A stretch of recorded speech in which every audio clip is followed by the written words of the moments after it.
one of the most unique and challenging formats in all of sport, where team dynamics are tested and men and women compete alongside one another. Major League Pickleball is in a league of its own. The site of MLP Daytona by Margaritaville sits under a blanket of palms and humidity in Holly Hill, Florida. Now let's set the scene for day number 3. I'm Cameron Irwin alongside Dominic Catalano, and man, we have had so much fun in the first 2 days of Major League Pickleball here in Daytona Beach. There is so much on the line for these teams heading into day 3. We have third round of group play for the premier level and the challenger level final. What are you most looking forward to? Well, first you have the challenger level final. You have Bay Area, who will be taking on the Dallas Pickleball Club. Bay Area looking for a repeat of what they did in Mesa, and Dallas looking to challenge them, so that's first and foremost. And then pool play here this morning for the Premier League. It's up for grabs. It's like the Wild Wild West out here this morning. It is. Even though we're hanging out on the East Coast, it's looking all about the West Coast, as we will actually have a cross-country battle to start us on championship court as we now look to the group standings. We start our day in Group B, where as much as you look and think, oh boy, it's a little bit of a mess in Group B. Everyone going 1-1. The math is rather rudimentary. You win and you're in. It's simple today for Group B. 2 matches, and we are starting off with those 2 matches, 9 a.m. local time here. And like you said, Cam, it's win and you're in. And our matchup here, you have the New York Hustlers and the SoCal Hard Eights. You know what kills me? One of these teams after this match is done. That's and insane. These teams are stacked. So one of these teams right now is going to be done after this match. It's crazy to think. Well, and what else is crazy to think is in the early morning hours here in Florida, we also got updated that Tyson McGuffin, who is a part of the New York Hustlers, had to pull out due to an injury. So we will have a substitution coming in for Tyson McGuffin. He's still on location, and that substitution is none other than Brendan Long, who is a part of the challenger level. Was very impressed with his play as you now look at Mary Brasha, who's a part of the SoCal Hard Eights. But tell me about Brendan Long and what he might be able to do in terms of filling in for Tyson McGuffin. Again, so happy. And I'm very familiar with Brendan Long since I moved to Florida in 2012. I've been a good friend of Brendan and have played with him since then. He has improved his game immensely over the last few years. He's got into pickleball shape, and he is an extremely good-looking player right now. He proved that with the Miami Pickleball Club, and they made a nice run. They made the playoffs in the Challenger, got knocked out yesterday, and he's got his chance to shine here on the premier level with the New York Hustlers. So let's give you a full rundown of these rosters as you now look to the ladies. I mentioned Mary Brasha. She's wearing the pink, but there are a few others rocking the pink this morning, as she will be partnered alongside Lindsay Newman to start our morning, as we will go with women's doubles first. Then we will move to men's doubles. So for the SoCal Hard Eights, it will be Riley Newman and AJ Kohler. On the opposing side, Anna Bright is warming up with Lacey Schneeman. And for the fellows, we already mentioned Brendan Long. He will be playing alongside Rafa Hewitt. So these 2 rosters have a lot of firepower, but also, I'm looking at the ladies in pink, there's a lot of defense on their side. There really is. With Mary Brasha and Lindsay Newman, good luck getting a ball past them. If they're able to get a paddle on it, it's coming back over. Now, this is what that kind of challenge is going to be for Lacey Schneeman and Anna Bright. Do not go crazy. Do not try and do anything out of the ordinary. Continue to pressure Brasha and Newman and wait for the right opportunity. Don't try and force anything and get frustrated because everything is coming back over the net. Well, there's a look at AJ Kohler. Again, you mentioned the defense, but if you're new to Major League Pickleball, let's give you a little insight into how this is going to work. So we are in the 3rd round of group play for the premier level. So we will play all 4 potential matches with a potential 5th, So we start with women's doubles. That is worth 1 point. Then you head to men's doubles. That's worth another point. We will play 2 mixed matches. So teams will get to choose their man and woman to face off against the opposing team. There will be 2 rounds of that. We will play all 4 of those games as it is still group play. Once we head to the knockout rounds, we will only play to the completion of that match, which will be 3 out of 5. Now, we could have the potential for a dream breaker this morning, which, by the way, I've done some math. 50% of the matches to this point, including Challenger and Premier level, have gone to a dream breaker. I think 16 of 32. That was just yesterday, too. And on Championship Court on Thursday, you and I called a couple matches, went to Dream Breaker. Every match on Championship Court on Thursday in the Challenger level went to a Dream Breaker. This has got to be a record for an event for MLP of how many went to Dream Breaker. But what that says, it's the parity in our sport. That's all that's proving, is because these teams are going 2-2 and having to go to that Dream Breaker. So it's great to see in the game of pickleball. So we get set this morning. We play to 21 total points. It's rally scoring here for Major League Pickleball. First serve.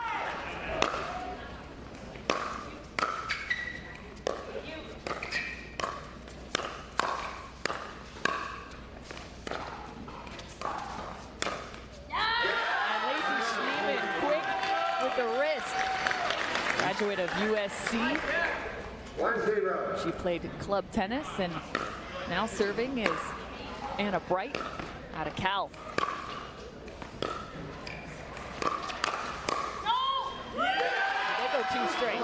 So it's going to be the difference of the firepower from New York and the defense of the hard eights. And so that's what's going to come into play here. And right now, it's all about the firepower from New York.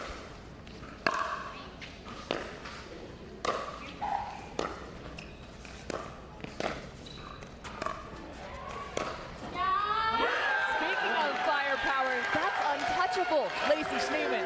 Right down the line, a little flip past the backhand of Lindsay Newman. And New York off to a great start. It's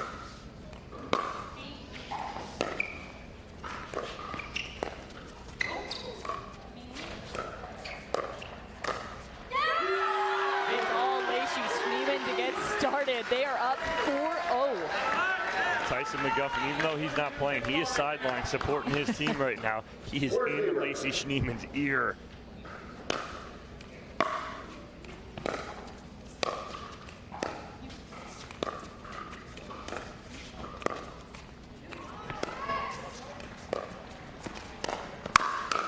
Massive counter from Mary Brasha, who puts up the finger saying that's well out of bounds. Mary Brasha out of Mission Viejo, California. It's one of the most electric highlights in all of pickleball to date.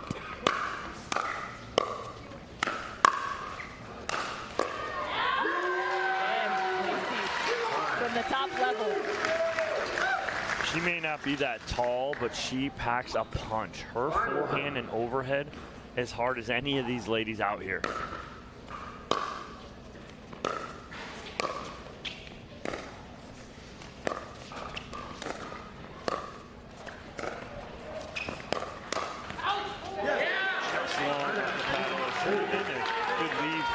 Newman. Another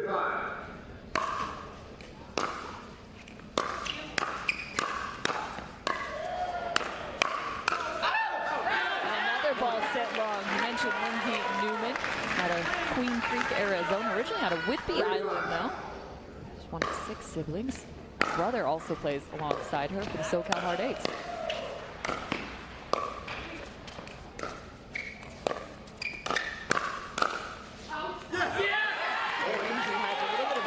Approach to her game. She actually hits a two-hand backhand slice, and you see that frequently.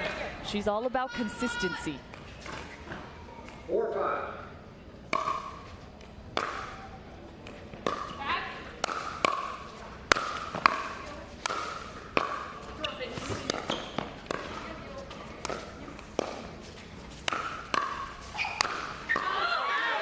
Right there on cue, Cam. That is the defense from Newman and Brasha. And what I said earlier, I do not want to see Schneeman and Bright overhit. Schneeman overhits, tries to do a little too much with that because everything's coming back.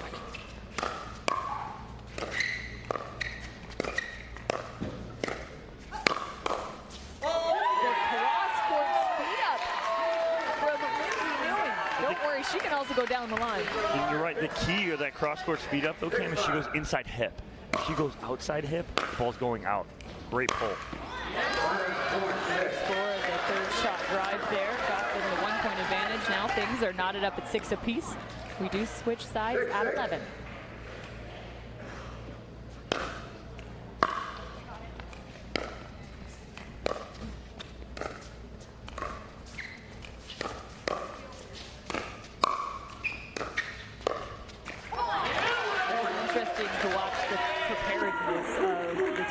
The SoCal Hard Eights, because immediately when they see one of their teams maybe is attackable, they immediately take a drop step and unafraid to play just off the kitchen line. There's a big drive from Anna Bright and a clean winner.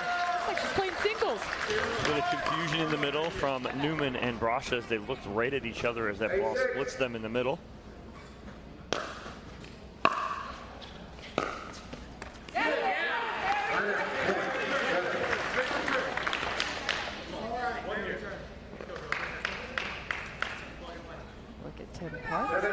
Owner of the SoCal Hard Eights.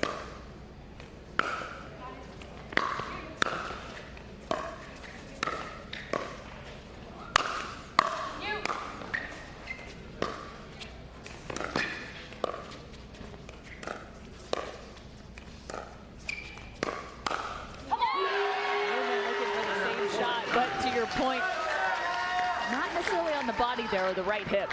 No, Anna Bright able to clear herself right there and get that on full extension with a two-handed backhand winner.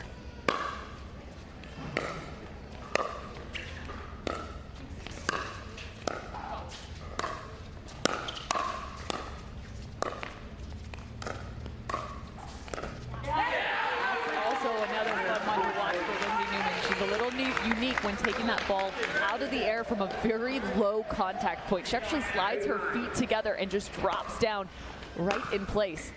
Splitting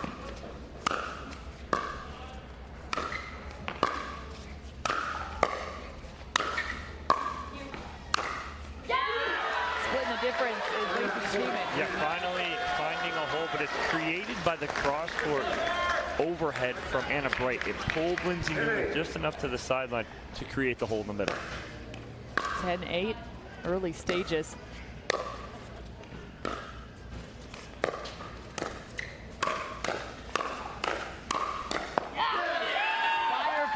getting started early this morning. It's only 9 a.m. local time.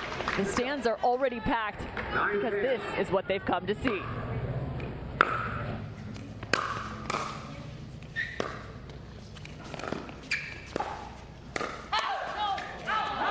Just touching her tad a bit high. So the New York Hustlers find the advantage as they will switch sides, get a little second here to talk with their team. This is one of the fun parts of Major League Pickleball. It is a team sport, so plenty of coaching taking place for these teams as they've got several extra pairs of eyes courtside. Yes, and that's the unique part of MLP is the coaching that's allowed even during play, right? Not in the middle of a point, but in between points, you hear the benches telling their teams, giving them advice, what they need to do, what they're looking for. So that's the unique aspect of MLP, and we love it here. It just brings that much more excitement because you have that close-knit energy of your team. You're feeding off of that, and these players really do feel that. Well, speaking of energy, that guy has more energy than we know what to do with. One of the most electrifying men in all of sport. That's, of course, according to Barstool. As you see the SoCal Hard Eights, Riley Newman and AJ Kohler getting warmed up. We'll give you a little insight. We talked about how Group B, everyone is currently 1-1, so these matchups this morning are so critical. You win and you're in.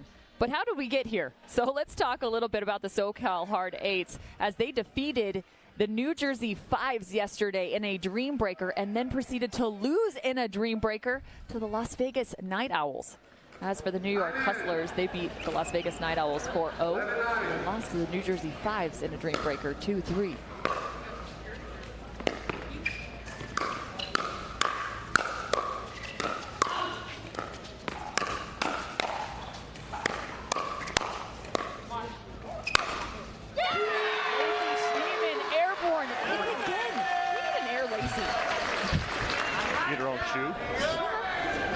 That's just such a good angle though for Schneeman. She goes inside out forehand and Newman can't reach it.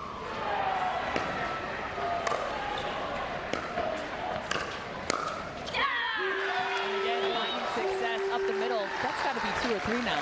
It is, and what the difference maker was there is that Newman pulled Bright to the sideline again, but Bright recognized that and jumped back to the middle quickly enough so that she can finish.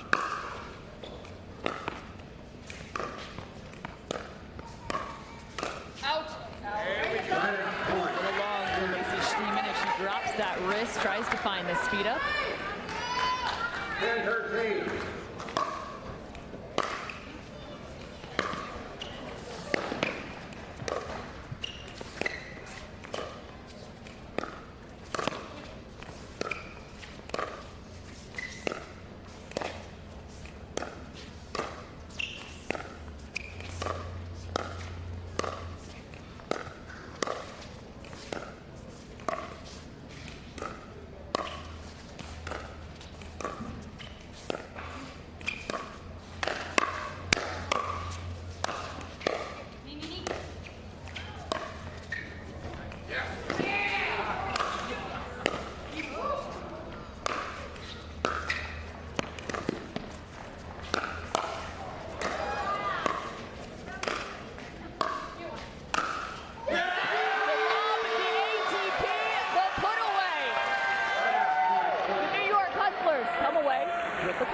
We had a little bit of everything in that point. Cam, lob, cross court, speed ups, resets.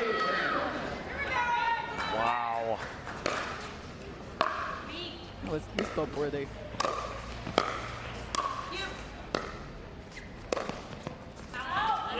Lindsay Newman just missing a dink there. She's done a nice job to this point, really finding some sharp angles against Anna Bright. However, Anna Bright loves her two-hand backhand roll. You can see her taking that ball off the bounce, and a lot of that slice coming her direction can actually sometimes work in her favor. Yeah, and she doesn't mind going back and forth with Lindsay Newman cross court right there because, like you pointed out, Cam, she loves the two-hand roll cross court dink, and so she's just sitting in that, right? She'll groove all day. Everyone thinks Anna Bright's this big, powerful player. She is, but what she's added is that control and that kind of patience throughout a point. She's doing that and setting up Lacey Schneemann right now. It's kind of nice to see that, even though Schneemann's on the right side, she's the one being able to step in because Anna Bright's setting her up. Well, and they are a unique combination in the sense that Lacey Schneemann actually prefers to play on the left, so she's a little more uncomfortable on that right side, but still finding plenty of offense, that's for sure.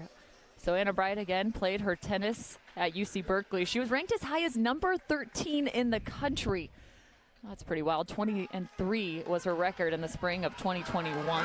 She's also an MLP champion back in Newport Beach in 2022, where she was a co-MVP.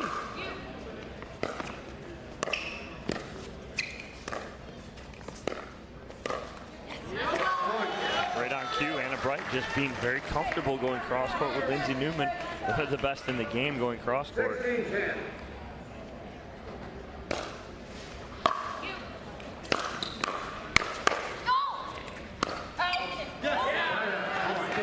Strong shots coming their direction. Offense versus defense. A little too much offense on the side of the Hustlers.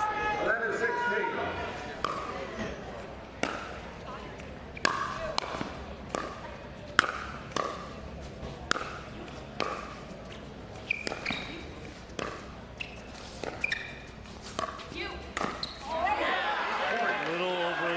There from Schneemann, but again, with a little bit of a lead, it's a more aggressive shot. I don't mind it. Good setup from Bright.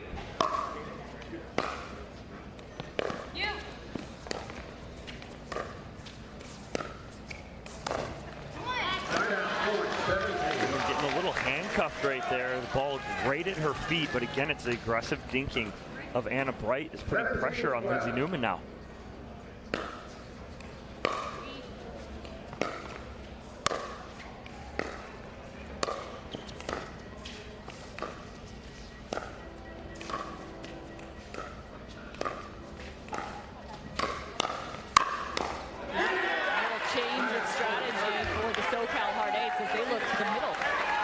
I'd like to see. I'd like to see Newman and Brasha go a little more middle or to the forehand side of Schneemann. Even though it's dangerous, if you keep it low, Schneemann's not going to be able to attack it.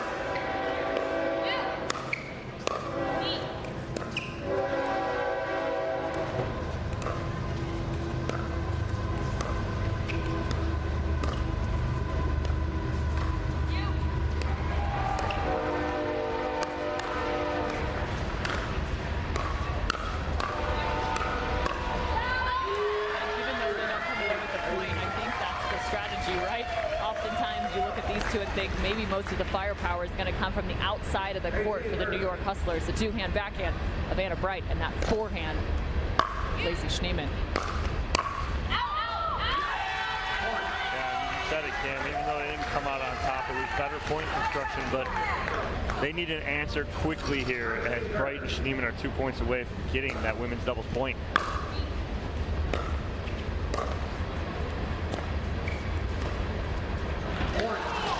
Add one more, so 20-13 for the first time today. We hit the freeze. You must have the serve to win the point, and the New York Hustlers maintain possession.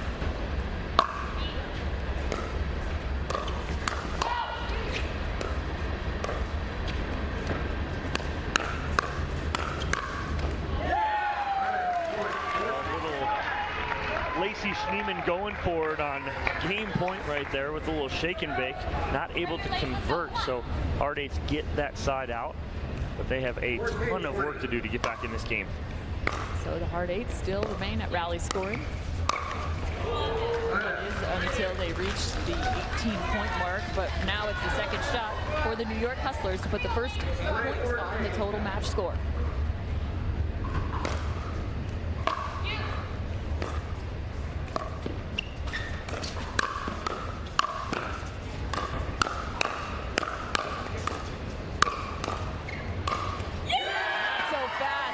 The fist come through. Lindsay Newman. The Hard Eights went straight offense on that point. They didn't care what was coming. And they flipped the script on New York and put the pressure on them to start.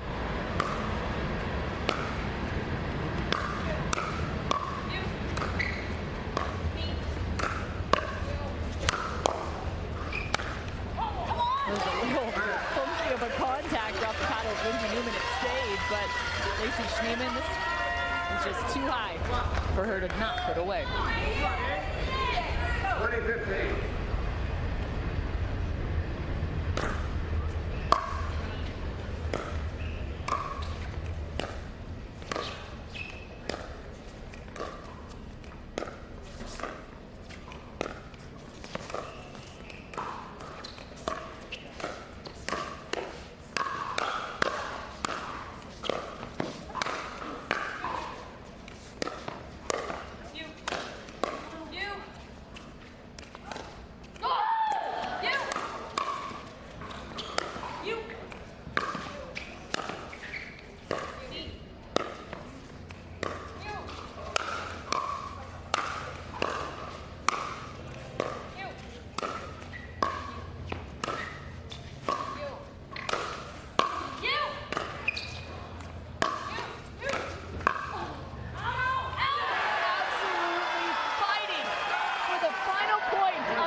Wow, I mean, it doesn't get any better than that, Cam.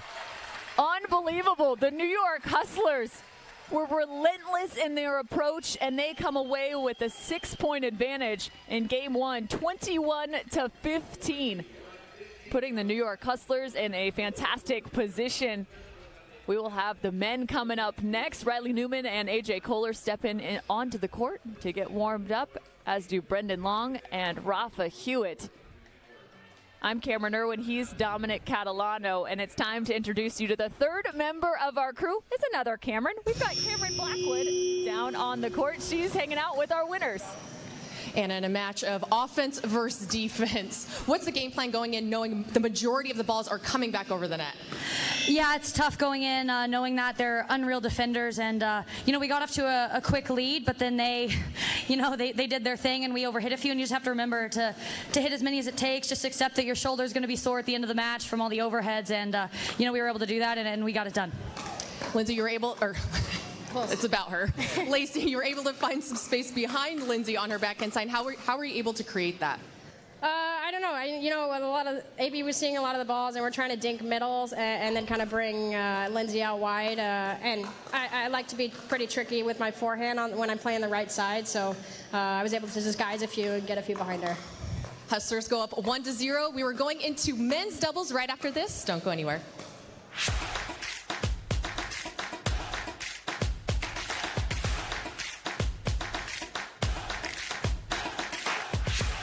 It's hard to find supplements that work. No, thank you. You need supplements that are backed by science with natural and plant-based ingredients and that are third-party tested. Because cleaner is better. Like Ora Organic.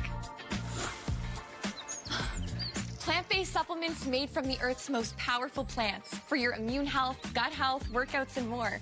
Find out more at oraorganic.com.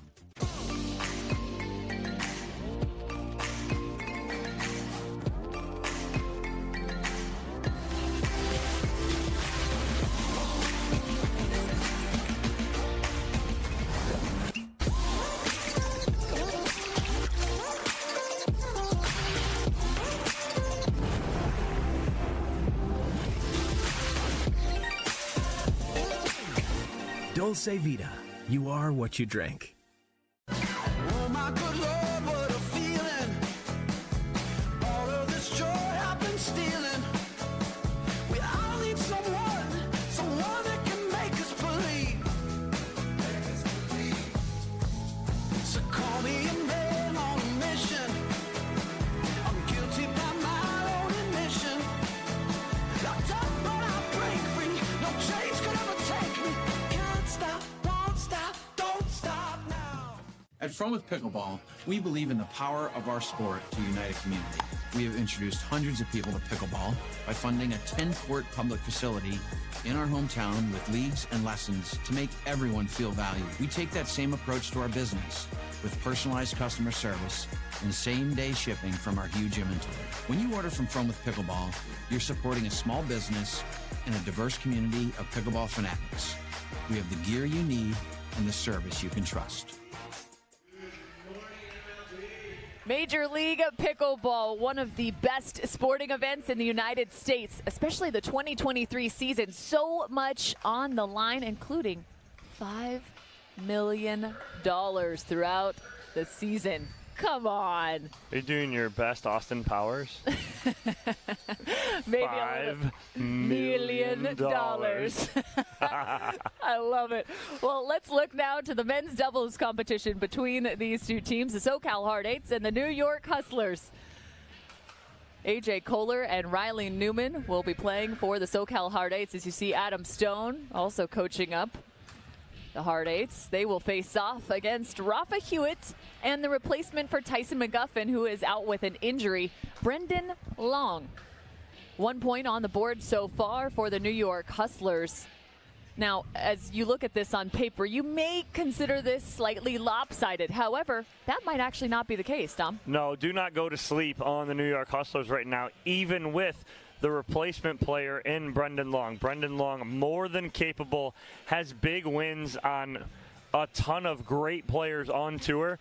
So do not go to sleep on them. My X Factor and your X Factor, you pointed out early, is going to be Rafa Hewitt. And we all see that, right? Rafa, when he is hot, okay? But, again, when he goes into a funk, that could lead to 3, 4, 5 points in a row. That's the last thing that New York needs. They need a very hot Rafa Hewitt early on, and that will help Brendan Long settle into this match, and we'll have a really good men's doubles match here. Well, and I'm also curious, too, in terms of responsibilities, as you have Rafa Hewitt and Brendan Long playing alongside one another. Rafa Hewitt is a lefty, so he'll be playing the right side. Now, in terms of taking some of those middles, will it be Rafa Hewitt? Will it be Brendan Long? They're going to have to figure out the communication, and I can almost guarantee you that Riley Newman and AJ Kohler are going to test that from time to time just to see what the court coverage could look like. Will they target Rafa Hewitt, or will they go and look to Brendan Long? The first shot, though, goes to the line of Rafa Hewitt. And at 0-0, Riley Newman with a big ooh after his shot down the line. We're starting early. The length for Brendan Long, a former professional poker player. I asked him what his winnings were.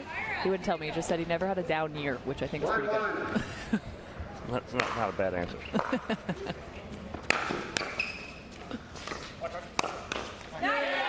Right off the backhand, you saw it too. That ball went to the middle on the return, and there was a little bit of a hesitation who was going to take it. Hewitt did take it, though. 2-1.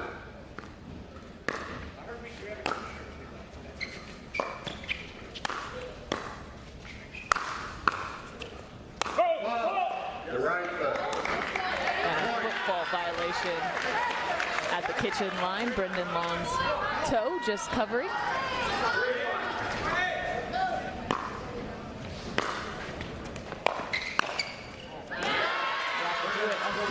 I think mishit, but said, don't come at me with the drives. Well, it's a good counter right there. He's sitting on the Newman speed up and goes cross court with his two-hander very nicely.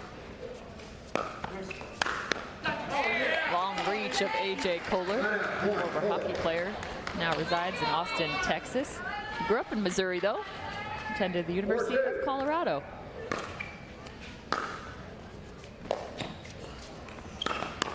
That's good speed up there from Rafi Hewitt in a good spot, right? Instead of trying to go real hard at the body, he finds the middle nice and low.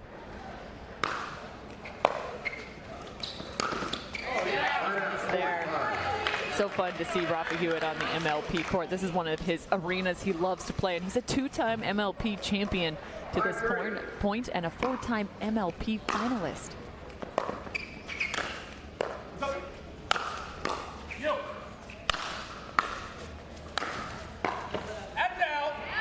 Changing the pace and a little bit of spin as Rafi Hewitt pulls the paddle down, almost creating a little backslid spin on a slap shot.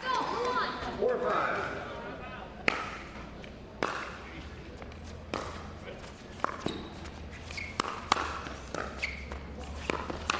That was a great block by A.J. Kohler.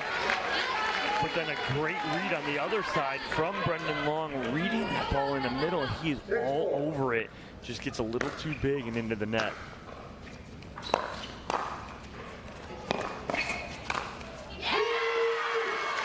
Nothing that Riley Newman could do there other than get this ball up and over and then hope something happens, because he's in the kitchen. Brendan Long, the right decision, going right back at him.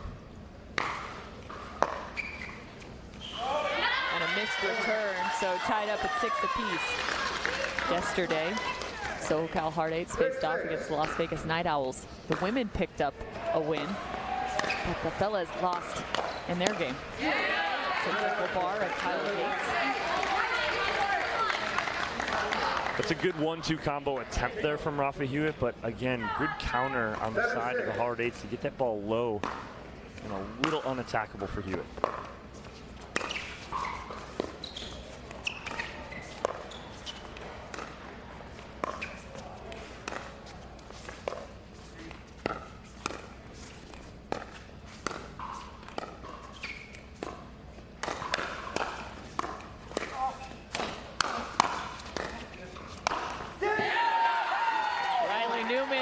The finish.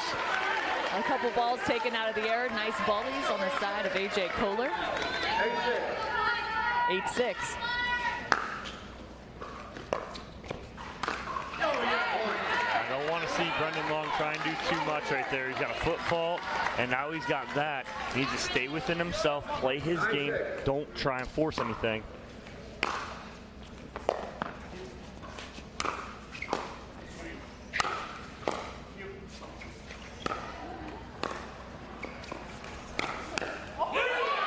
Hewitt with a nice shot, but to your point, Riley Newman's third shot drops can actually at times be somewhat disguised, because he lofts him a significant amount and then drops him rather shallow into the kitchen. It's almost a tease, right? It's a bait. He's wanting you to go in and get it, and you do, and that's what happens.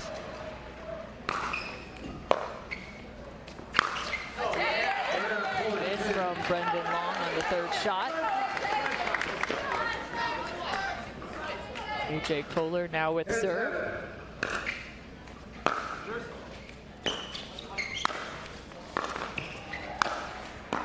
There's the communication we were looking for. Who's taking middle? It's Rafi Hewitt. Huge angle right there. Again, not about going back to the baseline, just trying to hit as hard as you can. He hits a good angle and gets it out of the reach of A.J. Kohler. And a back-to-back ball for the New York Hustlers. 9-10. 9-10.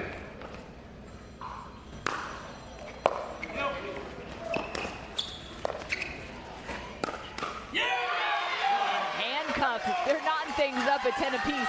You can imagine if they earn one more, and find the 11th. Momentum will be on their side heading into the switch.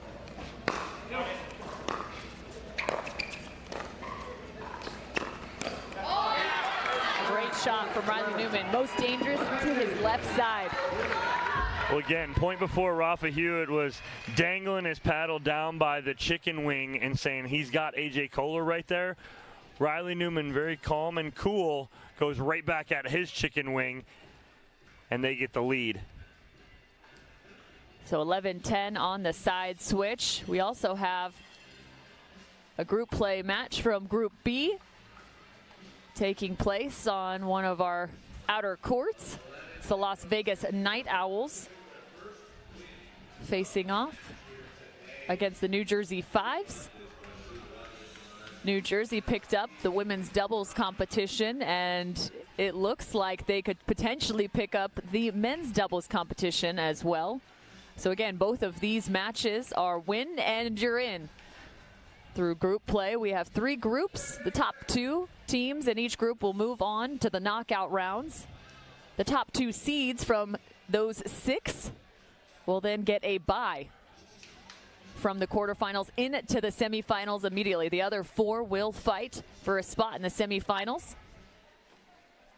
We'll play through the group round as well as the quarterfinals for the premier level today. Challenger level final on the docket as well.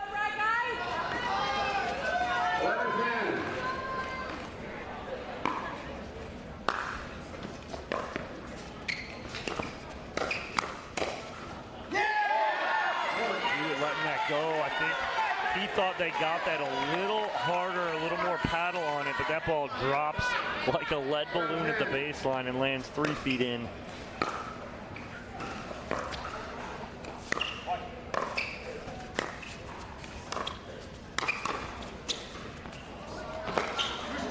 And trying to chase that down is Brendan Long, but a great effort from Rafa Hewitt as this ball hits the corner and he finds his backhand. Sorry, the highlight should go to the SoCal Hard Eights, but the effort was on full display. Yes. Long trying to go right at the right shoulder of AJ Kohler. Kohler tucks it away, and that goes out, and a good start of the end chain for the Hard Eights.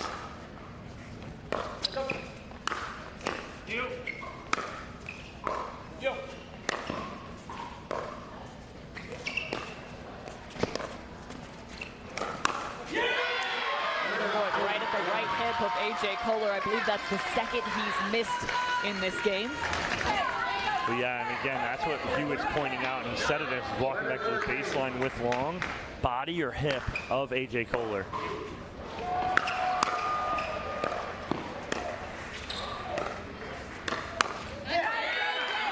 He takes one out of the scouting report on the other side. Body of Brendan Long. Hard Eights. There's a lot of pink in the crowd, as there is also a lot of noise coming for the New York Hustlers.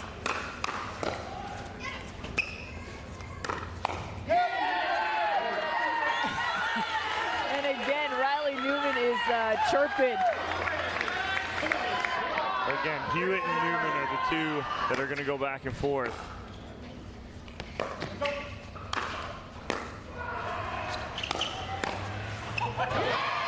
Kohler, what a reset. He had Hewitt backing off the line. He's in a dead sprint and just can't hit that reset clean. He had exactly what he wanted.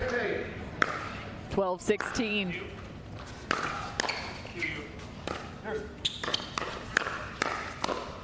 Oh, and a miss through the middle. Riley Newman's asking if there's a hole in their paddle.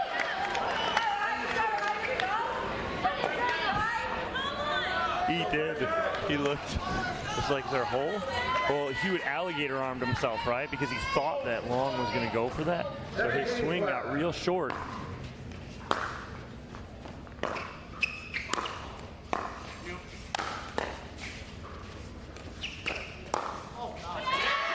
Right at the feet of AJ Kohler. Also important to note, Riley Newman looks like he's got a different Gamma paddle in hand. You get the new carbon paddle.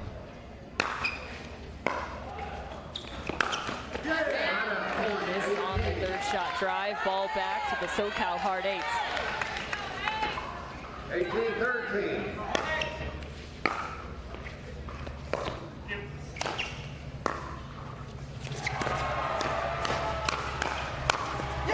That's just great ball movement from A.J. Kohler. Line, middle, cross court. When you have one of the almost quietest, calmest guys on tour chirping, you've done something to ignite him, and that being A.J. Kohler, because Kohler is staring down now and chirping back. He's not liking any of what he's getting, so he is giving it right back and getting the Hard Eights right back in this match. The New York Hustlers now trailing by 6, call a timeout. Corey Bassett down on the court with the New York Hustlers. I caught up with him this morning, and one of the things he told me as we have a new card system in place is he fully expects that he will be the first to end up with an orange or blue card here in MLP Daytona. I was shocked that one didn't come out yesterday with the intensity of the New York Hustlers and the New Jersey Fives match yesterday. That was intense, went to a dream breaker, and they were going back and forth the whole match.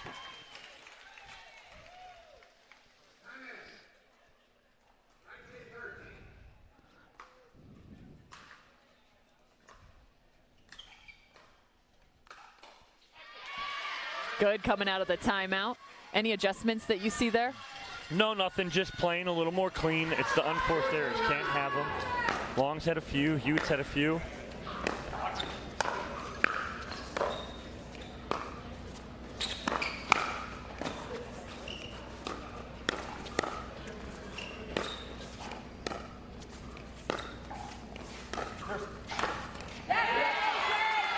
Good from A.J. Kohler, pulling Rafa Hewitt really wide and deep on his backhand, causing that pop-up and giving them a game point. 20-14, the SoCal Hard Eights have a game point. There it is, 21-14. We are knotted up at 1 apiece. The SoCal Hard Eights coming out on top of men's doubles. Well, a much-needed win for SoCal to even this up at 1 game apiece. Now, both of these mixed doubles matches really do matter coming down to it. And so we'll see who can come out on top in that first mixed doubles matchup, see what those matchups are after we get our interview from Cameron Blackwood, who is hanging out on the court. Also important to note, the New York Hustlers are the home team, so they have the advantage as they will respond to the lineup of the SoCal Hard Eights. Speaking of the SoCal Hard Eights, A.J. Kohler and Riley Newman are standing courtside with Cameron Blackwood. A.J., what changed in your strategy now that they had to replace Tyson with Brendan out there? I don't think a lot. I mean, it's cool that B-Long got the call up. Hope Tyson's doing all right, and no real changes. It's fun playing with this guy. We played a lot of big matches against each other, so now being on the same side of the net, it's cool. And it was tight there early on up until the end change. What adjustments did you make to take that aggressive lead and get this game? Well, I mean, my third shot drops were abysmal. They were not very good to start the match, and I got them down, and then we were able to kind of get into the point, work the rally a little bit. But AJ was starting to clean up with that backhand snap. I hate going against it, so it's nice that he's on the same side of the net, and hopefully we can get this first mixed doubles match. Hard Eights tied up 1-1. We're heading into mixed doubles right after this. Don't go anywhere.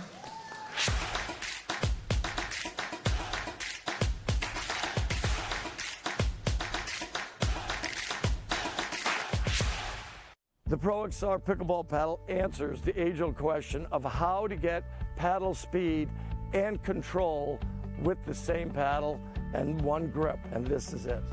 Pro XR gives you more spin, greater control, and quicker reloads on every shot in the game, because you always have that constant feel for that leverage and control and paddle speed that we're all looking for. Pro XR is the most revolutionary technology in pickleball. And I said, Saturday, no one's here. Right? Are you getting this? So if he wants the invoice. Water doesn't have to be boring. Turn it up with Cirkul. With over 40 delicious flavors and a dial that controls your intensity, Cirkul starts a party for your taste buds. No sugar, no calories, and no artificial flavors. Just good times. Cirkul. It's your water, your way. Try Cirkul at drinkcirkul.com. Introducing Skechers Pickleball, the official footwear of Major League Pickleball. They're ultra lightweight and responsive for incredible speed. They have Goodyear rubber outsoles with a specialized pickleball design for increased side-to-side stability and agility. Plus, they feature shock-absorbing foam and Skechers' famous relaxed fit design for incredible comfort game after game. Conquer the court in comfort. Skechers Pickleball, the official footwear of Major League Pickleball. My first surgery was a total knee replacement. I ended up with an infection. They were going to have to amputate my leg. That just was not okay with me. The moment I entered HSS, the care was exceptional. For somebody to tell me you're going to keep your leg, it was magical. Everything is so alive because I got my life back. 1-1 is the match score between the New York Hustlers and the SoCal Hard Eights in the third round of group play here at Major League Pickleball Daytona by Margaritaville. Championship court is already rearing and ready to go for the mixed doubles competition. There's a look at brother and sister, Lindsay and Riley Newman. They will play alongside one another, but not until the next mixed doubles matchup. We have two still to go and potentially a dream breaker in store if they split these mixed doubles competitions. So the New York Hustlers are the home team. They have the advantage in terms of setting their lineup second, so responding to the lineup of the SoCal Hard Eights. So setting theirs first, it's going to be Mary Brasha and AJ Kohler. And on the opposing side, the New York Hustlers are going to put out Brendan Long and Anna Bright. So keeping their lineup the same in terms of Schneemann and Hewitt, who have been playing together in the mixed doubles competition. Anna Bright now playing alongside Brendan Long. It's a good kind of movement forward, right? You don't want to mix up too much. If they were to put, say, Anna Bright with Rafa Hewitt and Schneemann with Long, now you have two totally different matchups. Keep the two that are comfortable together, Schneemann and Hewitt. I like putting them second, too, because if they need that match, you have the team that's played together and a little more comfortable together. But I like this team of Anna Bright and Brendan Long right now against Mary Brasha and AJ Kohler. There's a look at Brooks Wiley, Chief Hauzon, owner of California Black Bears. They're 2-0. They're sitting pretty today. They're sitting pretty today, but things could still be a little interesting in groups A and C. You also saw Tess, his 10-year-old daughter, who I think is also helping manage the team. She's doing a good job. But to your point, both these teams are looking for just at least one win, because especially the New York Hustlers, they're feeling good about heading into a dream breaker if that comes to it, as they are fantastic singles players.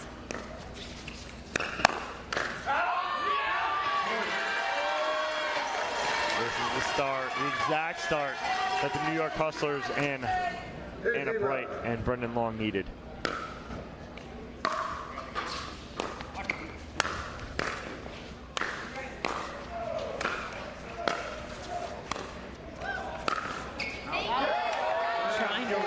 Just within the court, tough when her body is going completely forward on contact. Yeah, and a good drop there from Kohler, getting Anna Bright really deep behind the baseline.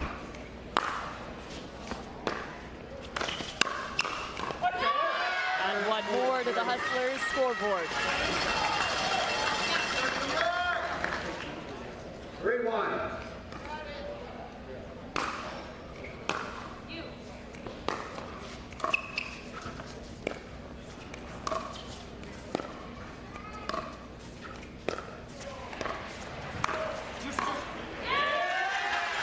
I'm curious, because oftentimes in mixed doubles, the woman is targeted frequently. However, in this new partnership with Anna Bright and Brendan Long, where might be some of the locations that you could look for when two players haven't spent time on the court together?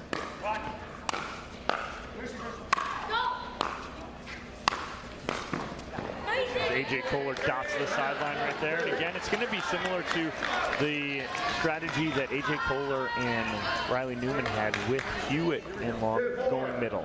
seeing if you can cause some confusion in that middle area.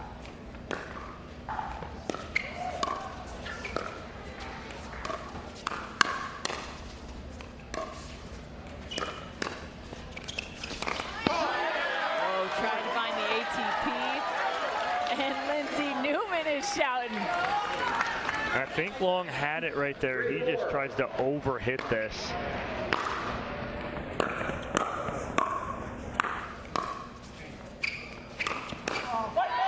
And that's a good sign for the New York Hustlers. Communication as Brendan Long comes across and takes the ball off the bounce at the foot of Anna Bright. 5-3.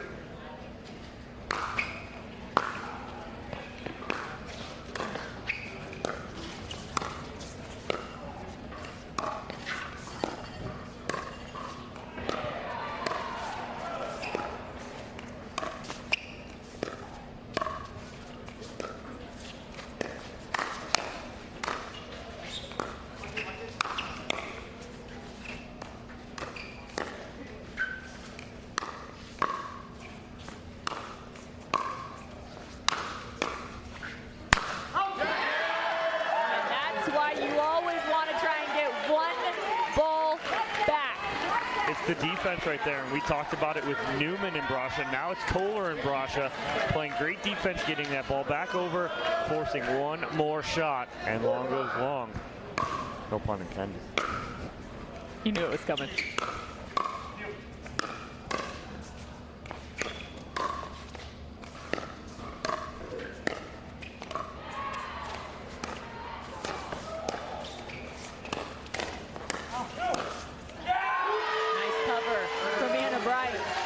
So Long let that ball go for Anna Bright to take the two-hander, and I think Brasha was shocked by it and almost got frozen as Anna Bright goes backside on Brasha to the sideline for the winner. 6-4.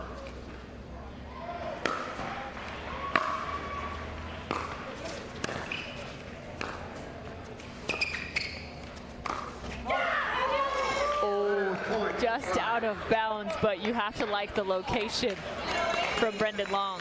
Anna Bright tried to sell it so good. She gives on a big yeah, and it was at least 6 inches out. I don't fault her for trying to sell it. She looks across the net, sticks her tongue out and says ha ha to AJ Kohler. Trickler going her way. 7-5. Watch it.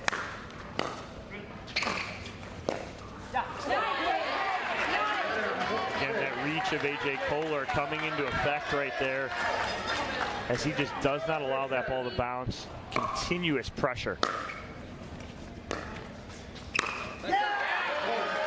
AJ Kohler, a little different in terms of his drop and how he gets there. He keeps his elbow rather bent, and it's pretty much a little bit of a wrist pop there. 7-7. You couldn't teach what AJ Kohler does. The poach from AJ Kohler. And that ball is going to end up a good 10 feet out, but Brendan Long can't do anything. It's just right on his body, too quick. Good move from Kohler.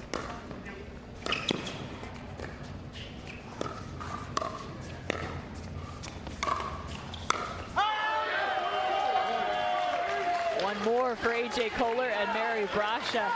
AJ Kohler is really starting to move well on the court. Mary Brasha doing a solid job defensively, resetting. Over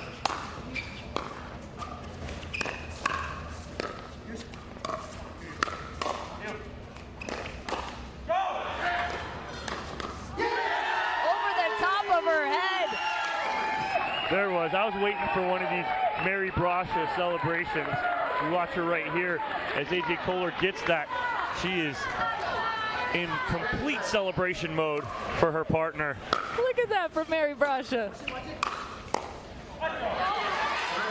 Good answer there from Brendan Long as they stay within 2 here. One more point on the side of Kohler and Brasha for an end change.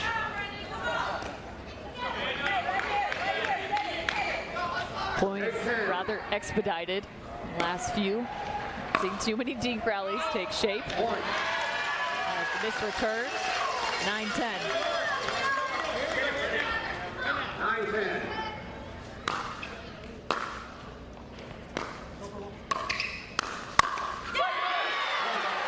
Uh-oh, again, you think back to that 10-point mark. Who will get the advantage into the side switch? So Brasha almost walked off court calling a timeout, and Kohler goes, no, we have one more point before an end change. We don't need to use it right now.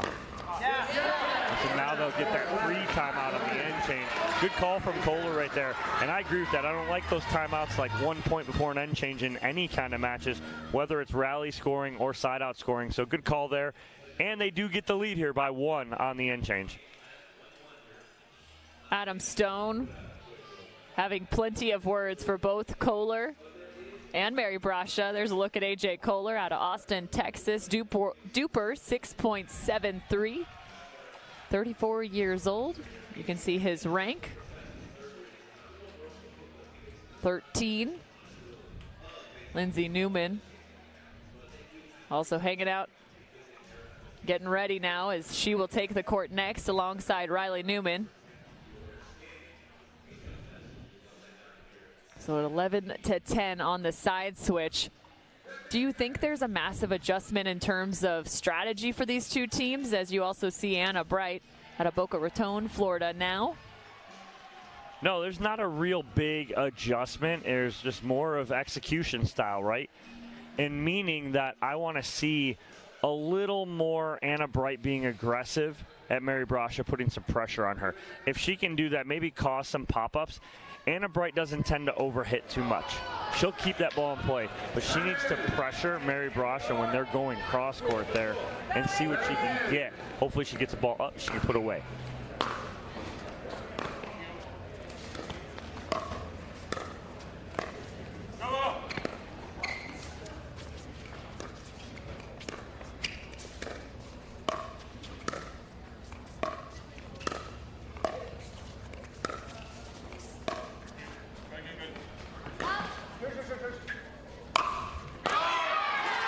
Brasha with the perfect lob and then misses the overhead. That was absolutely beautiful from Brasha. And as soon as she hits this overhead, before it even comes close to landing, she's turning around, walking away. She knew she overhit it. But to your point, the cross-court battle between Brasha and Anna Bright was found in that last rally.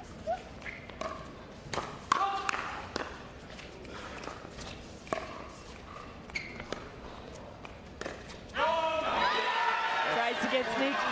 It's just too tough right there. That ball's sitting so close to the net. That's almost what we call a hero shot right there, where you're just hoping something happens.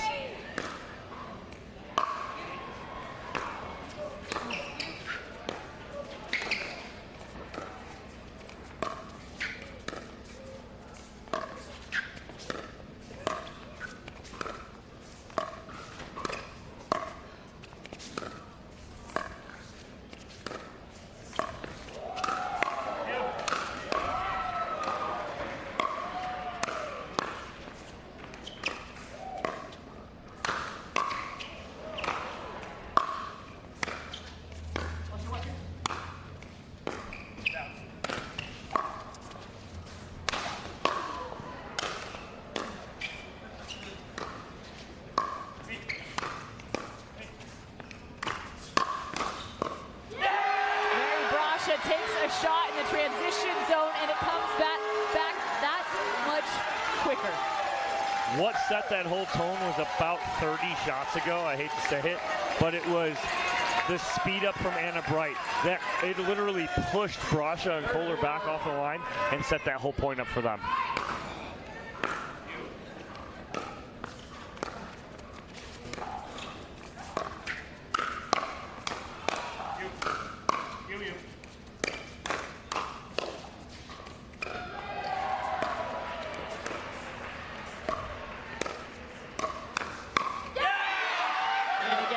Brasha taking a shot. This time it's right up the line at Brendan Long, and he is well prepared. Yeah, so as soon as that happens, again, Mary Brasha calls that timeout instantly, goes to the bench. She's more upset with herself at the decision right there. And I kind of agree with her. That's not the shot to take right at that moment. She's got to stay in that and try and grind that out with Anna Bright. Maybe see if, or kind of test the waters in the middle, see if Kohler can get involved a little more. But right now, that hard cross court isn't working because Anna Bright is willing to stay in it with her. Yeah, I'm also curious. Adam Stone just went straight to Mary Brasha, still having words with her. And I'm curious because a lot of times you do want to look to the backside of the fella in front of you to see if you can keep them a little bit more honest and just change some of the patterns that could take shape. There's a look at Adam Stone and Mary Brasha. So I think that might have been some of the conversation at the end change was to test the backside of Brendan Long. And so far he's come up clutch when he's needed to. So maybe instead of attacking there, can you just dink there? Can you get him slightly uncomfortable enough to then get Anna Bright off her spot? 100%. You can drop to that spot, but don't try and speed up to it because Brendan Long's expecting the pace. If you give him the pace, he's going to counter that, and you're out of position because you're only 14 feet apart, toe-to-toe, kitchen line to kitchen line. So he's going to be ready for that. She can drop there and force him into a dink. That's fine, but the speed-ups just aren't working there to change that kind of pace. So the New York Hustlers up by 3 back out of the timeout. Let's see what adjustments the SoCal Hard Eights can find.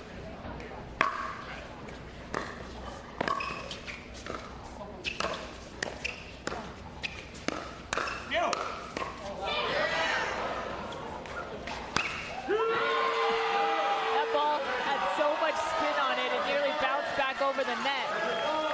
And there could be a fault here.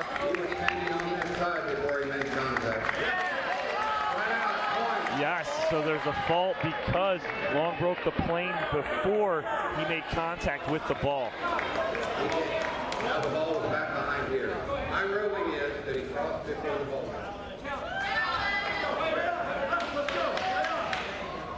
Okay, so you're not talking about, so you understand?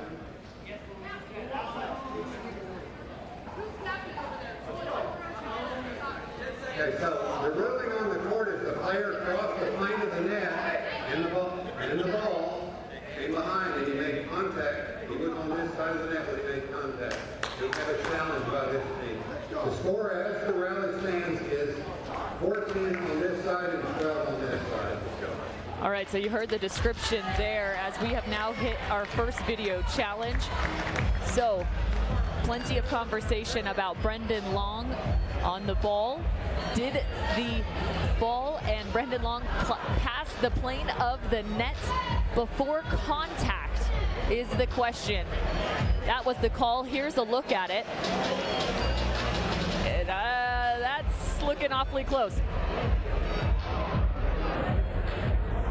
After video review, the ruling on the court stands. And it is right out 12, but tied at 14 on this side.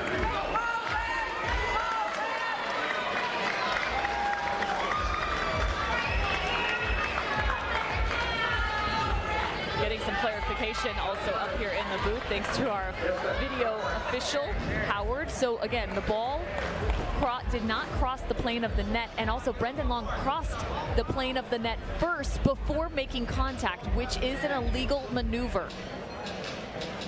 And they reviewed that. They saw that really quickly, and that was the correct call. As they're discussing again here. So while they have the conversation, we do have a new challenge system in place for MLP Daytona Beach. Each team receives 2 free challenges. You have an unlimited amount, however, without risk, you have 2 per game. So you can challenge if the call is overturned. The team who made the challenge does not lose a free challenge. However, the team that was overturned does. So the New York Hustlers were the team that challenged the call. It was not overturned, so they lose one of their free challenges. 12-14.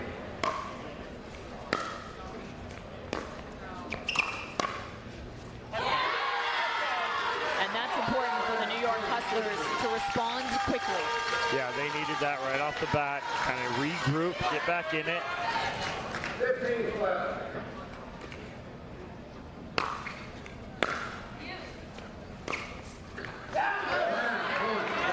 So Long's hitting that and moving at the same time. He's trying to bring that back across his body and get into his position. He's got to hit it and execute the shot first before he moves through.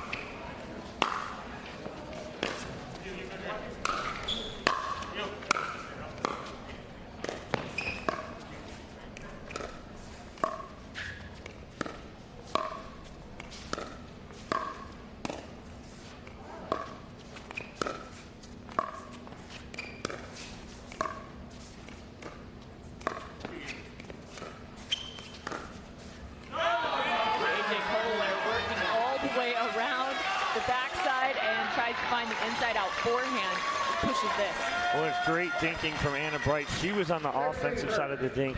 She put Brasha in defensive position.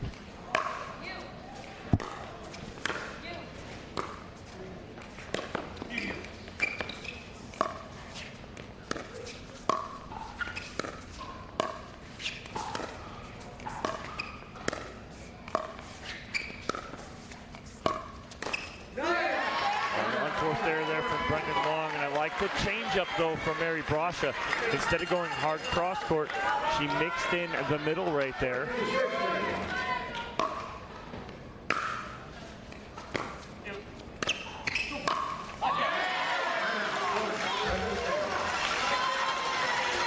Just when they get a little momentum, side out to New York, and they regain their three-point lead. 17-14.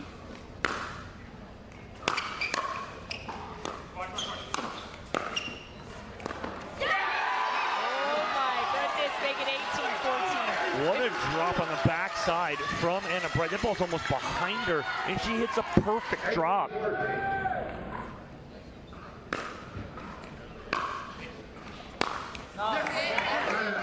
third shot, a few of those now for Brendan Long late in this game. And again, this is the third round of group play for the Premier level.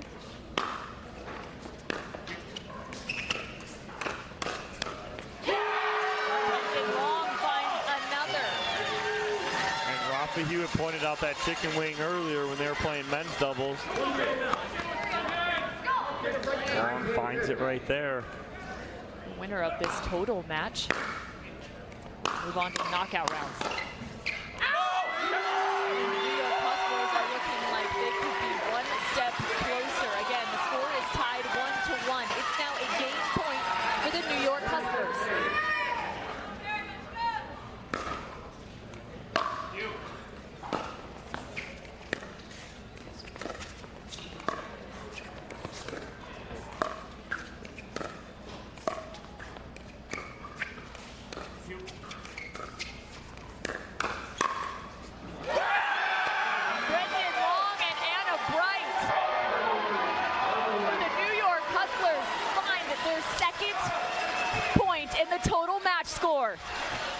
I said it, do not go to sleep on Brendan Long. He stepped up when he needed to right there on the last 2 points. And the New York Hustlers taking that first mixed doubles match. That is absolutely huge. Unbelievable as we now go to a fourth game, the mixed doubles competition between Lacey Schneeman, Rafa Hewitt versus Lindsay Newman and Riley Newman. But first we must talk to our winners. It's Brendan Long and Anna Bright with Cameron Blackwood.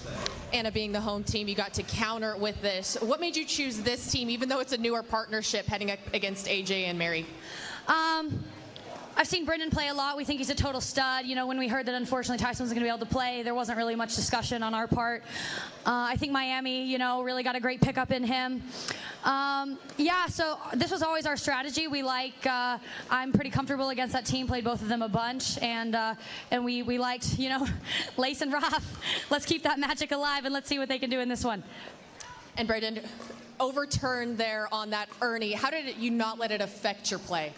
Honestly, I kind of want to go back and watch the replay myself because I thought I was good, but you know, that's pretty much our point. We should be winning that, so it didn't really affect my mentality. We're still up, and I still trust Anna to go cross court all day, so just keep playing our game. Hustlers go up 2-1. We're heading into our next mixed doubles. Don't go anywhere. We'll be right back. Major League Pickleball is brought to you by Margaritaville, Aura Organic, Knockaround, Pro XR, Skechers, and Michelob Ultra. The Pro XR pickleball paddle answers the age-old question of how to get paddle speed and control with the same paddle and one grip, and this is it. Pro XR gives you more spin, greater control, and quicker reloads on every shot in the game because you always have that constant feel for that leverage and control and paddle speed that we're all looking for. Pro XR is the most revolutionary technology in pickleball. And I said, Saturday, no one's here. Right? Are you getting this? So if he wants the invoice. Water doesn't have to be boring. Turn it up with Cirkul. With over 40 delicious flavors and a dial that controls your intensity, Cirkul starts a party for your taste buds. No sugar, no calories, and no artificial flavors. Just good times. Cirkul, it's your water, your way. Try Cirkul at drinkcirkul.com. Introducing Skechers Pickleball, the official footwear of Major League Pickleball. They're ultra lightweight and responsive for incredible speed. They have Goodyear rubber outsoles with a specialized pickleball design for increased side-to-side stability and agility. Plus, they feature shock-absorbing foam and Skechers' famous relaxed fit design for incredible comfort game after game. Conquer the court in comfort. Skechers Pickleball, the official footwear of Major League Pickleball. My first surgery was a total knee replacement. I ended up with an infection. They were going to have to amputate my leg. That just was not okay with me. The moment I entered HSS, the care was exceptional. For somebody to tell me you're going to keep your leg, it was magical. Everything is so alive because I got my life back. The official hydration source of Major League Pickleball, Cirkul. Everyone staying nice and hydrated here in the humidity in Holly Hill, Florida for the second event in season number 1 in 2023 for Major League Pickleball. Up next, it is mixed doubles competition number 2 between the New York Hustlers and the SoCal Hard Eights. Right now, the SoCal Hard Eights have their back against the wall, down 1-2. Riley Newman and Lindsay Newman, the brother-sister duo, taking the court against Lacey Stieman and Rafa Hewitt. Dominic Catalano sitting alongside me. Cameron Blackwood has been down on the court doing a fantastic job as well. Dom, where is this one going to fall? Riley Newman was drafted knowingly that he wasn't going to participate in Mesa. They drafted him for the sole purpose of they knew that he would be able to carry a team. It's up to him right now for them to move on to the playoffs. How much pressure on the back of Riley Newman right now? If they lose, they're done, and he can go back to his house in Dallas that he just got that he hasn't moved into yet because he's been on the road so much. But if he wins, they can move on to the playoffs. So a lot of pressure on the back of Riley Newman right now in the grand scheme of things. This is why they drafted him, for moments just like this.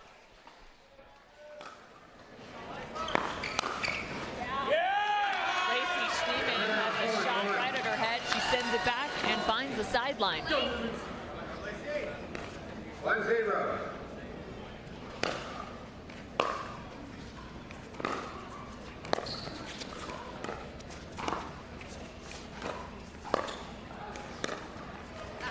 And this is going to be a unique combination as both women are sitting on the left side in mixed doubles.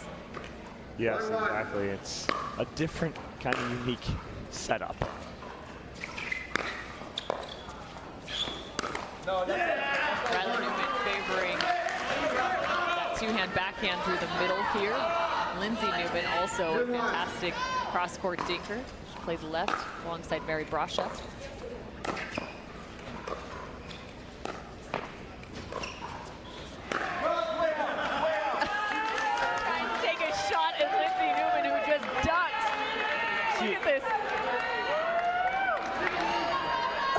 she went for the first Ernie, and she just stays outside the court and then gets out of the way.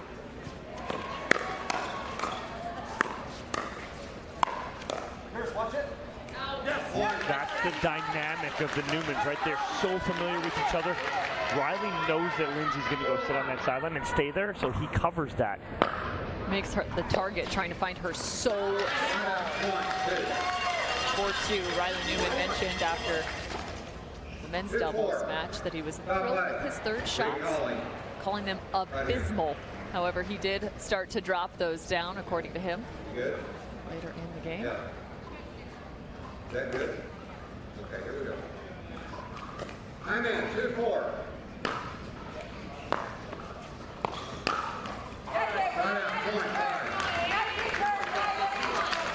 Third shot miss off the third shot drive from Rafa Hewitt.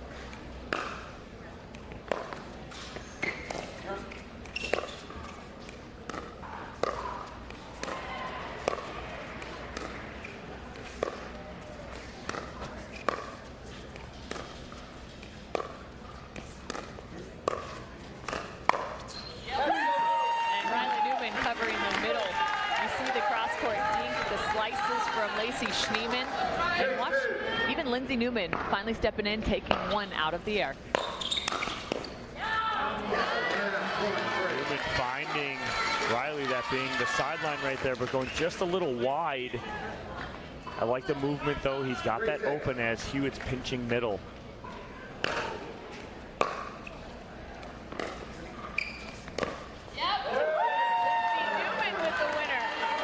Again, they play the game so well. It's a chess match. They know it. The Newmans play it so well, and they know that Hewitt is pinching middle with his left hand. Lindsay just guides that down the sideline.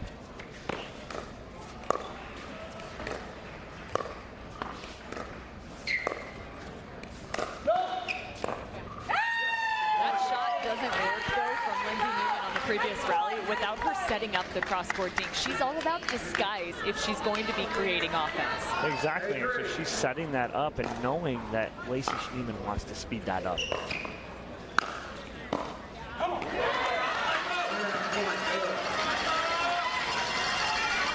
4-8 now.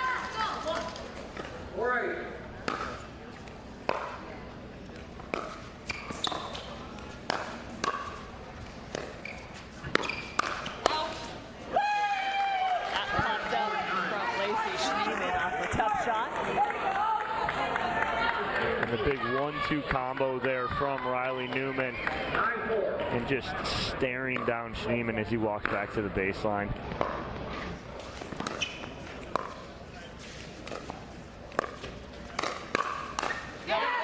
Schneeman looking to create with one hand on the backhand side. Nice counter attack from the SoCal Hard Eights.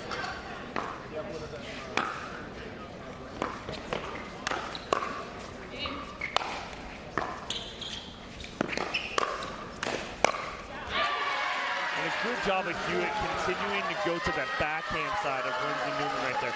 She's going to reset that or attempt to reset it. He doubles up on that side and forces the error. Stop, free play, free call. Let serve. 5-10.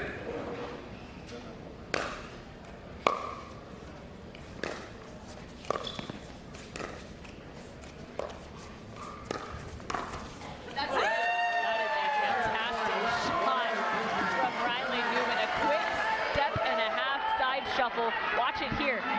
Dinks one on the left side, step and a half, and the flick. It's the epitome of a walk-off. Hits it down the middle, and just as he hits it, he just continues to walk right to the sideline going, I got that, let's move on. We're switching ends here with a 6-point lead, and so far, the dividends paying off with the Newmans here sitting in a correct position of where they need to win this to force that dream breaker. Talked about a walk-off. Well, they have plenty of work still to do before we even have an opportunity for a walk-off.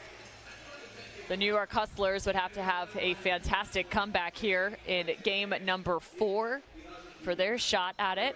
However, the SoCal Hard Eights would need this victory as well as the Dream Breaker victory. A singles competition that has taken the pickleball world by storm. That's one of the unique elements of Major League Pickleball. You have every discipline under one roof here in Daytona Beach. Women's doubles, men's doubles, mixed doubles, and singles, all from 4 individuals residing on each given team. This would be a heated dream breaker.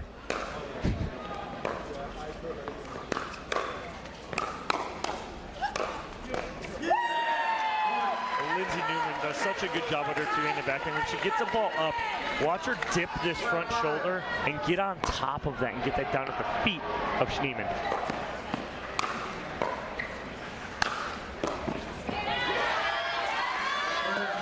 Riley Newman, notorious for working with that left hand when need be.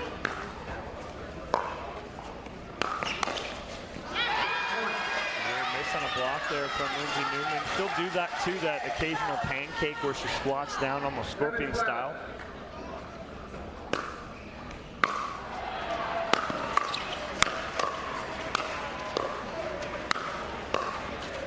It's a big point for Lindsay Newman because they just targeted the exact same location twice. This one she comes away with. What defense from Lindsay Newman. Some of those balls that are coming back and she's actually doing something with them is amazing.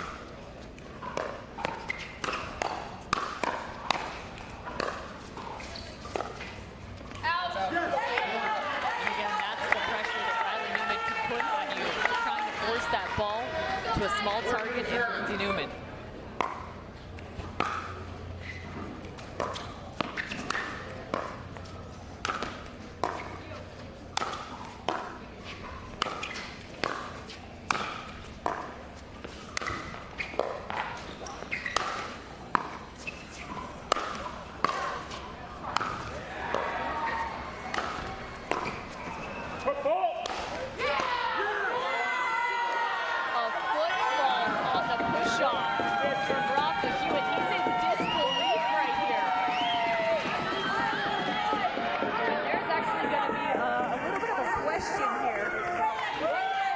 Football was called on his pushback.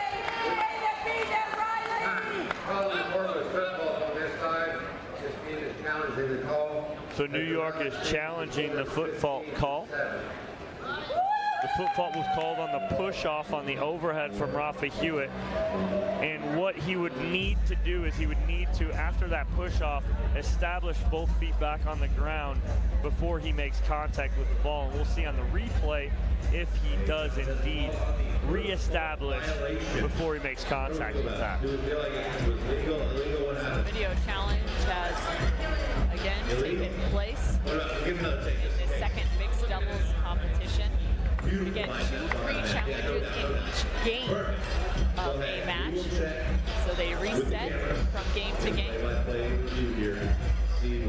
We like the uniqueness of the video challenge and the free video challenges and possibility of losing the challenges. Oh, it's there. Oh, it's there. It's before. What a great catch right there. It was on the one before. The initial replay we showed had him reestablished on the one, but it was the one before where he did hit and his follow through carried him into the kitchen or onto that kitchen line. No good. Great call and great eyes. You didn't see it initially. Oh, that's a great job by our officiating crew right there.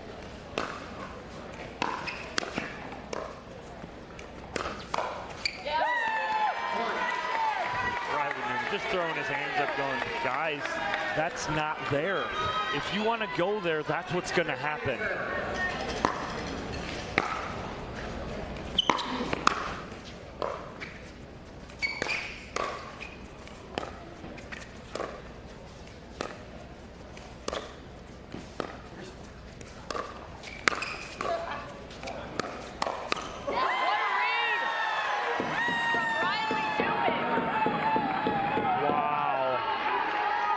Such good anticipation.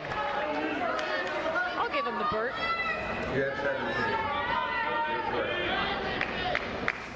17-7.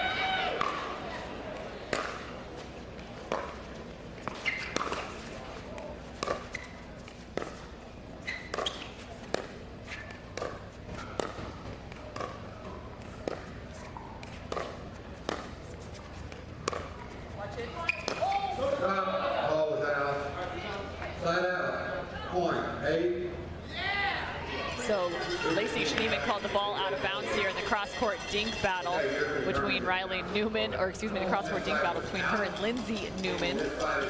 Riley immediately sits down and says no, as he had a heads-up view of that call. They're going to video challenge this from the SoCal Hard Eights. Yes, they're going to challenge the cross court. Dink from Lindsay Newman, whether it was out or in. A call on the New York side was out. Again, the New York Hustlers just dropped one of their video challenges, and oh yeah, that's looking like it's even on almost in the blue.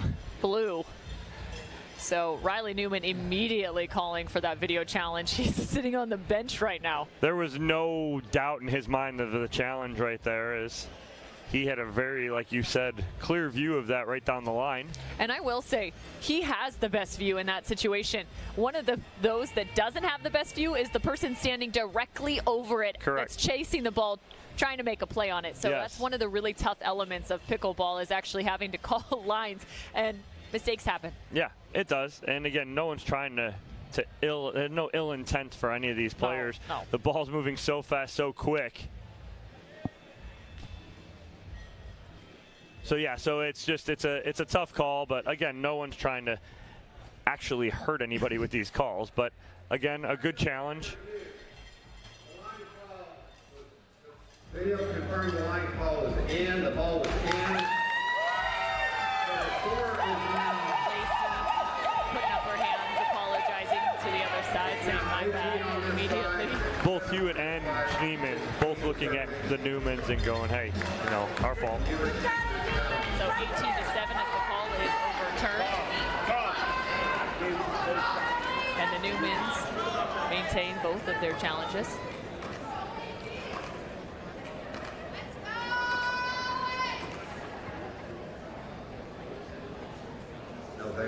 Now making sure we have our score correct. Should be 18-7 for the SoCal Hard Eights as they look to push to a dream breaker. Brendan Long getting warmed up on the sideline. They know what's soon to come. I mentioned the number of dream breakers we've seen to this point. 16 of 32 between the Premier and Challenger level. Just yesterday. And well, no, the first 2 days. The first 2 days? Yep, that's through both. That's still a lot. Close out, stop play. Side out, point, 8. Ball out of bounds off the serve as we continue back to play. 8-18.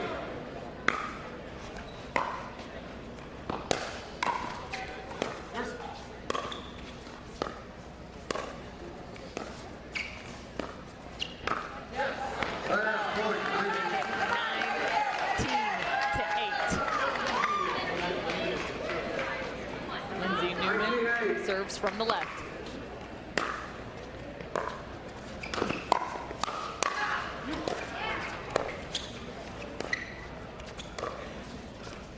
No. So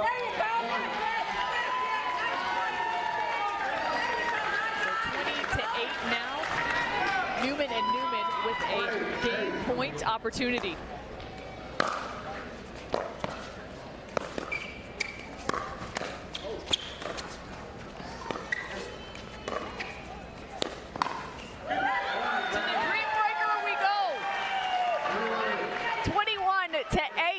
The SoCal Hard Eights pushing this to a 5th.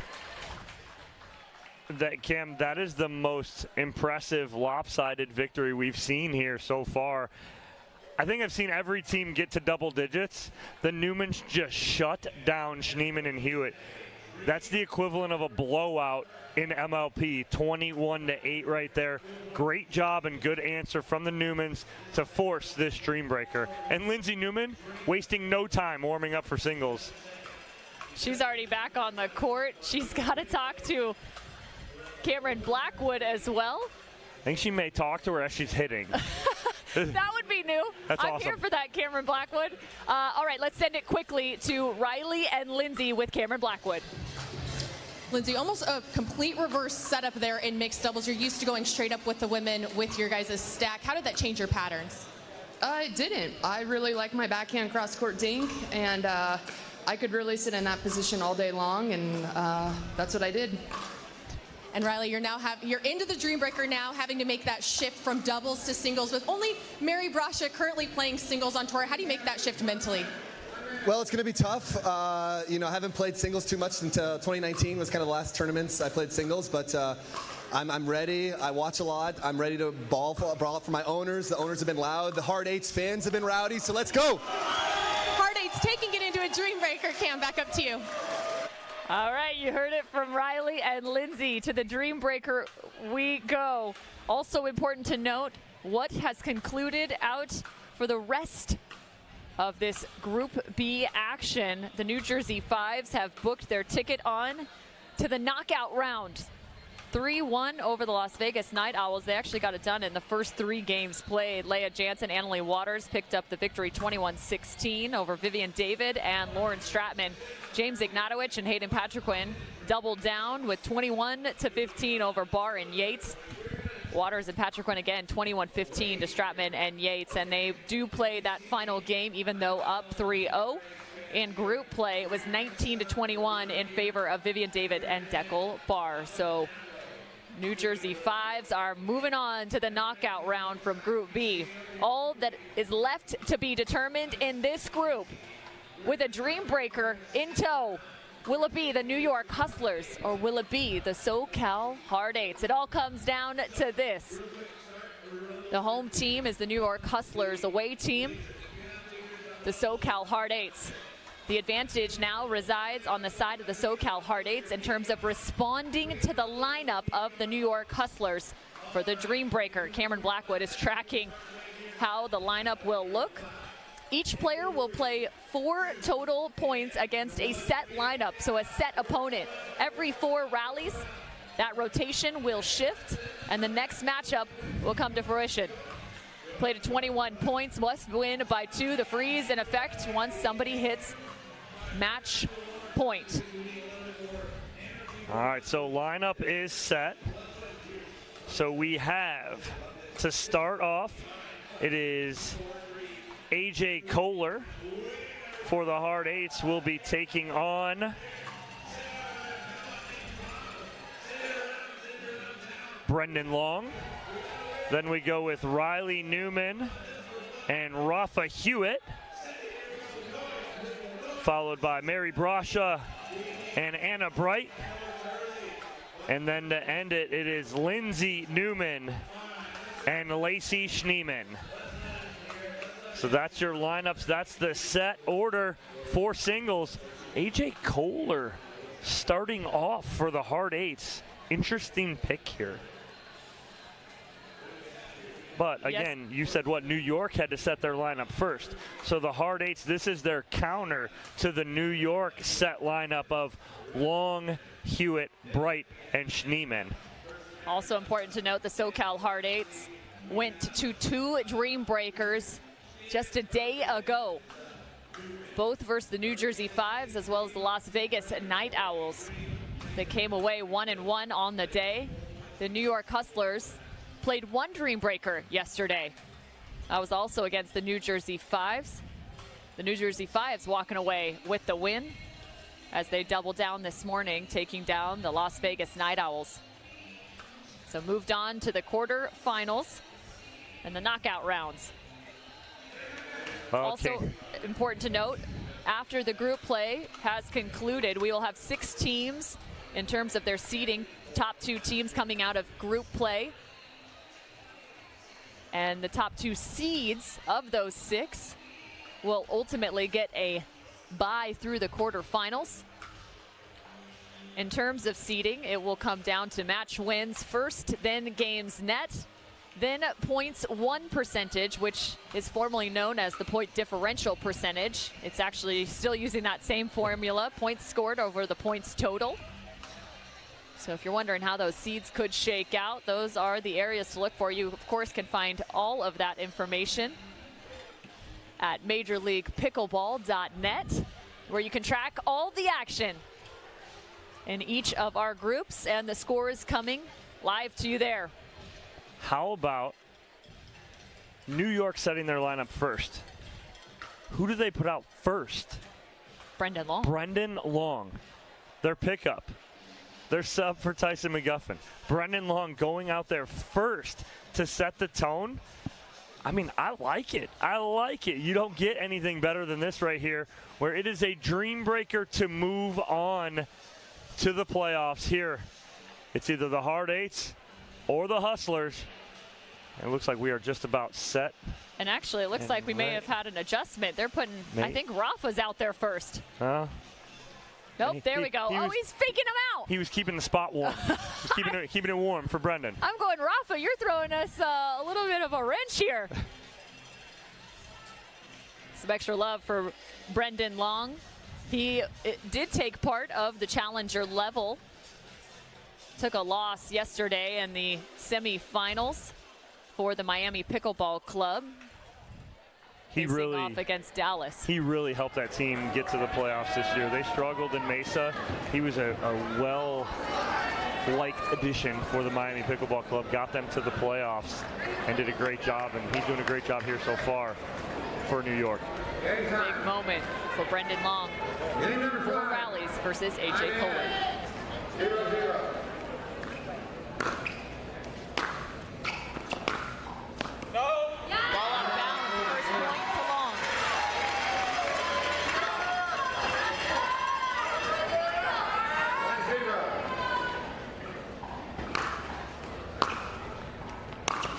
And a second for Long. He's up 2-0.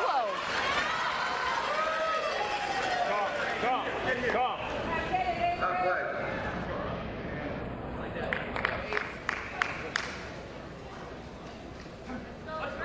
All right, here we go. I'm in. 2-0.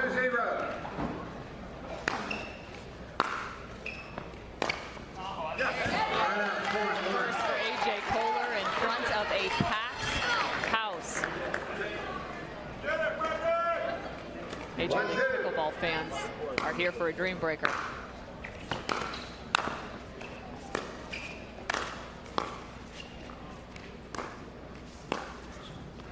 Out of bounds, and Brendan Long, that is clutch. 3-1 versus Kohler. Big start, huge start for the New York Hustlers, and Brendan Long sets the tone for Rafa Hewitt. Next up, Rafa Hewitt versus Riley Newman. Oh, and some net love for Rafa Hewitt. 4-1.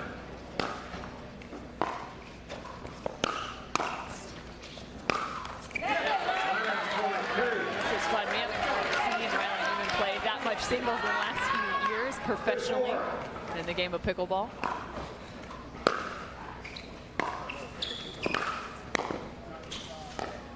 You pointed it out that we don't see much singles from Riley Newman, but he can cover the court with the best of them.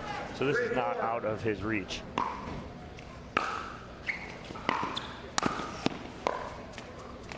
Rafa Hewitt with almost a hero shot on the chase, but Riley Newman ends up finding 3 points against him. That's a great job by Riley Newman. Again, that's why they picked him up. He's clutch when they need him to be. Mary Brasha versus Anna Bright. Oh my, and that's one of Mary Brasha's best shots. That forehand trying to pull it cross court. It was there. It was set up beautifully by Brasha. She just overhits it. Anna Bright, also one of the best singles players in the world. She hasn't played as much this year in terms of singles competition. But again, her game looks like it's still intact. Yeah, absolutely. You don't really lose that. Singles is so much instinct. She's got that, especially coming from tennis. 6-4. Christian Alshon rocking the Bay Area Breakers gear. He'll be playing in the final today for the challenger level.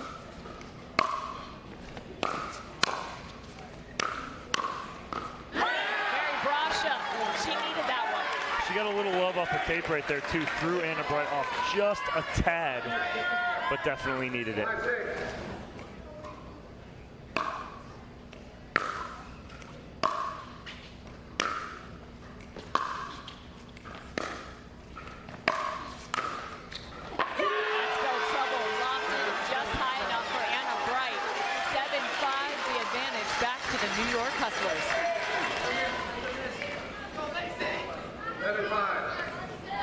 Lindsay Newman versus Lacey Schneemann.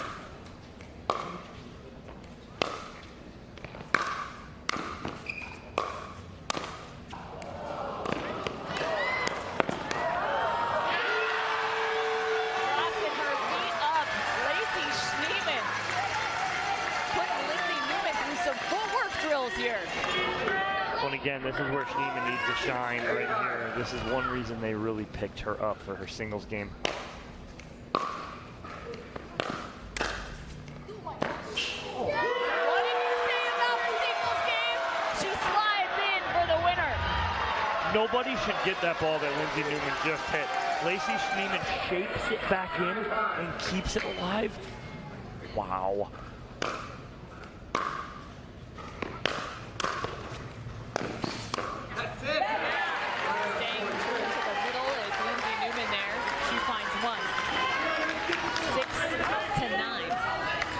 It's a big point here for the hard eights and Lindsay Newman. Get back within 2. Get back to the top of the order.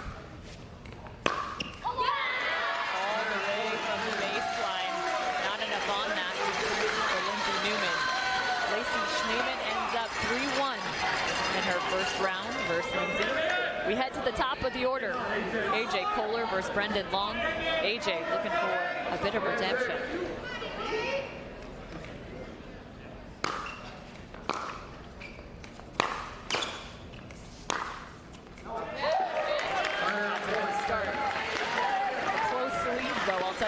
Yeah, Long had it open right there. He just overhits it a little too much.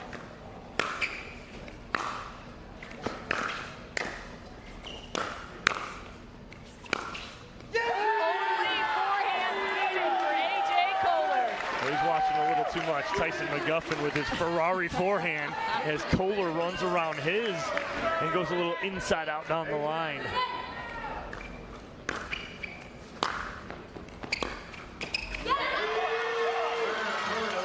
Trying to change it up and go cross-court drop. Can't get it up and over, and an end change in the favor of the New York Hustlers, up by 3. Kohler and Long have 1 more to go.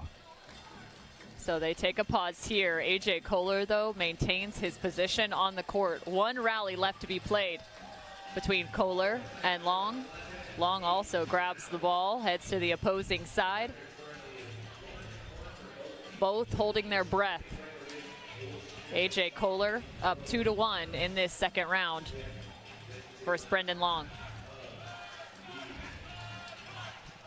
We're watching Brendan Long walk right towards us, and he seemed to be talking to someone, but it is nobody other than himself he is talking to right now, trying to get this point and put the Hustlers back up by 4. The tension doesn't get much higher than this. Dreambreaker, 11-8 to the Hustlers here. 2-2.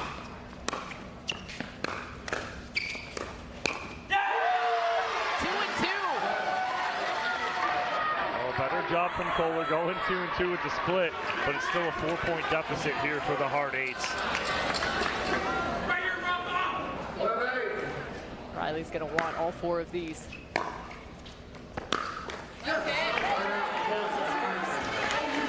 Riley too, he aims that ball down the line, he just places it. He knows what he's trying to do here and set up.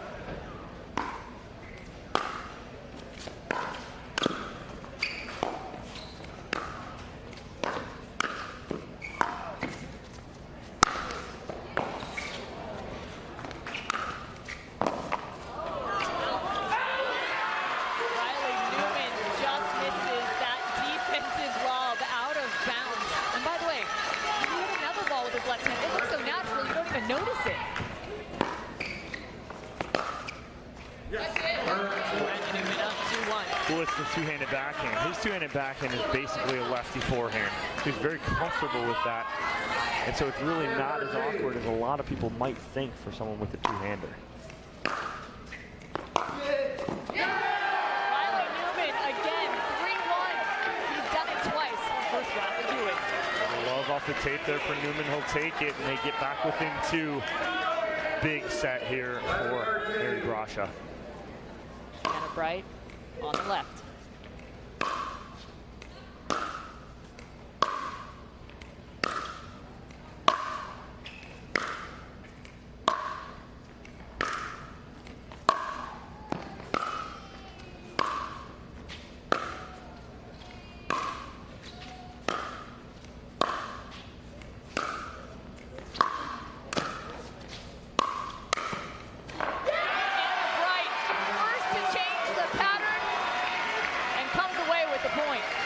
great patience from both these ladies, but again, Anna Bright just wearing out Brasha with her patience as well.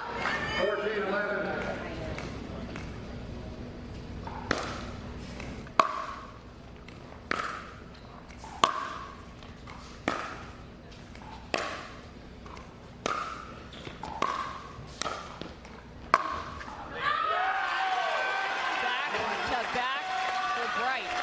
It's just methodical of when Anna Bright decides to come up. She knows what ball she can approach on and what she can't. Brasha leaves her a short ball. She goes corner, comes up, creates the angle. Three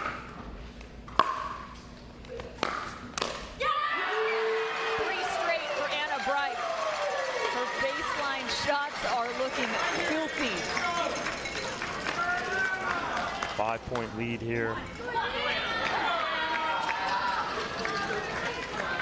16-11.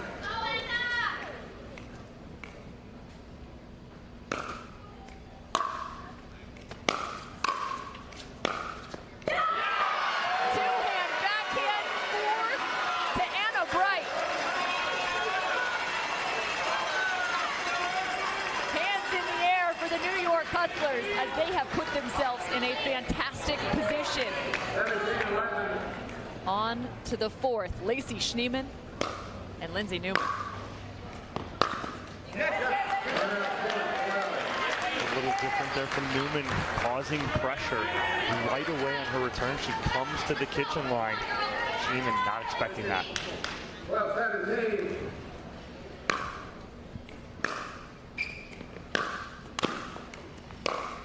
Calls out of bounds. Schneeman getting high fives from the rest of her team. 18-12. 18-12.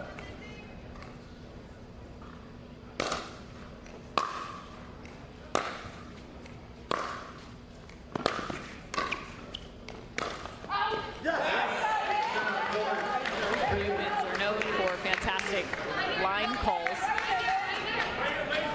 Great understanding of their court position, court awareness. 13-18. Lindsay Newman, how about that?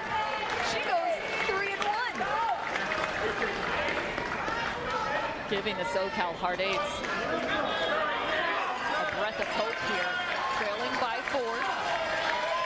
With a little momentum on their side. AJ Kohler and Brendan Long yet again. And AJ Kohler still looking to find the forehand on the backhand side. Long is just forcing the ball there. He is. 19-14.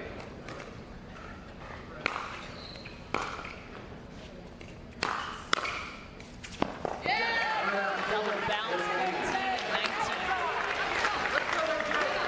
Again, Brendan Long, substitute for Tyson McGuffin. Little did he know he'd be in this position this morning.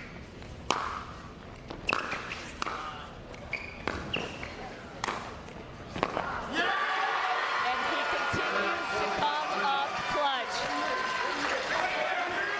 On his paddle, man. Match point to move on to the knockout rounds. New York Hustlers. On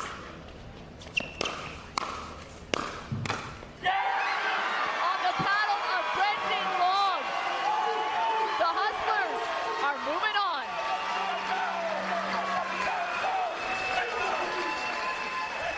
From the challenger level yesterday to the premier level today, Brendan Long played big. Wow, look at Rafa Hewitt. He is pumped up right now. Chest bumping Brendan Long.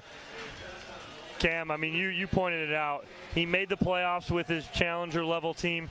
Now he's made the playoffs as a sub for Tyson McGuffin, and he wins it for the team in singles.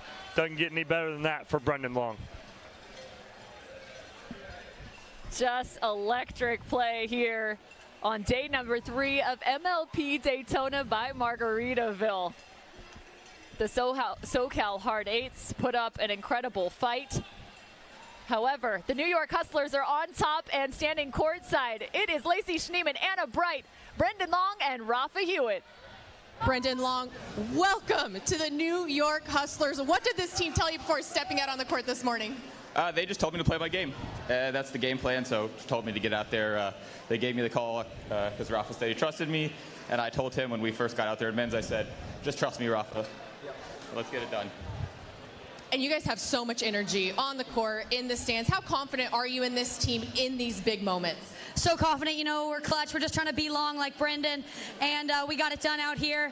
We're stoked. We're stoked that this was a survive and advance situation in our pool, and we're in, baby. Let's go.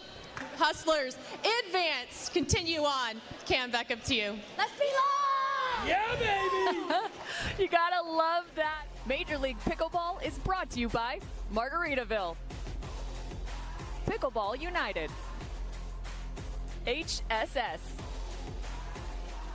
Cirkul, Fromuth Pickleball, Dulce Vida Tequila, and Michelob Ultra.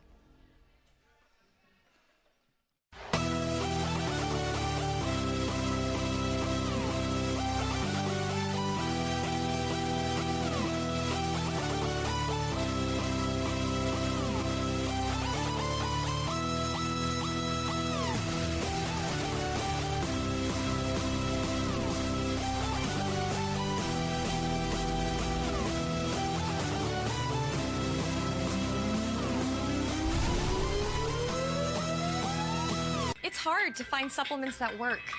No, thank you. You need supplements that are backed by science with natural and plant-based ingredients and that are third-party tested. Because cleaner is better. Like Ora Organic. Plant-based supplements made from the Earth's most powerful plants for your immune health, gut health, workouts, and more. Find out more at oraorganic.com. Match point, it's all up to me. Nothing can get in my way. And when they ask, what are you gonna do next? I'll say, I'm going.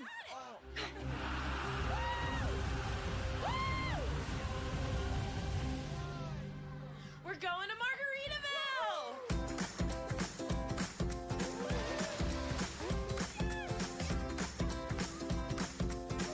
You can go to Margaritaville too. Visit MargaritavilleResorts.com. I'm a natural born hustler. Just like my mama said, hard times that will bring natural born hustler. When the world wants you to sink or swim, I ain't gonna go. Michelob Ultra, 2.6 carbs and 95 calories.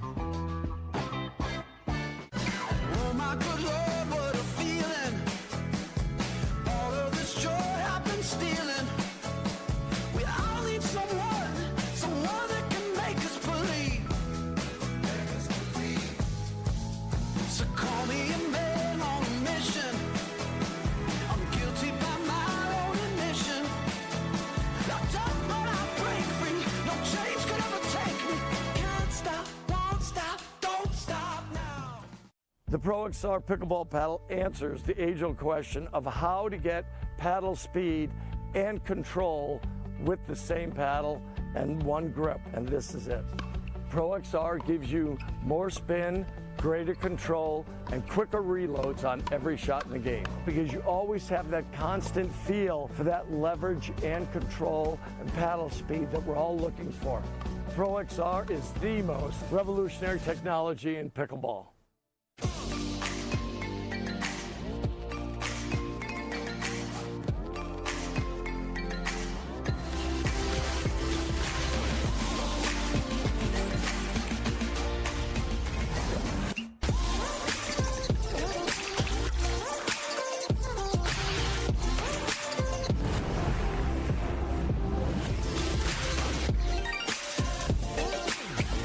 Dulce Vida. You are what you drink. Introducing Skechers Pickleball, the official footwear of Major League Pickleball. They're ultra lightweight and responsive for incredible speed. They have Goodyear rubber outsoles with a specialized pickleball design for increased side-to-side stability and agility. Plus, they feature shock-absorbing foam and Skechers' famous relaxed fit design for incredible comfort game after game. Conquer the court in comfort. Skechers Pickleball, the official footwear of Major League Pickleball.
Welcome back, everybody. This is Championship Court. MLP Daytona Beach is home to the second Major League Pickleball event of 2023, and you are watching the premier level group play final rounds here on Championship Court at the beautiful facilities of Daytona at Holly Hill as we await first serve between the unbeaten California BLQK Bears and the Milwaukee Mashers. This is Group A. The Milwaukee Mashers in a must-win situation against the unbeaten BLQK Bears. Here's our first matchup between these two teams and how it shakes out numbers-wise. Maggie Brasha and Andrea Koop on the side of the Bears against Callie Smith and Lucy Kovalova. Two world-renowned athletes, partnerships around the PPA Tour in Smith and Kovalova. They have the win probability slightly in their favor. What do you think about this overall matchup, Adam? Yeah, so I think those probabilities is a very even matchup. You mentioned it. Callie Smith, Lucy Kovalova, full-time players on the PPA, played together all of last year and so far starting this year. Maggie Brasha, Andrea Koop, certainly playing a lot of pickleball, but not quite full-time players. So I think those probabilities make sense. Maggie Brasha, probably the most unproven player on court, even though she has had plenty of quality results in her young career. But this is going to be a doozy. And also, not just the match doozy, Michelle, but the Group A is a doozy also. So we have the California Black Bears at 2-0, Milwaukee Mashers 1-1, Frisco Clean Cause 0-2, and Seattle Pioneers 1-1. So the Pioneers and Clean Cause will also be playing today. So we could have a situation where it's going to come down to games or points. So the Black Bears control their own destiny. They win this one, they're in. But there could be some number crunching in Group A by the time this match completes. So this is where the game differential comes into play. And first, forgot to introduce us, Adam. That's Adam Stone, you heard, former top men's pro in the booth with you, Michelle McMahon, and of course, top 50 current female pro, Cameron Blackwood, joining us from the sideline. Cameron Irwin and Dominic Catalano on the call before us, doing a great job with our Major League Pickleball team. Speaking of teams, how about Federico Staxrud making his name known on the PPA Tour, taking down the king of singles in Ben Johns recently this season. And he will be part of the men's doubles to follow this early women's doubles matchup. But as you mentioned, Adam, huge implications on the line. Every single point matters. Every single game matters. And the new nuance for MLP Daytona Beach is that we are playing all 4 games regardless of the outcome of the first 3, which is a big deal when it comes to situations like this where we could possibly have a 3-way tie. So then it comes down to every game and every point. So what's your mentality right now? The Black Bears obviously in the most ideal situation on their side, but the Milwaukee Mashers, if they want to have a chance to make it to the knockout rounds, they have to win pretty cleanly in this matchup, especially when you have the Ben Johns and the Seattle Pioneers in your group. So true. And also, as you, I'm looking at the graphic right now on my iPad, and it's a positive 3-game net advantage for the Seattle Pioneers, and it's an even net games for the Milwaukee Mashers. So the Milwaukee Mashers really, really need this win, as it would be very surprising to see that positive 3 games net and 0 even games net could definitely become an issue. So lots of numbers, lots of math. Unfortunately for you, yesterday, Michelle, you made a mental math mistake. I'll never let you forget it. We were supposed to leave that in the past, Adam.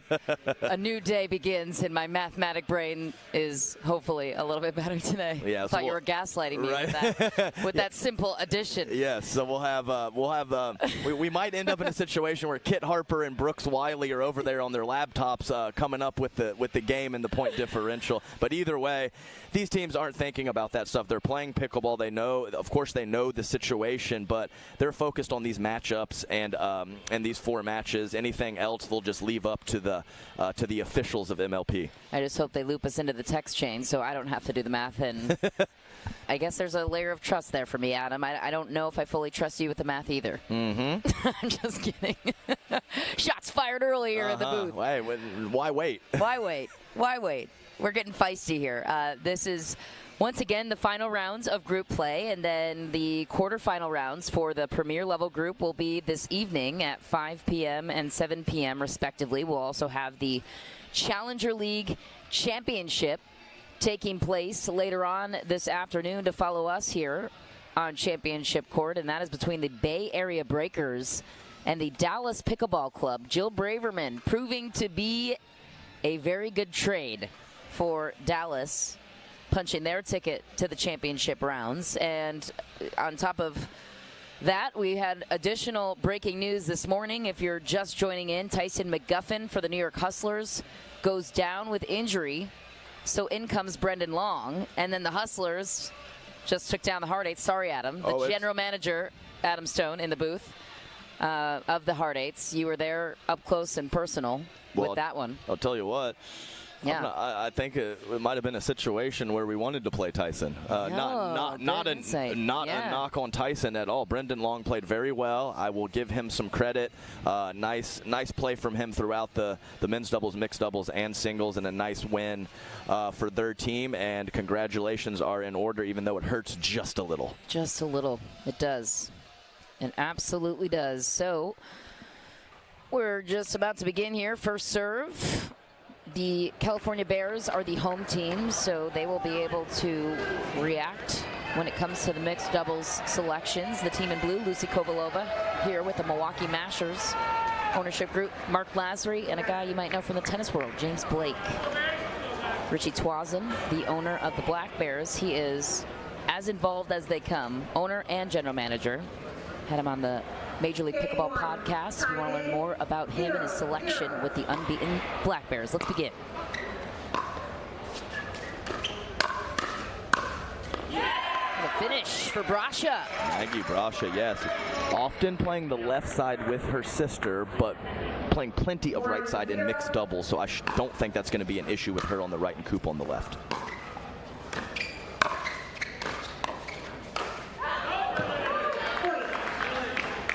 Andrea Coop in the partnership with Brasha, one of the players that has a prolific full-time job. She's a lawyer by day, pro pickleball player by weekend.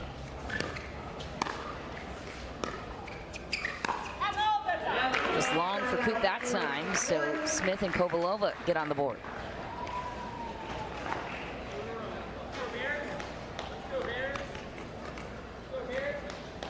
One, two. Smith on the serve to Coop. Well, just a tidbit on how these teams got there in terms of draft. Kovalova and Smith, the first two picks for the Milwaukee Mashers. The California Black Bears decided to go with Coop with their first round. They filled in with two fellas, and then fourth round went with Maggie Brasha. Always interesting to see how the players, the team construction, and how they got there through the draft.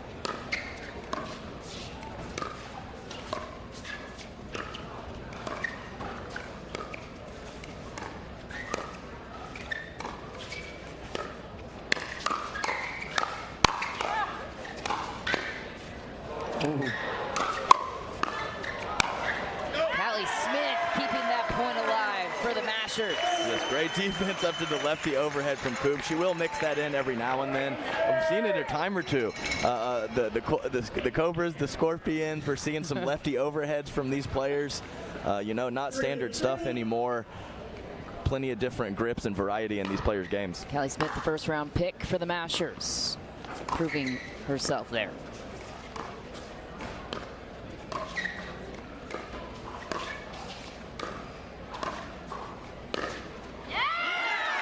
Smith hits a winner to top the shot before. Yes, and Callie Smith, so important to create offense from the left side. I commentated one of her matches on the grandstand yesterday, and that is going to be the key for some of her success in the women's doubles matchup.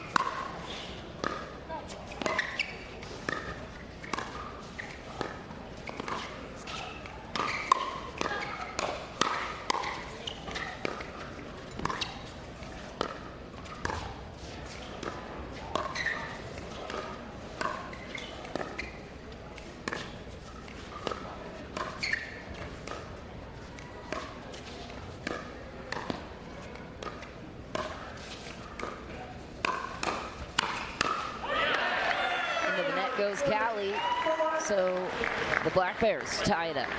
Great patience from all the players and a nice speed up for Maggie Brasha, then holding up with her backhand in the middle, knowing her partner was going to be there for her.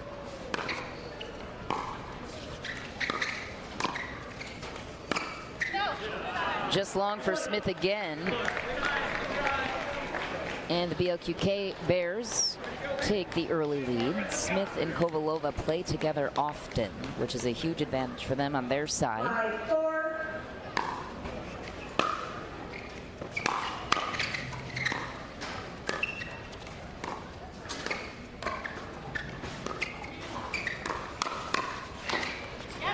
Callie Smith down the middle.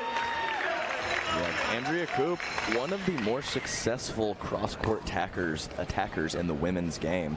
But that time, Callie Smith up to the task as Koop was trying to body her up high, and a great counter from Callie.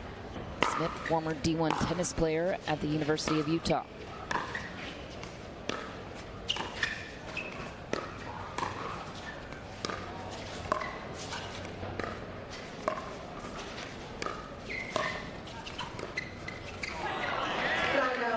Brasha staying patient. Yeah, tough break for Callie as she went with the Ernie just to let her know we were there, but a little late getting back to the middle for the forehand dink.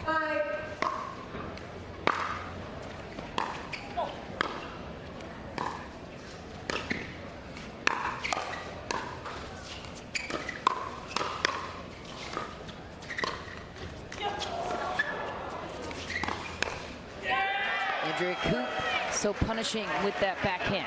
Yeah, very nice. I mentioned that cross-court attack, 1 for 2 for her. And you mentioned Callie Smith, but a lot of tennis talent on the court with Lucy Kovalova and, of course, Andrea Koop, the #1 recruit in the nation coming out of high school.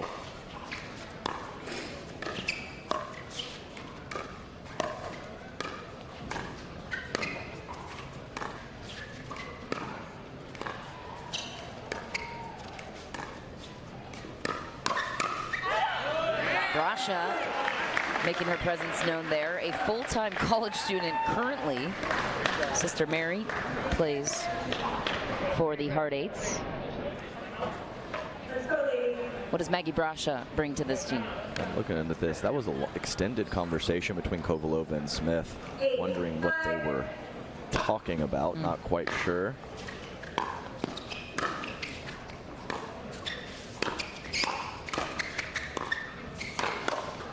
Every ball to Andrea Koop there, and the finish to Brasha. Yeah, and it's a great job by Kovalova off the initial attack from Koop. She was loading backhand and was able to get it to the right side of her body.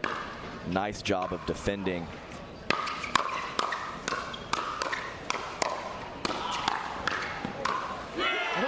Brasha had the opening down the line that Callie Jo Smith, too much pressure. Yeah, and you also, you asked me that question 2 points ago about Maggie Brasha, and she does play with her sister quite frequently, and I would say Mary, slightly more of the defensive-minded player, and Mary Brasha will pull some triggers and has some nice offense and heavy hands.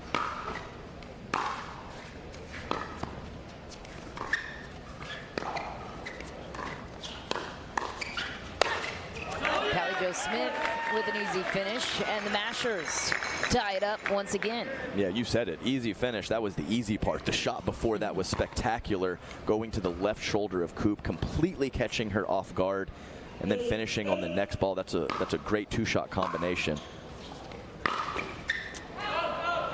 Kovalova catches the tape, sends that ball long, and the Bears back with the serve and the point. A clear strategy for the Mashers in the draft process, to your point earlier, was to keep these two together. They drafted Callie Smith first, and then in the second round, shortly after, Lucy Kovalova.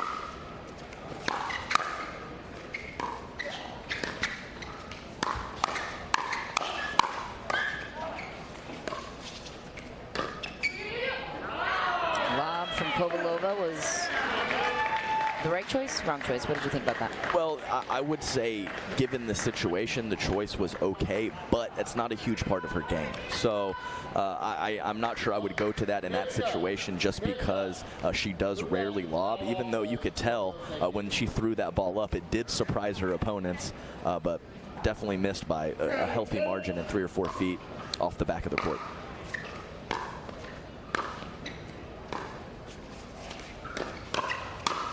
Callie Smith sets herself up on the finish. Yeah, so good from Callie, who mixed up her spot. I always talk about that with this quality of competition. Going at the left shoulder of Maggie Brasha a couple times, that one pulling it up the line with the forehand. Phenomenal offense from Callie.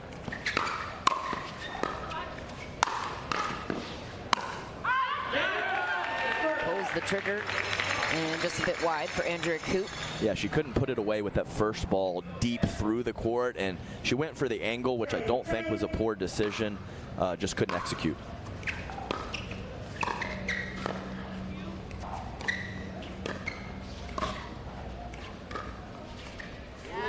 Kovalova finds the feet of Brasha. Her team the first 11 points, so we will have a change of ends. Any patterning that's jumping out to you so far, Adam? Really, I think the difference right now is the quality speed ups and hands and offense of Callie Smith. They've gotten 4 or 5 points in that regard. And also wanted to mention the recurring theme we've seen with some high-end senior pros down on the bench of these premier-level players. We have Mircea Marariu helping out the California Black Bears. Definitely a solid player on the senior tour and imparting some wisdom on these young, talented players. Lots of wisdom to be imparted on the side of each team. We'll also see Alex Pop Moldovan. He used to play 4 or 5 years ago, and he was Andre Daescu's original partner. I used to play those guys all the time 4 or 5 years ago. Unfortunately, has a hip issue, but he is a solid player and knows the game, and he's out there also helping out Andre and his teammates if he can see a little something they can pick on and then let them know. What's the correct patterning for the Black Bears if you're trying to interfere with the partnership of Smith and Kovalova? Right now, I'd put some balls on Lucy Kovalova. Callie has shown that she is pretty hot with the attacks, so maybe just switch the spot.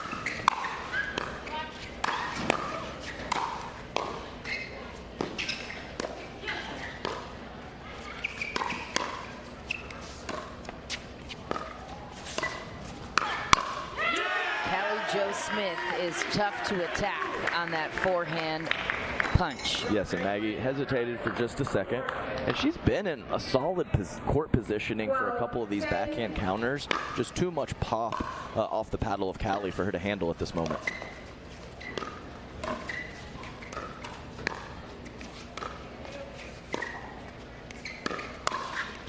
Maggie Brasha finishes that time. And a different slide. So you saw her really looking to counter with the backhand at that time, noticing something that made her think Callie was going to go up the line, and she did, and she smacked a forehand up the middle for a winner. Let's see if that can propel her confidence to be on a few more of these counter attacks, because you know the speed ups are coming.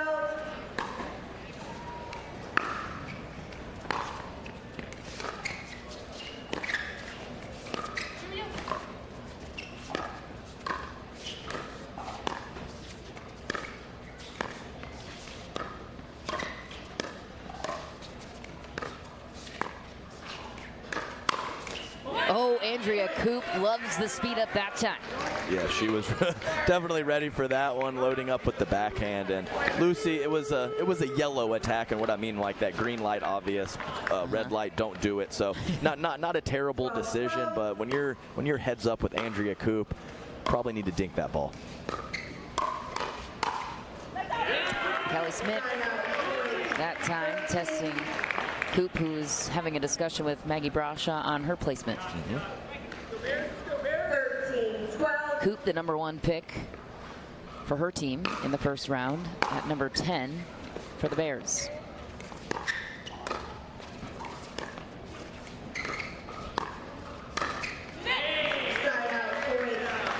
Callie Smith into the net with definitely a too low of attack, but interesting to see, even though that ball didn't come over, I saw Maggie Brasha loading with her forehand again. Maybe that's what Koop was telling her on that little powwow on the previous point.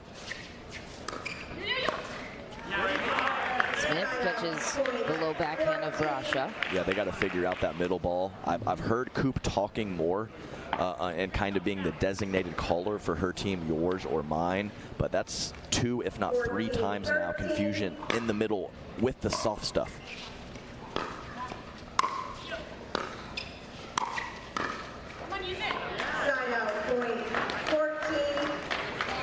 Tie game continues for the Bears. Richie Twazin, the owner, by the way, has 3 MLP championships to his name. BLQK was the dominant team for a couple years there. Now with expansion, things get interesting. Looking to add another. Oh, Callie Jo Smith hits that overhead with so much pace. Loves the shake and bake with herself, setting herself up. Solo shake and bake. Solo shake and bake.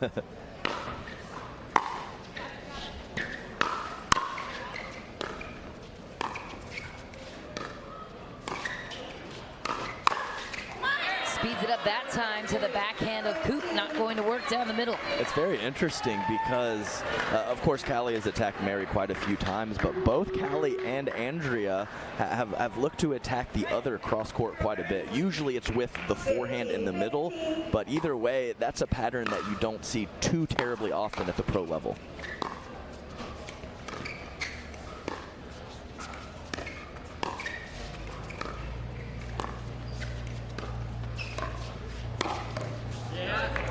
Callie Jo Smith finds the backhand of Brasha. Again, is there anything Brasha can do to get out of the way and keep that ball in front of her? Well, of course, have her and Coop dink a little lower. That would help the situation. But I talked about her loading to either side. Just got to figure it out. Mm-hmm.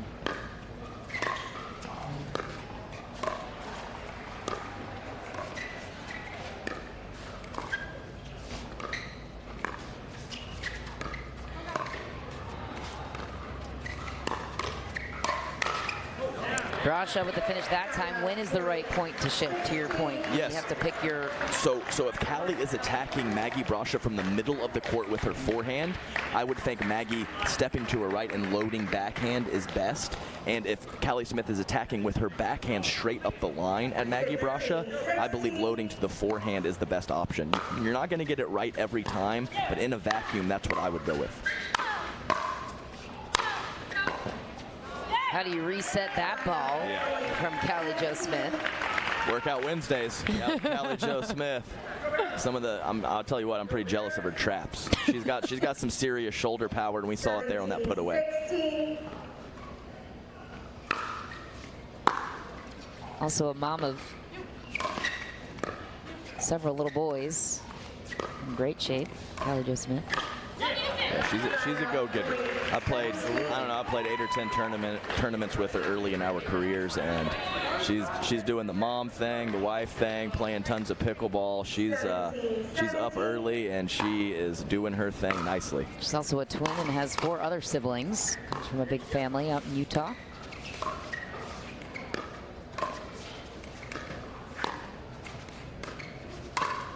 Ooh, wide open spot for Brasha. The girl Maggie, way to find a good one, and she gives herself a couple nice taps on the hip, congratulating herself for an amazing shot.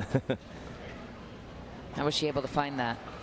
Well, we had Callie Smith she got wide, and when you get your base too wide, you're not going to be able to move too much. So unfortunately for Callie, she didn't move to her right to cut off that ball in the middle.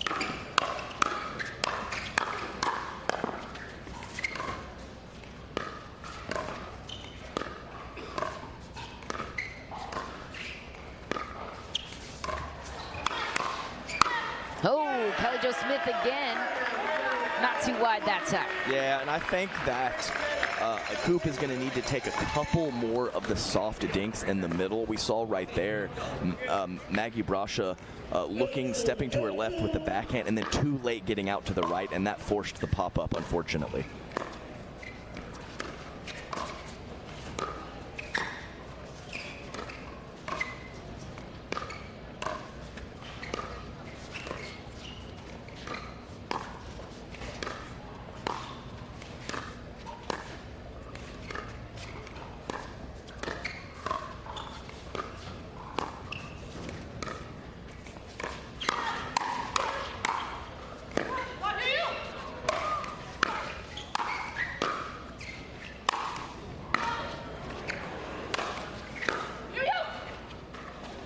Oh, the defense of the Mashers, Maggie Brasha.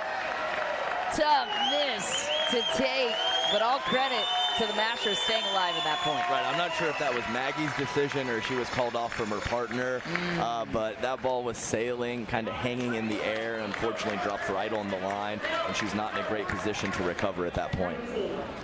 You're watching California against Milwaukee. If you're looking for Seattle or Frisco, they're on grandstand court right now. LA and St. Louis will follow us here on Championship Court.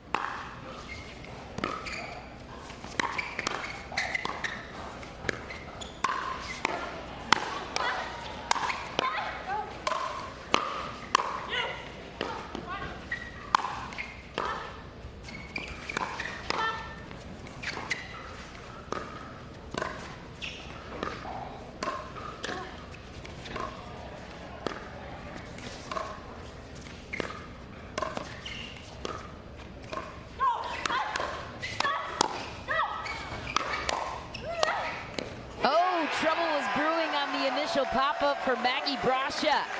The Milwaukee Mashers with game point on their side. I mean, my goodness, maybe the Mashers just stay at the baseline. Some of that defense in the back of the court is incredible. Of course, I'm just joking, but what do you have to do to put a ball away? That's the real issue right now. They've been in some great offensive positions, the Black Bears, and they just can't seal the deal and finish the point. Great defense, obviously, from the Mashers, but they have got to find a way to put a ball away. Defense to offense created that time by the Mashers. Callie Jo Smith and Lucy Kovalova were able to find just an inch of momentum to steal at least the back end of this game so far. How were they able to get things going in their direction? Yeah, and really, Michelle, there has been almost no large runs whatsoever in this match. It's been 1 or 2, possibly 3 points, and then the other team comes back. So we've seen some extended runs, 7 or 8 points in a lot of these other matches, but this thing has been tight the entire time. And the Mashers, and I think to your question, Michelle, is just incredible defense. When they have gotten in trouble, they've dug out of it. And you said it previously, it's the defense to the offense. Great job by them, and they're rewarded with a chance to take down this first match. Game point on the side of Kovalova.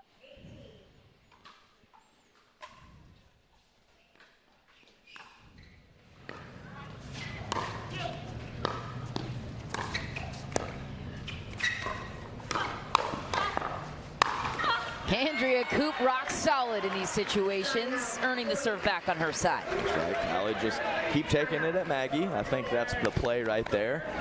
Andrea Coop with the heavy hands. I like her, occasionally mixing it up and going at Andrea, but stick with what's working. She's done a nice job attacking Maggie. Just keep with it.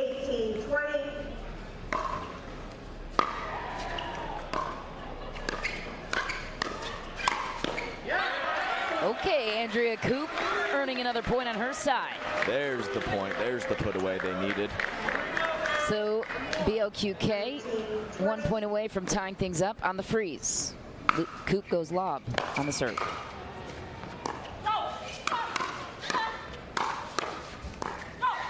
Ooh, dangerous territory when you pop things up to Callie Smith's forehand, and she finds the foot of Brascia. Have another look.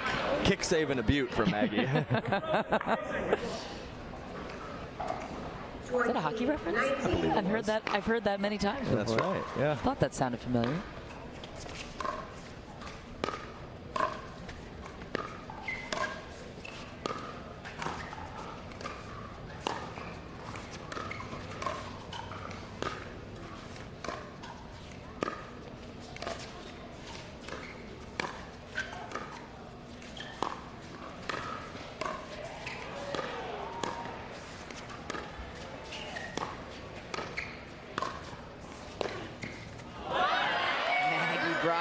Just stays rock solid in that patient point. Amazing dinking, and let's be clear, none of those dinks were playing from any of the 4 players. They were dinking with a purpose. They were putting it to spots and really kind of trying to create some offense with some of those offensive dinks, and that's exactly what happened. 19-20.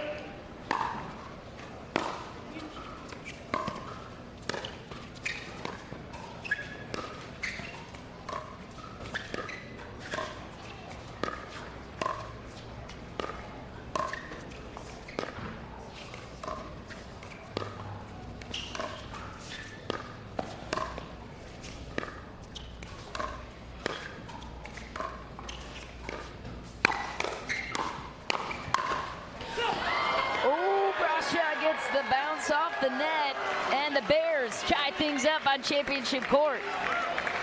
That was a little fortunate. Tough break for Callie Jo Smith and Kovalova. We're back to traditional scoring on both sides.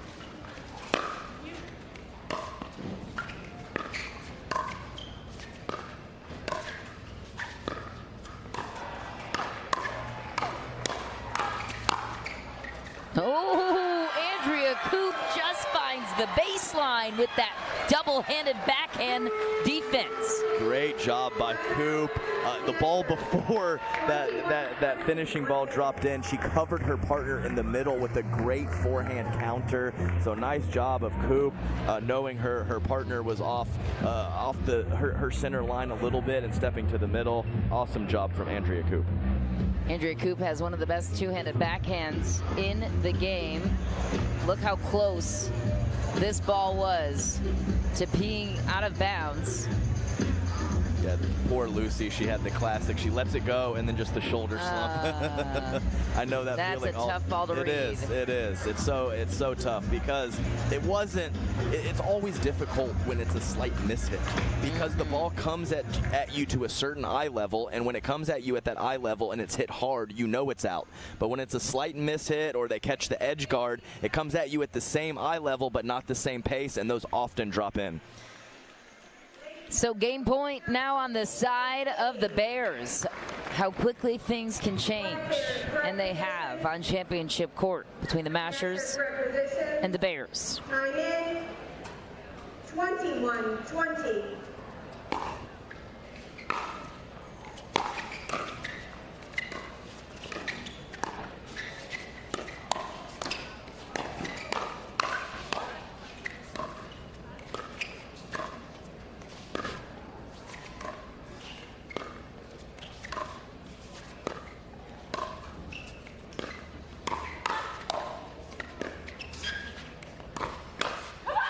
Andrea Coop picking apart the middle of the court, and the BLQK Bears come out on top in game number one.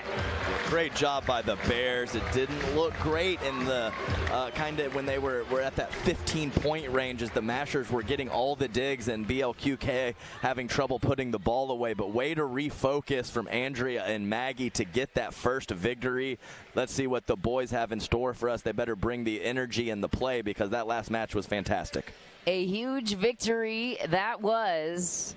Every single point was earned. For a while, it looked like the Mashers were going to run away with it, but they didn't. Cameron Blackwood standing by with Coop and Brasha.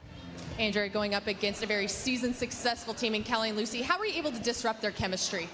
Well, I don't know if they did. They had some amazing gets. Those were long points at the end there. I told Maggie we needed to channel our inner Mary because she was sitting there watching. We needed to grind out those points because they're so good at countering. They want that, and they're probably the best in the game at it, other than that certain 16-year-old. And speaking of grinding out those points, when you're in those long dink rallies cross court with Lucy, what's going through your head? I'm just trusting all my training. I mean, I drill so much forehand dinking, so I was just trusting what I had. There you have it. BLQK Bears go up 1-0. We're going to come back with men's doubles right after this. Don't go anywhere. On the way.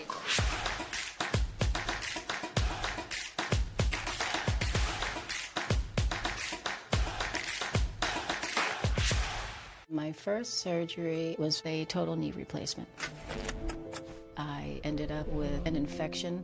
They were going to have to amputate my leg. That just was not okay with me. The moment I entered HSS, the care was exceptional. For somebody to tell me you're going to keep your leg, it was magical. Everything is so alive because I got my life back.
To me, nothing can get in my way. And when they ask, what are you gonna do next? I'll say, I'm going.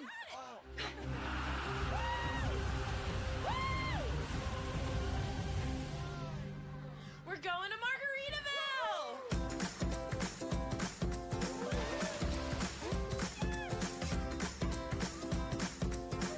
You can go to Margaritaville too. Visit MargaritavilleResorts.com. Back on championship court, it is time for our men's doubles matchup. The BLQK Bears came out of nowhere to win game number 1. I guess it wasn't nowhere. They had the lead most of the first half of that game, and then Andrea Koop and Maggie Brasha came back in a very pivotal moment to get game number 1 in their favor. So now we graduate to the men's doubles matchup. The Mashers with everything on the line. The Black Bears are unbeaten. They win. They're definitely into the knockout round and earning that most likely the bye heading into the semifinal round, which means they don't have to play in the quarterfinals tonight. That would be a huge break for them. That's the biggest. If you don't have to play a match in this format, incredibly huge advantage. So Andre Daescu and DJ Young in the blue for the Milwaukee Mashers are going to try and pull an upset here against Federico Staxrud and Dylan Frazier. Staxrud has made waves recently on the PPA Tour, made headlines the week that he took down Ben Johns in Mesa in singles, and then handedly beat Jay DeVilliers in the finals. You were there? Yes, and Staxrud, I would say 6 to 8 months ago, I would have called Federico Staxrud a singles specialist. Ooh. Now he is a full-on pickleball player. He can play mixed, he can play men's, and of course, he can play high-level singles as one of the best in the world. DJ Young goes long that time.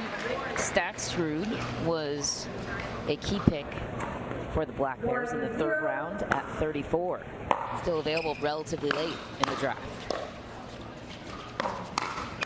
Yeah, it's huge value, Michelle, when you draft a player as a single specialist and a solid doubles player, and then their doubles play rises throughout the season. It's really nice to have that situation.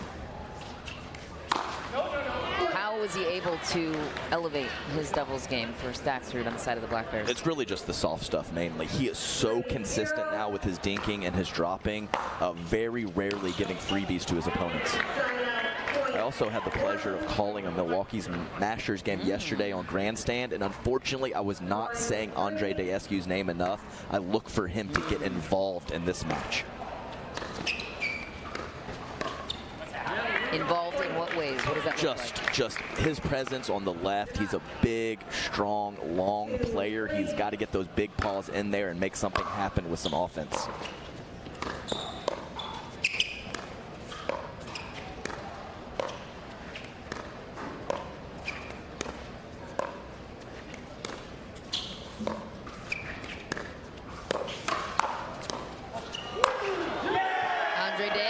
Involved there, ask and you shall receive. Adam Stone. Exactly, and that could be a pattern that happens frequently, as once they start cross-court dinking, Daescu and Federico Staxrud often stay in that pattern. Daescu was taking one slot after Staxrud, who just hit that one into the net. Daescu was taken in the 3rd round for the Mashers at 35.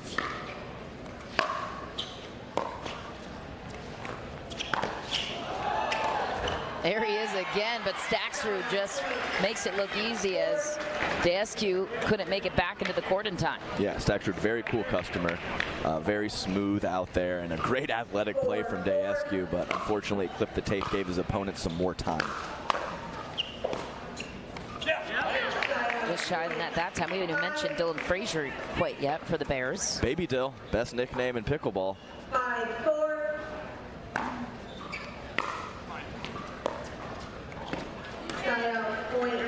And Frazier doesn't have a strong tennis background, but an incredible athlete. Played baseball, basketball, football growing up.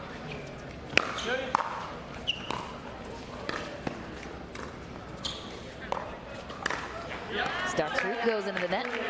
Yeah, questionable decisions from Federico. And also, it'll be interesting to monitor how much court Federico is taking playing the left, as Dylan Frazier, Baby Dill, very capable of playing an offensive style from the right side.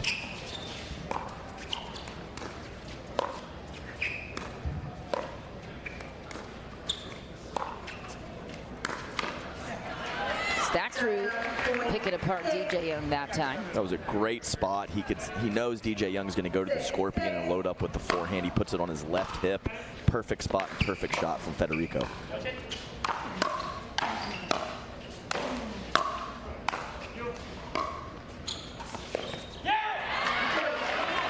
Miss hit for Daescu. Defense to offense. And maybe the pressure of the Black Bears back at the baseline, then charging forward after a good drop, got into the head of Andre Daescu a little bit. Not a good drop that time. DJ Young all over it. Yeah, one great job of DJ leaning into the kitchen, using his length, catching that ball as out in front as possible, and some of the easier power in the game. Just a nice smooth stroke and a lot of whip on the ball for DJ.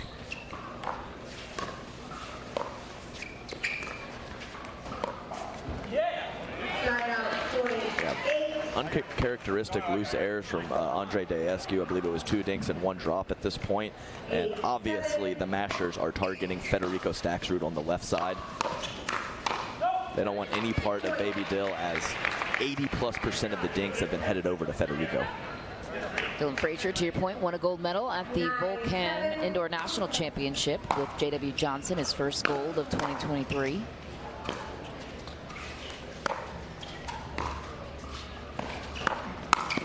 Staxrud grabs the sideline that time.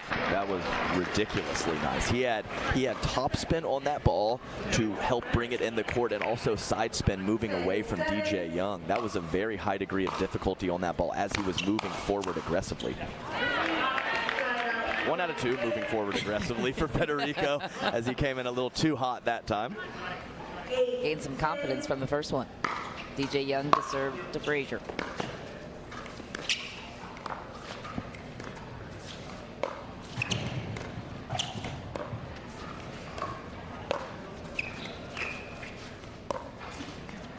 Daescu missing that dink now twice, clearly targeting the cross-court area of Staxrud. Yeah, Andre Daescu angry at that Cirkul water bottle holder there as he gives it a little smack as he's toweling off at this point, frustrated with himself on those errors. I have no doubt he'll clean it up. He has some very soft, consistent hands for a big man. He just wanted to help us get one more shout out to one of our sponsors here. That's right. MLP Daytona Beach, Cirkul Water. Giving Cirkul some love. Your water doesn't have to be boring. DJ Young, we haven't really talked about too much so far in this one. Grew up in Spain, played junior tennis competitively from the ages of 4 to 16. His Duper rank is 20 in this tournament at 6.55. He's 22 years old. He's had to harness his aggressive play in the sport of pickleball. How have you seen his development unfold lately? Well, he's a couple of his recent partnerships have allowed him to play the right, and I believe that he's embraced that role. As early in his career, he was pretty much a full-time left side player, so I like to see the versatility from DJ over on the right, and he has a pretty good skill set to handle himself over there. Back to basics question for you. How do you see the sides for somebody that's less familiar with the strategy in men's doubles? How do you see the left and the right side in today's game? And you can answer that after this. Yes, definitely the left side player is almost always the alpha and taking a majority of the court, often calling the balls yours, mine, and creating the offense. And the right side player is more of a consistent dinker and dropper of the pickleball, good at counterattacks and occasionally mixing in a nice attack on the forehand side. So kind of the basic, they vary from that occasionally with different skill sets and opponents, but that's kind of the core of a left side player and a right side player. So with his personality, to your point, not a natural position on the right side, had to kind of work into that side. Oh, we have a challenge on the out call. I believe it was the return long. Am I right there?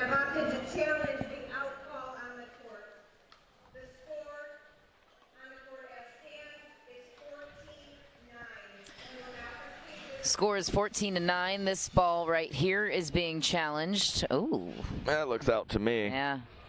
Remember, it's the bottom center of the ball where that touches. Yes. And though you see part of the appearance of the ball to be over the white line. It's all about where it's landing and touching the court. Exactly right. And basically at this moment in this match, the Mashers have to find a way. They're not even in a situation right now where the California Black Bears are necessarily beating them or taking it to them. They are giving away a couple too many freebies, and the Black Bears are comfortable allowing them to do that. So they have to find a way to clean it up, and then once they do cut out some of the errors, then they can start maybe attacking more, putting some more pressure on the Black Bears. But right now, it's just a little too easy for the Bears as they have this comfortable, commanding 5-point lead. Call stands. Frazier back to serve. That ball was out of bounds, though close. Time in. 14-9. Oh, Frazier so quick with the hands. DJ Young one bit faster that time. Well, it helps to be long on the right side, because that would, if I was playing the right, that would have gone right through the middle. So nice job by DJ covering the middle. I'm laughing because we saw just a brief flash of Jay DeVilliers on the screen. That ball was long, but he was camera ready. He's always camera ready. He's like, Michelle. I remember Staxrud beating me in the championship in the Arizona Grand Slam.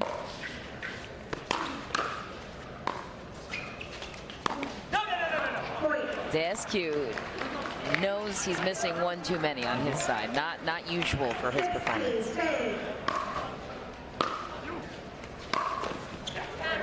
Frazier misses that time. Descu, a former pro tennis player, competed in the 2015 U.S. Open, represented Romania in the Davis Cup as well. He's been pro since 2017 in pickleball. Oh, beautiful ball to the baseline from DJ Young. Just lofts that one in. I mean, how does that happen? That's incredible shot to hit a ball soft and completely freeze your opponents where they don't even lift their paddle. Great deception from DJ. Looked like a dink.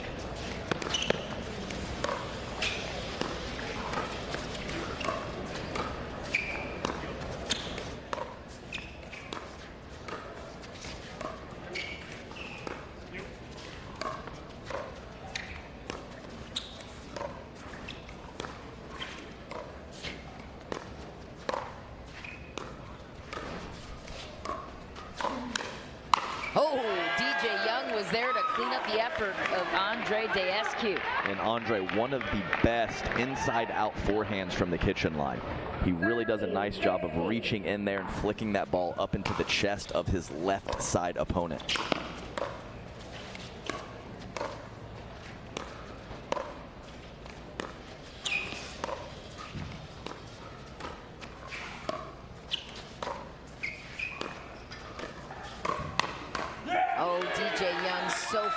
With his reaction. Yeah, he was ready that time, and you can see him on some of the dinks that are left slightly high. Even when the Black Bears don't attack, DJ is looking to scorpion quite a bit, putting that paddle right above his head and looking to smack counterattacks. Federico Staxrud needed the break that time. He got it.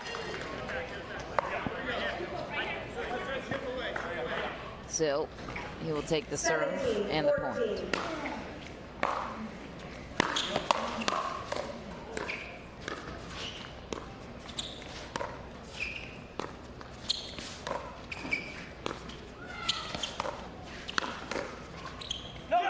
Just long for Descu. Great topspin roll backhand from Federico Staxrud right into the right armpit rib cage of Andre Descu. Couldn't get his paddle where he needed to keep it in.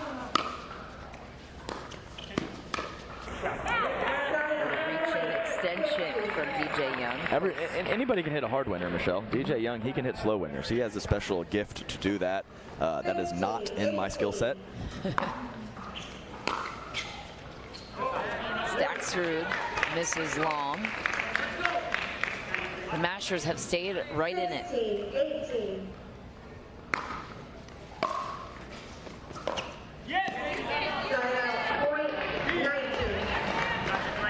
Another close call on the out ball of Staxrud. Who's serving now?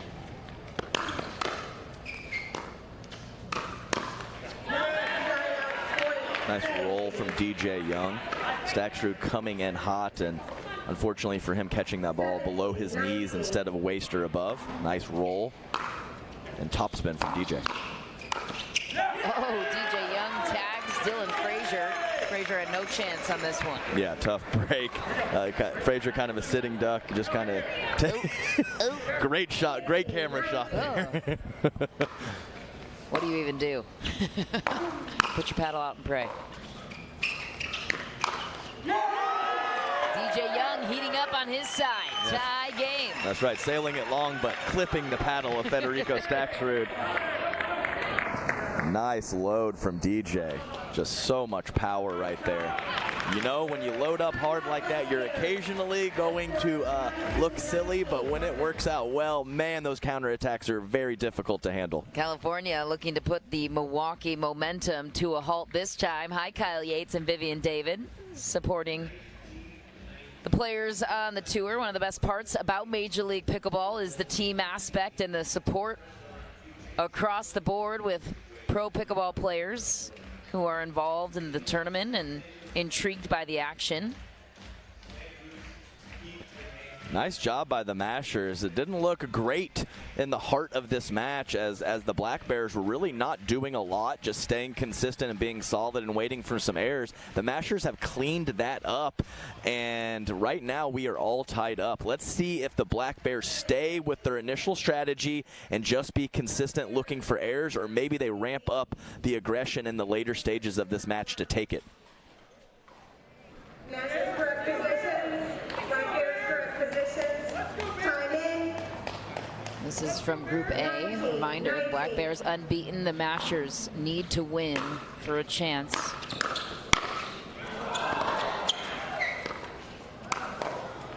To get into the knockout round, Staxrud puts an end to that thought for now. My goodness. Yeah, well, sometimes the net cords hurt you and sometimes they help you. Black Bear's in big trouble until the DJ Young rip clips the tape and neutralizes the point.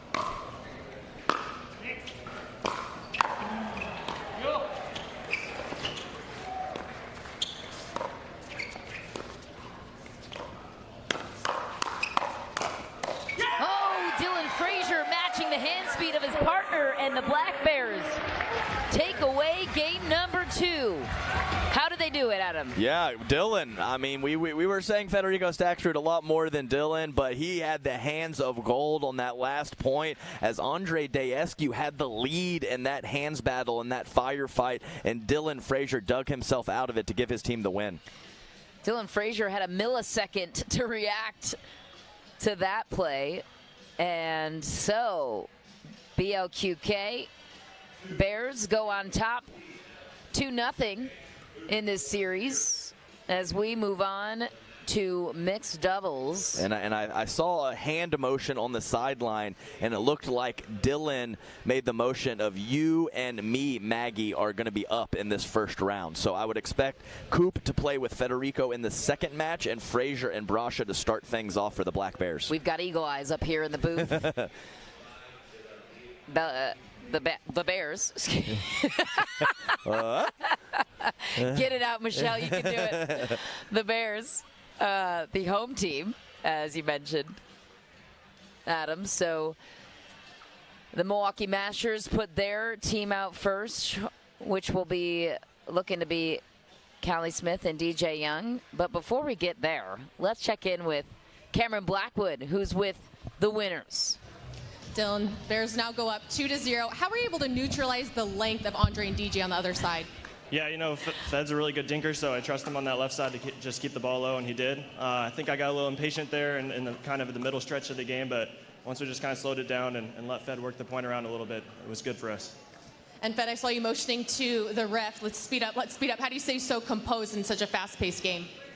No, I think I play better when I make the opponents play my rhythm. So I was like, let's go. Just say the score. We're going to serve.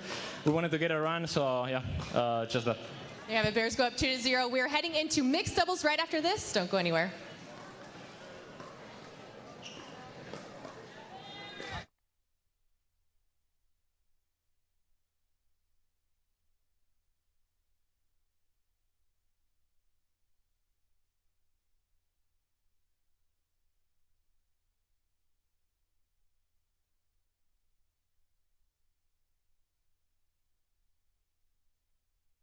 Introducing Skechers Pickleball, the official footwear of Major League Pickleball. They're ultra lightweight and responsive for incredible speed.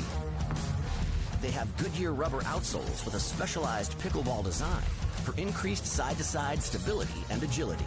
Plus, they feature shock-absorbing foam and Skechers' famous relaxed fit design for incredible comfort game after game. Conquer the court in comfort.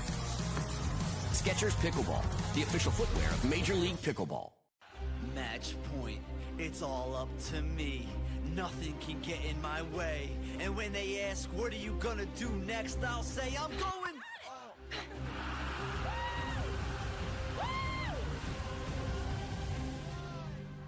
We're going to Margaritaville!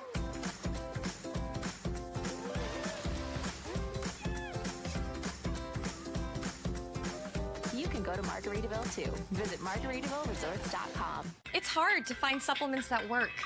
No, thank you. You need supplements that are backed by science with natural and plant-based ingredients and that are third-party tested. Because cleaner is better. Like Ora Organic. Plant-based supplements made from the Earth's most powerful plants for your immune health, gut health, workouts, and more. Find out more at oraorganic.com. The Pro XR Pickleball Paddle answers the age-old question of how to get paddle speed and control with the same paddle and one grip, and this is it. Pro XR gives you more spin, greater control, and quicker reloads on every shot in the game because you always have that constant feel for that leverage and control and paddle speed that we're all looking for. Pro XR is the most revolutionary technology in pickleball. Back on championship court, it is time for our first mixed doubles matchup in the series between the California BLQK Bears and the Milwaukee Mashers. The Bears are unbeaten. They're a perfect 2-0 so far in this tournament as Maggie Brasha talks things over with her coach. The Mashers have everything on the line right now with their duo that they put out. They clearly feel this is the strongest duo on their team, DJ Young and Callie Jo Smith, giving them their best chance to keep this series alive. Michelle, DJ Young just walked over the net. How is that possible? Unbelievable. He just walked over the net. So we welcome you back to the beautiful. Go ahead. No, I was just going to say I was totally wrong on the matchup. So I didn't. My eagle eye was not so eagle as you mentioned on the sideline. As this is not the matchup I was expecting. but here we go. Game 3. Time in. Andrea Koop and Federico Staxrud will take their crack at the Milwaukee Mashers.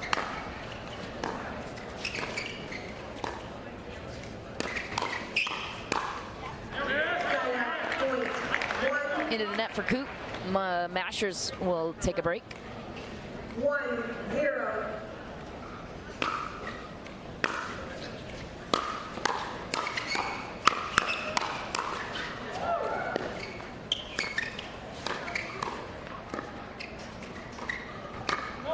Callie Jo Smith so aggressive, and that ball is called in on the side of the Bears. Yeah, and you see Mircea Murariu making the end sign, just letting his team know that ball did land in. And we have an interesting development. DJ Young is really committing to the right, playing right in mixed doubles.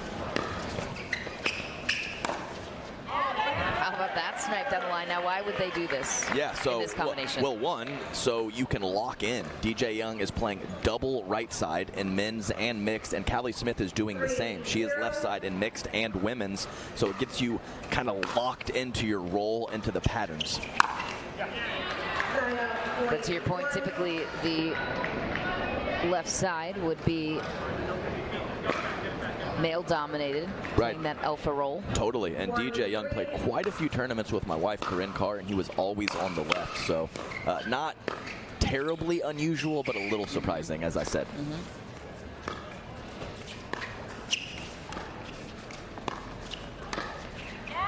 Another find down the line for DJ Young. So good at finding the backside of Staxrud so far in this combination. And Staxrud just throwing his hands up. What do you do? What do you do? What do you do? He's attacking from low, and he's keeping them in at this moment.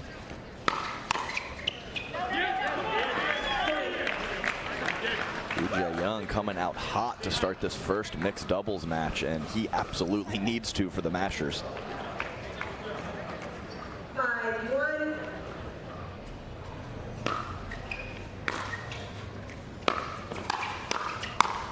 Ooh, Coop with a miss, and the Mashers on top by 5. They need this game to stay alive in the series. The Bears could end it if they win this game right here.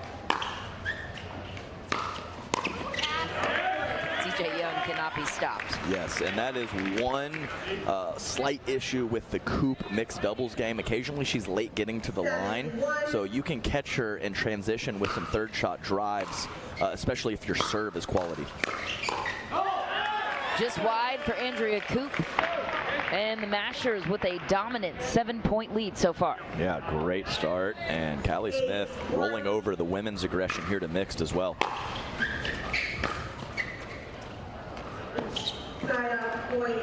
If that dropped and it would have been a clean third shot lob winner, that would have been spectacular. But it was not particularly close. Heat check for DJ.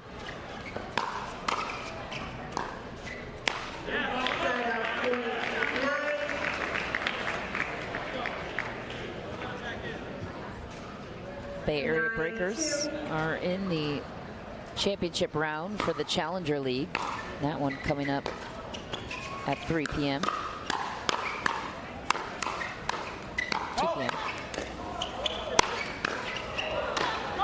Oh, Kelly Jo Smith goes big and it sails long. Nice point, everyone. Nice athleticism and explosion from DJ Young on the overhead, but California Black Bears there with the reply.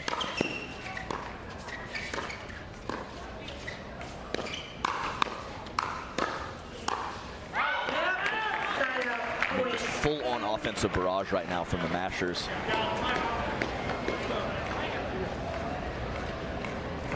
DJ Young to serve to Coop.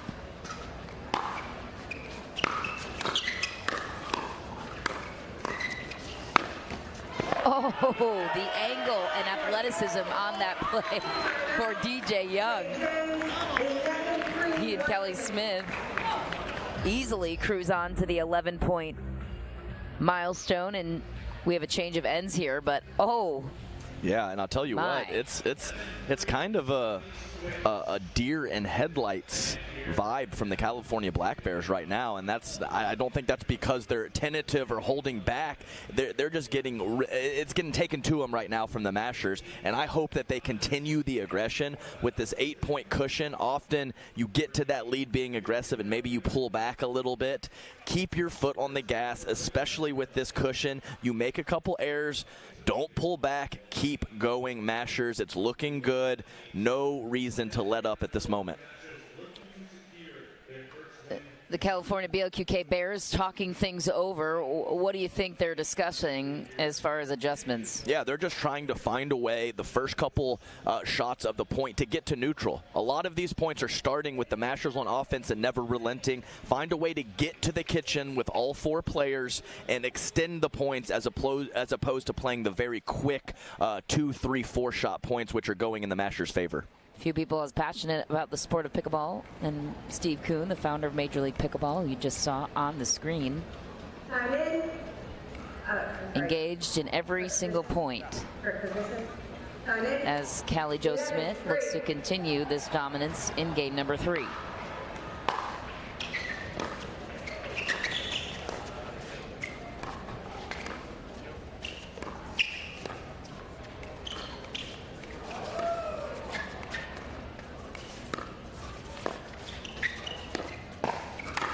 Oh, DJ Young, so good at picking apart the middle of the court between Coop and Staxford. And you saw the Black Bears targeting the middle of the court with the dinks. That must have been what the conversation was about, and let's see if that continues. I think it will, at least for a few points.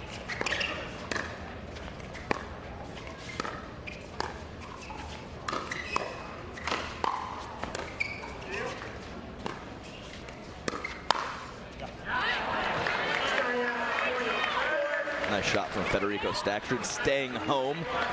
Callie Smith was hoping she could catch him with a deceptive attack with Federico leaning to the middle, but he stayed home, as I mentioned, and ripped that forehand counter.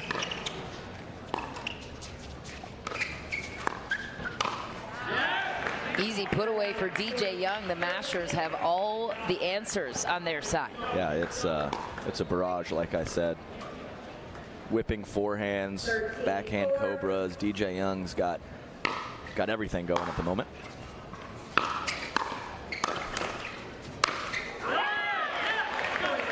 What do you do if you're Coop and Staksrud? Tip your cap at this moment. Just try to stay in it, try to play your game, but recognize that if they don't cool off, we might be in trouble.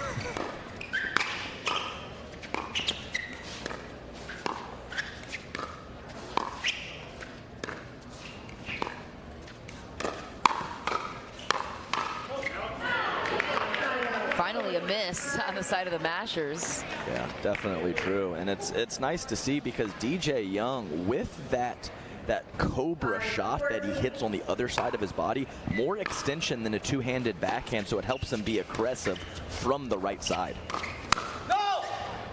Ooh, a strong call from Young. Too late to get out of the way, though. Yeah, it's tough for Callie when she goes for the Ernie and then is jumping back into the court to have the wherewithal to pull her paddle back and let it go out. Very difficult. There it is. Again, the angle. How does he do that? No chance. That is one question I do not have an answer to. My goodness, it's just so good. Crazy grip, crazy angle created from DJ Young.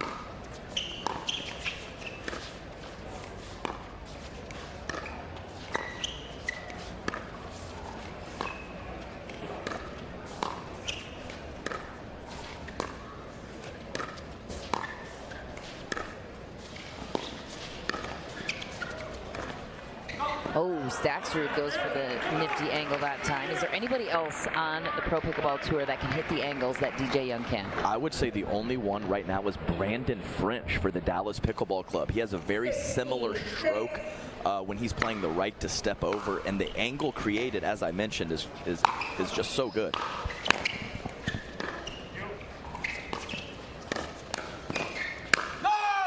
DJ Young lets out a growl. How does playing the right side play into that? Play into how he's able to construct points and angles and create the plays he wants to.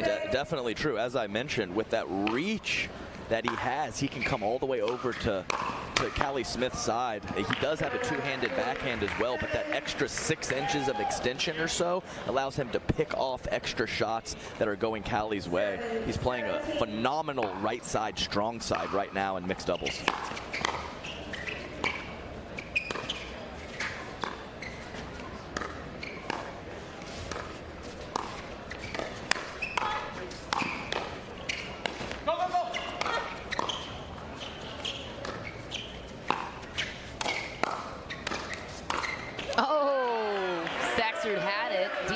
Is everywhere and perfectly played out exactly as you were just beautifully explaining about the sides. There are no holes, because if you then go over to Callie Smith on the right, she's rock solid. You go to the right of DJ Young and it's his forehand. Yep. A shot from Andrea Coop, and you also saw it with DJ's aggressive court positioning in the middle. You've seen Staksrud go for 2 very difficult extreme angles, and that's because of where DJ is, forcing Staksrud into a low percentage shot. It's a great point by you.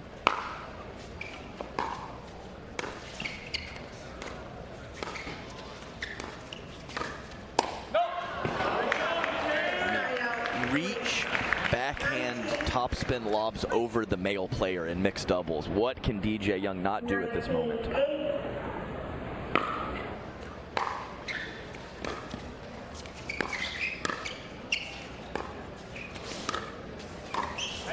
Andrea Coop finding a rare hole in the pairing of DJ Young and Callie Jo Smith. Well, keep standing there, DJ. If she can do it 10 or 12 more times in this match, good for her, but keep your positioning right in the middle.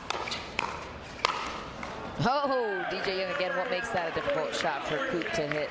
9 times out of 10 down the line. Oh, absolutely. Yes. Young. Yeah. So, I mean, when you're misdirecting the ball or you're putting it, especially if it's from a low position, it's going to be difficult to make that at a high clip. So, yeah, just trust your offense and trust your game like they're doing. And until that game gets a little bit tighter, just keep on keeping on. DJ Young and Callie Jo Smith didn't even flinch at the score. Down 2-0, everything to lose. And they come out for a 21-9 dominant win to stay alive in the series against the Bears, who have yet to lose all tournament long. Their playoff hopes still alive for the Mashers, thanks to DJ Young and Callie Jo Smith, who are standing by with top 50 female pro Cameron Blackwood. Callie, dominating performance by you guys. A completely different mindset from gender doubles here in a mix. What was said between you and DJ and within your team before you stepped out? Well, everyone knows that DJ is the right side demon. I happen to believe he's both side demon, but I'm happy to play either side. So he was the star of the show today, played fabulous. I'm like, he's like, just dink the ball back, and I got it. I'm like, okay, and he totally did. So he played great. I obviously everyone here on the court played awesome, but I think DJ just stole the show today. So way to go, partner. Let's go Mashers. And it was a must win for you guys. Why the decision to put you on right side? I don't know. I mean, we practiced with me a little bit on the left side, and we were struggling, and I was like, look, I think I'm better on the right, and you're a better player on the left. And then we were just like, all right, fuck it, let's do it. There you have it. They put 1 point on the board here. We're heading into our next mixed doubles right after this. Don't go anywhere.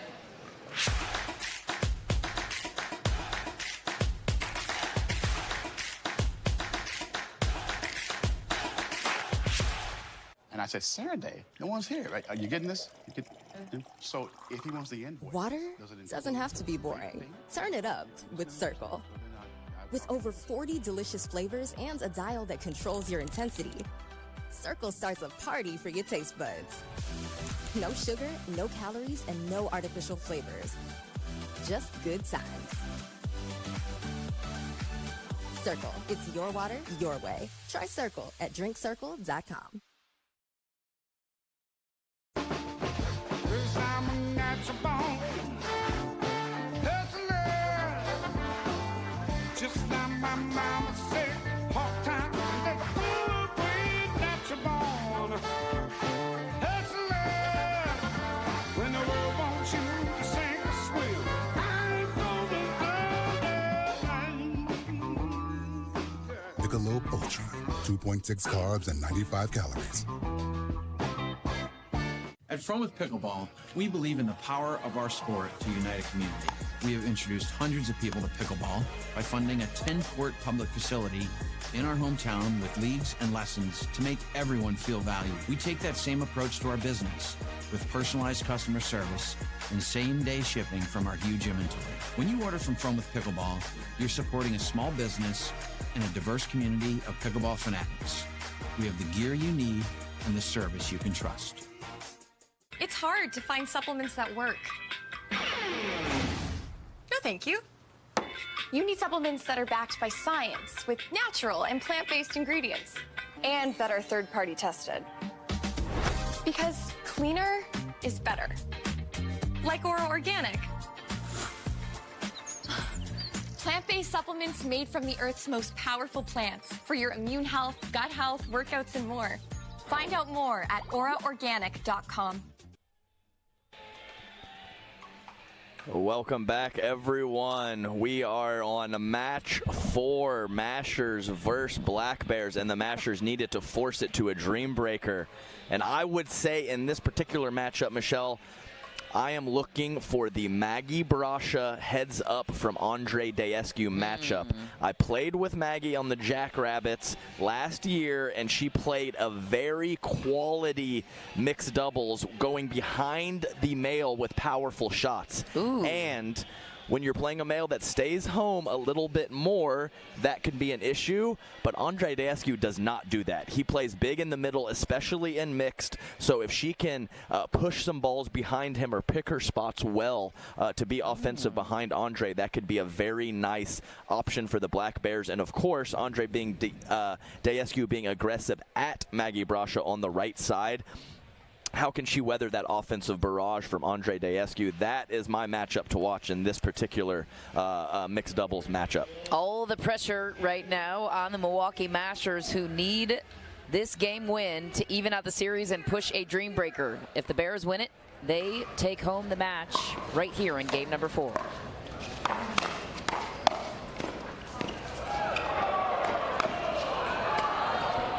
Just wide for Kovalova, who can't believe it. First point, throws the paddle down walk. She's got a nice little smirk on her face, though. She can't believe the point, but she'll get through it as we are, as I mentioned, first point of this last mixed doubles match.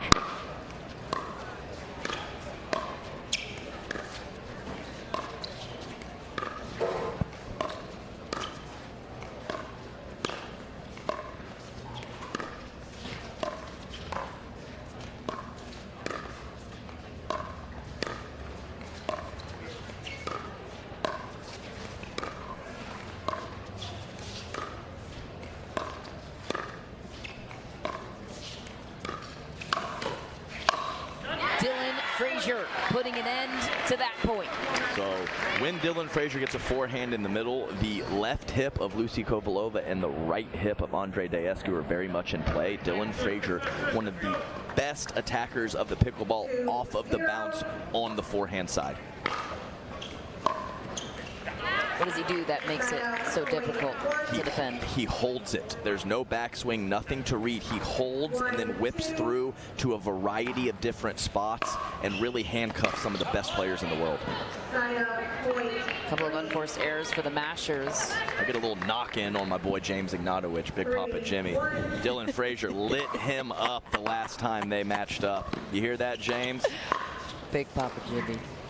I refuse. I can't. You can't. I don't blame you for not being able to do that one. Lucy Kovalova back to serve. This is Group A, the final round of group action. Oh, grab from Daescu.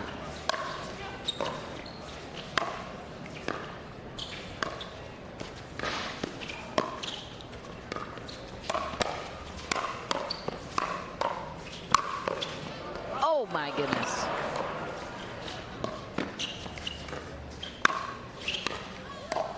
Oh, we thought the point was over. Lucy Kovalova battled her way back. The OMG emoji says it all. That's right. That's the highest fist pump I've seen from her on the day. And when she gets that fist up high, she starts playing well. That's expert analysis.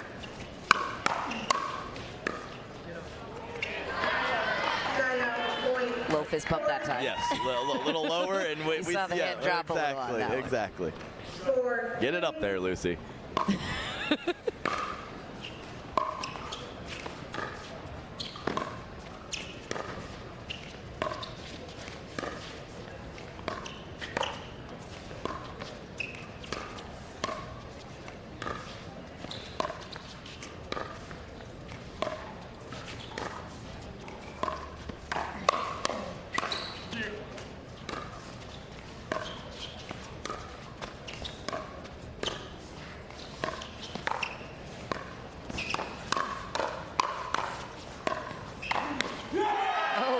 Daescu takes over in the middle, and that's what they need from him on that side. Big play by Daescu, but also Andre isn't the most adept at hooking the ball at the player in front of him with his forehand, so we're going to monitor this pattern. He likes the inside out, and unfortunately for him, his inside out is going directly at Dylan Frazier in this matchup.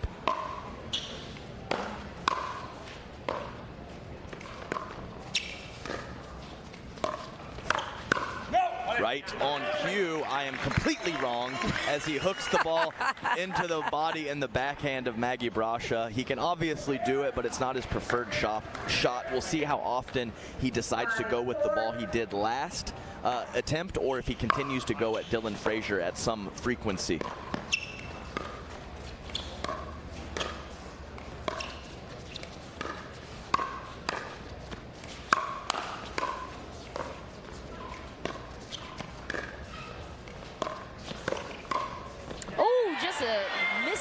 Redirection yes.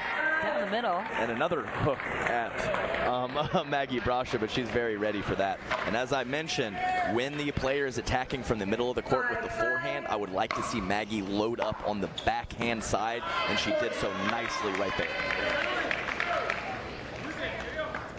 6-5. Point. Tough break.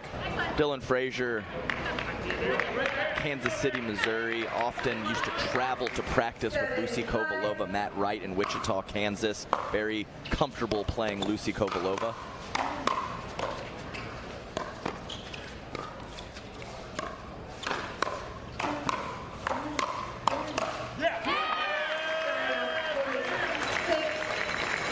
Nice offense from Andre Daescu. Maggie Brasha couldn't get out of the pattern, unfortunately. And there's a couple points now where Andre has sustained that pressure in the middle for 4 or 5 shots and not let up whatsoever.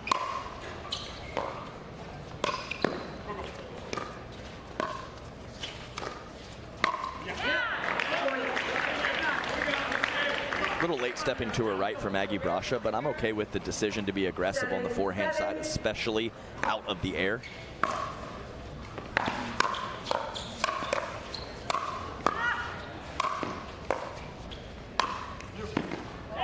Brasha finds a way, just a slight miscommunication between Daescu and Kovalova. I'll get it. Wow, I mean, I just ripped James Ignatowicz. Why not Matt Wright as well? Matt Wright's not over there. Lucy was not expecting Andre to be over there because Matt Wright wouldn't have been there.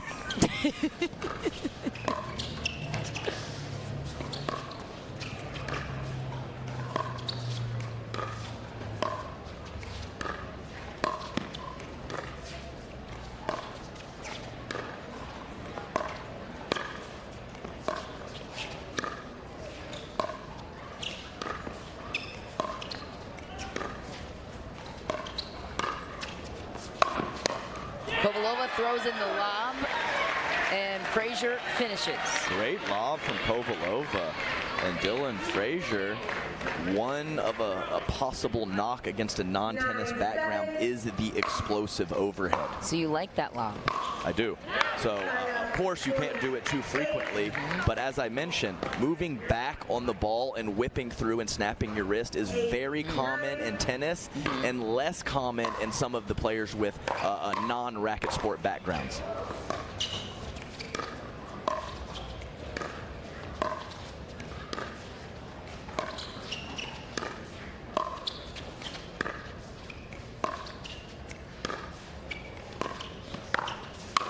Dylan Frazier all over the finish down the middle. Yeah, it didn't hesitate for a moment. That ball, of course, popped up by Andre Daescu, but if there's even a slight hesitation, that ball could drop a couple inches and not give you that great angle to hit down on the ball. Dylan Frazier all over it, though. Missed that time. Yeah, he's there. He needs to be there, and he needs to go for that shot. 9-10. Can't make them all, but Dylan, stay in the middle, stay aggressive.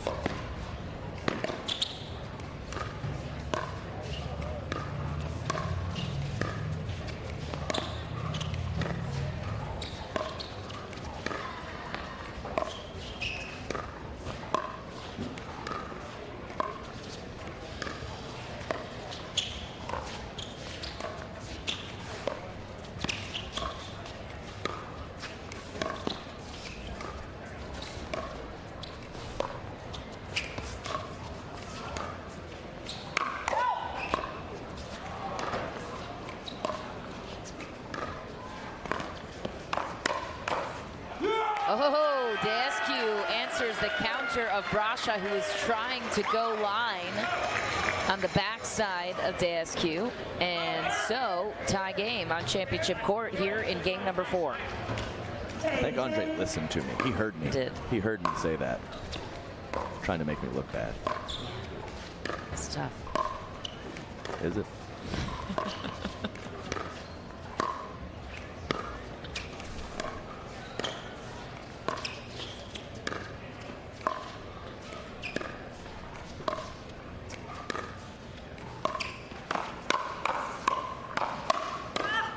Oh, good snag from Kovalova.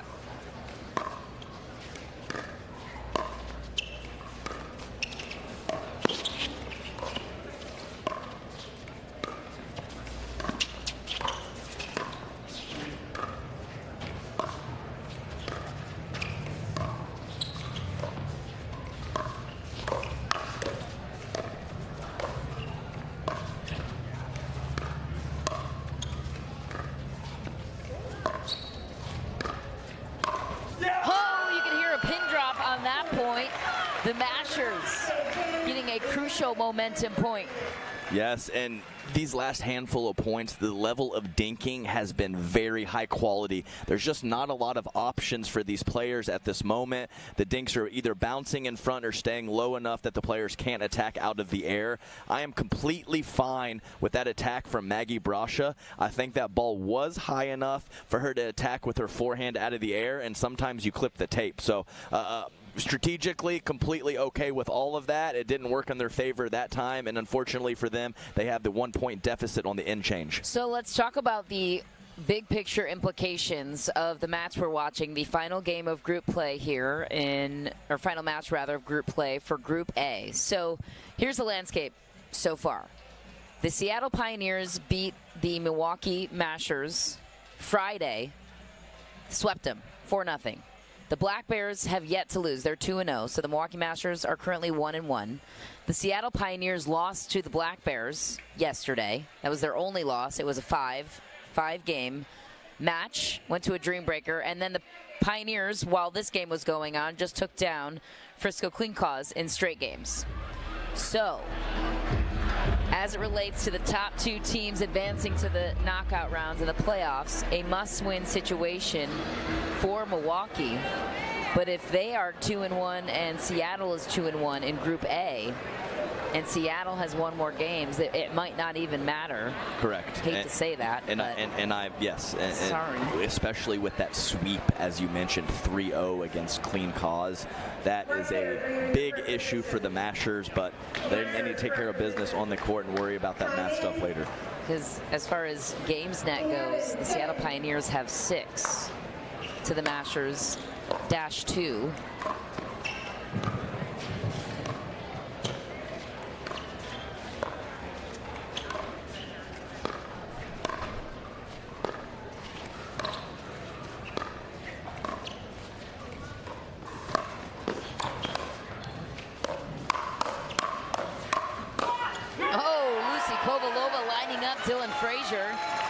What a finish down the sideline. Yeah, really, really nice to see Andre Daescu stepping up so far in mixed. I know he didn't play his best men's doubles game, so nice. He's a veteran. He regrouped, and he's playing very solid right now. Commentator curse. It's a real thing as he floats that backhand slice drop attempt and catches the tape.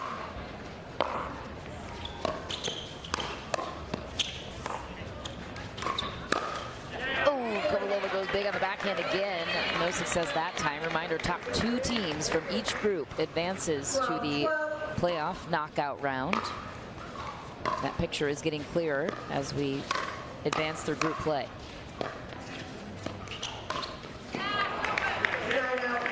Yeah, not quite sure what happened there. Tough miss for Maggie.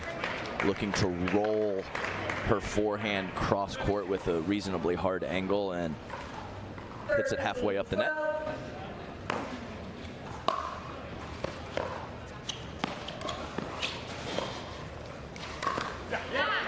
That's the Dylan Frazier special. I know he didn't make that one, but he has a lot of success with that shot going up the middle or at the right hip of Andre. So I hope he doesn't put that shot in his back pocket if he gets another opportunity. Let it fly. Andre Daescu just too powerful. Romanian Tower 1. Romanian Tower. Ed and Lika, of course, Romanian Tower 2. One of my favorite pictures and memories is I was playing with Jeff Warnick against Andre and Eden, and there's just a picture of me and the 3 of them. That's awesome. Wish we had a graphic.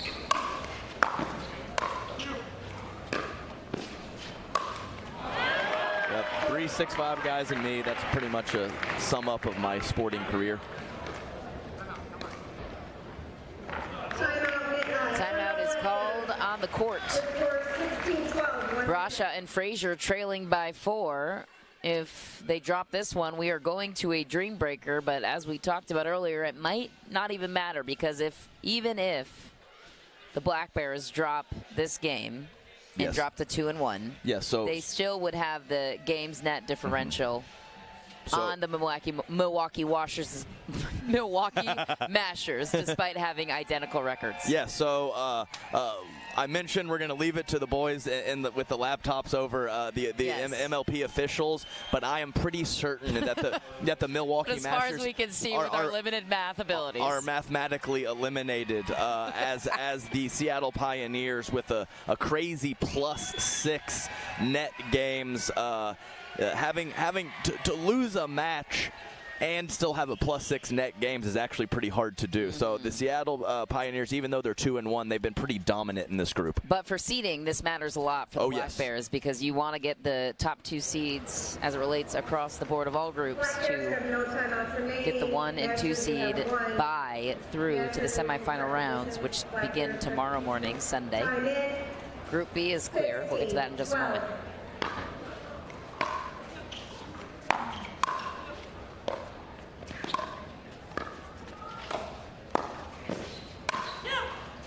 Oh, Maggie Brasha right out of the break, earning that one. Yeah, that was when I partnered with Maggie, that was one of her best shots, is that up the line forehand. She caught Andre Daescu there. Let's see if she can get a couple more.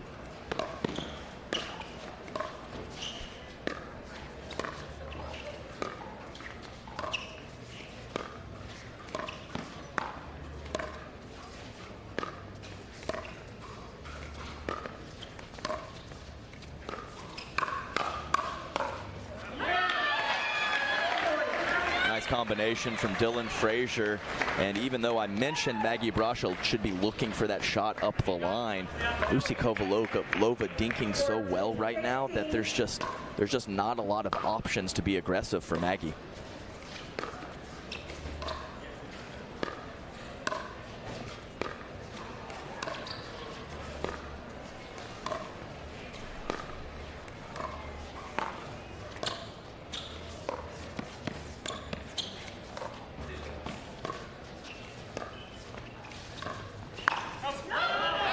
Wide, and the Bears, just like that, climbing back in within 1. Yeah, nice mini run from the Black Bears. I believe they were down 4 and 1 point deficit at this point.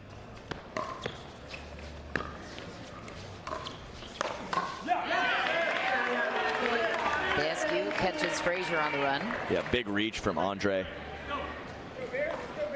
That's what happens when you're a Romanian tower. 1. You can reach just about anything. Oh.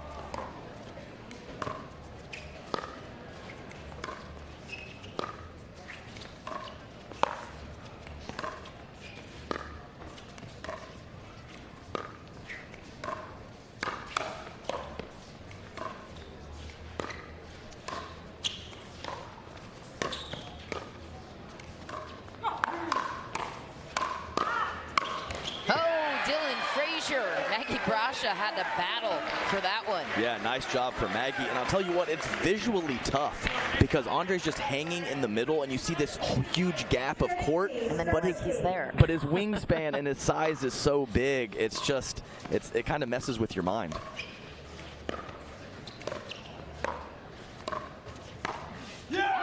That's a beautiful pick-off shot from Daescu. Yeah, and you could see Dylan Frazier mouth forehand. He was sitting too much on his backhand side, and he was upset with himself for sitting so heavy backhand. Should have been looking for a forehand on that particular counter.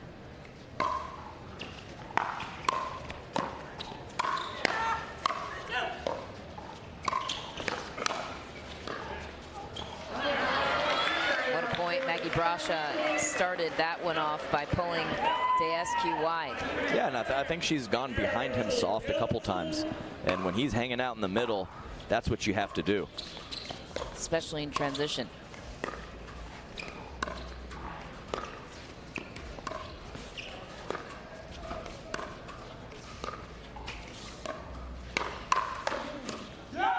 Daescu was prepared for the pace as the Mashers take the 2-point lead. Yeah, definitely. And that's the thing. So if you go behind him soft and he's there, there's only so much he can do. But if you go with a power shot behind him and he's there, you might pay the price big time. So I would like to see her occasionally put one behind him, and she has so far these last handful of points. I expect more of the same.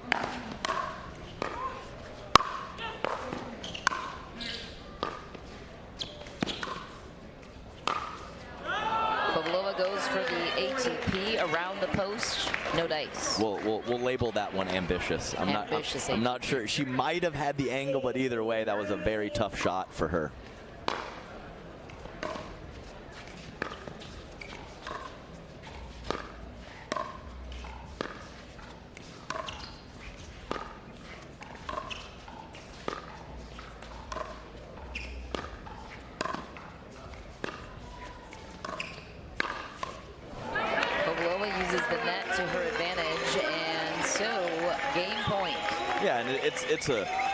The net wreaked havoc, obviously, but it's a fine choice. It's a fine choice from Lucy. She's reaching in on her forehand side and going for something offensive. I like it.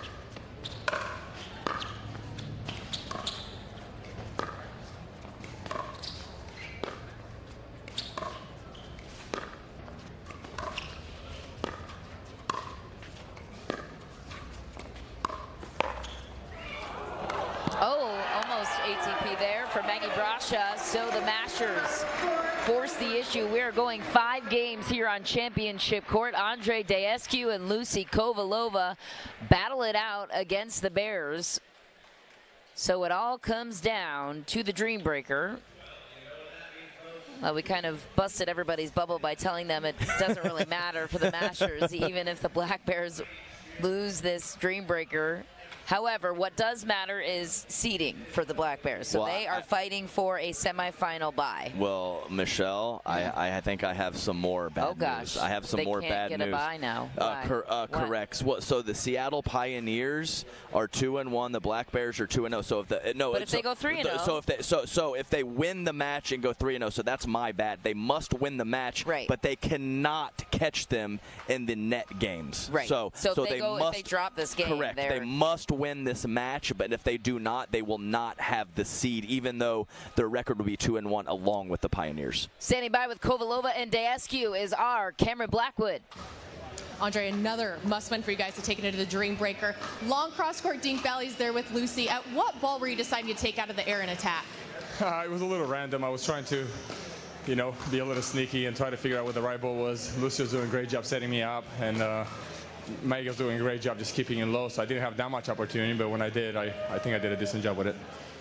And Lucy, you were taking a step or two off that line, but explain why that is a successful strategy in those cross-court battles. So there are 2 options, right? Either I'm going to stay on the line and trying to hit those balls in the air, but with Andre's reach, I was giving him a lot of room for him to coach and create something. So my goal was basically moving the ding around, trying to keep it low and create a pop-up so Andre can lean and put it away.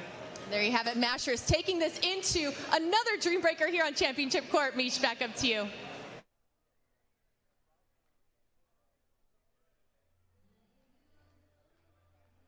Cameron, thanks so much. A must-win situation for the Bears if they want to have a more fortuitous seeding situation for the knockout rounds for Group B. So this is Group A that we're watching right now for the implications. The Seattle Pioneers hoping that the Mashers can take down the Bears in singles so that they have a better chance at a semifinal bye. Over in Group B, the group they were calling the Gauntlet, the Hustlers and the Fives are the 2 top teams from there. And then Group C is to be determined because the match to follow us will clarify a couple of things. The Mad Drops Pickleballers are both 1-1. Game net differential very similar. And so this next matchup here on Championship Court will implicate who advances to the quarterfinal rounds taking place tonight. LA is squaring off against St. Louis. If you want a good match to watch, that one's going to be a lot of fun. And then it's the Pickleballers against the Florida Smash on Grandstand.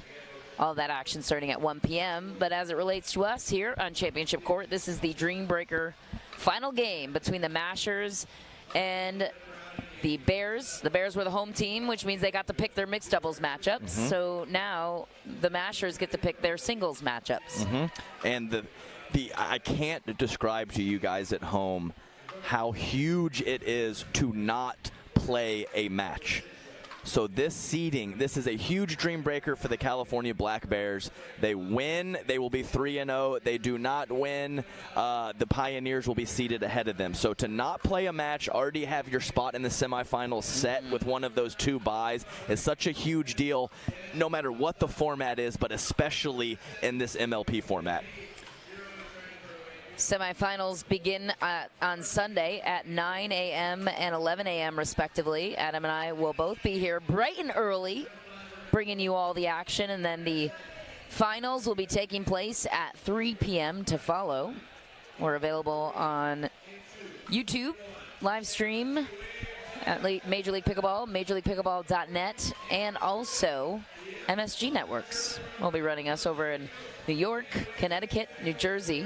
So if you are there, go ahead and tune in.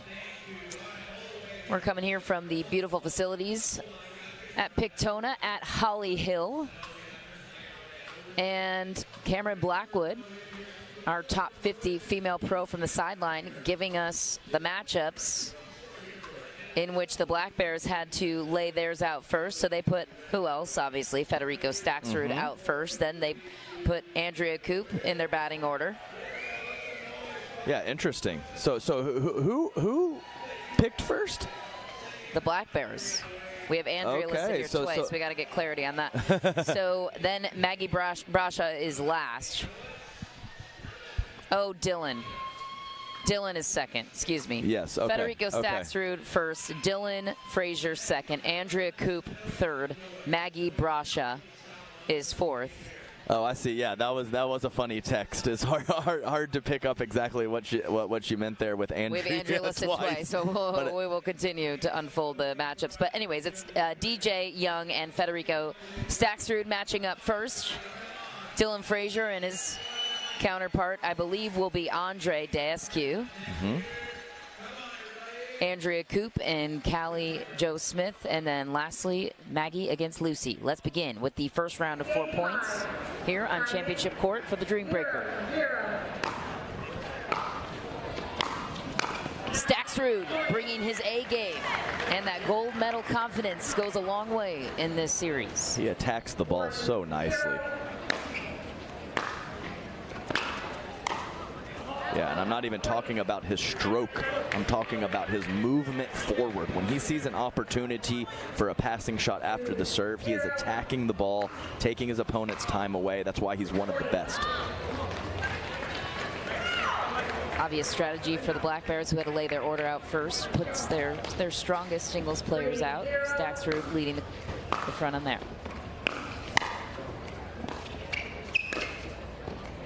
Yeah, there's not much to think about when you are setting your lineup first in singles. Yeah. You're putting your best squad out there and let them react. A clean sweep there for Federico. Daescu with all the pressure on him. 4-0.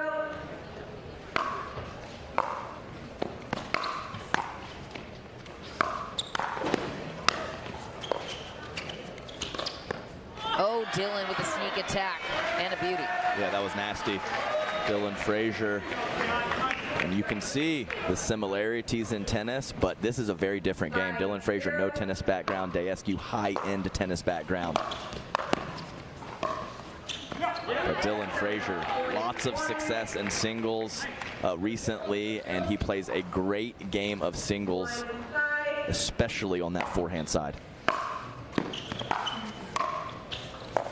And I think one of the best things that he's done recently, he didn't used to have a quality two-handed backhand. He's really incorporated that into his game, and it's helped his doubles games, but especially helped his singles game. Oh, Dylan Frazier with a beautiful passing shot cross court on Daescu. Yeah, just too good from Dylan. He was on point for his 4 and 3 out of 4. Pretty good percentage. Oh, Callie Jo Smith is a tough contestant in singles. She proves why there. Yeah, so athletic, great movement, and quality ground strokes, of course. So very, very tough out in Callie Smith on the singles court. A couple of former college tennis greats on display wide that time for Coop. Callie Jo Smith coming up big for her team. 3-7.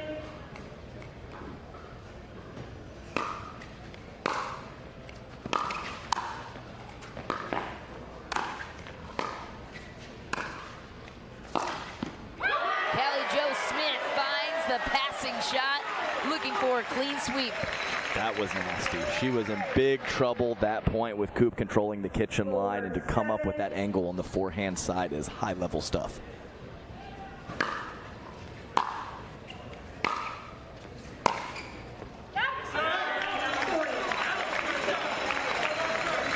A clean sweep for Callie Jo Smith, who gets all 4 points. So now we graduate to Maggie Brasha and Lucy Kovalova. 5-7.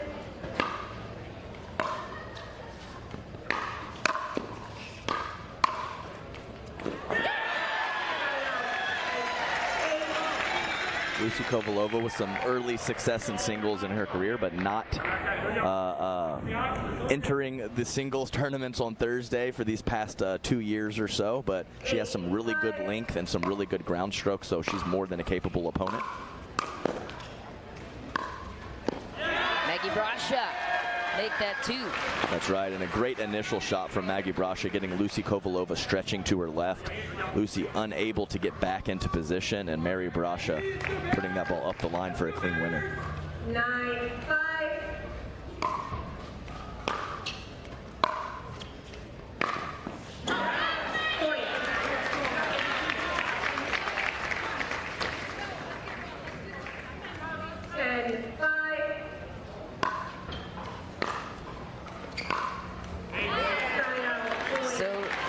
Brasha only drops 1 of her 4. That is a crucial rotation for the Bears. Yeah, Federico Staksrud and DJ return. Sorry, Adam. No, not at all. Just DJ Young's got to get 2 here. Would really help his squad, and such a tough position for him to be in against Federico Staksrud.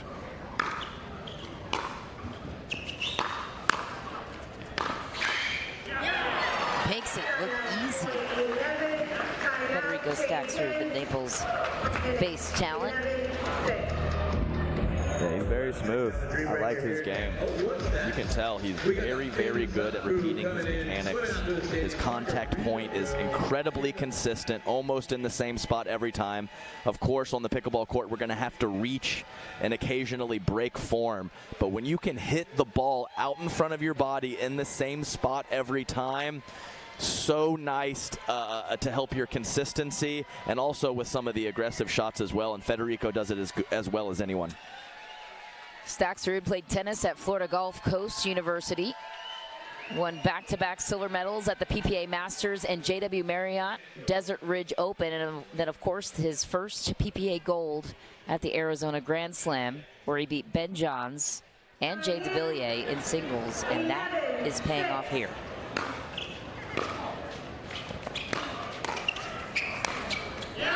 Staksrud once again.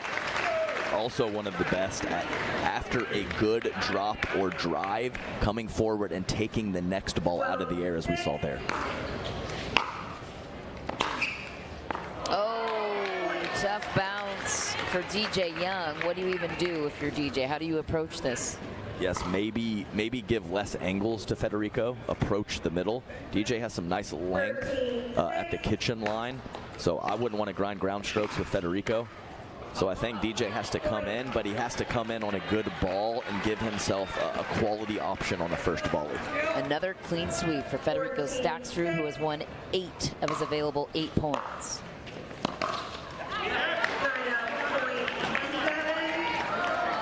All of the pressure on Daescu for the Milwaukee Mashers.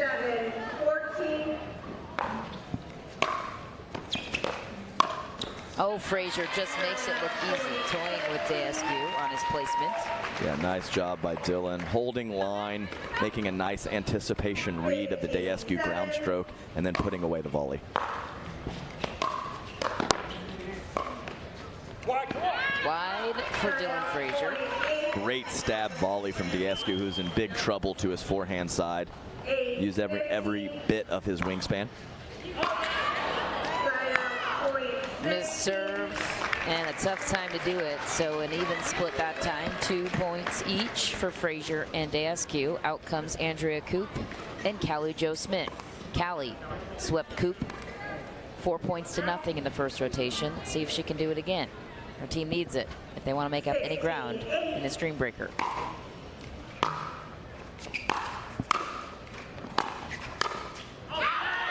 Just long for Smith, so Andrea breaks her pointless performance so far and gets one. Yeah, great two-handed backhand up the line from Andrea Coop, tipping Callie Smith unable to keep the volley in the court.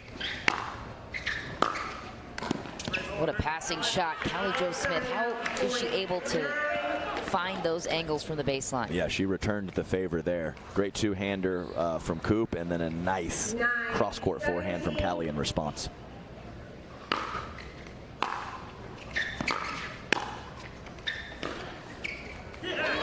Coop goes to the net that time. It works. Yes, almost got it over Callie Smith, and I think the slice drop on the backhand was the best option there, and had that trickled over, it would have been trouble for Coop.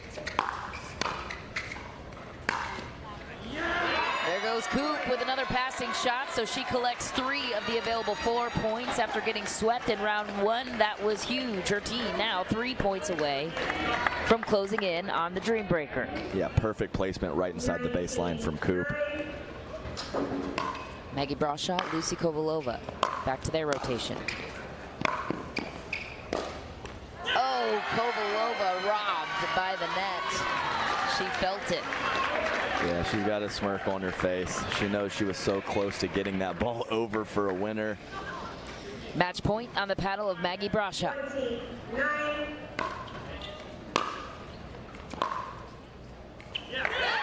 That ball just lands in. Kovalova gives it to her, and Maggie Brashaw with a lofty passing shot. Richie Twazin, the owner of the California BLQK Black Bears, a perfect 3-0 on the tournament so far, which likely means they're getting one of those highly coveted semifinal buys. Yeah, they might as well challenge. There's really no reason not to. I think everyone knows that ball dropped on the line, but you get free ones. Why not? We talked about the new rules on match point. Just throw it to the booth and see if you can, something crazy happens. So hit pause on everything I just said, and then I'll regurgitate that in just a moment. Yes, well, I think what you said is going to hold up, Michelle, but we'll find out here in about 30 seconds or so. Not that we're counting. Yes, not that we're counting. they're still talking about something with our head referee. Did she challenge it fast enough? It didn't look like it was. Maybe that's what the referee is saying, not within 10 seconds. It didn't look like it was within 10 seconds from my vantage point, Yes. But when does the clock start for the 10 seconds? That's a question we're deferring to in our booth.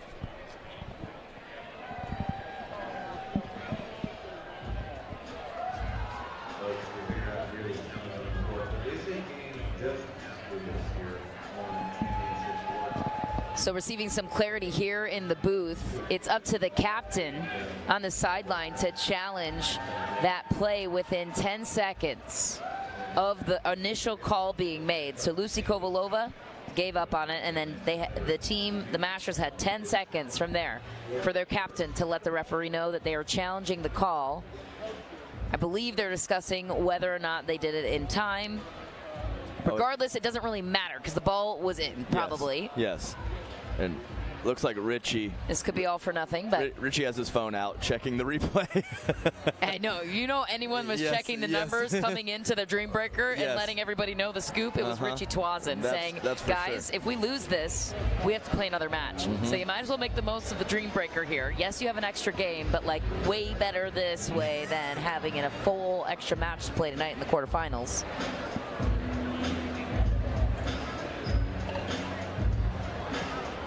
The Milwaukee Masters have called that last ball out.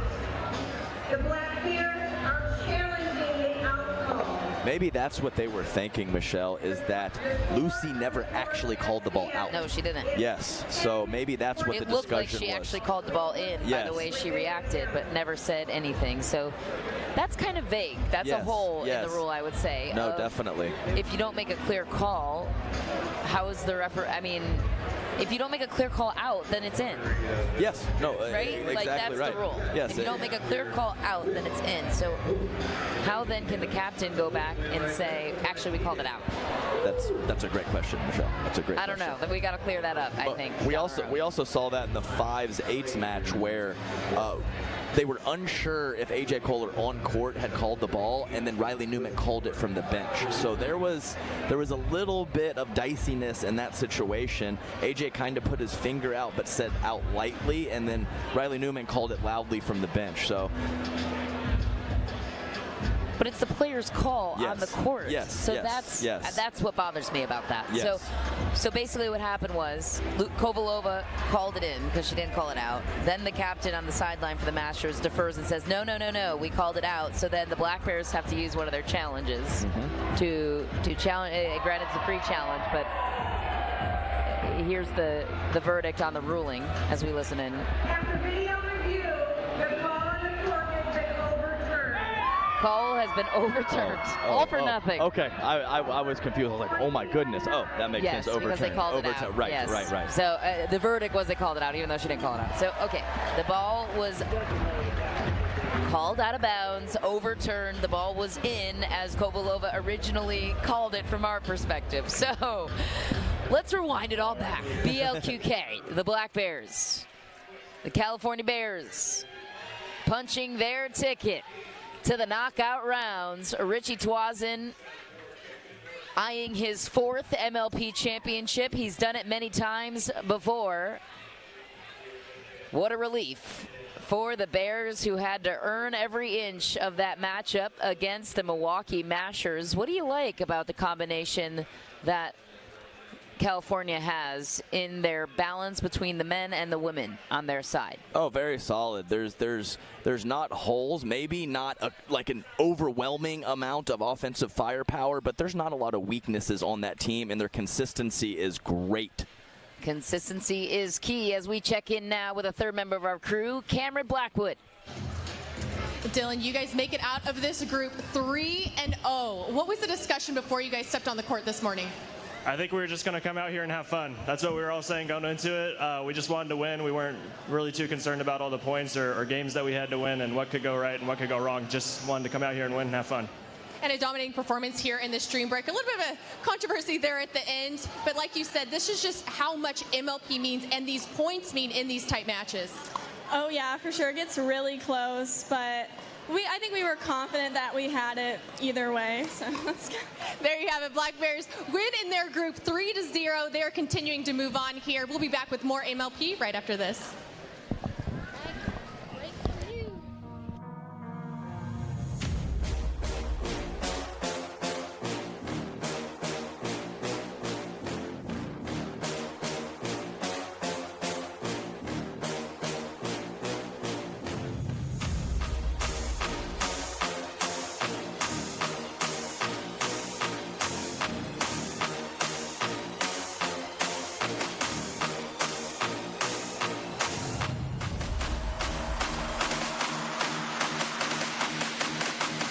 And I said, Saturday, no one's here. Right? Are you getting this?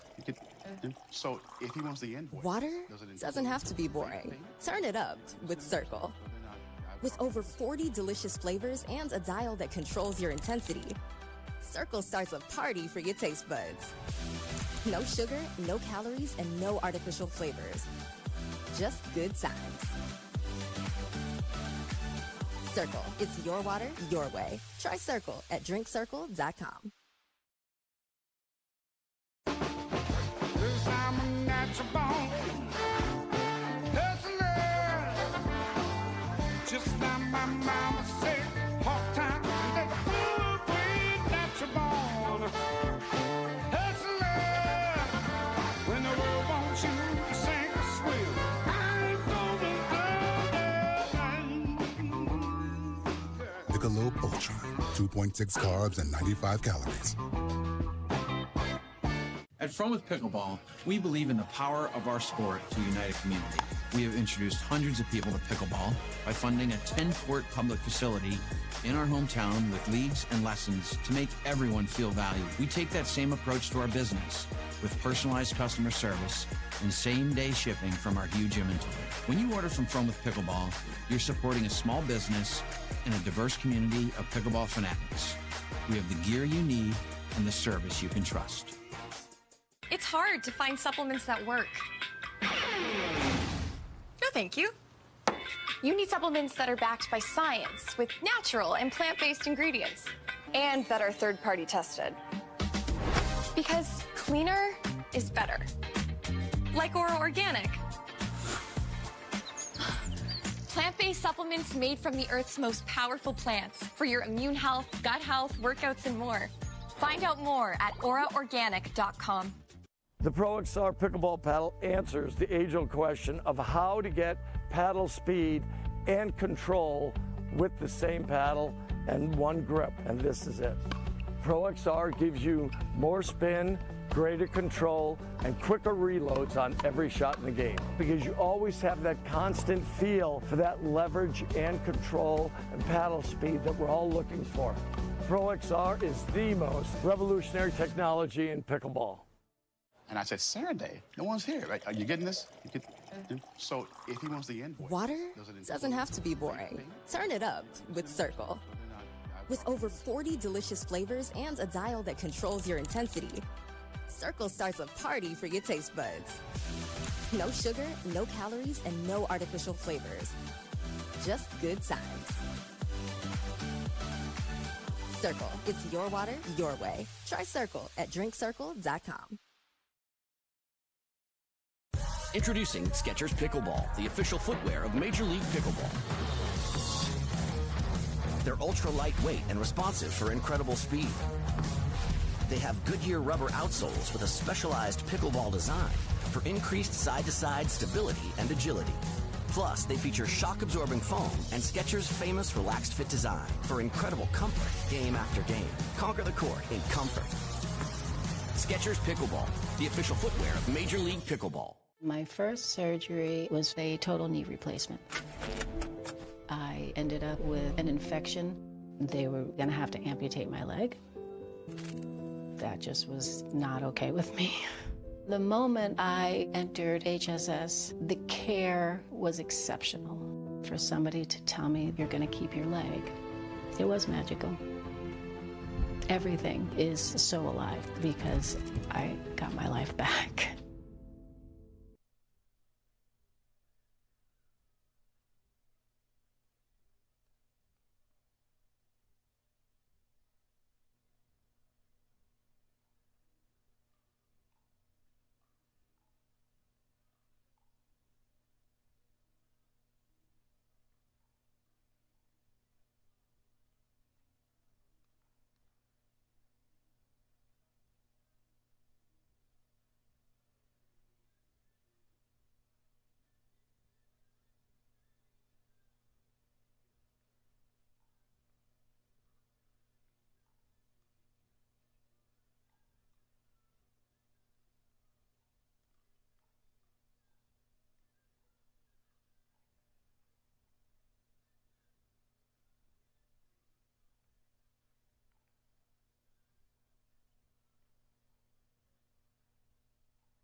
Back here at MLP Daytona Beach, powered by Margaritaville, for the final matchups of Pool C play. I'm Chad Edwards, stepping in for Michelle McMahon. Continuing on the call with me, Adam Stone. So there's a lot on the line right here, Adam. The defending champions from Mesa MLP, the LA Mad Drops, in a win or go home situation after dropping one to ATX Pickleballers yesterday in the Dream Breaker. They're able to beat the Florida Smash in another Dream Breaker. And they're going up against the St. Louis Shock, who are a perfect 2-0 with 2 wins of 3-1. The Shock not able to make it out of pool play in Mesa, so a big adjustment for them coming into this one. Definitely. And Mr. Edwards, it's been a while. I have a feeling this is going to be a pleasure for the next 2 hours, and I'm very, very excited for it. And just a quick, before we get to this matchup, a quick update on Group A. We had the previous match, so it is official. The California Black Bears and the Seattle Pioneers will be moving on from Group A. Just wanted to clear that up, and now we'll focus on this match right here, which should be a doozy. I had the privilege of calling the St. Louis Shock in the first match yesterday, and they played very, very well. They brought the energy. Simone Jargin throwing out some crazy eyes with Elise Jones as they were getting each other very pumped up, and I expect more of the same in this matchup. So on the flip side, what are you looking at from the LA Mad Drops in Irina Tereshchenko and Catherine Parenteau? A little shaky yesterday, but looked a lot cleaner last night against Florida Smash. Definitely, and really the key for me is Irina Tereshchenko. Catherine Parenteau has been playing some of her best ball lately these last 2 or 3 months, and Irina, obviously the MLP GOAT, definitely. 4 out of 5. 4 out of 5. So she did occasionally look shaky on her forehand dink, leaving some high, but if she locks it in, plays a nice consistent game, and lets Catherine Parenteau do her thing, where do you go against that squad? If they can get a few errors, the St. Louis Shock, that's a great situation. But the Mad Drops play a clean game. It's going to force Jargin and Jones to come up with some offense. Absolutely. Well, it's going to be Elise Jones for the St. Louis Shock to serve.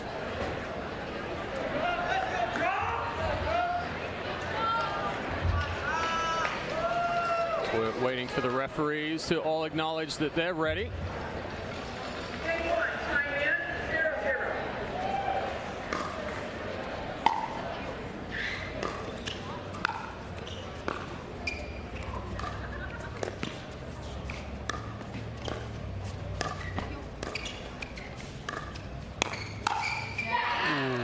Tough ball there from Jargin. Yeah, it was probably a little low. Not one you should never attack, but Irina Tereshchenko loading up on the two-handed backhand and putting that up the middle, saying no, no.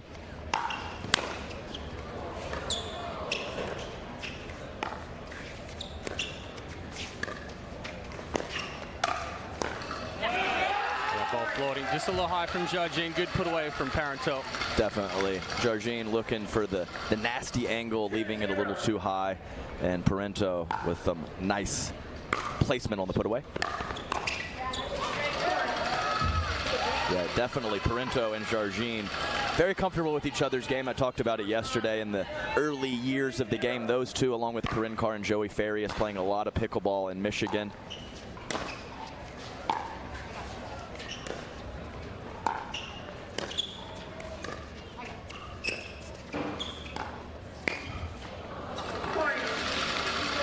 Jargin looking just a little off balance on that one. The Mad Drops up to a quick 4-0 lead.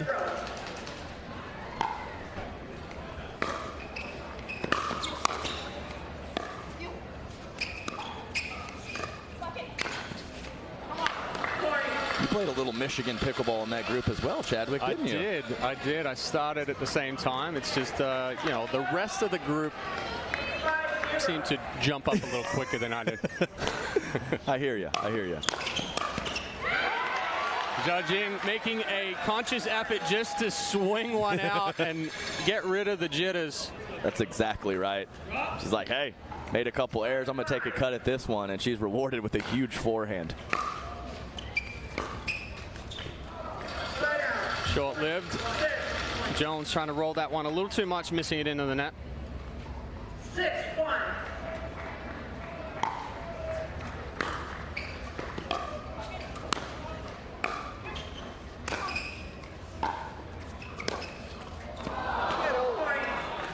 So on the side of the shot, they feel like they're just trying to be a little too perfect right now with the pressure from Tereshchenko and Parenteau on the other side? Yeah, I think so. I think Simone Jargin has gone for a couple, kind of higher risk, higher reward shots that haven't worked out.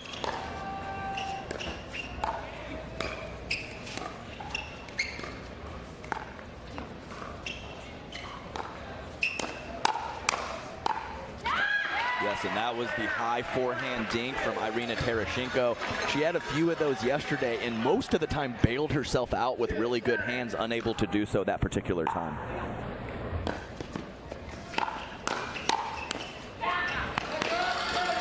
Good hands there from Tereshchenko. And a nice job putting that to the middle of the court. Often those big two-handed backhands are ripped cross-court. She played it to the middle, putting Elise Jones in a tough position to cover for Jargin.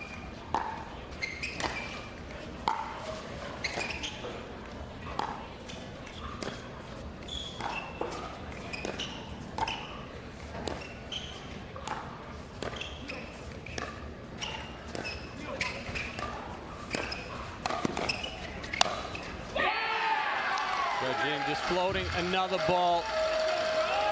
Tough situation right now when you're not feeling it and you're feeling that pressure. Yeah, and they're looking to target the middle of the court and Irina Tereshchenko, and the frequencies of going behind Catherine Parenteau are fine from Jargin, but the execution's got to clean. Good finish there by Tereshchenko, finding the hole through the middle of the court.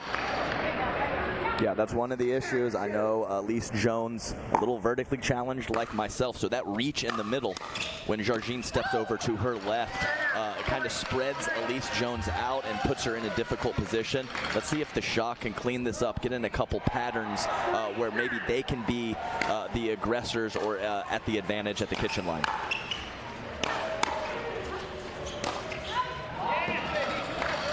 So that ball just long from Jargin. LA Mad Drops in control here in the first half, going into the end change, up 11-3. Obviously, Adam, with the shock, they're a little off balance right now. What are you looking for out of them coming in on this end change? Yes, and sometimes when you're, this is pickleball. We're at any form of racket paddle sport, you're literally playing your best game 10 or 15% of the time. So when things aren't feeling great with your touch and the feel, I saw a couple triggers pulled there by Jargin, but maybe they just slow it down, even if they don't or break even on those points or don't even win a majority of the points. It gets you in a little bit of a rhythm to feel, and then you can start releasing on the ball and being a little more aggressive once you feel that ball hit your paddle a few more times. Either way, it's tough. I know for me, some days I feel like I can't make a ball, and some days I feel like I can't miss a ball. So this is the situation we're in with pickleball. They got to find a way to dig through this situation. As we take a look at Catherine Parenteau on the screen, Duper rankings of 3 in the world and a 6.01 rating. Sorry.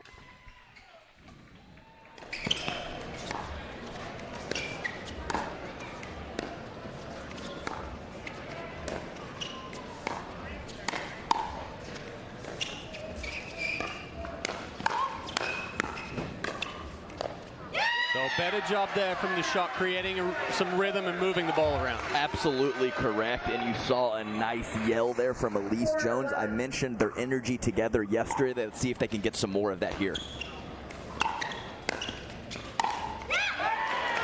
So a couple of balls into the net from the Mad Drops. St. Louis cutting the lead to 6.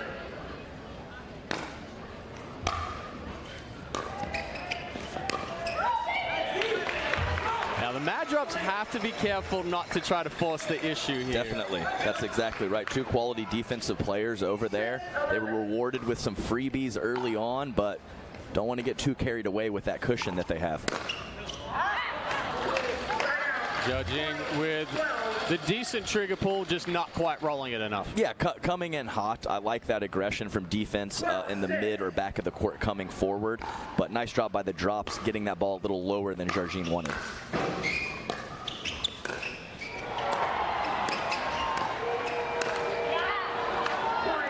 I think Jargine's kind of feeling the need to really be aggressive, but not quite getting the right balls. Correct.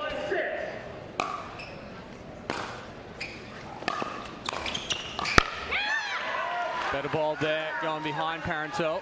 Yeah, that's been her shot. She's had a couple really nice coming forward with the drops driving and some big swings, but the timing has been perfect.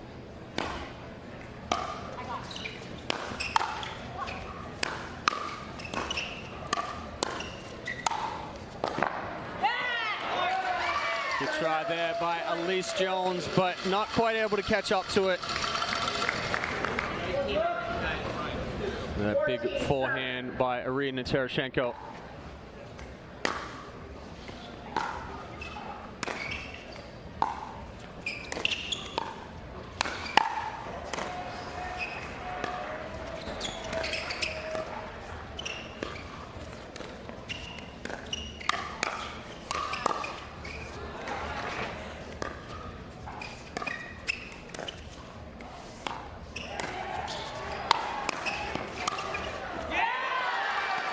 Big hands there in the middle of the point from Tereshchenko and Jones, but not quite deep enough on that lob. Yes, absolutely true. But hey, that's a quality point. Lots of touches for both players, and Simone Jargine in a great offensive position. You just got to tip your cap to Irina Tereshchenko to get that one ball back. So the Mad Drops continuing to roll here. Yeah, Simone Jargine calling the timeout, and definitely has to be careful when she's stepping over to her left. She's got to pick her spots to be aggressive there, because as I mentioned, when you hit hard and you're a little out of position, definitely that ball comes back quickly. So occasionally going soft in those spots might help the situation, or possibly having her partner Elise Jones squeeze the middle a little bit more when she sees Simone stepping to her left. So the Mad Drops extending their lead to 9 now. St. Louis Shock have had some flashes of good play, but much shorter points than what we've seen from them yesterday. And the Mad Drops taking full advantage of it, like you said, finding those holes and finding those openings on those speed ups. And I think they're probably at 1, 2, maybe 3 unforced errors for the entirety of this match for the Mad Drop. So they're playing a nice, tight game and taking their opportunities when they get them.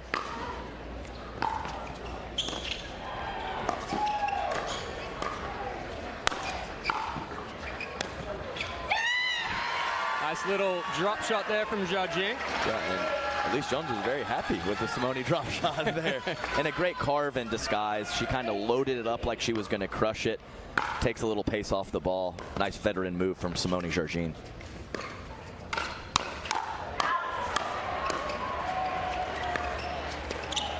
A good ball there from Parenteau with the roll back behind Jargine. And I think a tough break earlier in that point, Chad, with Simone trying to call Elise off of a shot sailing long. Always difficult to pull that paddle back. That ball's just wide off the paddle of Tereshchenko. I like the move. The quality shot from Jargine obviously forced Tereshchenko into a tougher shot than she was hoping for. But her court positioning in the middle and being aggressive, I think, was a pretty good decision.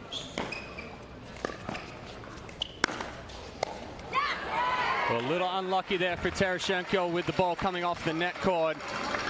Yeah, she was, yes, a high-risk, high-reward shot from Simone, but even if that doesn't clip the tape, it's going to be a tough shot. She really whipped through and got a lot of top spin on that ball. That ball lands in. Yes, I think if that exact shot had come from Irina on the short court, it probably would have sailed long. But since it came cross from Parenteau with a little extra length on the court, dropped 2 or 3 inches inside the baseline.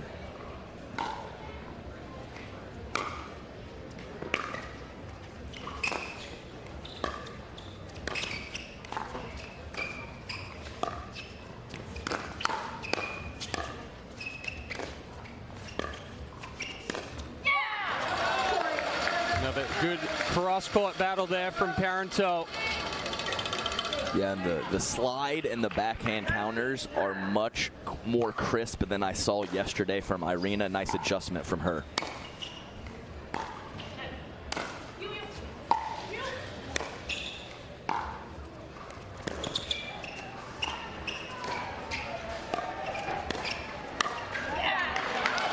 Ball sitting up just a little too much. Parenteau there to put that ball through the middle. And that brings up game point here for the Mad Drops. Exactly right, Chad. She's gotten a lot better at that one-handed backhand from the chest, and she shows it right there. And judging misses that one into the net. So an impressive start from the Mad Drops, coming out and taking the women's doubles point. 21-10, and Adam, we all know that women's doubles point is a huge one. It is. I mean, the quick start is definitely that, and the issue there was the early deficit was pretty substantial. So I think it kind of takes you out of your total game plan. They kind of fired away a couple balls to try to get back in it. And, you know, when you get off to that 6 or 7 deficit early, especially in this format, it kind of messes with your head a little bit, Chad. So first point, very crucial. And let's see what the fellas have in store for us. It should be a good one. All right, well, we're going to throw it down to the third member of our team, Dominic Catalano, who's courtside with Catherine Parenteau and Irina Tereshchenko. Catherine and Irina, great start. How important is it for you guys in a must-win situation to get that first point on the board in women's doubles? It's really important. We talked about it. We got to go out there and swing. This is how we do best when we're aggressive. And, yeah, we watched a little bit of film last night just to see how to play this team, and they played amazing. And then we're just happy to get the first W. Hopefully we can keep it going. Irina, it seemed like you were waiting for them to pull the trigger and counter, staying in those longer rallies. Was that a game plan? Yeah, just got to stay low, close my eyes and swing, and now we cheer for the boys. Let's go, Mad Drops. All right, Mad Drops up 1-0, heading into men's doubles in a do-or-die situation for the LA Mad Drops. Men's doubles coming up next.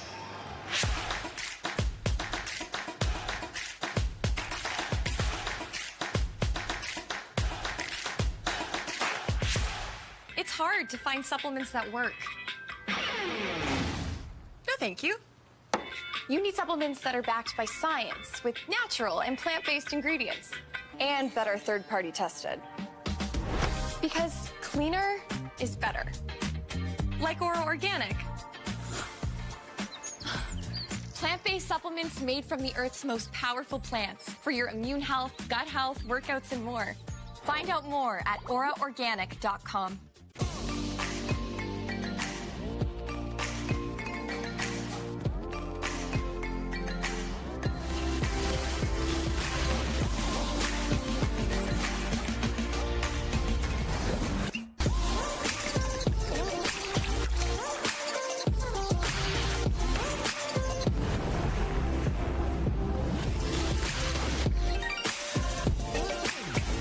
Dulce Vida. You are what you drink. Oh my good Lord, what a feeling. All of this joy I've been stealing. We all need someone that can make us believe. So call me a man on a mission. I'm guilty by my own admission. Locked up but I break free. No change could ever take me. Can't stop, won't stop, don't stop now. At Fromuth Pickleball, we believe in the power of our sport to unite a community. We have introduced hundreds of people to pickleball by funding a 10-court public facility in our hometown with leagues and lessons to make everyone feel valued. We take that same approach to our business with personalized customer service and same-day shipping from our huge inventory. When you order from Fromuth Pickleball, you're supporting a small business and a diverse community of pickleball fanatics. We have the gear you need and the service you can trust. Back here at MLP Daytona Beach, powered by Margaritaville, for our men's doubles matchup between Jay DeVilliers and Eric Lang for the St. Louis Shock, taking on Julian Arnold and Hunter Johnson for the LA Mad Drops. Adam, thoughts on this one? Yeah, so, of course, Hunter Johnson filling in for Thomas Wilson. Had a brief chat with Thomas Wilson, and it looks like his wrist injury is going to be a short-term one, which is very exciting. But Hunter Johnson played fantastic on the right side in the match that I saw. He will switch around a little bit with his brother Yates, but often is on the left. So to see him really be comfortable on the right, sliding over, crushing two-handed backhand counters, and I even saw him occasionally go with the left-handed forehand Ernie, which was I saw that yesterday as well, which was very spectacular. So a nice job by him, and we got two big strapping lads over on the other side of the net, and Eric Lang and Jay DeVilliers. Jay DeVilliers, the younger version, but Eric Lang, this is his specialty. Men's doubles. He's had some fantastic results as a part-time player out on the tours throughout the year. So I expect a lot of fireworks and a lot of high-level points from these fellas. Yeah, if we were going by height differential, yes, Chuck definitely have the advantage here, but Julian Arnold, also the current MVP coming from Mesa MLP. Big counter there from Eric Lang. Yeah, and it's interesting, too. I saw Arnold slip 5 or 6 of those through the middle yesterday, and both players squeezed the middle when they saw Julian go to the forehand. So they said, maybe they watched some film, but they said no, no, no on that first ball. Oh, there's another lefty Ernie that you talked about. It's just insane, Chad, to have that dexterity and body control to be in the air, switch hands, and still come up with a quality shot is just insane from Hunter Johnson.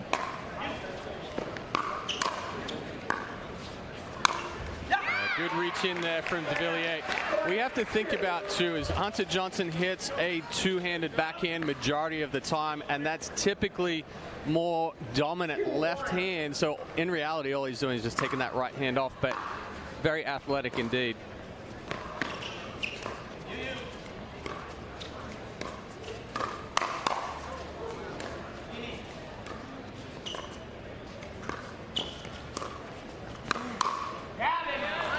Floating just a little too much from Lang. Yeah, too high from Lang for sure, but that's a good point, Chad. I do have it's more mind-boggling for me because I have a one-handed backhand. So you're right. Guiding and controlling with the left would make it easier for Hunter Johnson, definitely. Ball lands in.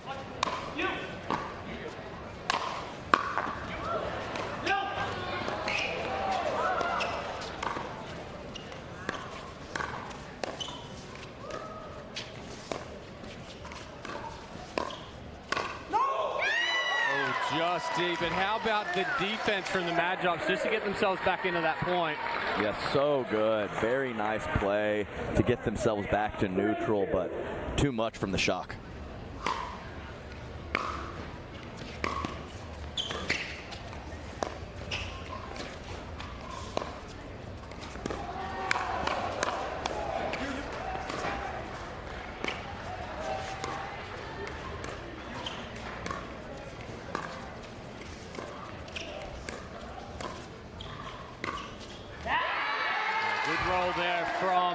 Johnson. Slight fadeaway, Chad. So always looking to hold the kitchen line, but you know, some of this new paddle technology and the crisp technique from Hunter Johnson, getting so much rotation and spin on the ball, he's able to drop it in.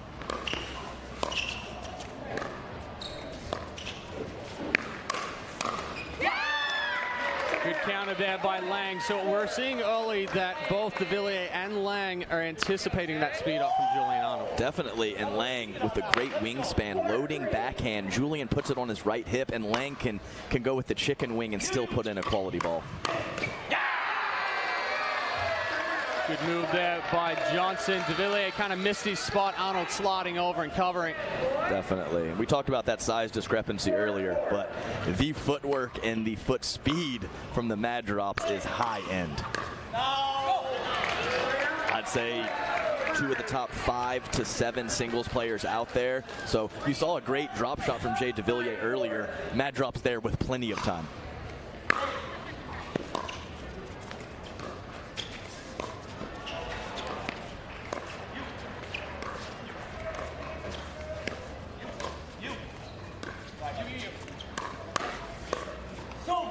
Good counter there by Arnold. De Villiers saying, my bad, wrong spot. Yep, and you see, it's always interesting in these men's doubles matches when we have a lot of dinks into the middle. These guys are so good with the angles when it's pulled out wide. Often playing the middle is the safest spot, and you know, I expect to see a little bit more of the same, especially if some of the offense from these players are on point.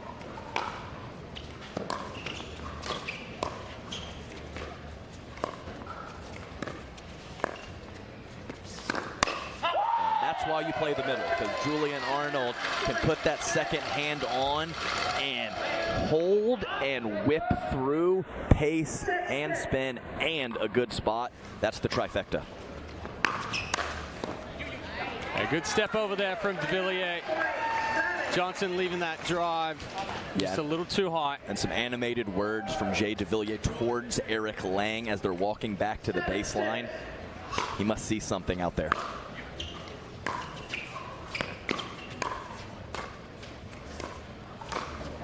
A good flick from Arnold. He's so adept at just that quick wrist snap. Yeah, and he's gotten a much better at mixing up where his locations. When he first started, he had 1 or 2 good shots. Now he has 4 or 5 options, and that's a lot of pressure for his opponents. Good move and good spot from De Villiers. Yeah, and Arnold, I mean, he's obviously in a tough spot with Jay in an offensive position, but he's got to know his very speedy partner has his back. Probably should have let that ball go and give Hunter Johnson an opportunity.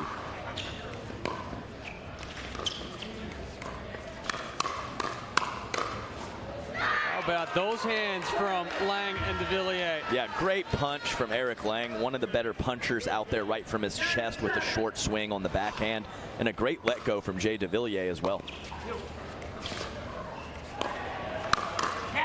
Good reach from Arnold. Yeah, full commitment, seeing the De Villiers ball just an inch or two too high, and attacking that right into the body of Eric Lang.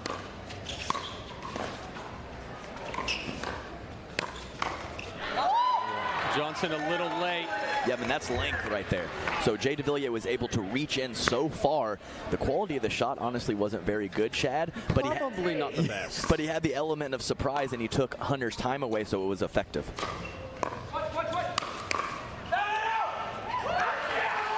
There's the first andiamo from Julian Arnold of this matchup. He even had the lead up too. He's out, andiamo. It was a build-up. Yes, it was a build-up. Yeah, absolutely.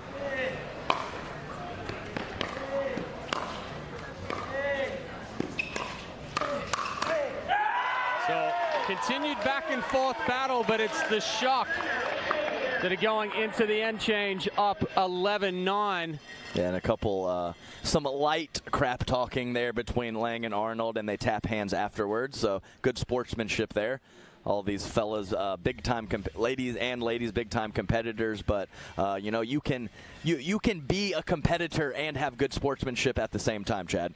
Yes, absolutely. And you know, for me, coming from a background in baseball, typically if there's a little bit of trash talking, you get a ball to the throat or something like that. Right, so, right. You know, much better on the pickleball side as far as some chirping back and forth over the net. Pickleball to the Adam's apple, baseball to the Adam's apple. Much different situation, Chad. Yeah, repercussions. Yeah, you got to. You start barking and you step in the batter box. Oh my goodness. So De Villiers continuing the serve for the Shock, up 11-9.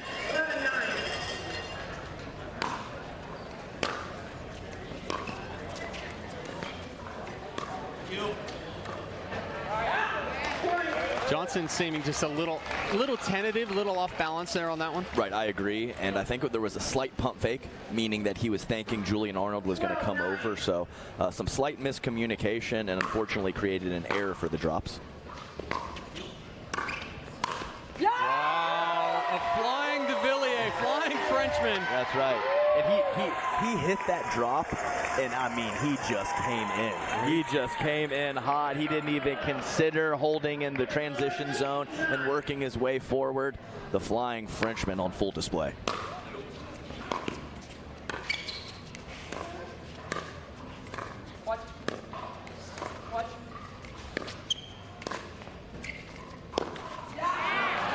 trying to hold that one just a little too long, going over the high part of the net. Yeah, it's almost as if he was completely moving back to the center of the court as he was striking. It maybe caused a hitch in his swing, I'm not sure. But Eric Lang having a chuckle. Oh, DeVilliers wanted that one. Good defense from Lang, but the pressure from Arnold just too much. Yes, and I'm okay with it from Jay. He kind of stepped in there and took control in the middle of the court, overswung on that last backhand, but all good. A good spot from Hunter Johnson. Little miscommunication through the middle there, with DeVilliers coming up after the return. Yeah, and Hunter Johnson, great driver of the pickleball. Lots of pace and lots of spin. So tough to handle even when there's not a miscommunication, let alone if there is. Good move by DeVilliers, recognizing Arnold going to go down the line and just jumps the kitchen. Yep, and a great job by Eric Lang, not trying to hit that high backhand through the court, whipping through with his wrist, getting on top of the ball, putting it down at his opponent's feet.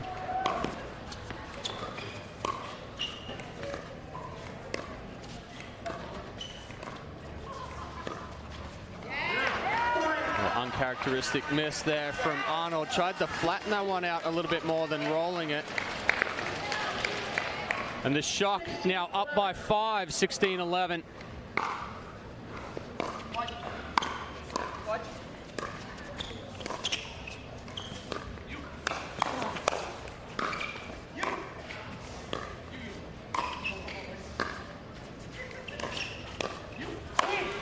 Excellent play there on display from Jay DeVilliers. Oh, was that our first chest bump? It was the first chest bump right there. I'll tell you what, I wouldn't want to be in the middle of that. Two big boys out there. Be careful, fellas. Let's just say your head's right around that chest level. So. I think that's a concussion in the making right there, Chad, yes. But fantastic job by the Shock, you know, after that tough women's match. So it's very nice. And also, you know, it's a small thing, Chad, but you do have the momentum of men's doubles carrying over into mixed. Oh, so 100%. It's nice to get the good start in women's, but when you win the men's match, often that energy will leak over to the mixed, which can be a great advantage. So the Shock up by 6 with a timeout by the Mad Drops. Adam, anything in particular that you would like to see from the Mad Drops trying to close this deficit? Yeah, it's the thing is there's really been a couple soft errors from Julian Arnold. I know we've been talking about that middle play from both teams, but Julian Arnold has to find a way, not only with cleaning up the soft stuff, but some of the decision making on the offense. I think he does pull some low triggers in some odd situations with success, but I think he needs to be careful in this particular matchup, Chad. Heavy hands on the other side of the net.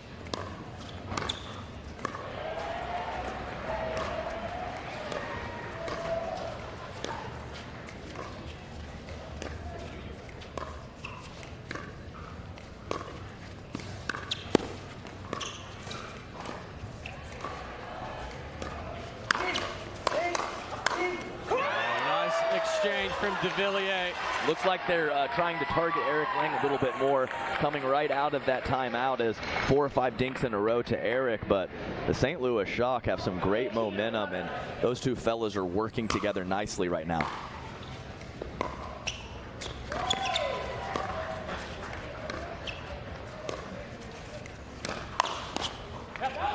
DeVilliers sitting all over that. He was loaded before Arnold even pulled the trigger. No, it's happened every time Julian Arnold has pulled a trigger into the middle of the court. They have both been there with their paddles fully locked and loaded. A good spot from Johnson. Little change of pace going into the body of Lang. You're exactly right, Chad. I think that that spot on the right hip of Lang, kind of forcing him to scoop the ball, was the difference.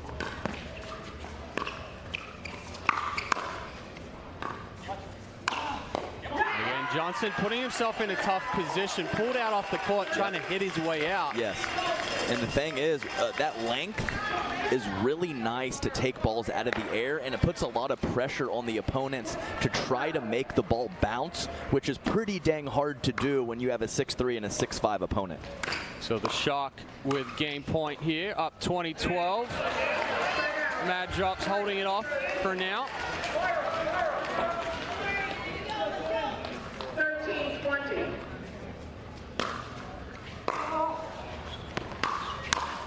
That's dangerous right there. Yeah, and let's hope that combination is not too little too late for the drops, as that's one of the first times we've seen the shake and bake. So I think the timeout is good. It was only a point or two for the Mad Drops, but why not take that timeout, stop their momentum? And you would think maybe, Chad, as Hunter Johnson as the replacement, that they would really target him, but the Shock have done a nice job spreading the ball around to both players and mixing up their spots on the dink, and obviously with this 6-point lead, that strategy has done them well. Well, I think one of the issues that you face with Julian Arnold, because he moves so well on the court and he likes those balls extended away from him, you're kind of feeding into that quick speed up. We haven't seen as many speed ups from Arnold as we have in the past in this one, and I think it's a combination of, you spoke about Lang and de Villiers really pinching the middle and having that coverage, but they're also not giving them the opportunity to get extended. Yeah, it's a quality game plan from the Shock and execution.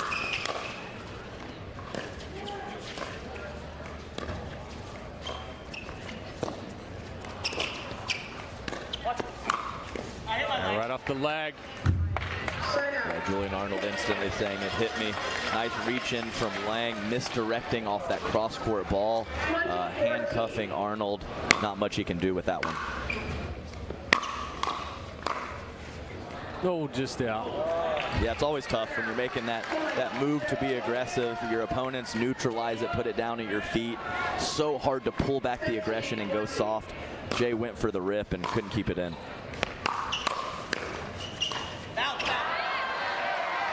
So just as a reminder, the Shock are frozen, but Mad Drops continuing on rally scoring until they get to 18, and they'll freeze as well, as we take a look at the Mad Drop bench.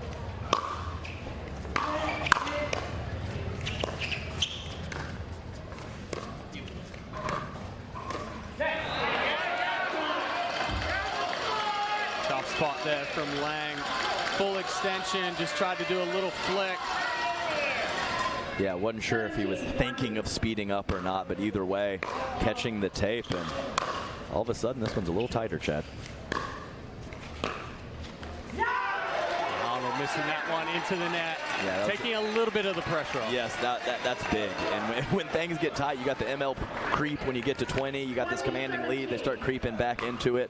A gift from Julian Arnold is very nice. I think he almost caught that trying to get out of the way, yeah. but was that a leave or a whip? I'm not sure. So a good answer here from the St. Louis Shock after a dominant performance by the Mad Drops in women's doubles. The Shock take the men's point, and like you said, this is an important point as well because it continues that momentum into mixed doubles. We're going to throw it down to the third member of our team, Dominic Catalano, who's courtside with, was courtside with Eric Lang and Jay de Villiers. Oh, he had to grab that Vulcan paddle. Oh, my gosh, he's going back to the bench again. You're really throwing off our rhythm here, Jay de Villiers. Come on, buddy. All right, now we'll throw it down courtside to Dominic Catalano with Eric Lang and Jay de Villiers. All right, Eric, it wasn't a must-win for you guys, but how important was it for you guys to even the score at one apiece here? You know, every match for us is critical. We take everything like we want to win it, build momentum for the rest of this tournament. Playing next to Jay and playing in front of this packed house of people, just amazing experience. So thankful to be out here. And Jay, 11-9 on the end change. It seemed like you picked it up on that end change. What was the difference maker? Yeah, you know, we were trying to keep the score close. They won the last MLP, so we knew they were good. So we were trying to play our best, and you know, we got some momentum and could finish off that. So that was great. St. Louis Shock tied up one game apiece, heading into mixed doubles next. Go. Match point. It's all up to me. Nothing can get in my way. And when they ask, what are you gonna do next? I'll say, I'm going.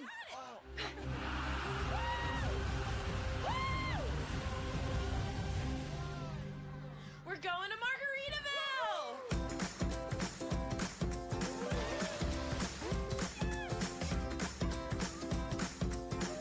You can go to Margaritaville too. Visit MargaritavilleResorts.com. Oh my good Lord, what a feeling.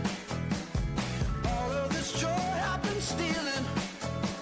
We all need someone that can make us believe. So call me a man on a mission. I'm guilty by my own admission. Locked up but I break free. No change could ever take me. Can't stop, won't stop, don't stop now.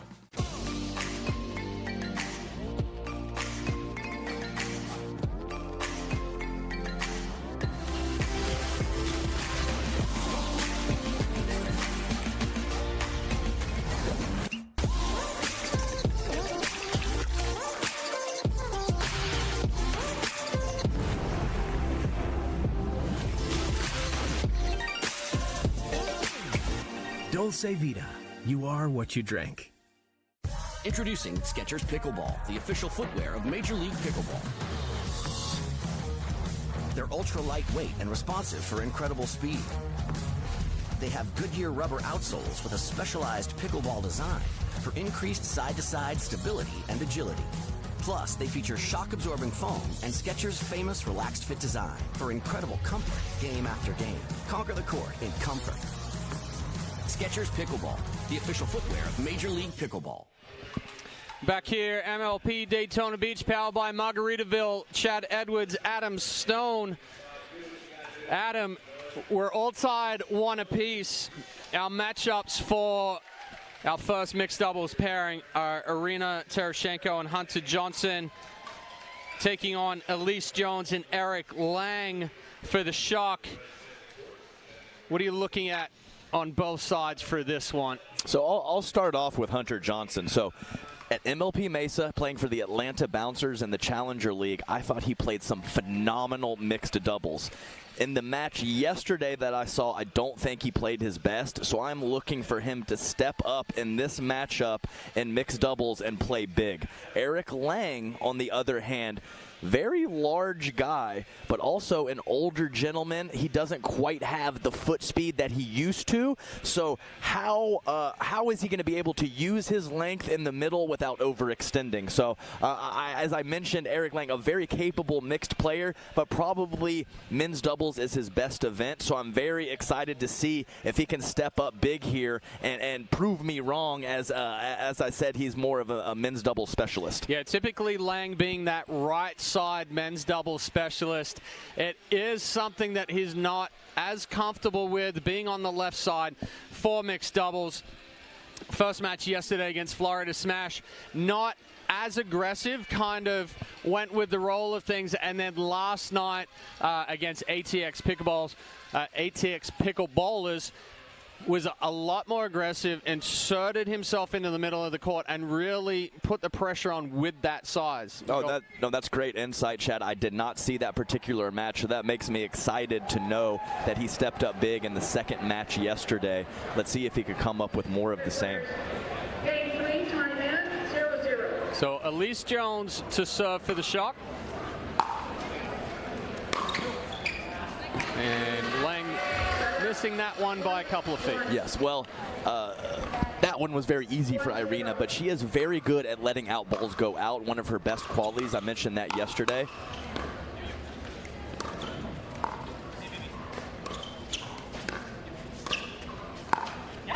Good ball from Jones.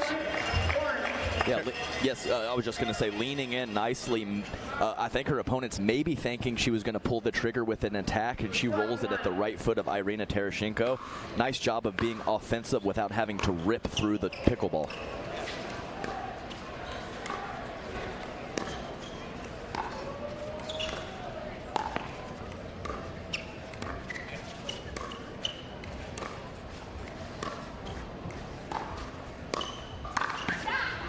I think Lang got away with one there. Floated it. Johnson late to make the decision.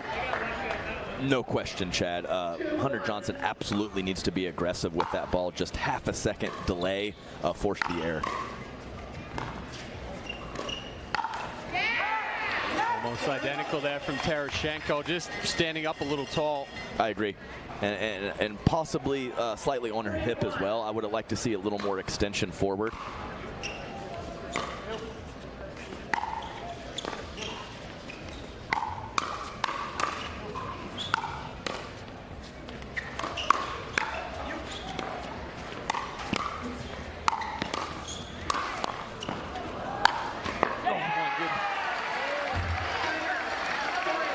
I was ready to say just like that when Irina hit the first one, and then 13 forehands later. My goodness, great defense from the Shock, and way to stay focused with the sustained pressure from the drops, Chad.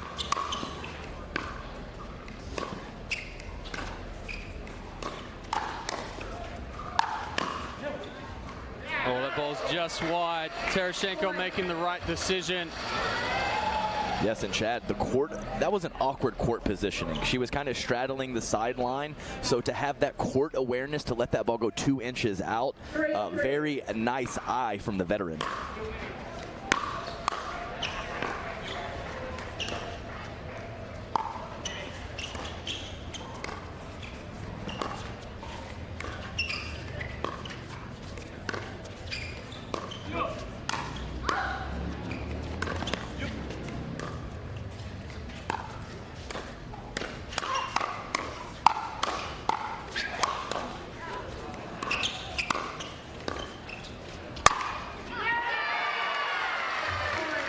Too good from the drops. I like it from Lang. Yeah, I do too. Yeah, I'm okay with it. I don't think, you know, he might have been on the precipice of overextending, but I don't think he went over that threshold. And you just got to tip your cap to the drops there that were able to weather that offensive barrage from Eric. Great defense from them.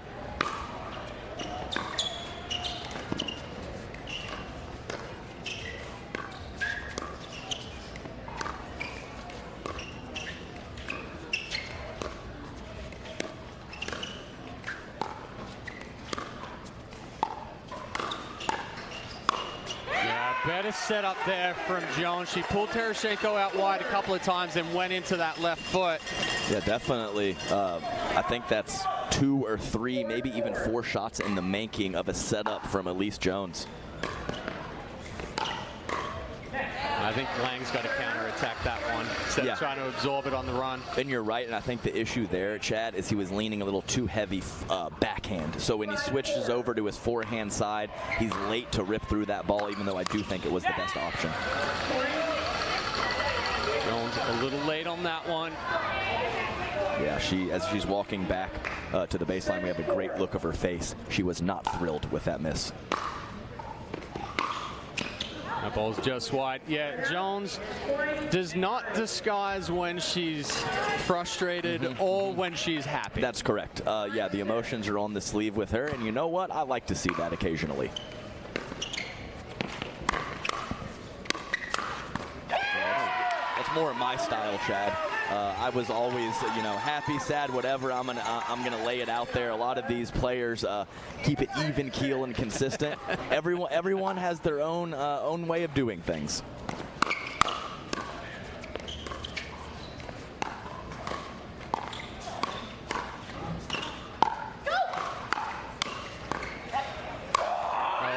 Excellent. I think Lang might have just slapped Elise Jones in the face. And I think Elise put her shoulder into his chest. I think he's out of breath. I think he got the breath knocked out of him on that one. But good setup there from Lang. Oh, he stepped in, but Terashenko doing a good job of keeping that ball down. Yeah, nice ball from Terashenko, going with the flamingo, balancing on her left foot, getting full extension forward, using that back leg as a counterbalance.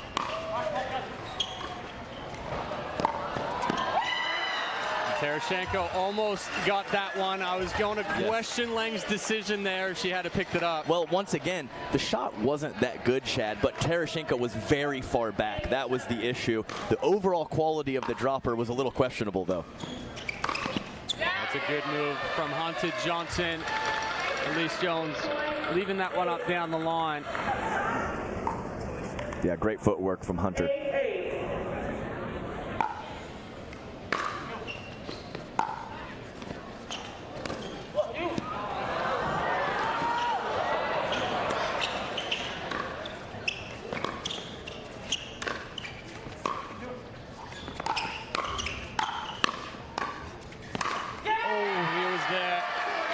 The court coverage on both sides there. Hunter Johnson fully corkscrewed into the court.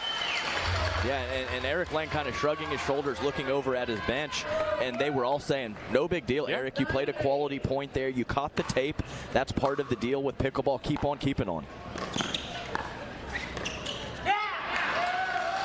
Just don't make it 3 or 4 in a row. Yes, no, definitely, definitely. So Mad Drop's now up by 2, leading this one 10-8.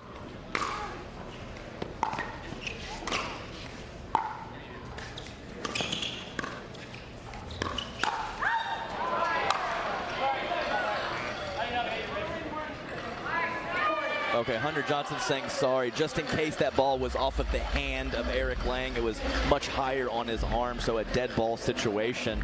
But a nice last 2 minutes of the first half of this match from the Mad Drops, taking a 3-point lead at the change. Yeah, the Shock were predominantly in control of that first half, but the Mad Drops forcing a couple of errors from Lang. If you're looking at the Shock, what would you be saying on their bench as far as adjusting some things going into the end change now? I would be saying whatever Simone Jargine is saying right now. She is having an extended conversation with Elise Jones. She's talking with her hands, and Elise Jones is nodding aggressively, so she must like what Simone's saying. And, you know, when you have, I talked about this with Ben Johns the other day, when you draft Simone Jargine, it's almost as if you're drafting a coach in a GM. Built-in exactly. coach, yeah. Which is just great to have there on the outside looking in. So I will absolutely, I'm pretty confident in my analysis, but I will absolutely defer to Simone Jargine. That ball's just wide.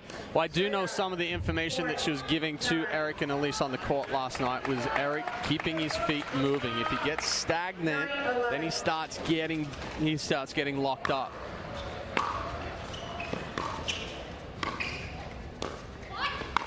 Yeah, and I think that's a great point, Chad. I think that is a slight big man problem. Absolutely. I played a lot of pickleball with Dekel Bar. When he is on his toes, he is as good as anyone out there, but occasionally he gets flat-footed. Have to try to avoid that as a big man. A good spot from Elise Jones.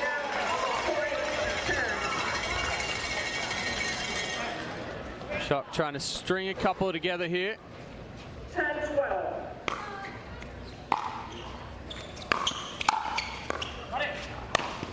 It's just too good of a ball from Tereshenko. She recognized the drive early, rolled it down to the feet of Jones, and forced that pop-up. Yeah, important to note, you know, as a casual viewer or a lower-level player watching, often the put-away is not the special part of the point. It's the setup, and that's exactly what you mentioned, Chad.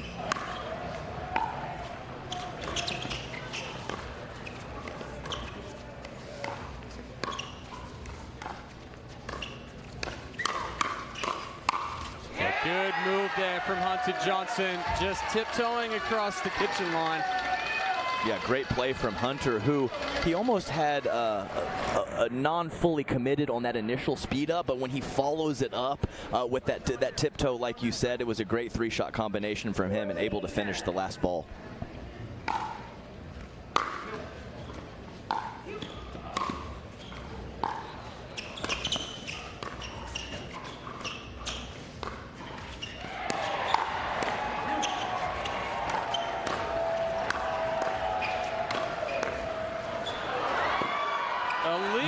Jones down on both knees. That's the volleyball player in her right there. It was so good because she reaches her hands up and then she pulls them back down and then she reaches them up again. So good. 11-14.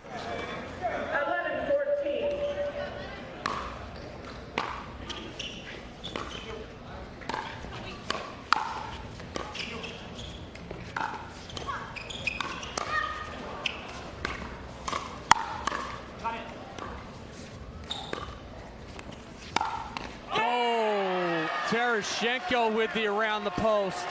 And it's really nice for her on that forehand side, Chad, because her natural stroke is coming around the ball. So that ball, where a lot of us, that ball is moving away into the green area, hers is curling into the court.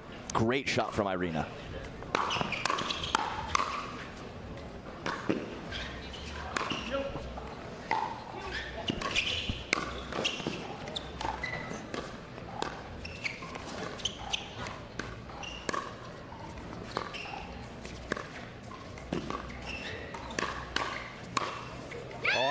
That flick from Lang.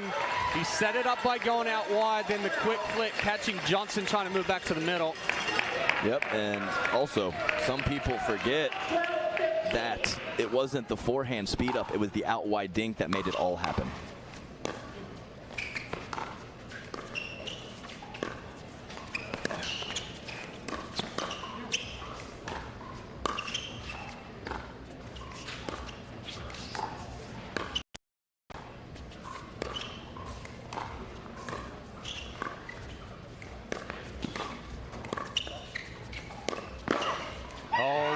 Step over again.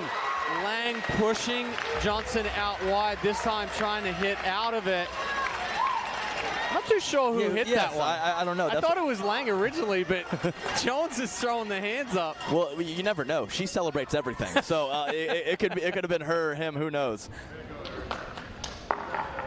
Quick towel off, a little sweat on the face and the paddle of Eric Lang.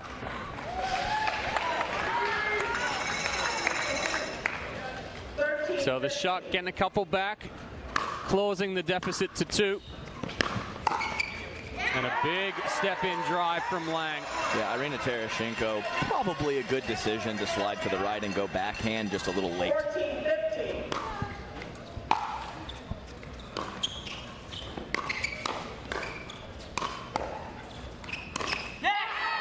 That's a tough ball there from Lang going over the high part of the net. Good job by Tarashenko to just reset that one. 16-14.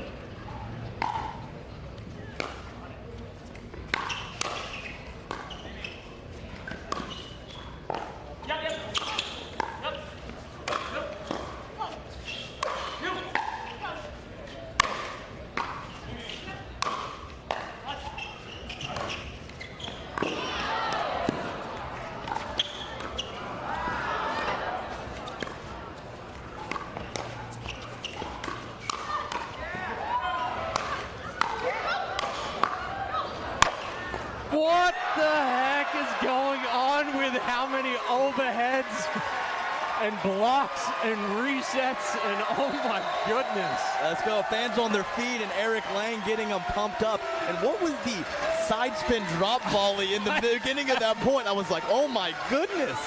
Oh my gosh, I have no words with that one. I mean, defense on point.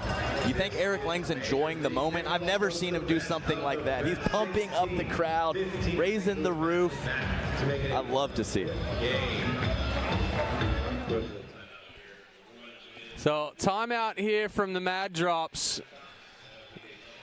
Shock back within 1. Good timeout here from the Mad Drops after that hectic point. Oh, for sure. Yeah, exactly. Well, number one, if that was me on the court, I would be winded. I'm not sure. I'm not sure these players are, so that might not have factored into the decision. But definitely, after I mean, these are professionals. It's not like that's going to break anybody's spirit. But on those very long points, it is slightly demoralizing. So to have a stoppage and play and regroup can be a great option. And I think it was a good decision by the Shock, or the Mad Drops. Sorry.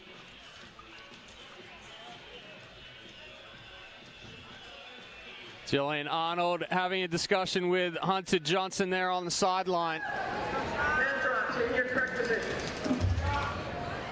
Time in 15-16.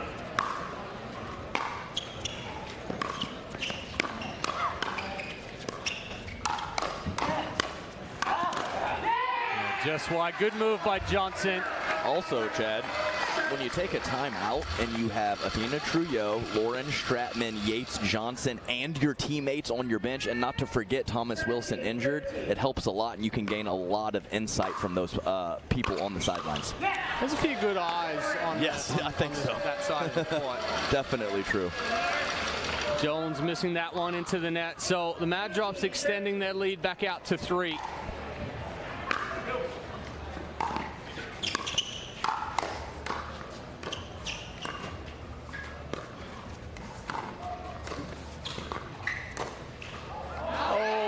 Just missed it. Hunter Johnson with a matrix move just to get out of the way. That's right. It was a matrix, limbo, whatever you want to call it. It's good body control after an awkward, when that ball's coming at you that awkwardly. Nice job by him.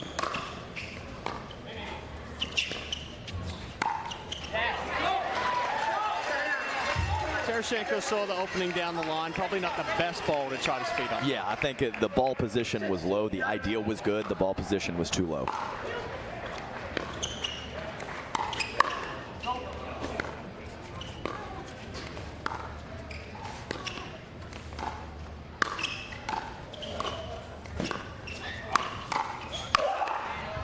Oh, she almost got it back, but good ball movement there from Lang. Wide to Tereschenko, wide to Johnson.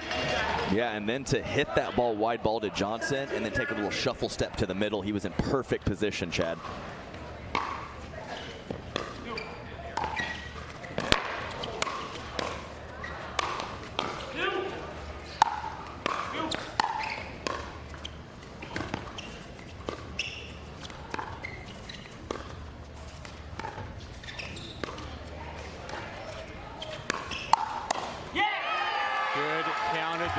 Tereschenko. And that brings up game point for the Mad Drops. Now frozen at 20, regular side out scoring for them.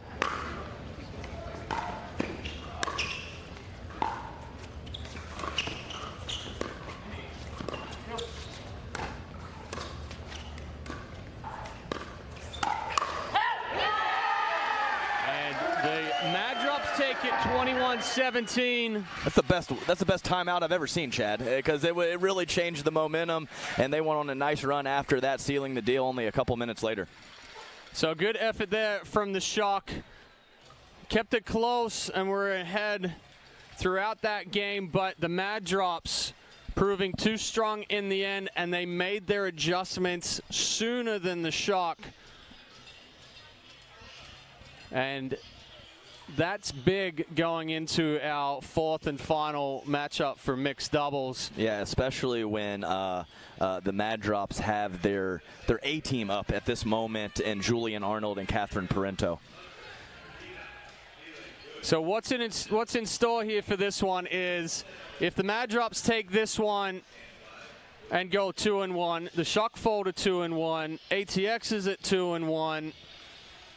That's a whole lot of 2-1s. We're going to throw it down to the third member of our team, Dominic Catalano, with Irina Tereschenko and Hunter Johnson.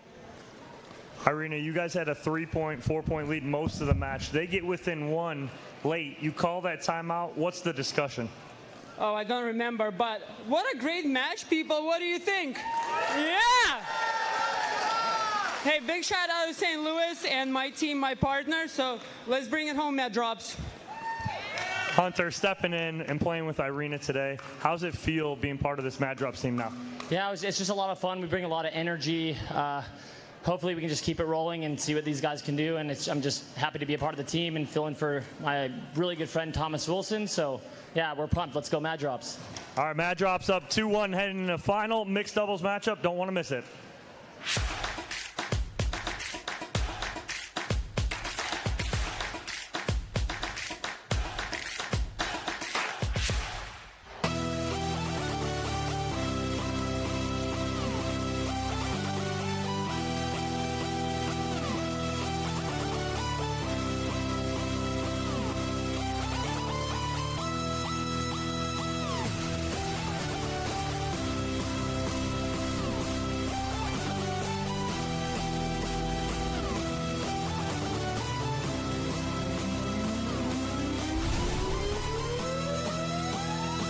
it's hard to find supplements that work.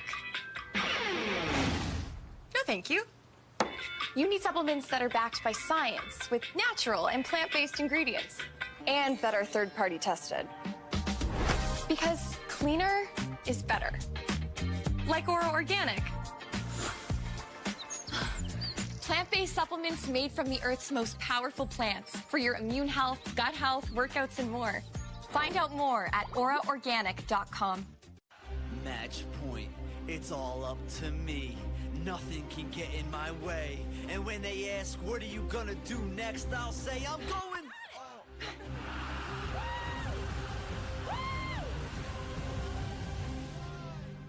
We're going to Margaritaville!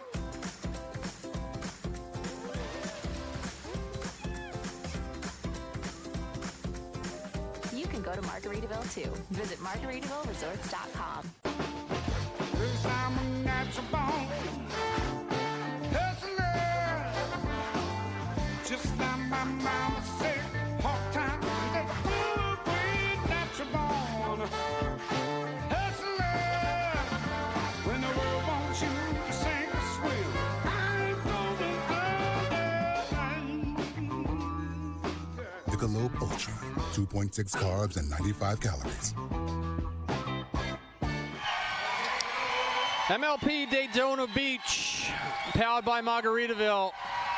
It is standing room only here in the stands, and they are a very vocal crowd out there right now. We're back for our fourth and final matchup, our second mixed doubles against, LA Mad Drops taking on the St. Louis Shock. Firstly, for the LA Mad Drops, Catherine Parenteau and Julian Arnold. For the Shock, Jay DeVilliers and Simone Jargin. Adam, thoughts on this one? Well, we saw Simone Jargin occasionally pulling the trigger too early in that women's doubles match, but I expect her to settle down here in mixed and be a very consistent partner for Jay DeVilliers. And we know Catherine Parenteau, one of the most consistent players out here, so I am looking for the fellas. Who is going to play bigger between Julian Arnold and Jay DeVilliers? I think their mixed games might be their best event in the pickleball scheme of things. So I'm expecting to see which fella's going to play bigger.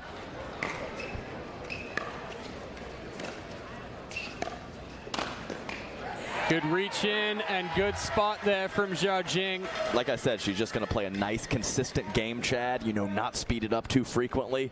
I think she's a different player on the right side compared to the left. That's right. Well, if she's going to speed up like that last one, you just have at it.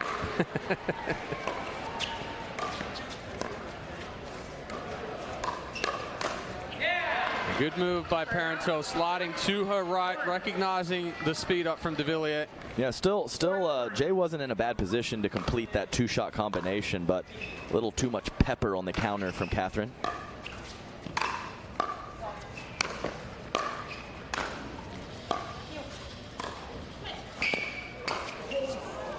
Oh, it's sat on top of the net and spun back.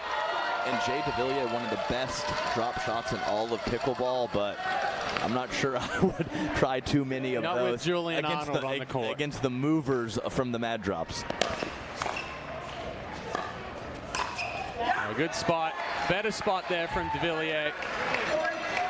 Yeah, right in the sternum, right in the middle of the chest, hitting the Mad Drops logo. Great deception from Jay. 2-2.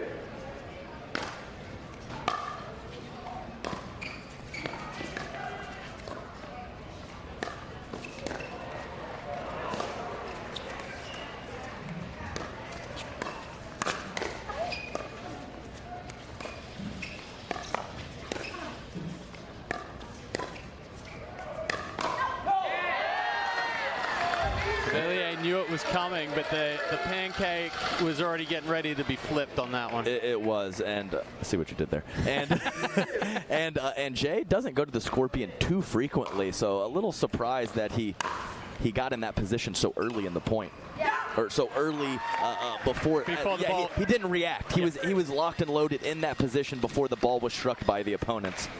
Sorry for flubbing my words there, guys. Well, he got flustered. His beautiful bride is here in the booth with us, Corinne Carr.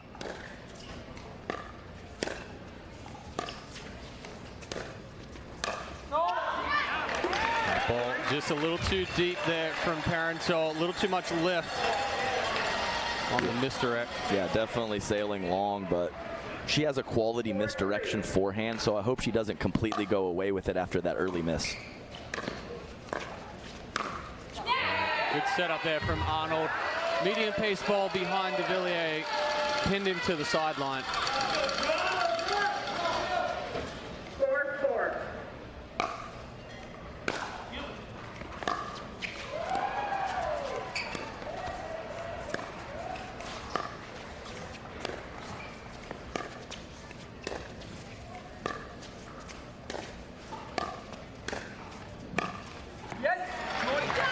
Parenteau a foot behind the kitchen line there. We see her slapping herself in the legs, saying, I needed to be a step forward. That's exactly what happened. And she knew it. Being self-aware, very important out there.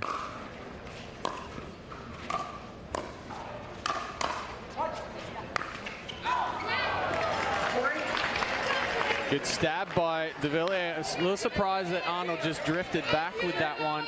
Yeah, he looked late. Maybe he didn't read it. It was an awkward shot from Jay coming off the paddle differently than normal.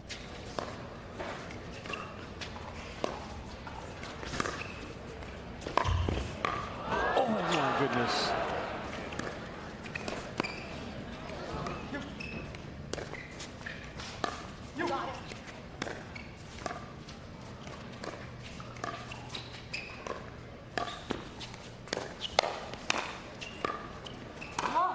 Oh, that was out. Good, just long. I mean, what an ATP and defense early in that point, and then Simone Jargin going with the slippery slice attack. Unusual.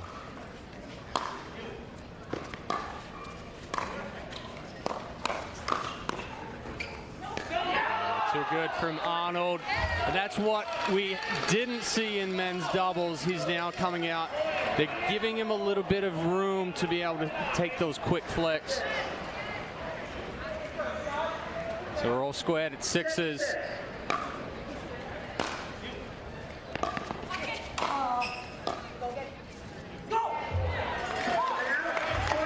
Parenteau getting pinned back on the baseline. 7-6.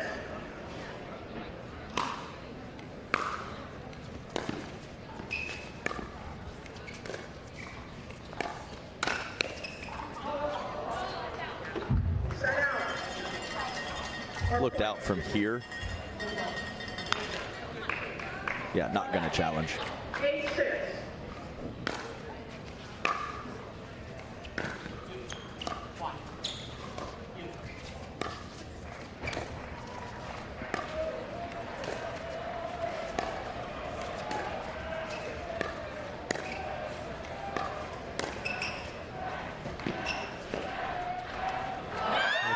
Catching that one off the end of the paddle.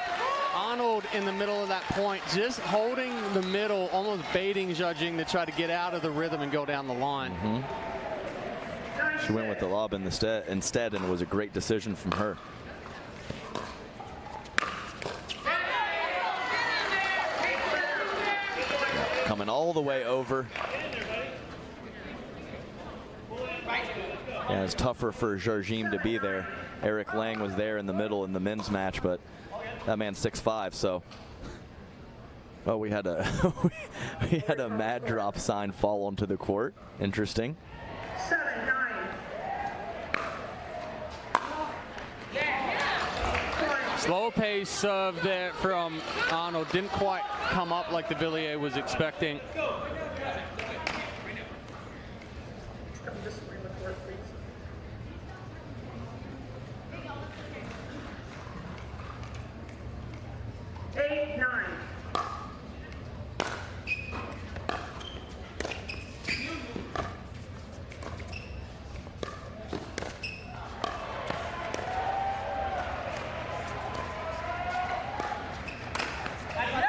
Good spot from Jargin. Arnold trying to slide back over in case she went down the line. Yeah, so she had early in the match, she had the one fully cross court at Catherine, that one in the middle. Let's see if she goes line on Julian Arnold, if she gets another opportunity similar to that one.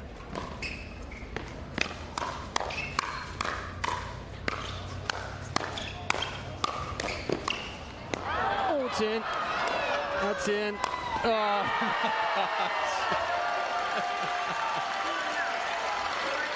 What a battle here between the Mad Drops and the Shock. I mean, you have to love it. I mean, come on.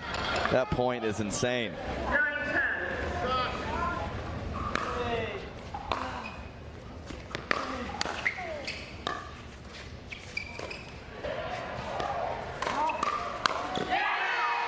Good movement by Parenteau, recognizing DeVilliers going through the middle and then going back behind him.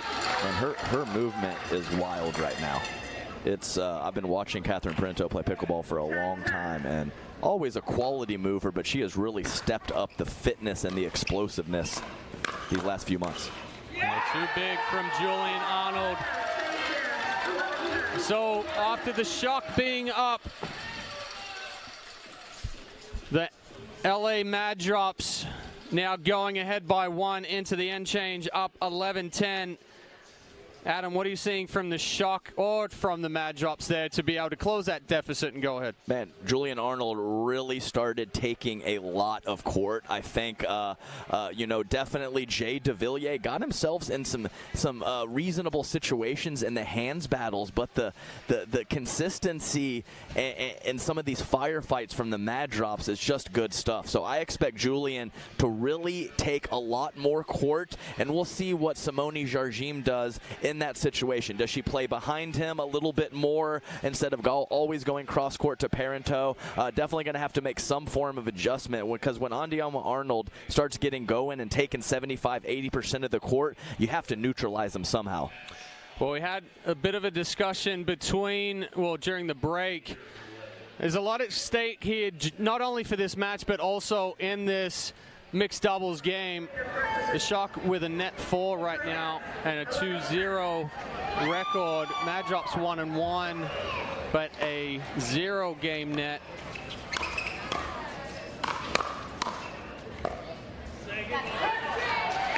Right now, if the Shock force this one to a dream breaker based off of the game's net, they will move through, and then it'll come down to ATX and the Mad Drops.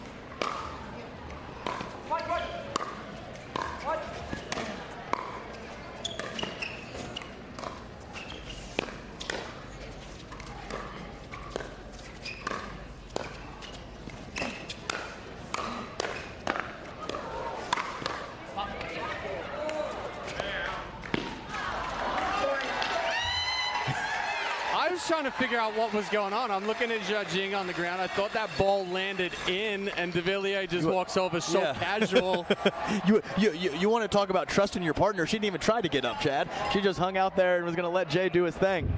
Are we having a challenge, or is it a timeout? We'll find out. Referee timeout. Okay, they are challenging the out call.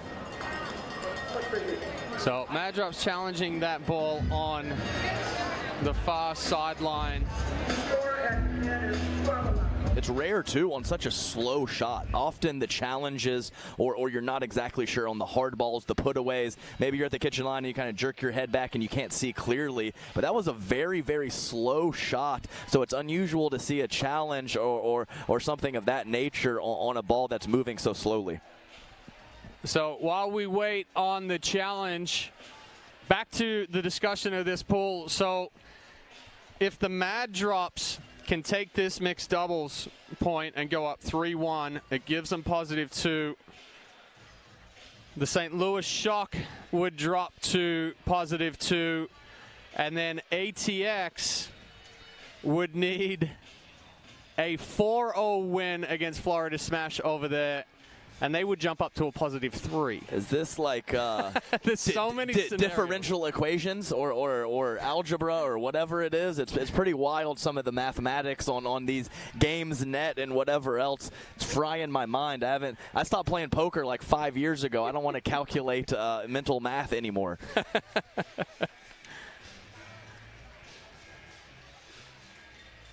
Also, right now, the ATX Pickleballers are up 2-1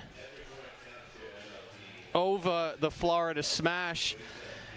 So that would only put them well, that would, okay. So if ATX wins 3-1, Mad Drops win 3-1, Shock lose 3-1. That is now 3 teams at 2-1, all with +2, and then it comes down to the point differential. Oh my goodness. Talk about options within this, and we'll see the replay here. Oh, that's hard from that angle. Well, I think we're about to get a verification on the call. Just referees double checking their score sheets, making sure everything's in order.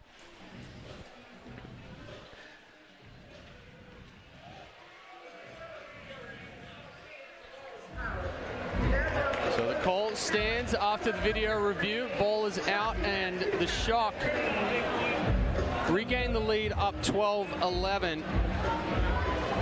Orders in play. 12-11.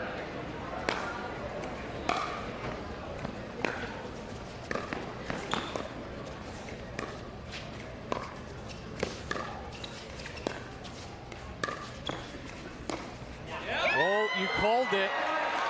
You called it earlier. Judging spit up a ball straight cross court, then she went one a little bit more middle, and then now she's gone down the line. Well, Chad, I have played Simone Jargin a lot, and I have yet to beat her, so I know what's going on out there. She's tough.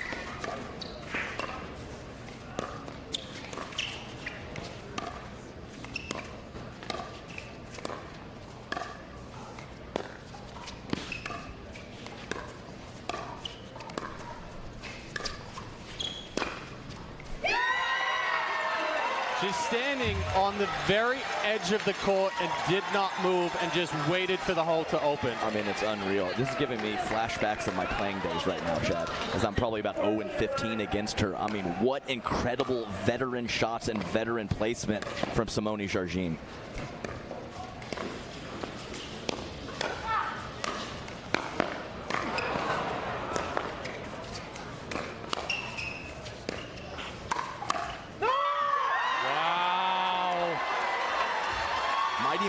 Elise Jones just jumped out of her visor. Chad, she's not playing. She's on the sideline. She's not playing. Yes, she almost lost her visor. So the Shock now up by 4.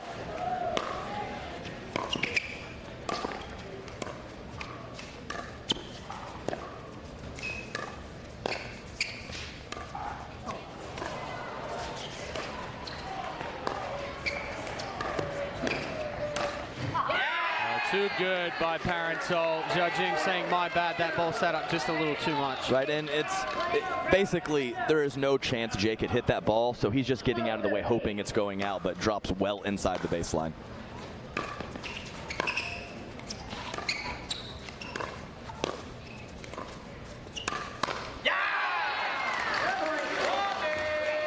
I think he might have just hopped up. I mean, he was in a pretty good position. He caught that ball out in front with the one-hander. Possibly lost his solid base when he came off the ground, but either way.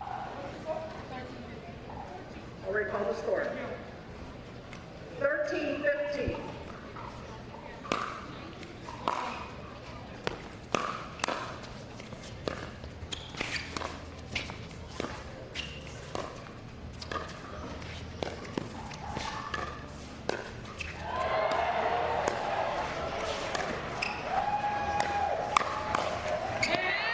Good use of the offensive lob there from Catherine Parental. Judging not able to get back and do anything on the backhand side.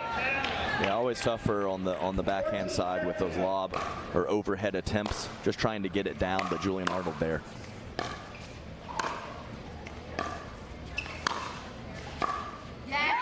Good ball from DeVilliers. And a good run from the Mad Drops. They scratched a couple back. Yeah, I'm glad Jay decided to take that ball. I think when it was hovering in the air, he was unsure, but he went for it. Yeah, Jay DeVilliers. That's our second appearance of the Flying Frenchman today. Good disguise there of the Ernie from Jay DeVilliers. Waited till that ball was on the paddle and Parental couldn't change her direction.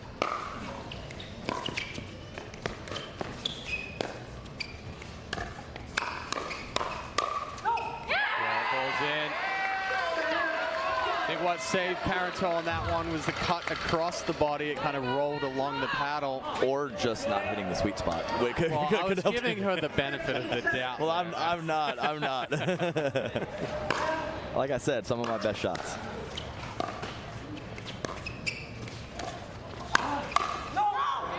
Well, that one hit the center of the paddle. Yes, right, absolutely did. And Jay DeVilliers basically going right at the forehead, able to dodge and get out of the way of that ball, letting it sail long. Big drive down the line from Judging. Just picking her spot so nicely. Really embracing the dink grind, but just occasionally pulling some deceptive triggers with offense. She's really showing a lot out there right now. Villiers popping up with that one a little bit. Yeah, going back to the towel. So 3 points separate the Mad Drops and St. Louis Shock.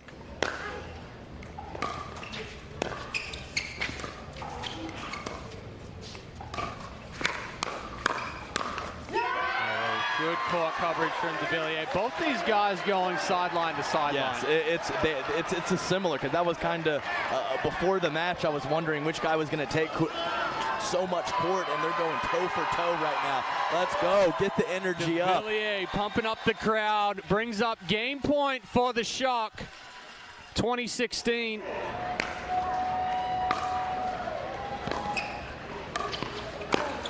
Oh, it was on his paddle. DeVilliers knows it. Yeah, and Simone just chuckling as well, cracking a smile, knowing that Jay has to go for that ball, and he's in a great position to hit it. Next point. Arnold trying to pump himself up. And that, just a little too much. Well, he did pump himself up. He did. It wasn't a little too much on the Blew it shot. straight off the court. That's right. It wasn't a little too much on the shot. It was a little too much on the pump up.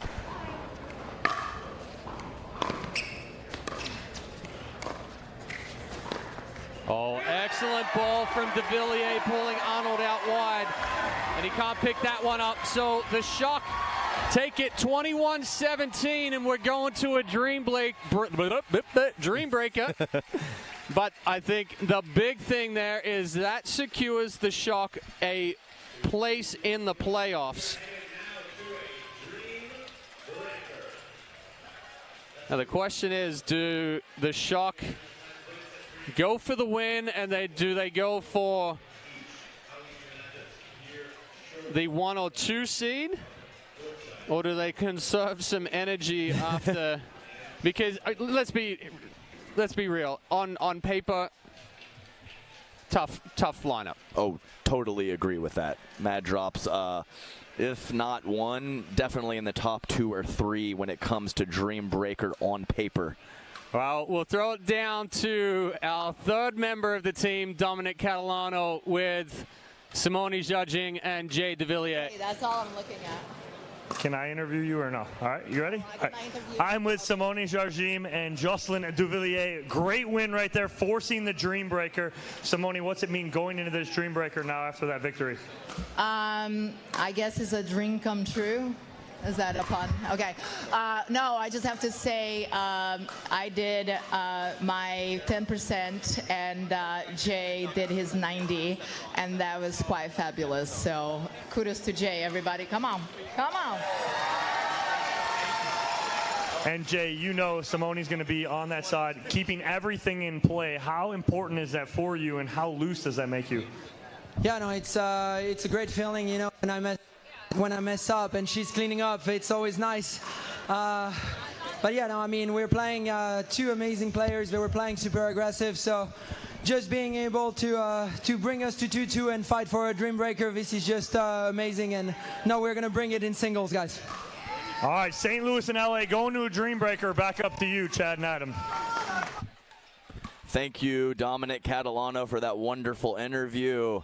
And everyone's favorite time of the day, it is Dream Breaker time. And Chad and I were discussing that absolutely on paper, the Los Angeles Mad Drops, one of the top singles teams in the game. And You would think possibly losing Thomas Wilson might bring their singles level down. That is not the case, as Hunter Johnson is one of the top-notch singles players out here.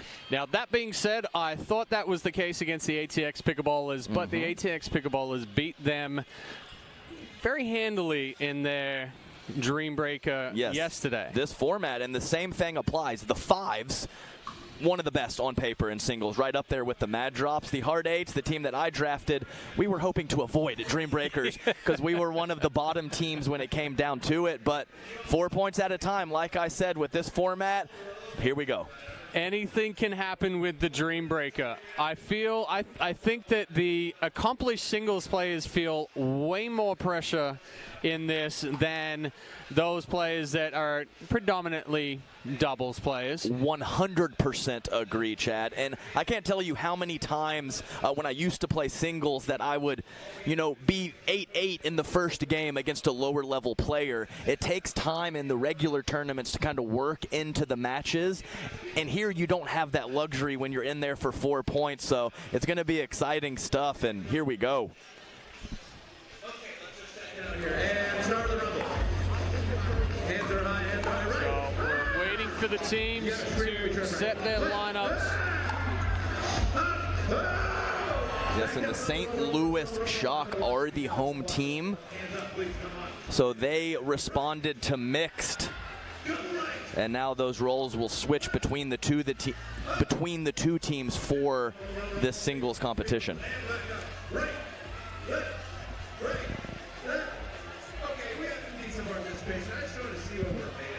So I'm going to make a prediction here that no, I'll take it back. So for St. Louis, it's going to be Jay DeVilliers going up against Mad Drop's Julian Arnold, and then Eric Lang taking on Hunter Johnson. Simone Jargin going up against Catherine Parenteau, and Elise Jones going up against Irina Tereshchenko. Simone walked out on the court and had a big smile on her face, and I thought she was going to throw herself out as the sacrificial lamb. Well, remember she did that with J.W. Johnson. J.W. Johnson. Yes, and she was sacrificed. Yes, very much so. She didn't even get a point in that one. She was quite discouraged.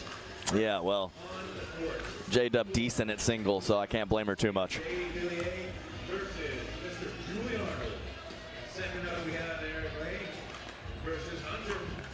So the ladies for the Shock out hitting some balls, the men for the Mad Drops as we get ready for the Dream Breaker. ATX and Florida Smash going to a Dream Breaker out on Grandstand. So there's going to be a lot of numbers in play after both of these Dream Breakers. Yeah, there's no question. We are going to need someone, possibly two people, to step up big for the St. Louis Shock. Who might that player be? I am not exactly sure, but either way, whatever happens, the atmosphere is electric. We have some dancing. I just saw an older gentleman walk through with the shirt that said the okayest pickleball player. I thought that was pretty good. At least he's honest. Yes, at least he's honest. So we have a variety of spectators at this great event throughout the weekend, and they are definitely in for a treat here in a minute or two.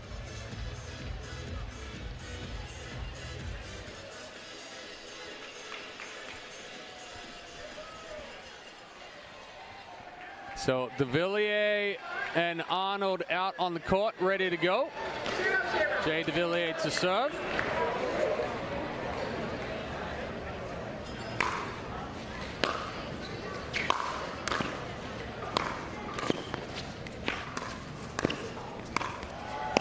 Oh, too good from Arnold.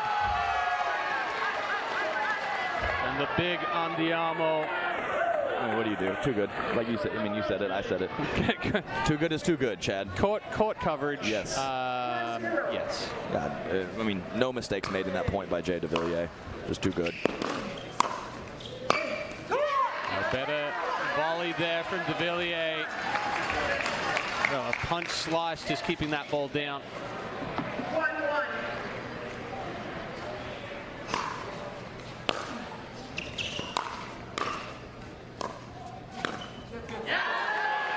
I mean, the quickness of his feet and the anticipation from Julian Arnold just puts him in excellent position across both sides of the court. Well, and a lot of times you have one without the other. That's not the case with Julian Arnold.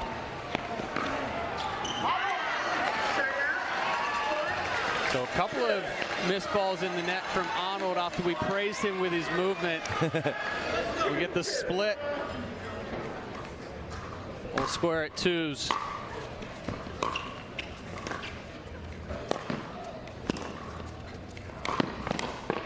Yeah, tough for Eric Lang right there.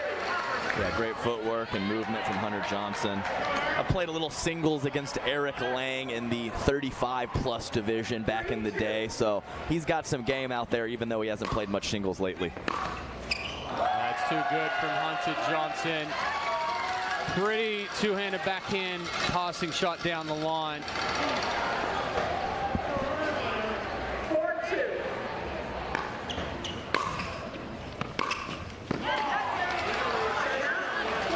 Better return from Lang. Yeah, always helps. First couple shots of the point, crucial in doubles as well, but absolutely paramount in the singles game.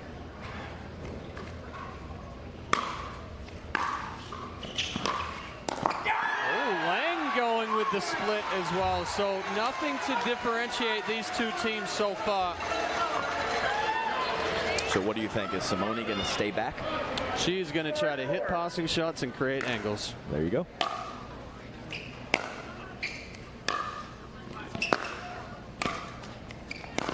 one. I like the strut too after the shot, just the walking with purpose over to you know, clap hands with her teammates. I love it. 5-4.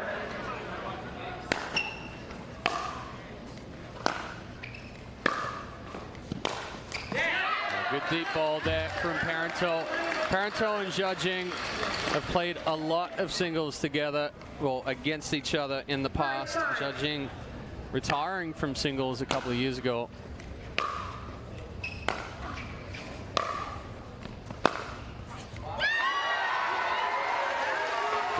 So Chad, what did you say? She's gonna stay back and try to hit passing shots and create she angles? was gonna, yeah, stay back, hit passing shots, create angles. Well, there you go. So far, so good.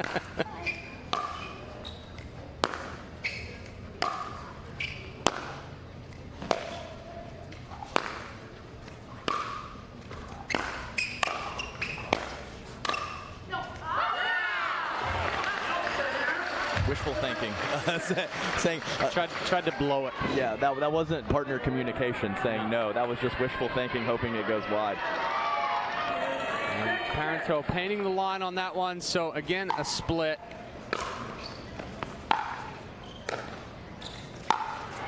Yeah, too good from Tereshchenko. I mean, like we talked about, you look up at the Mad Drops and it's all singles players. You look at the Shock and it's a singles player, a couple of players that used to play singles, and a Mighty Mouse that covers the court. And the only player, I believe the only player of the 8 players that does not have that really strong tennis background is Elise Jones.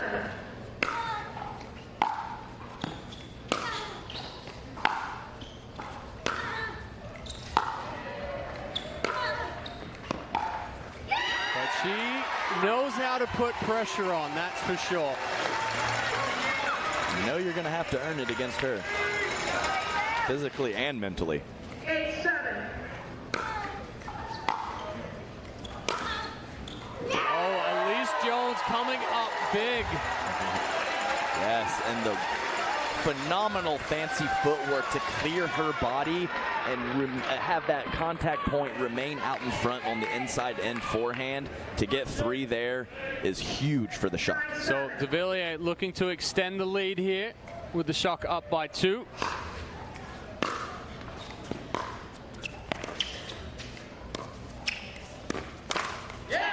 read it well, but just a little overextended.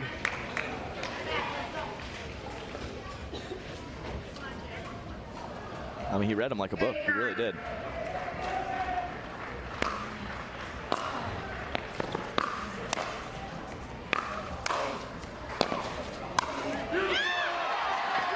Again, de Villiers reading those attempted passing shots by Arnold.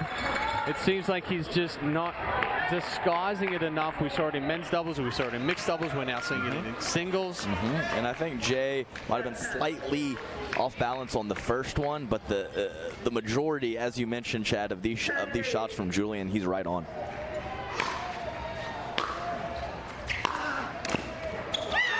Big backhand from de Villiers, and Arnold can't figure out how that ball sat on the top of the net and just trickled back over.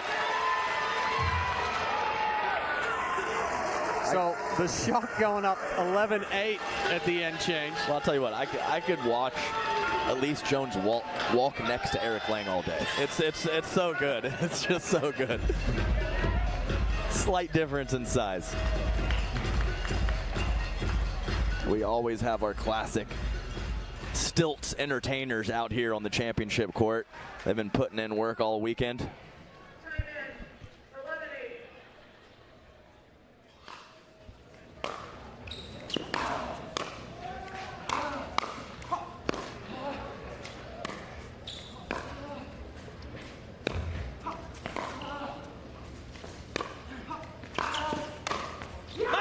Big from de Villiers. Arnold visibly frustrated, but the shot going up by 4 now. Ooh, technical warning. I think we're going to have a technical warning right here on Julian Arnold. So technical warning potentially being given after Arnold slapping the top of the fence with his paddle.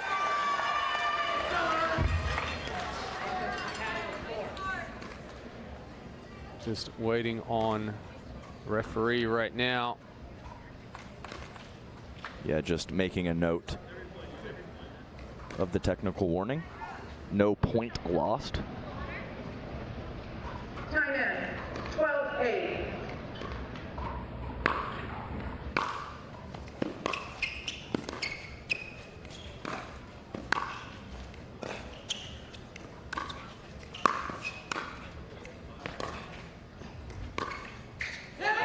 Just ridiculous balance from Hunter Johnson. He was off balance 3 times in that one.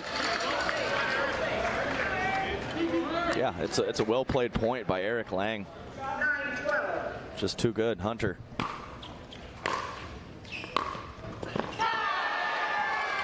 a pretty passing shot. Just so smooth and just nothing to pick on. These fellas have just developed the two-handed backhand so nicely. Both wings are so threatening, it's tough to find a spot to go to, Chad. Yeah, looked out from here.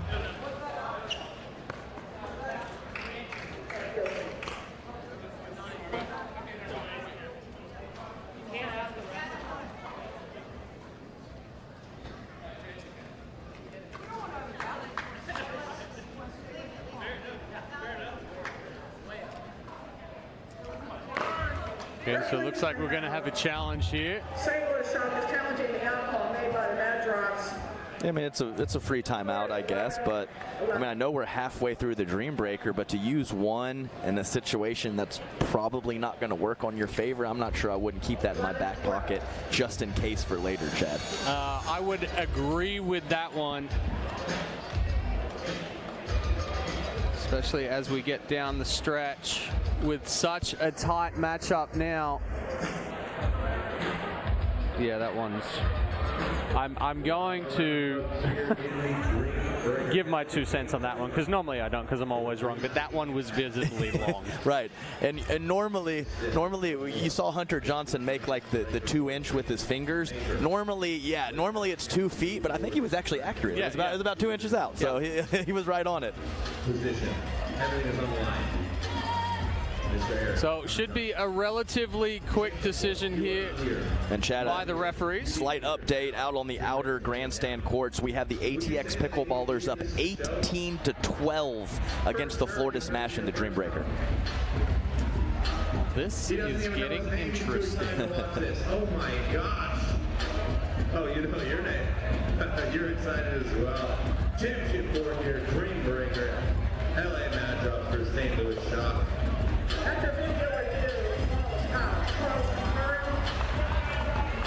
So the call was confirmed on the court. Shock will lose one of their challenges. Mad Drops still have 2 challenges remaining.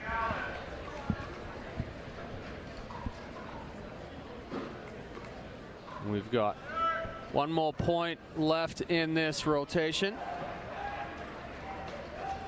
Lang trying to steal one. Yeah, definitely. I mean, this is a 3 or 4 minute break in the action. You know, that matters, especially when you're only on the court for a few points.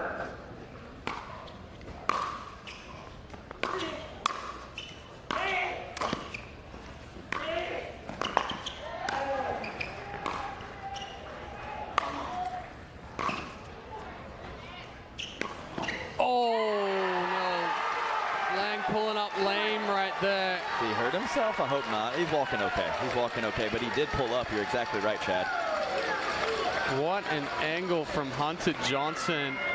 It almost looked like he tried to blow it wide. Man, he's so smooth. He's so smooth and moves so well.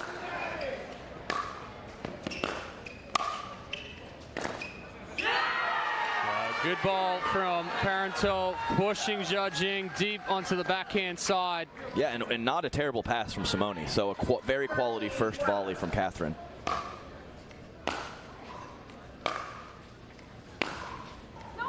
Judging went for it, but pulled it wide.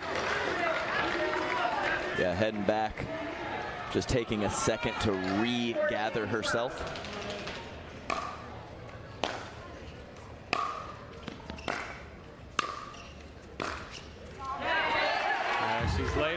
Judging late on that one as well. Parenteau just forcing too much pressure. And tough break, because I think she had Catherine Parenteau off balance. If she could have just cleared the net, would have been trouble for Parenteau.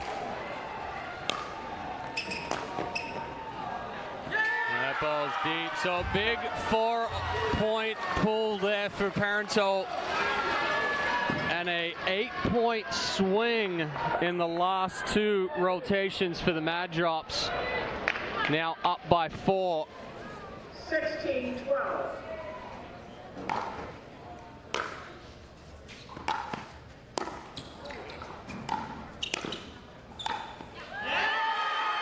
Elise Jones going down to a knee, but too good from Tereshchenko. Yeah, way to hold her focus when your opponent's on the ground. It might throw off your rhythm.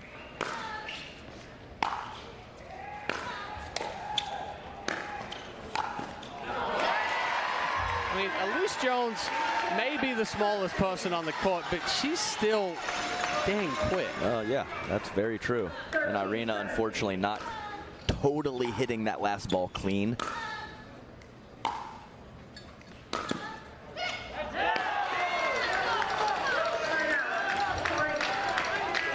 Ball not getting down for Jones. So the lead out to 5 here for the LA Mad Drops.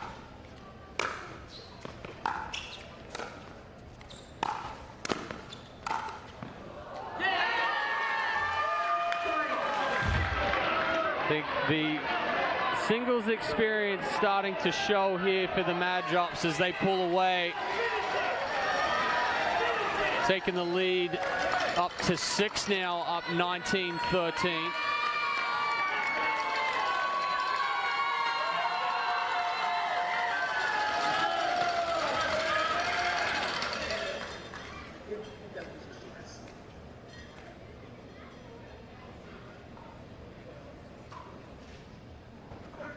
To show what we're waiting on right there.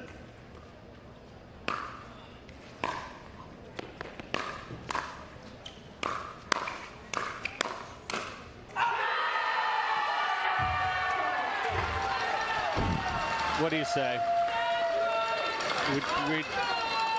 We've been in this position both times. I mean, it's just too good. There's nothing you can say about it. Yeah, right. And your comment a couple points ago, it's really the experience of the Mad Drops really shining through right now. So, game and match point here for the Mad Drops. And Julian Arnold closes it out for the Mad Drops. Somewhat securing their spot through to the playoffs after potentially a little bit of a scare for the defending champions after MLP Mesa. But a good showing from the Shock. Adam, last thoughts on this one? Yeah, I think really what it was a great matchup, and we saw the first round through in singles, some things really working from the Shock, and you mentioned the pressure on the veteran players of singles. So to see them make that adjustment on the second and third time through the batting order was really nice to see, and well played by them. They deserve it.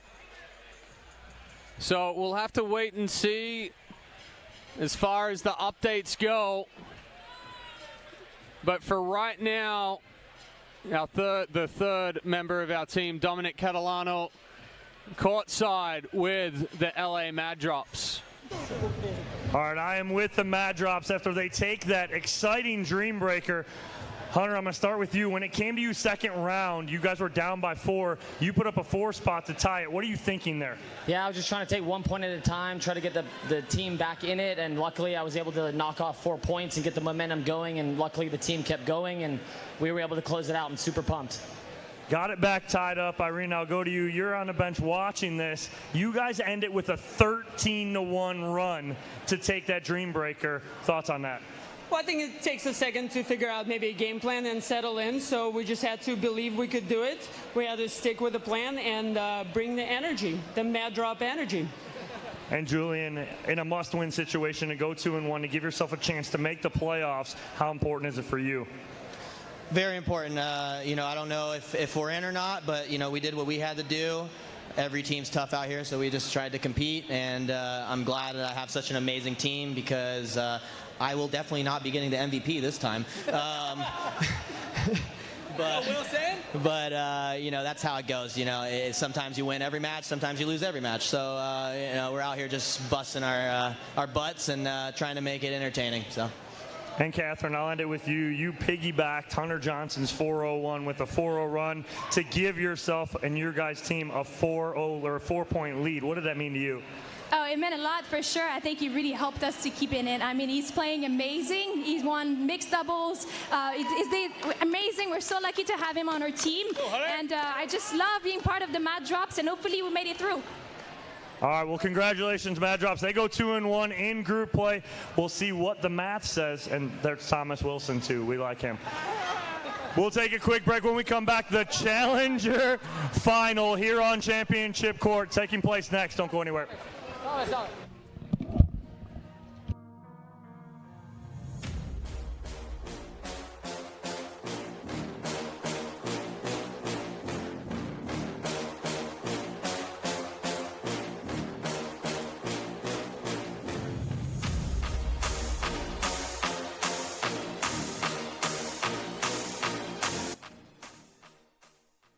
And I said, Saturday, no one's here. Right? Are you getting this?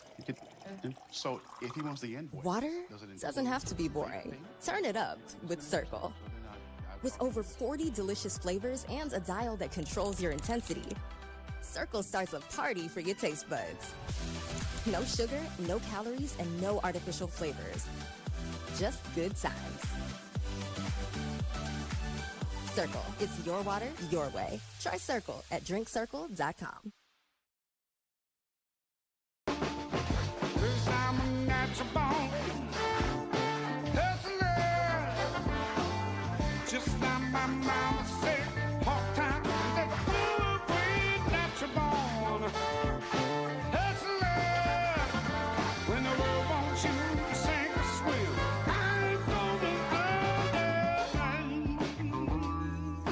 Michelob Ultra, 2.6 carbs and 95 calories.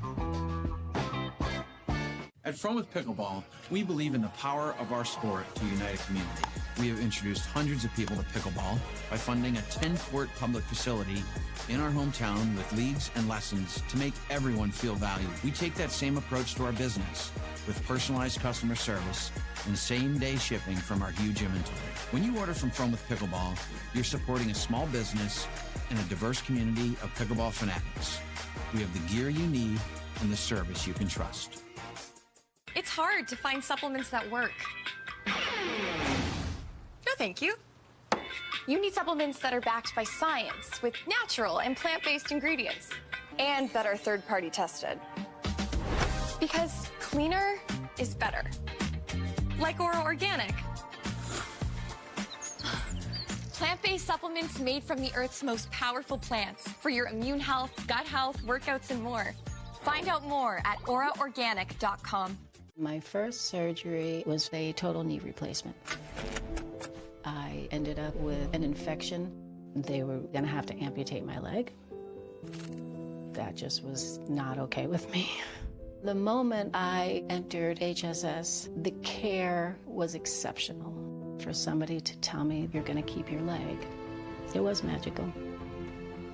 Everything is so alive because I got my life back.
It's all up to me. Nothing can get in my way. And when they ask, what are you gonna do next? I'll say, I'm going.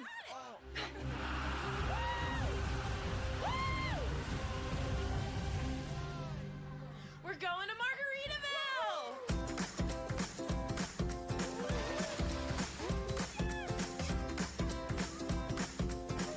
You can go to Margaritaville too. Visit MargaritavilleResorts.com.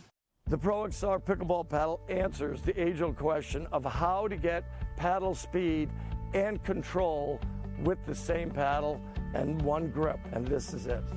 Pro XR gives you more spin, greater control, and quicker reloads on every shot in the game because you always have that constant feel for that leverage and control and paddle speed that we're all looking for. Pro XR is the most revolutionary technology in pickleball. And I said, Saturday, no one's here. Right? Are you getting this? So if he wants the invoice. Water doesn't have to be boring. Turn it up with Cirkul. With over 40 delicious flavors and a dial that controls your intensity, Cirkul starts a party for your taste buds. No sugar, no calories, and no artificial flavors. Just good times. Cirkul, it's your water, your way. Try Cirkul at drinkcirkul.com. Introducing Skechers Pickleball, the official footwear of Major League Pickleball. They're ultra lightweight and responsive for incredible speed. They have Goodyear rubber outsoles with a specialized pickleball design for increased side-to-side stability and agility. Plus, they feature shock-absorbing foam and Skechers' famous relaxed fit design for incredible comfort game after game. Conquer the court in comfort. Skechers Pickleball, the official footwear of Major League Pickleball. My first surgery was a total knee replacement. I ended up with an infection. They were going to have to amputate my leg. That just was not okay with me. The moment I entered HSS, the care was exceptional. For somebody to tell me you're going to keep your leg, it was magical. Everything is so alive because I got my life back.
Okay, we have the tails. So the breakers have chosen as the first selection the home. So the second selection, okay, you're going to start on my right. And the breakers are ready to receive.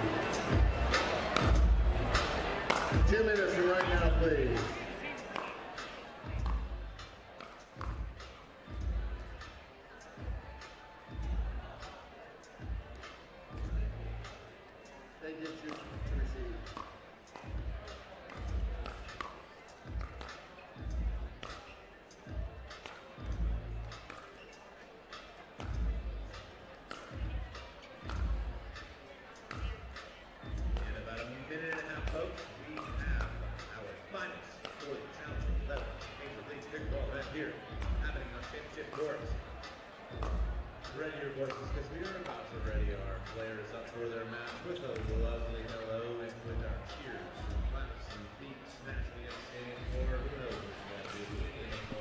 Welcome back to Championship Court here at MLP in Daytona.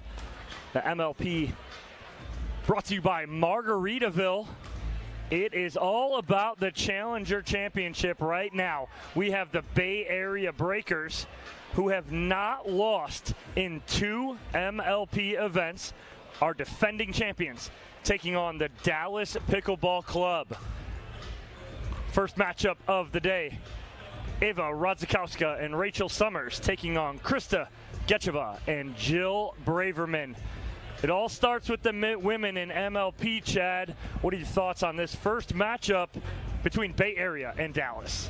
So I had the opportunity to watch both of these teams over the last couple of days, and I was quite impressed with Braverman and Gecheva as far as the aggression from Braverman and the consistency and setup prowess of Gecheva.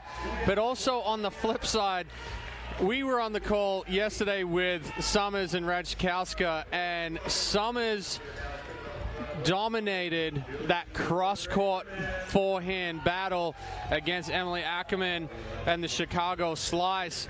So I think the X factor here for both teams is going to be Gecheva and Summers, and how well they can control that cross-court and set up their partners in Radzikowska and Braverman. Yeah, we'll see how, obviously there was big talk about the trade between Dallas and Columbus, trading Jill Braverman for Megan Fudge. Both teams did make the playoffs, but it is Jill Braverman and the Dallas Pickleball Club that are here in our championship match of the Challenger League. Bay Area looking to stay perfect, stay undefeated, and win back-to-back championships. Krista Gecheva to serve.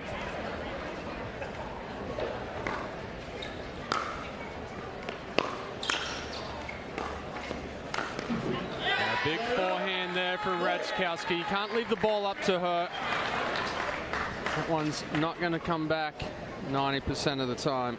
Two very long ladies on the left side in Jill Braverman and Eva Radzikowska. Radzikowska trying to go a little shake and bake off the drive from Summers early, so feeling out process there, but Braverman punishing her backside. Little finger wag there. Yep. Yes, you said it.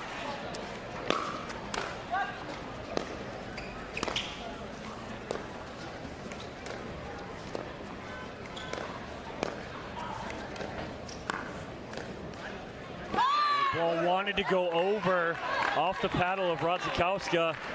It peaked, but did not come over. Braverman trying to get the crowd fired up, but it's looking like early on Radzikowska's the target for DPC. And the more we see Radzikowska, the more she impresses me every day. And I think that that's going to change for Dallas. I would have to agree 100%. They're going to have to involve Summers a little more. Oh, wow, that ball just never came off the paddle of Gecheva, and Summers just was like, really? Yeah, no, I'm not gonna run for that one. I mean, it checked up and bounced twice before it even left the kitchen.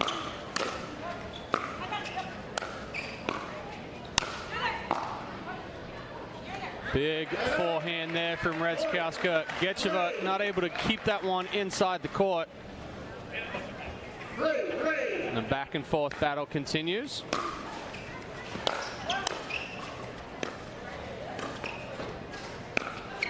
That's the ball that you can't give Rachel Summers.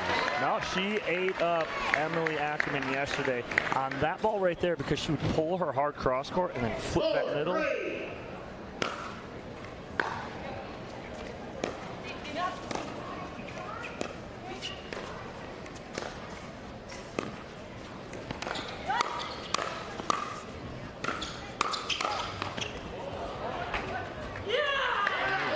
Summers with the exchange. And a little fist pump in there. I like seeing that out of Rachel Summers right there, but what coverage from Summers too, as Radzikowska got pulled to the sideline. Summers covered in the middle. Great movement and teamwork. Now Radzikowska just a little late on that backhand drive. A little too rotational with the body. 4-5.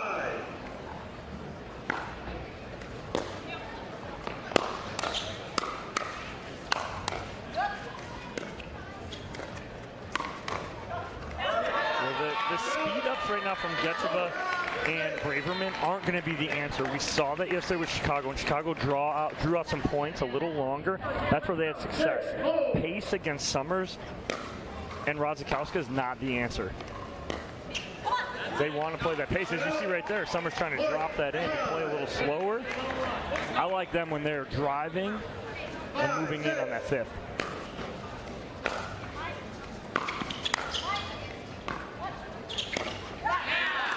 Much better drop there from Gecheva. Summers trying to drop that paddle head under and flick that one up. 6-6.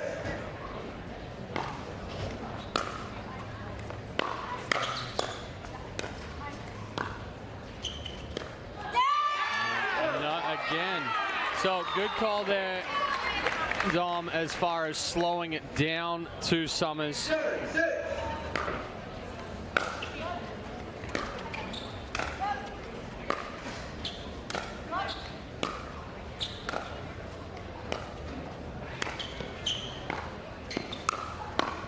And even those balls to Radzikowska, right? There's nothing on it, so there's no pace. She has to create all the pace. I like those. Braverman do a good job right there. Keep going there.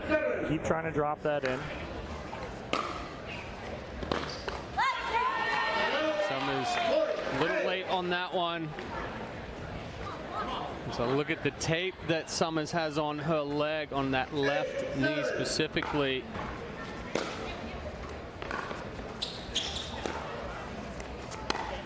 Oh, very ambitious on that one. It kind of checked up as it got to the net, as it got to the post. It never kept going out wide enough.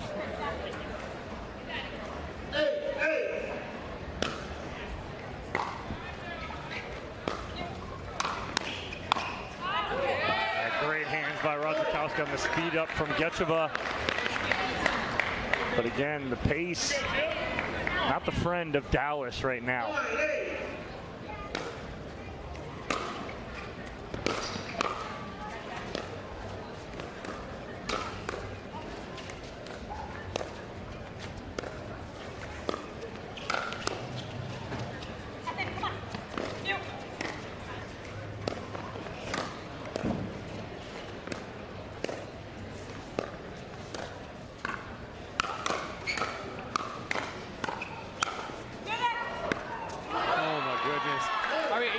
Rachel Summers, and she's got a very petite frame, but she murdered that forehand in the middle of the point. I said it earlier, you know, yesterday, do not go to sleep on this girl. Oh, right just there. wide. It's there. It was there. She just pulled it a little too much.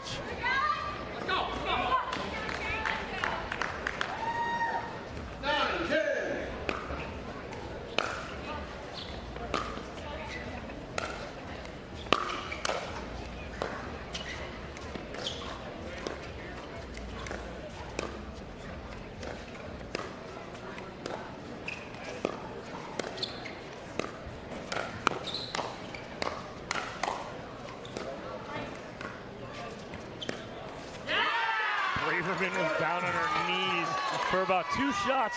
She's like, should I get up? Shouldn't I? But great hands by both Gecheva and Braverman. 1 point away from an end change.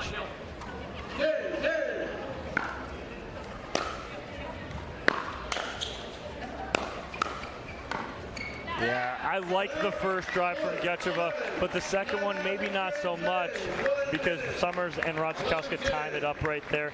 And it is an end change on the paddle of the Bay Area Breakers, up 11-10, Chad. And it's kind of back and forth here early on. Yeah, back and forth battle. Like you said, the first drive there from Gecheva put her into a good position. Would have liked to see her drop that to the body of Summers. We saw her have some success when she was dropping that ball just in front. I'd like to see Dallas move the ball around just a little bit more, potentially pinch middle, pull out wide instead of trying to hit through Summers and Radzikowska. And then on the flip side, we haven't really seen Summers develop that cross-court battle with Gecheva, where yesterday we saw with Chicago Slice, where really pulling Ackerman off and then allowing Radzikowska to step in. So I think we're past the filling out stage now. Now's the time that we may see some trigger pulls on the right balls, but developing the points a little bit longer. Or step in and drive.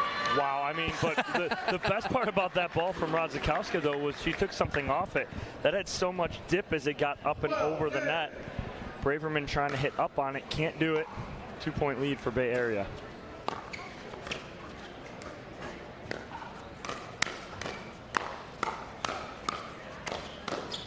Yeah, the firefight, and Dallas not coming out on top because, again, Summers just keeping them in it. Short, sweet, compact, and then the ball goes long off the paddle of Krista Gecheva.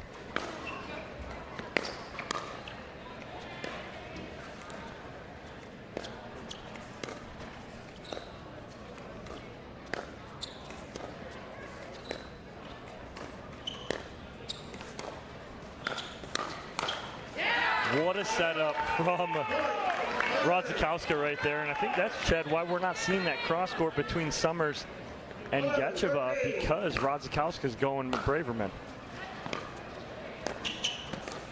And a good move there from Radzikowska, catching Braverman still on the move.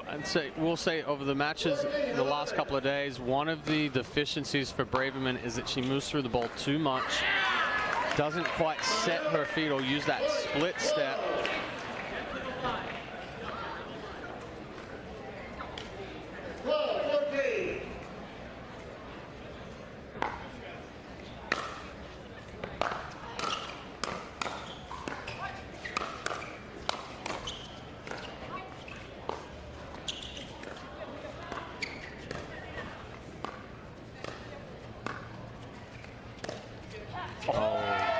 the sky speed up there from Summers. Sells it with the body like she's going to go back cross court and just brushes it across the body and right shoulder of Braverman. Great shot of the packed court here.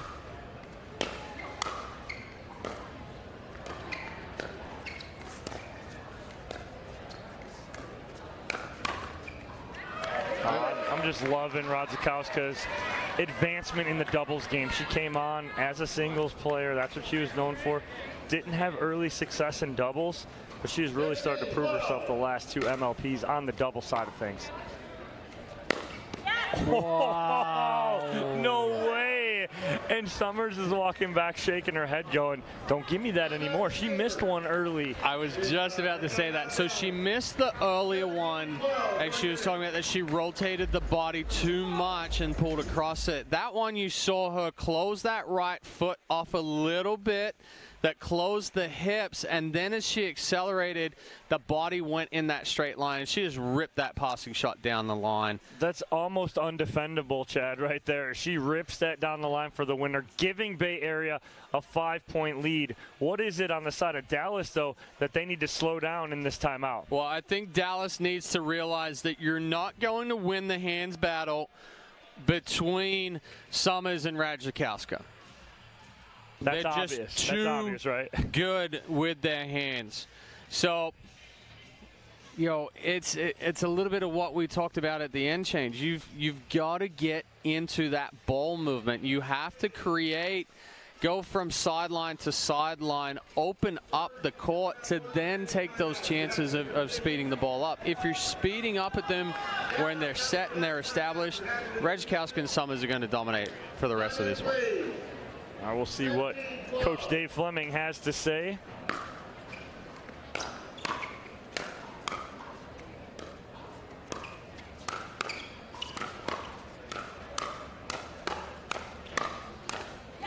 Oh, they came out on top on that 5-5. This, Chad, is why you and I are in the booth and not down there, because exactly what we say, they do the opposite, and they come out on top.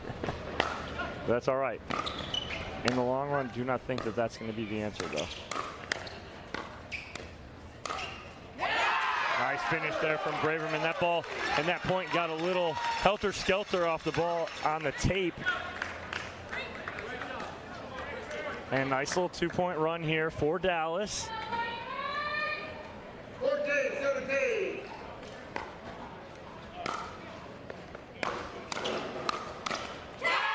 Well, the pressure being applied by Dallas Pickleball Club. Yes, they've been aggressive and they're testing the hands of Summers and Radzikowska, but they're also hitting their spots much better. That's a good drop from Getcheva right there. She drives the first, drops the second. And I think we're going to have a timeout here from Bay Area. That is a 4-0 run, Chad, for Dallas. They are right back in this now. Yeah, good move there from Dallas. We said, hey, you're not going to beat Radzikowska and Summers by taking the 5-fight to them. But they've proven us wrong in their aspect of that they're putting it into better spots. They're going into the body. They're not allowing Summers and Radzikowska to get extended. And then we did see a couple of good drops from Getcheva that kind of threw off the timing of Summers. So it'll be interesting to see the adjustment Radzikowska and Summers make here, potentially taking half a step back from the kitchen line, just giving themselves a little bit more reaction time to be able to get those balls out in front and get them down to the feet.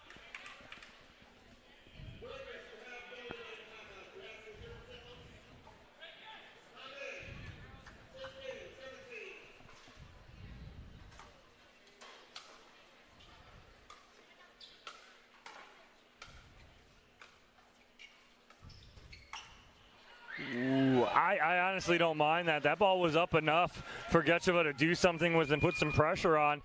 She just let it drop a little too low, didn't get it high enough.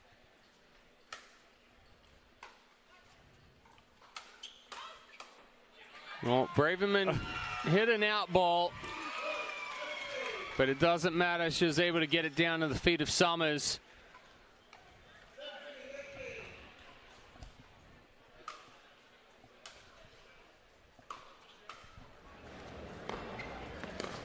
There it is again. Skechers going drive to drop. And he almost threw Summers off. That's twice we've seen that same mistake from Rachel Summers. All tied at 18 now.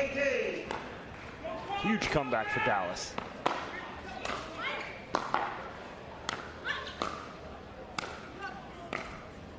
No, Braverman went down to one knee to try to pick that one up. But it was good court coverage on both sides there.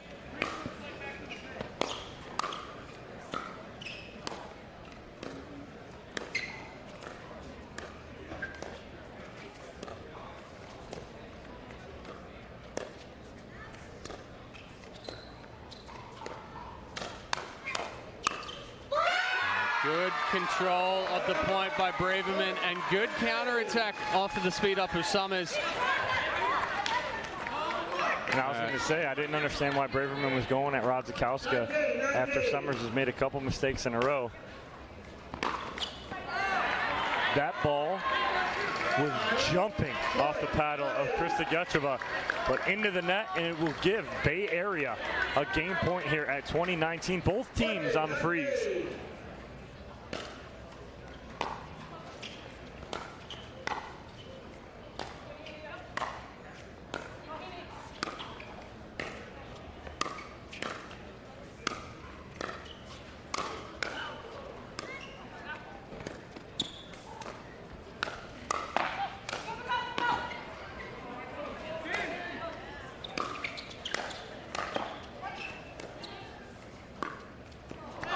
To say I don't like the drop by Braverman to bring Summers up. No, absolutely not. That was the difference maker in that point, was Braverman brought Summers up on a drop where she was in a transition area. She got that so easily.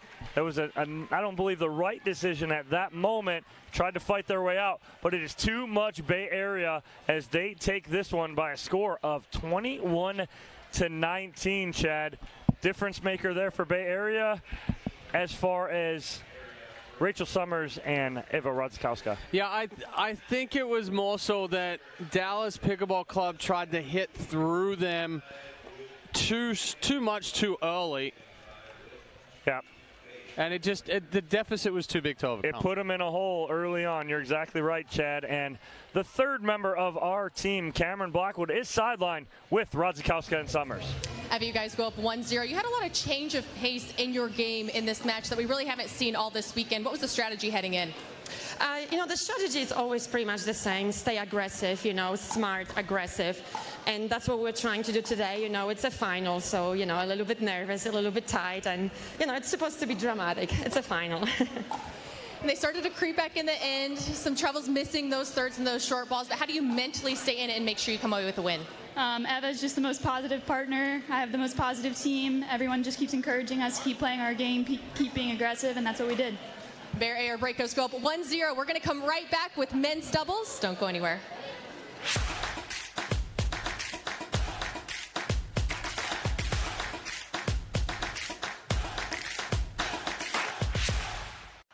Match point, it's all up to me. Nothing can get in my way. And when they ask, what are you gonna do next? I'll say, I'm going.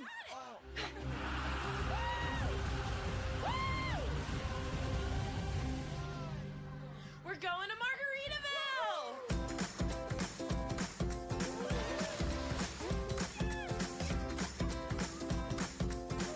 You can go to Margaritaville too. Visit MargaritavilleResorts.com. Oh my good Lord, what a feeling. All of this joy I've been stealing. We all need someone that can make us believe. So call me a man on a mission. I'm guilty by my own admission. Locked up but I'll break free. No change could ever take me.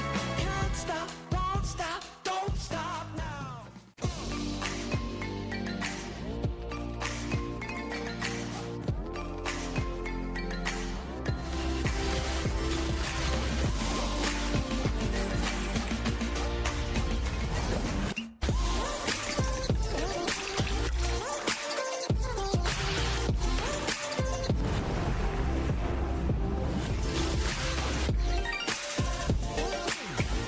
Dulce Vida.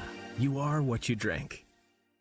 Introducing Skechers Pickleball, the official footwear of Major League Pickleball. They're ultra lightweight and responsive for incredible speed. They have Goodyear rubber outsoles with a specialized pickleball design for increased side-to-side stability and agility. Plus, they feature shock-absorbing foam and Skechers' famous relaxed fit design for incredible comfort game after game. Conquer the court in comfort. Skechers Pickleball, the official footwear of Major League Pickleball. Let's make some noise, folks. Your defending champions, the Bay Area Breakers, come out on top. The first match here and take a 1-0 lead here at MLP Daytona at Daytona. We are set and ready to go. MLP brought to you by Margaritaville. Brandon French to serve.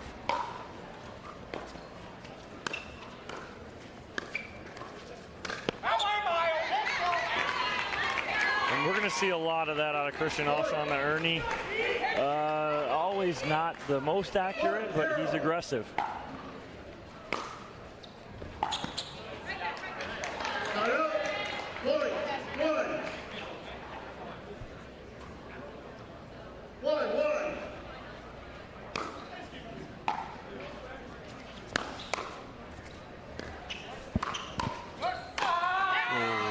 Big overhead there by Brandon French.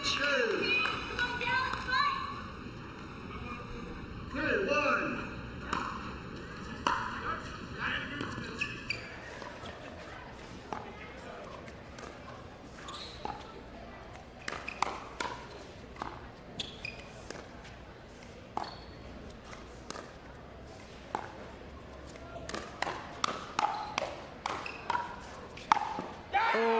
Body up, Christian Alshon. Daniel De La Rosa has one of the biggest backhands you'll ever see.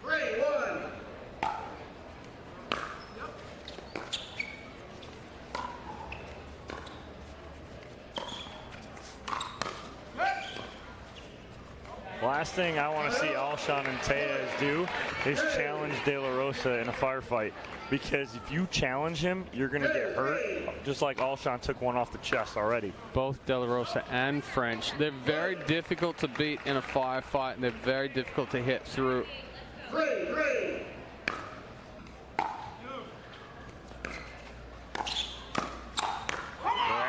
That combo's not going to work right there for Alshon against De La Rosa or French. I like the change of pace, though, that Alshon did. He dropped that third. Settle into that point, though. Don't try and speed that up from the shoe tops.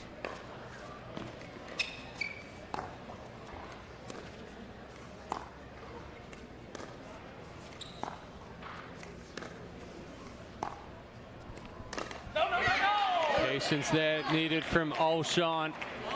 We talk about it all the time, trying to speed up that high part of the net. Has to be a ball that one is either extended or further out in front. Good ball there, cross court, pulling French to the sideline. As he tries to recover, his momentum's carrying him towards the opposite sideline, goes wide.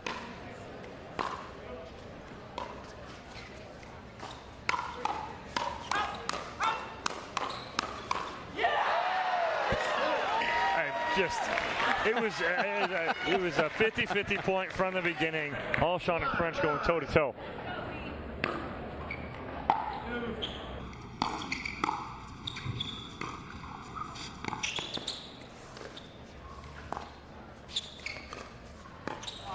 De La Rosa trying to chip that ball to the middle. Great job by Alshon, not getting overly aggressive there. Stayed calm, kept in that cross court.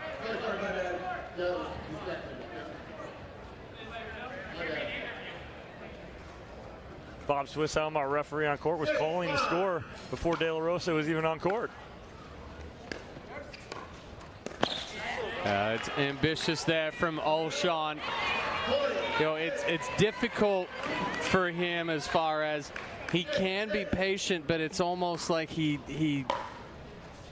just needs to jump out and do something crazy. Yeah, and that's a good jump right there from Pablo Tejas right here. Watch how he waits. He almost thinks about it, like, am I gonna? Yeah, I'm gonna go here. and then punches that back through the middle. 7-6.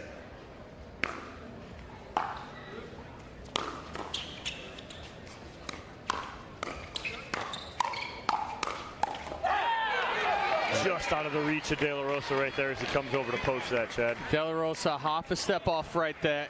Didn't fully commit to that last ball.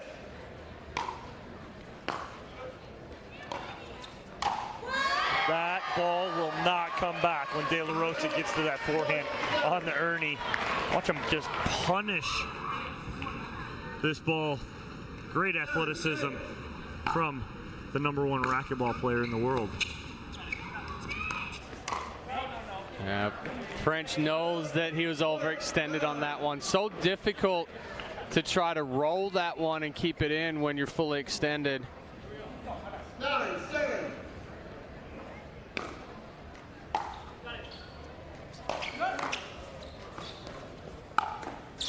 It's in.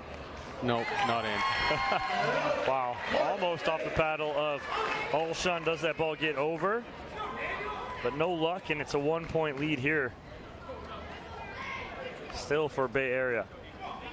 8-9.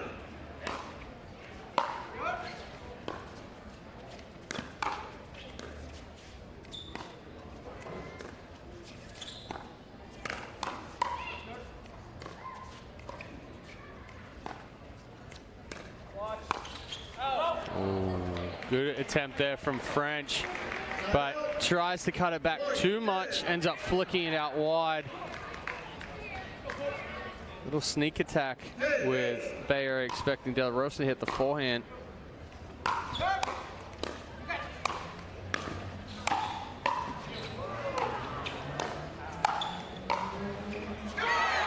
pace on those balls from De La Rosa is insane. But Pablo Tejas and Christian Olshan getting a couple of those back. But just too much. De La Rosa. 9-10. Dallas back within 1.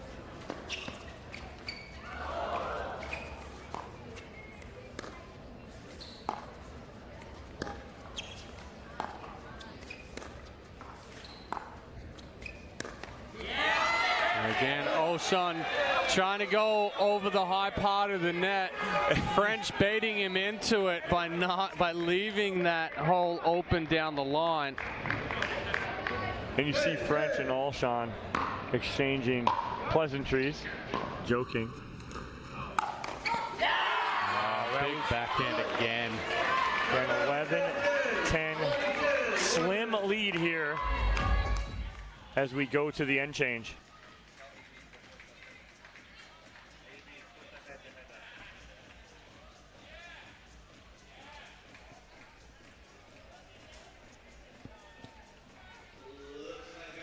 And as we have this matchup on men's doubles between Bay Area and Dallas, here's your head-to-head on paper. It's all Christian Olshan and Pablo Tejas. 56% win probability over Brandon French and Daniel De La Rosa. But right now it's as close as it can be. Dallas with an 11-10 slight lead here on the end change, Chad. Well, if we've noticed anything with MLP, is that the head-to-head doesn't take into account the atmosphere and the way these players feed off of the high energy, high intensity going through.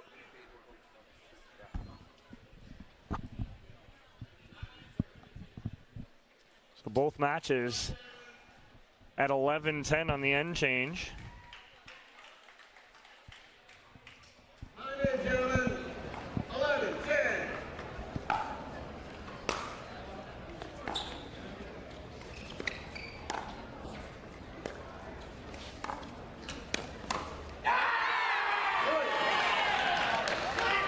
Okay. All right, Brandon French. I'm okay with the come on and the stare down a little bit, but when you start walking forward to the net, it's taking it a little too far. Yeah, and then Olshan giving it right back to him. Quietly, too. He just hits it, walks back, give me the ball. Let's go serve. 11-12.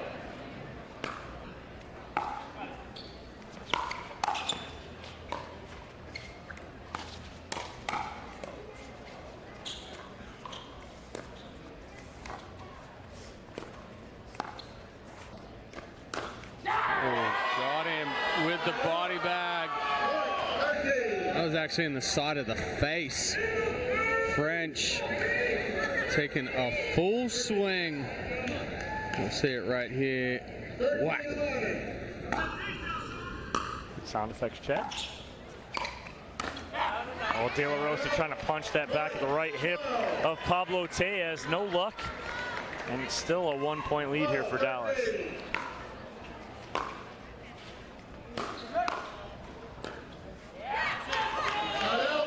Good pressure there from Dallas, keeping that ball down. Just continuing to trade side outs here.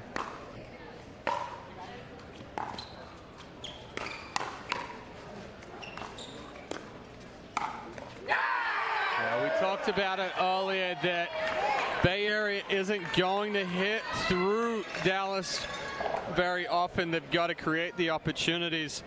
And we've seen it in the last few points that De La Rosa and French are sitting all over those speed ups.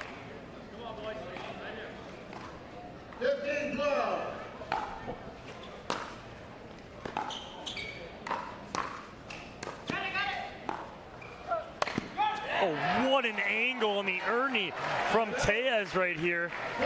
He doesn't go just straight to punish that. Watch him jump this and just go angle. 13-15.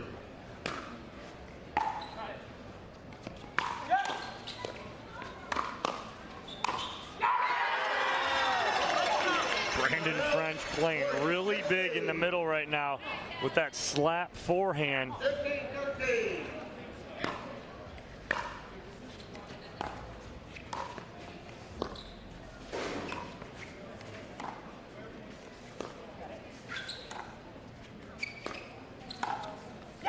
Too good from De La Rosa. Olshan's ball just sitting up enough. We see De La Rosa hold it and then misdirect across the body of Tellez.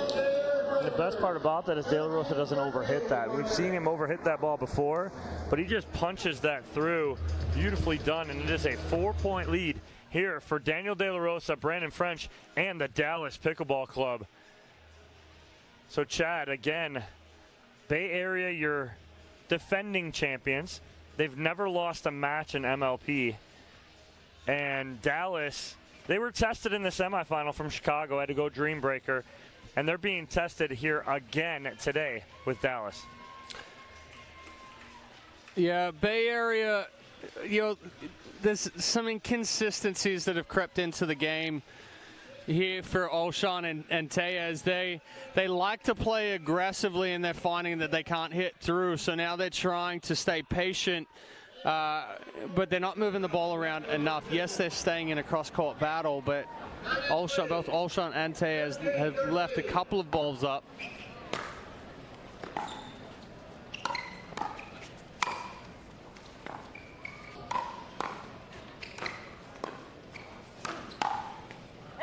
That whole point was set up on the Christian Olshan return.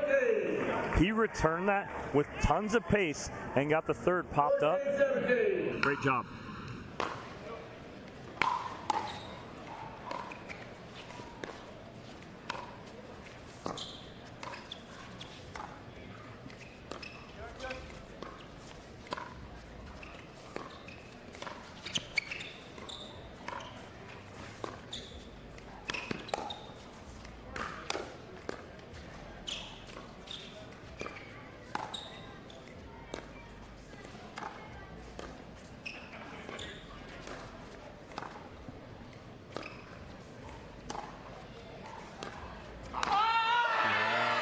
That was a well-constructed point from Bay Area, but even better from Dallas Pickleball Club. And Olshan, again, just leaving that ball too high. French taking full advantage of it.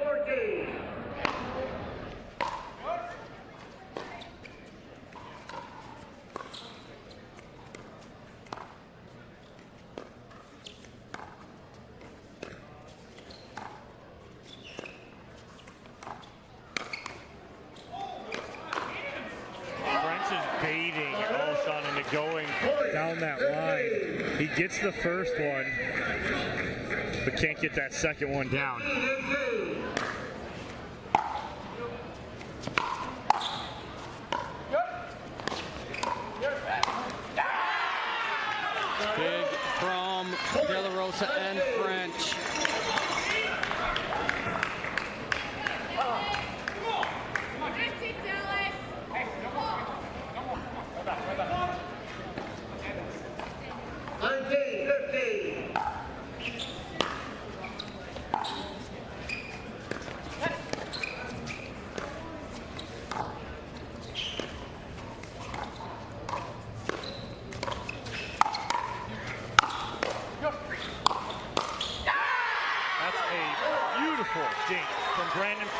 that started that whole sequence for Dallas. Yeah, pulling Tejas out wide off the court again, forcing another pop-up. A couple of big overheads from De La Rosa, and then the slap from French that just slid through the court.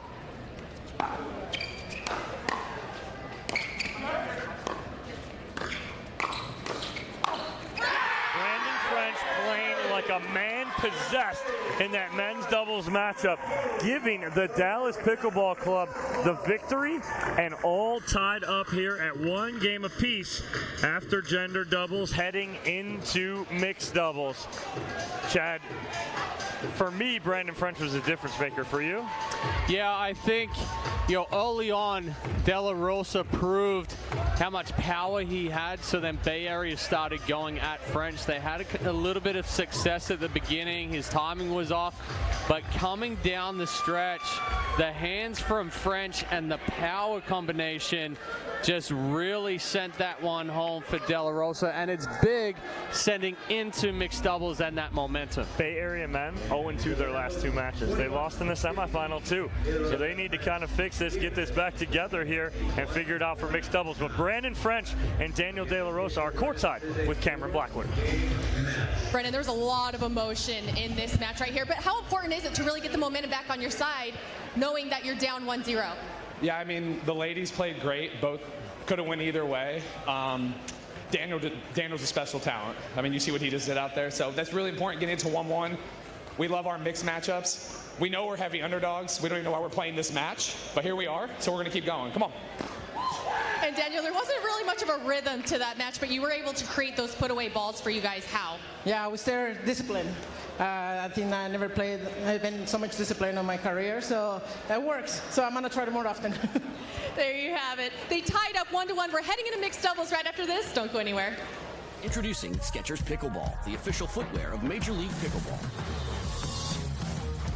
They're ultra lightweight and responsive for incredible speed.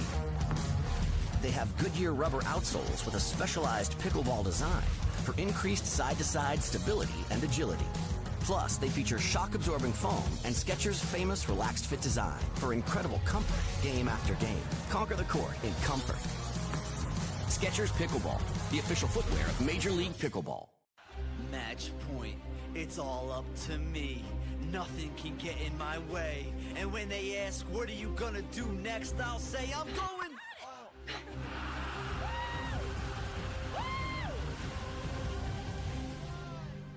We're going to Margaritaville!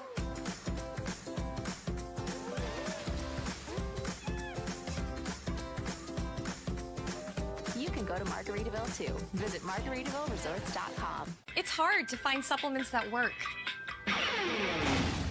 No, thank you. You need supplements that are backed by science with natural and plant-based ingredients and that are third-party tested. Because cleaner is better. Like Oro Organic. Plant-based supplements made from the Earth's most powerful plants for your immune health, gut health, workouts, and more. Find out more at oraorganic.com. The Pro XR Pickleball Paddle answers the age-old question of how to get paddle speed and control with the same paddle and one grip, and this is it. Pro XR gives you more spin, greater control, and quicker reloads on every shot in the game, because you always have that constant feel for that leverage and control and paddle speed that we're all looking for. Pro XR is the most revolutionary technology in pickleball. We are all tied 1 apiece. MLP brought to you by Margaritaville. We have your Challenger Championship match. Upcoming partner events, as you see on your screen right there, we have our PPA Red Rock Open at St. George, Utah. The Duper Collegiate Individual Championships. Also have Minor League Dallas Showdown for Minor League Pickleball. And we have the PPA Newport Beach Doubles Shootout. Only doubles, no singles there in Newport Beach. So join us at any one of our next 4 events coming up. But on court right now, Krista Gecheva, Daniel De La Rosa taking on Rachel Summers and Christian Alshon.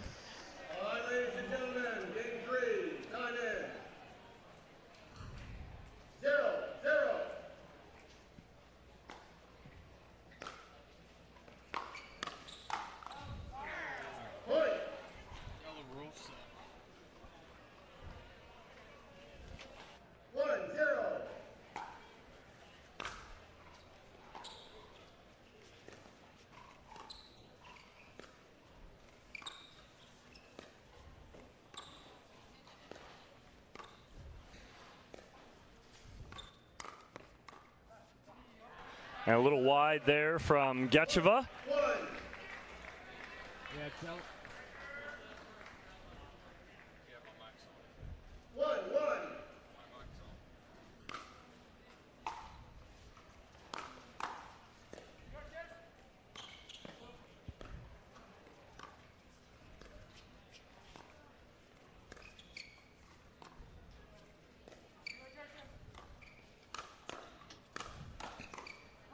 Nice hands battle there from De La Rosa coming out on top of that one.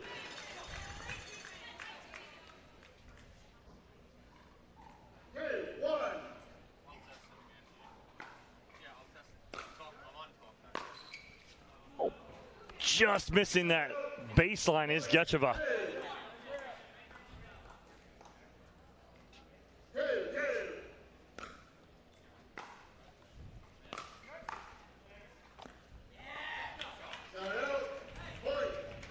Good ball, Dad White.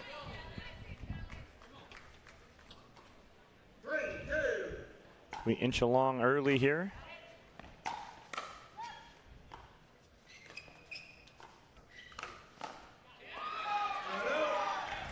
A good finish there, and all tied here at 3.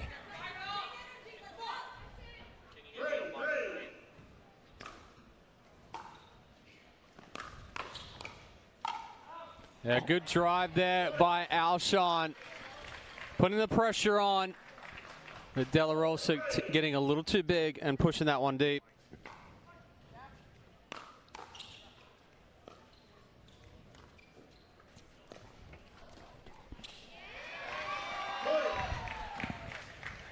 Two-point lead here for Bay Area.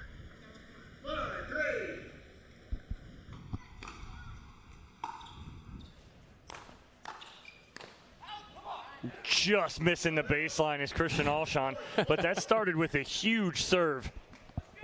De La Rosa calling that one before the ball even went out. Alshon kind of questioning it a little bit.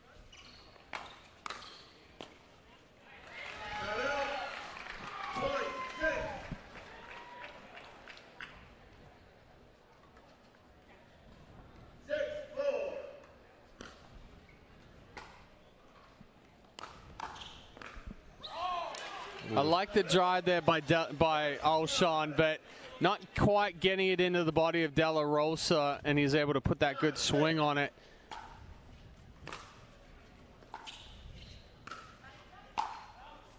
And De La Rosa getting too big again.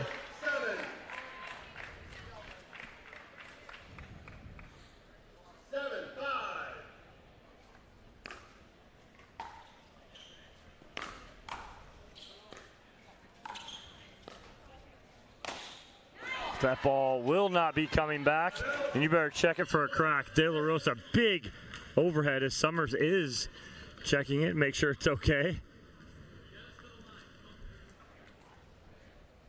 6, 7. Gecheva almost mishit that completely. Doesn't even make it about halfway up the net.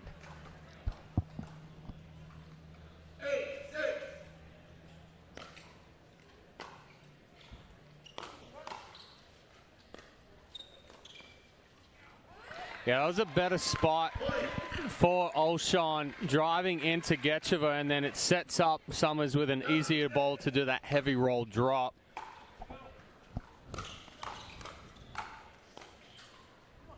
Wow, Gecheva almost gets handcuffed right there, but does such a good job with the pace.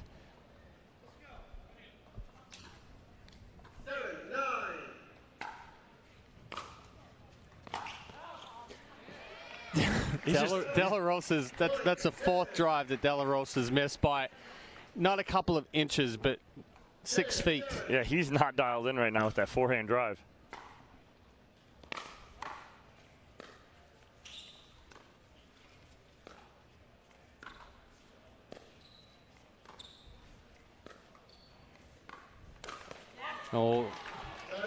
Sean baited. Yeah. He baited into it, but he missed setting the hook. 8, 10. Across the body just a little too much.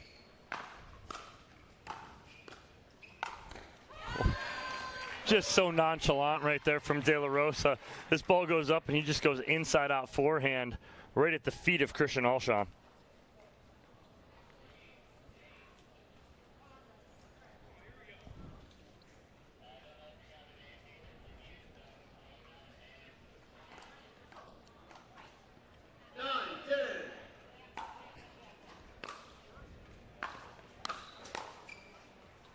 Just wide off of the paddle of De La Rosa. So it's Bay Area that's up at the end change with a 2-point lead, 11-9. Again, Chad, we've been close on all three of these end changes. 11-10 in the first two, 11-9 in this one. What's the difference maker here going to be right now for Gecheva and De La Rosa to kind of step up and move forward here and get this lead back? Yeah, I think it was just the inconsistencies a little bit on the side of Dallas that has allowed Bay Area to squeak forward just enough. We're having mic difficulties here in the booths. Throwing the concentration off. So as they come back on court, De La Rosa and Gecheva down by 2. Alshon and Summers looking good here so far.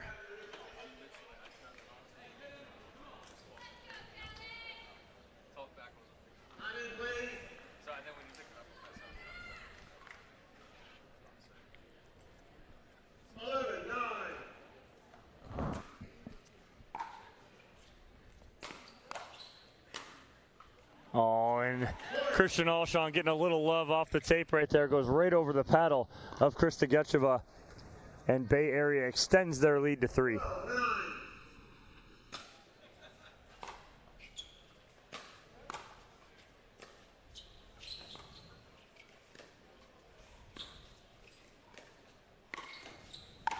I like that trigger pull there from Gecheva. It was well set up by Alshon and Summers throughout that, but Gecheva choosing the right ball and going straight into the body of Alshon.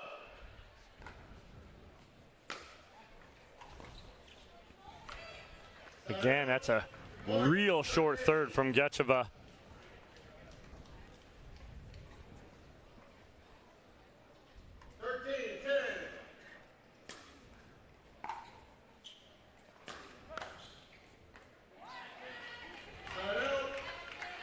We've seen that side of the court, balls not come up numerous times this weekend. Just on that half that Rachel Summers is playing on.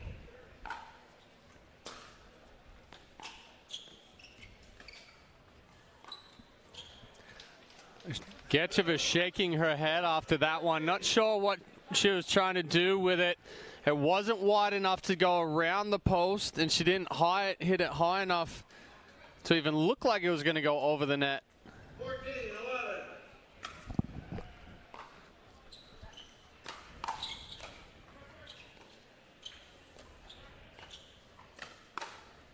Yeah, good counterattack by Gecheva.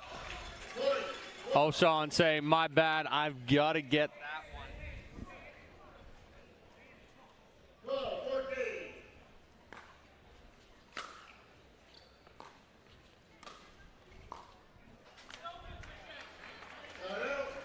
Point 15.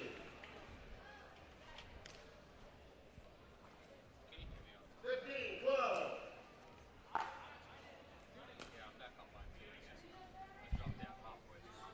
He hit it just as I finished. Yes, he did. I was watching and I was listening. Okay? That's the point. By rule. Okay, now what you did is you challenge that to finish.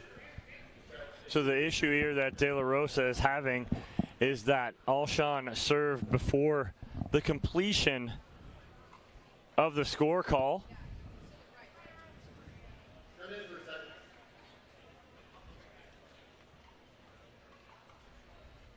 So Bob Swisshelm having a little conference with the players here. Obviously turned off his microphone so none of us can hear what's being said.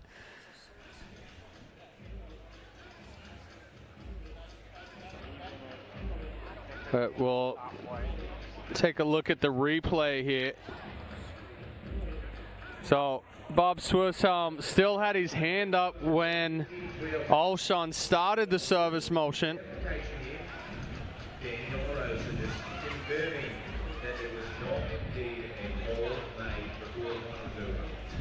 So,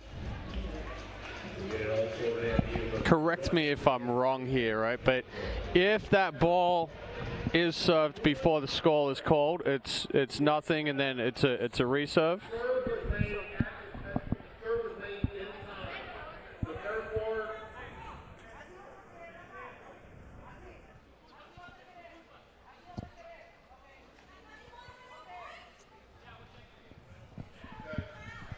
All right, so it is getting a little chippy too down there between the teams as De La Rosa and Tejas going back and forth a little bit, and Braverman also making her voice heard, saying that's how you win a point. Tejas saying we'll take it. Just being honest.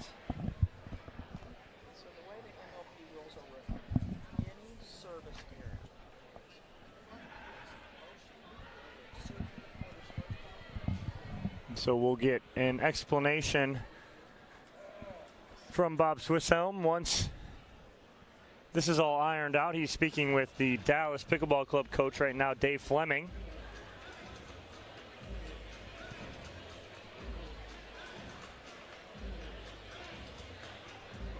And we're privileged enough to have Vicky Ryan back here with us explaining to us what's going on. It's new for MLP. It's good to have a referee advisor in the booth with this. I think what happened is that we speculate so much. They're like, you know what, we got to put a referee we need to put a in muzzle there. on those guys up there thinking about they know what they're doing. But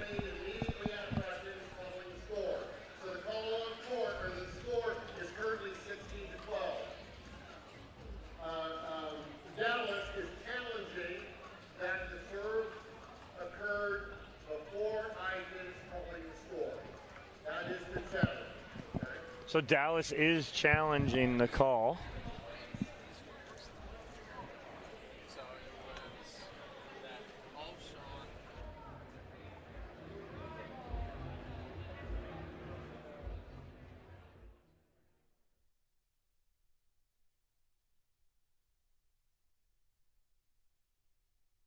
So we will have a challenge here on court from Dallas. And Bob Swisshelm will iron this all out for us here on Championship Court. Because De La Rosa wasn't ready.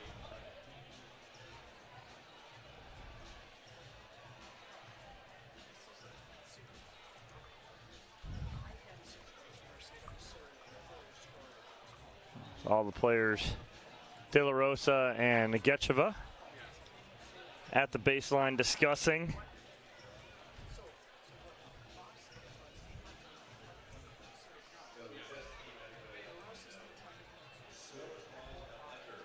So we're just waiting on that call here as we do have a challenge, and looks like we may have an answer here. Michelle Bumgardner, Ron Ponder discussing with Bob Swisshelm our decision here, and we'll get that right now for you guys. After video review, the call on court stands. So the call on court stands. The serve was legal, and it is a point for the Bay Area Breakers as Daniel De La Rosa loses the hat, and it is he means business down now. Here. He means business now.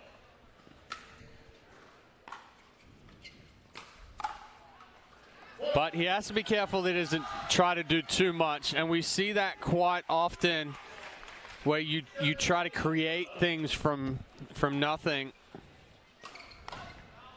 And two big swings, one from De La Rosa, one from Gecheva, and that's exactly how a match gets away from you.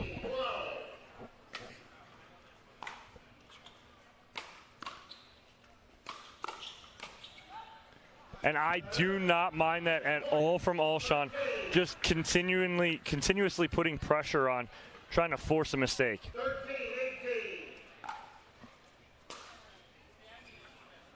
Well, 2 quick mistakes there from Alshon. And the Dallas Pickleball Club cuts the lead to 4.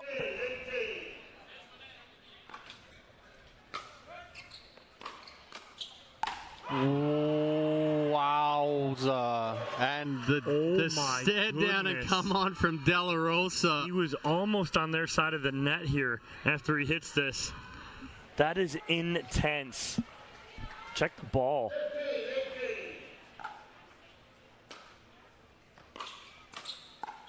Yeah, good ball from Alshon, and smart. He didn't try to hit through De La Rosa. He just hit that medium pace ball down to the feet, and De La Rosa so intense right now that he ran through it. Alshon used his energy against him.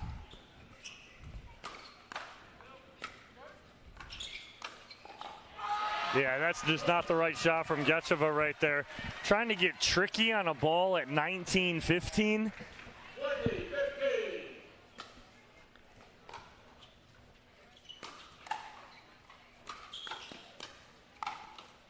Good, much better control from De La Rosa right there. Didn't get too big. Pushes that ball down at the right foot of Rachel Summers. Well, I mean, he's got so much power that he doesn't need to try to overhit.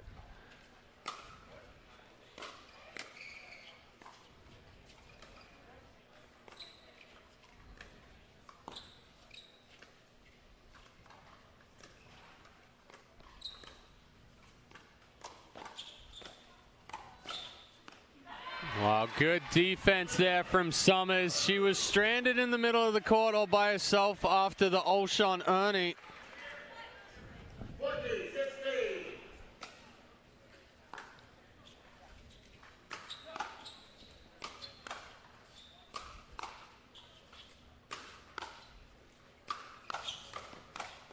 Yeah. Too many. You had to figure that at some point he was going to drop that. But no. So each time Gecheva just timed it up more and more. The more I see a fastball, the more I'm going to tee off on it. And that's exactly what Gecheva did. Oh, what a change of pace from De La Rosa right there. Rolling that right at the body of Summers, and we are in a double freeze situation. Side out scoring the rest of the way.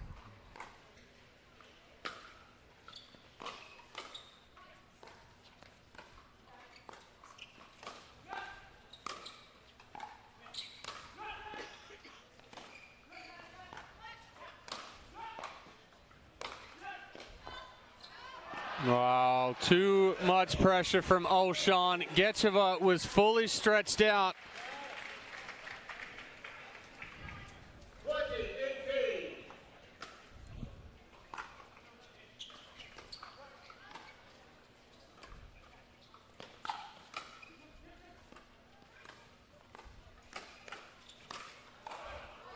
Oh, De La Rosa.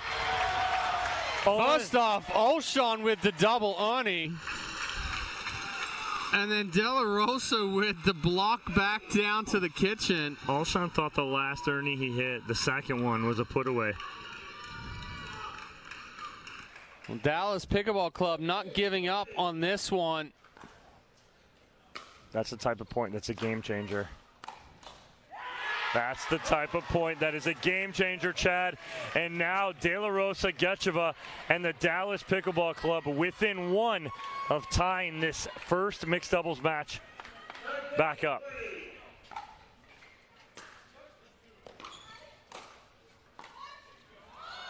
Yeah, that first drive from Gecheva just getting a little too high. And it'll be game point number 3 here for Bay Area.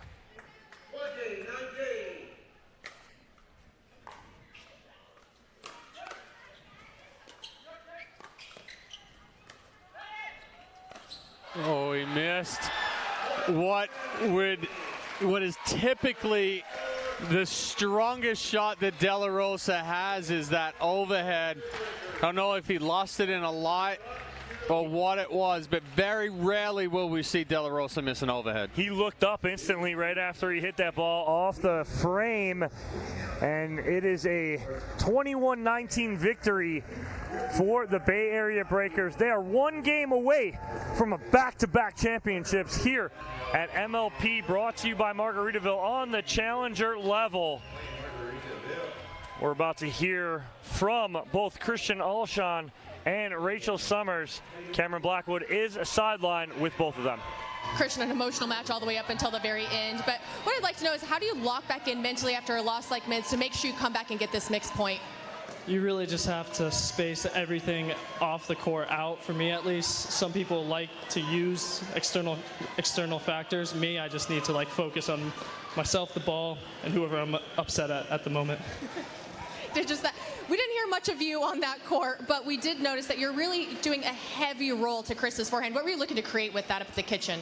Looking for a pop-up to Christian so he can finish the point, and we got that enough times to get it done, so that was the plan. Breakers go up 2-1. We're heading into our next mixed doubles after this. Don't go anywhere. Major League Pickleball is brought to you by Margaritaville, Aura Organic, Knockaround, Pro XR, Skechers, and Michelob Ultra. It's hard to find supplements that work. No, thank you. You need supplements that are backed by science with natural and plant-based ingredients and that are third-party tested.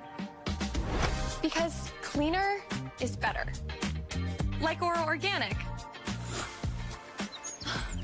Plant-based supplements made from the Earth's most powerful plants for your immune health, gut health, workouts, and more.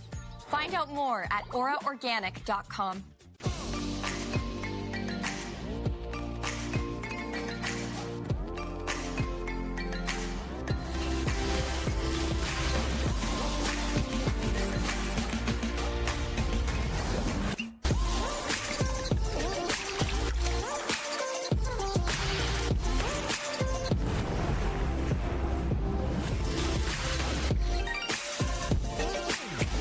Dulce Vida.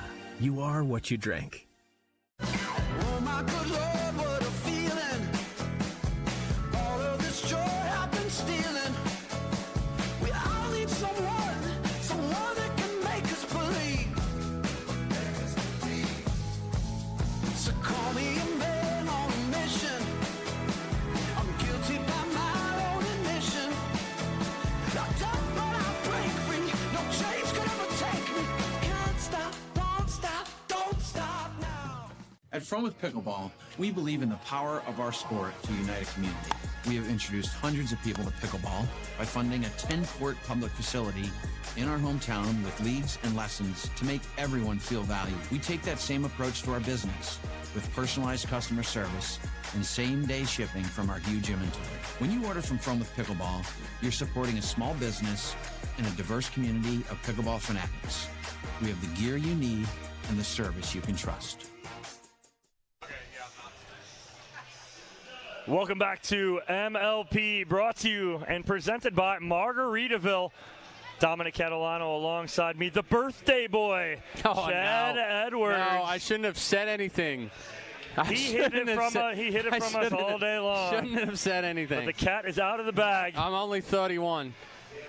A 31-year-old with a full head of gray hair.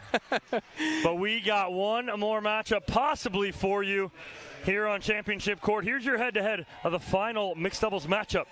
Pablo Tellez, Eva Rodzikowska taking on Brandon French and Jill Braverman.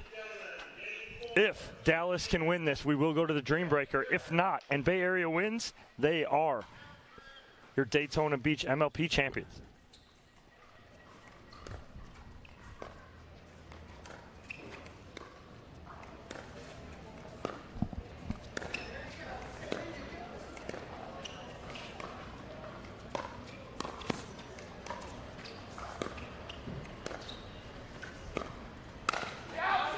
That is all body, because there's no way that Rodzikowska keeps that inside the court. I think that that was falling into, hey, I want to hit somebody that was chirping.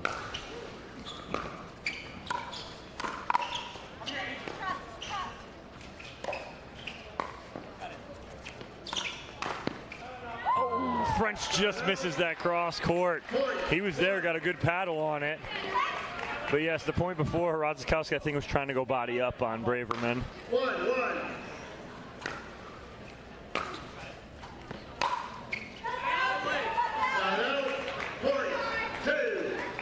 All right, so some over-exaggerated out calls on the side of Dallas early on.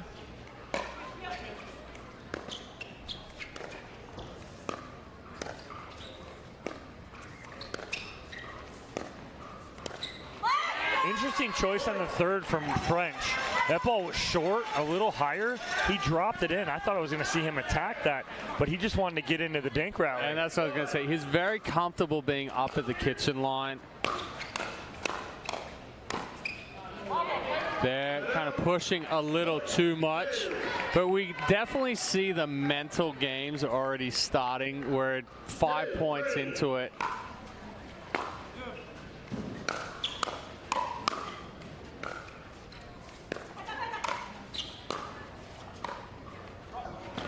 Oh, too good. Great control there from Pablo Tellez.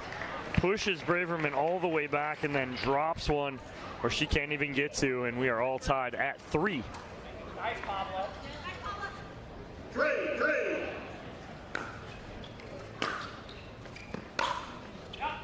Yeah.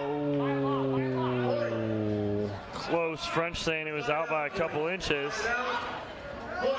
Call is out.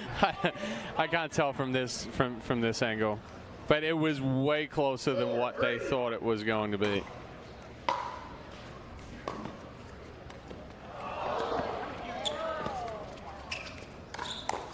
Yeah, good step in and flick from Tellez there. And Tellez is giving it right back right now.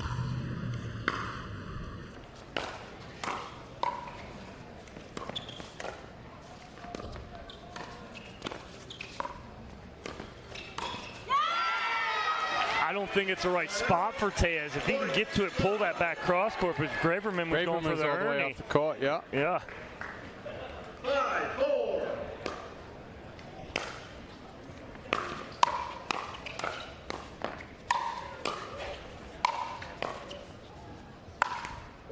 Wow, what an angle from Tellez. And again, for you guys watching at home, that is how you hit an overhead. You hit an angle.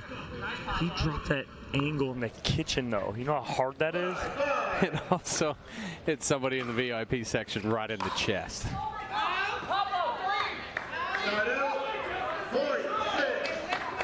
What's the 3 going on right there? They're chirping back and forth to Pablo saying that's 3 that he's hit out.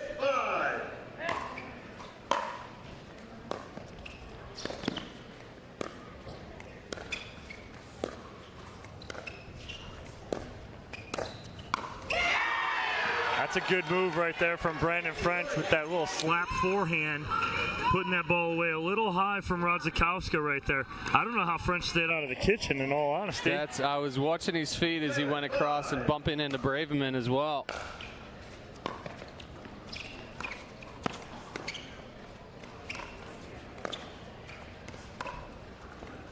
Just wide right there.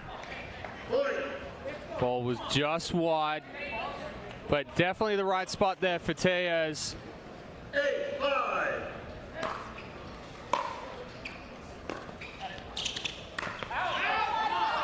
We're going a little long right there from Tellez. Just got to dial it in a little bit. It's a 4-point lead here, though, for Dallas.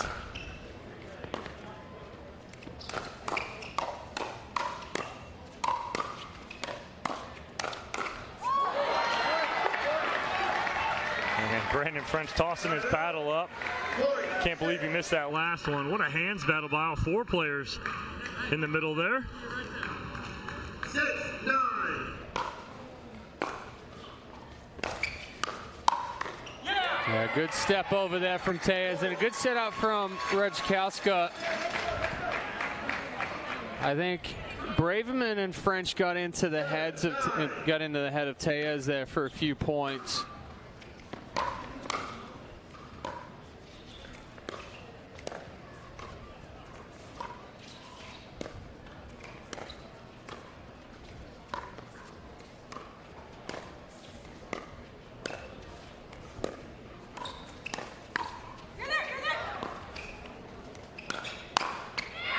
Good spot.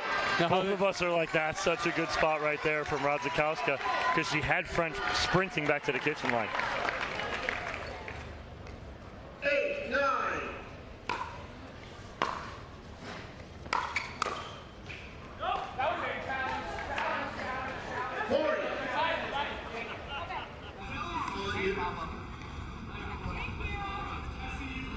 So Taya is changing his call.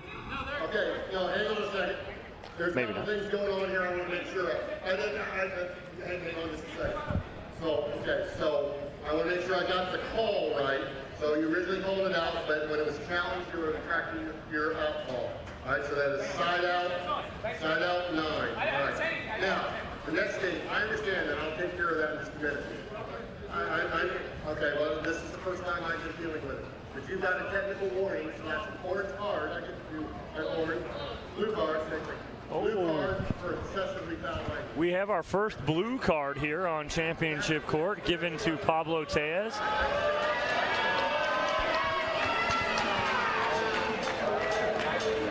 So a warning is given.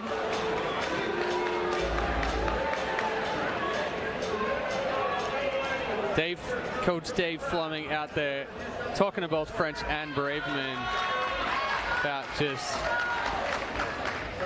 keeping their mouths closed, calming things down a little bit, because it is getting a little out of control as far as French and Braverman is. Without a doubt. There's one thing about, saying a couple of things across the net. But when you're making a show of it all to try and get in the head and belittle somebody on the other side, they got what they wanted out of it. Tellez unfortunately reacted with some foul language and gets the blue card. And so, looks like we are just about ready to be set and ready for play. I believe it's 10-8. 15 seconds, please. 10, 8.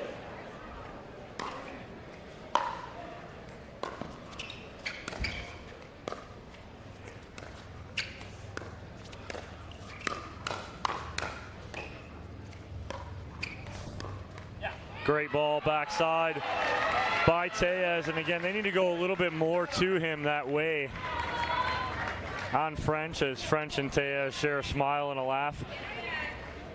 9, 10.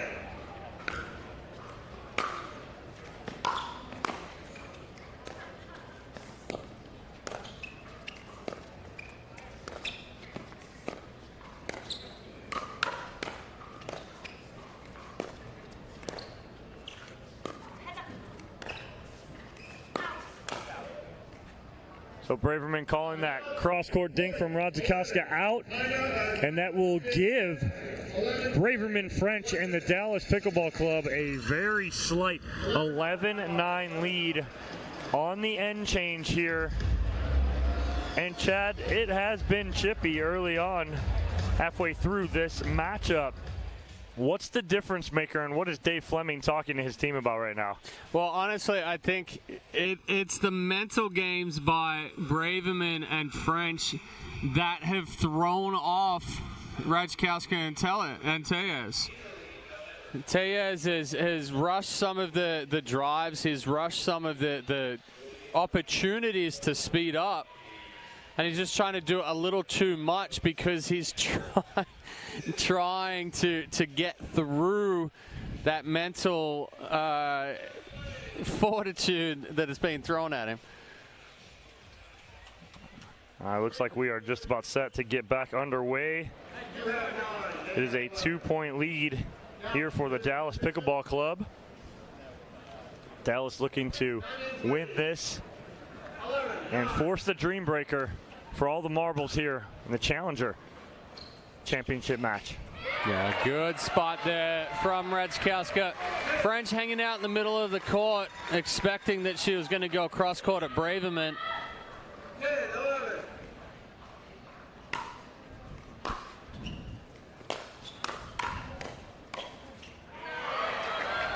Yeah, it's a good step in from Tellez. Braverman was worried about falling into the kitchen. So perfect spot for Tejas to go back at her. 11.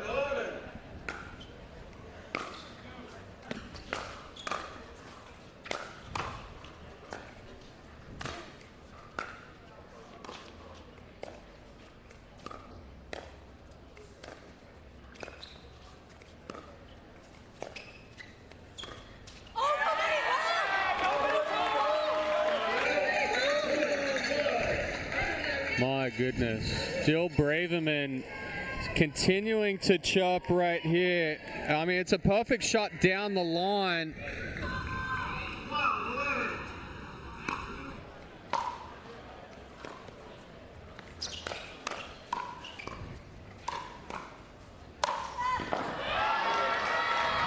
A good start there from Rajkowska and then finished by Tejas. All tied here at 12.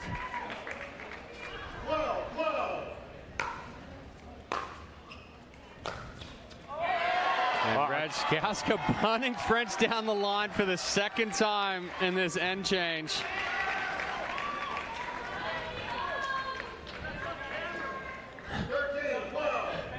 We hear coming out of the crowd what Braverman was saying to Tejas after French got passed down the line there. 13.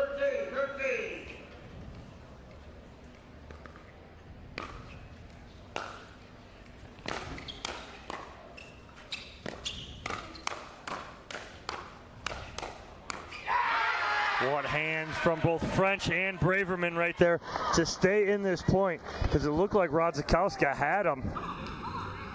She overcooks that forehand.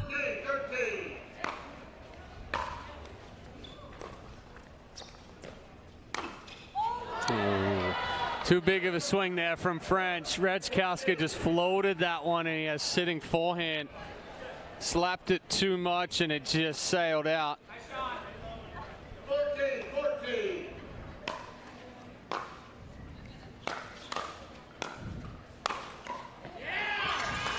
There's that big forehand or overhead from Brandon French.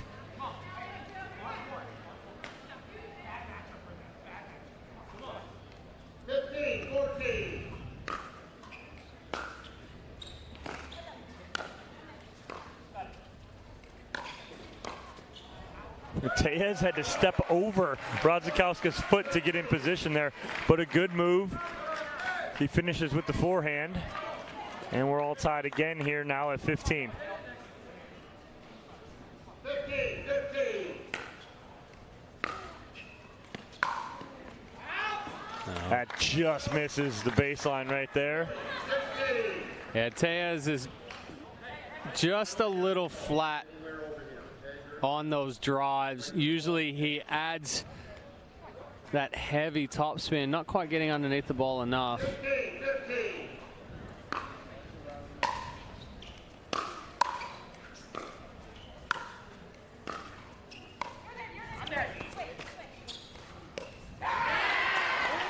Good move there from French, and good talk and communication from Braverman, telling him she was going to switch. And now Dallas has opened up a 2-point lead here late. 15.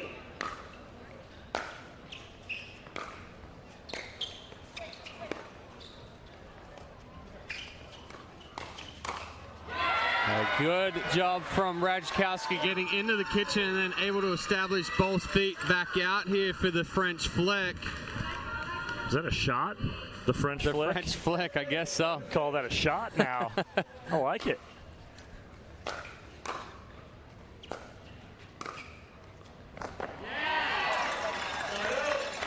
Ball died off the paddle of Braverman.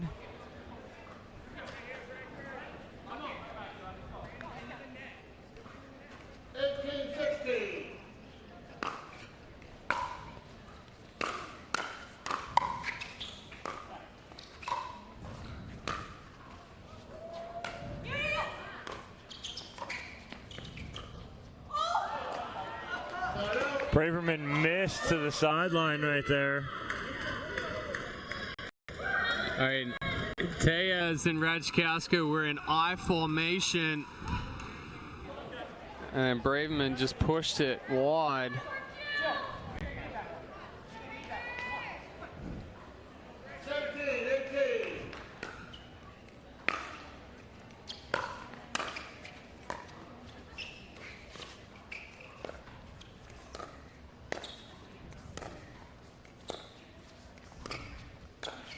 Oh, too good from Radzikowska right there.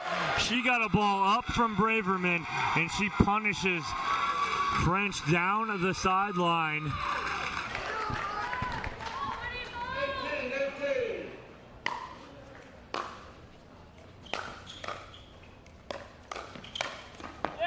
Oh, and Tejas putting Braverman on her backside right there with his forehand. Bay Area 2 points away from closing this one out and capturing their second championship of season 1.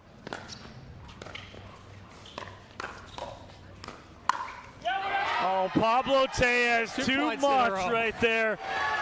And here is what it's all about. A timeout from Dallas as Bay Area is up by 2. We're on a double freeze at 2018. When we come back in, it will be game, match, and championship point on the paddle of Pablo Tejas for Bay Area. Chad, difference maker here for Dallas. What do they need to do?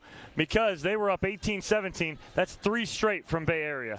Yeah, I think for Dallas, they've got to try to isolate Tejas. Tejas has really stepped it up the last couple of points. He's moving well along the kitchen, really inserting himself and making high quality and powerful shots. And this is championship point for Bay Area.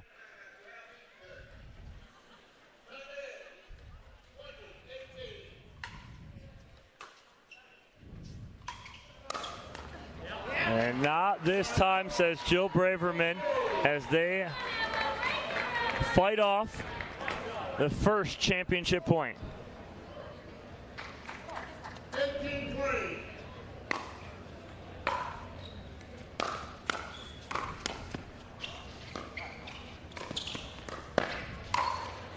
A good move and smart choice there from Tejas as far as slowing down that ball.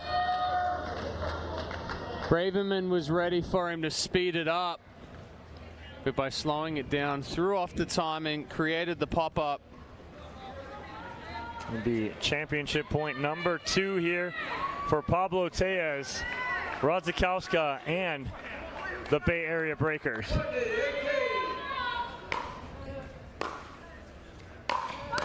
That was a Bay better drive. Area Breakers are your back-to-back Challenger League champions. 21-18 for Radzikowska and Tejas.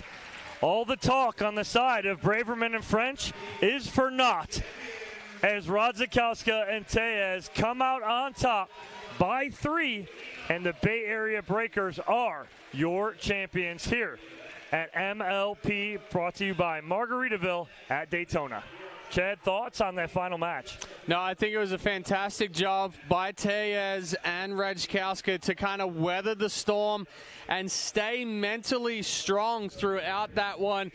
We saw coming down the stretch there that Tejas really stepped it up and inserted himself into it, but also hats off to Amy Rajkowska for staying nice and relaxed and calm, and even when French tried to step in and be big, she went behind him and created those opportunities. All right, well, there you have it.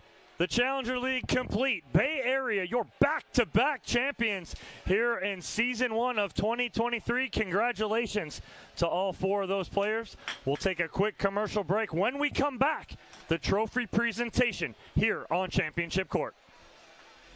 Major League Pickleball is brought to you by Margaritaville, Pickleball United, HSS, Cirkul, Fromuth Pickleball, Dulce Vida Tequila, and Michelob Ultra.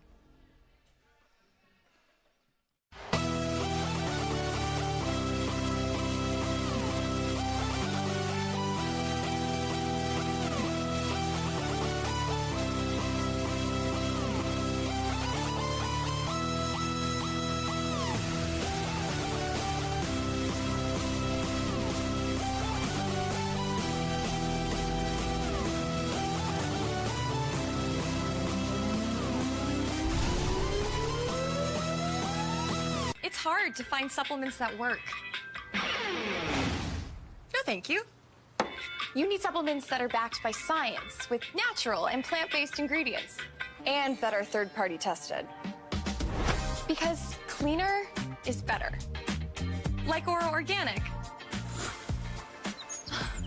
Plant-based supplements made from the Earth's most powerful plants for your immune health, gut health, workouts, and more.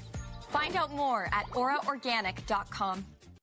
Match point, it's all up to me. Nothing can get in my way. And when they ask, what are you gonna do next? I'll say, I'm going.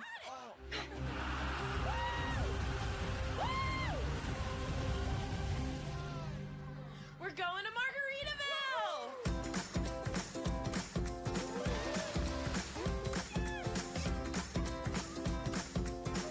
You can go to Margaritaville too. Visit MargaritavilleResorts.com. Cause I'm a natural born hustler. Just like my mama said, hard times never go away. Natural born hustler. When the world wants you to sing a swill, I ain't gonna go. Michelob Ultra, 2.6 carbs and 95 calories. Welcome back. I'm Cameron Blackwood here with now our two-time champions, the Bay Area Breakers. But before we get to them, let's go ahead and give it up one more time for our runner-ups, the Dallas Pickleball Club, for making it into the finals. We have the Commissioner of MLP, Brooks Wiley, to present the trophy for the second time. And I'm going to go to Ever right now because you said it's even better the second time. Just how are you feeling in this moment?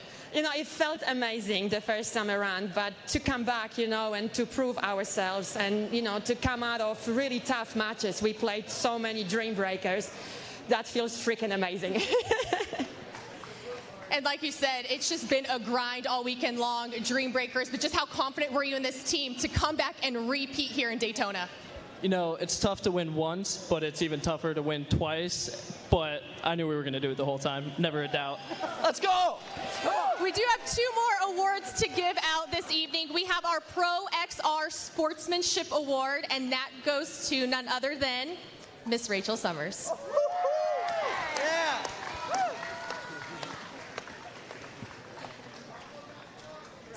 And our next award is the MVP of MLP here in Daytona. And that is going to be presented by our title sponsor, COO of Margaritaville, Mr. Brad Schwabel. And that is going to, for the second time again, Ever Radoska. Oh my God. Thank you so much. Well deserved. And she wins the Margaritaville at Sea trip.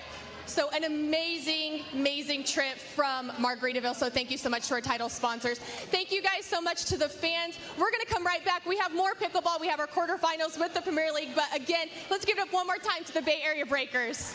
We'll be right back.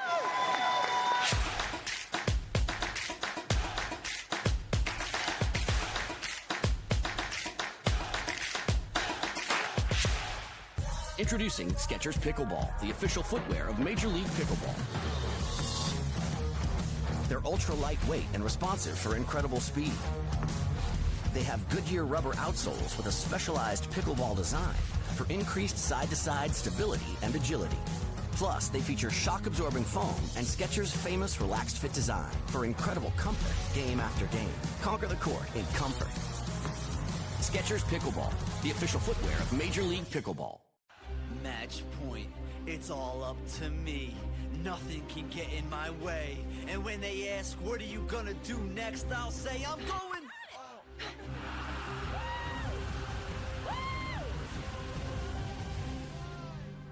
We're going to Margaritaville!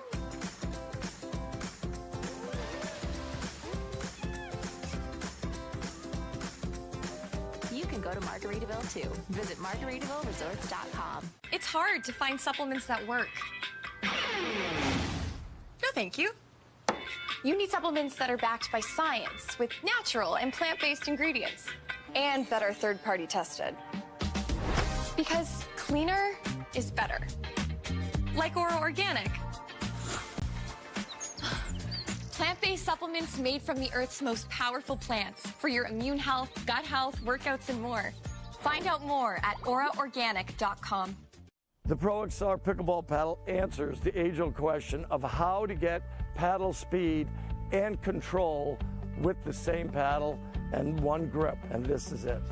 Pro XR gives you more spin, greater control, and quicker reloads on every shot in the game, because you always have that constant feel for that leverage and control and paddle speed that we're all looking for. Pro XR is the most revolutionary technology in pickleball. Oh my good Lord, what a feeling. All of this joy I've been stealing. We all need someone that can make us believe. So call me a man on a mission. I'm guilty by my own admission. Locked up but I break free. No change could ever take me. Can't stop, won't stop, don't stop now. The Pro XR Pickleball paddle answers the age-old question of how to get paddle speed and control with the same paddle and one grip, and this is it. Pro XR gives you more spin, greater control, and quicker reloads on every shot in the game, because you always have that constant feel for that leverage and control and paddle speed that we're all looking for. Pro XR is the most revolutionary technology in pickleball.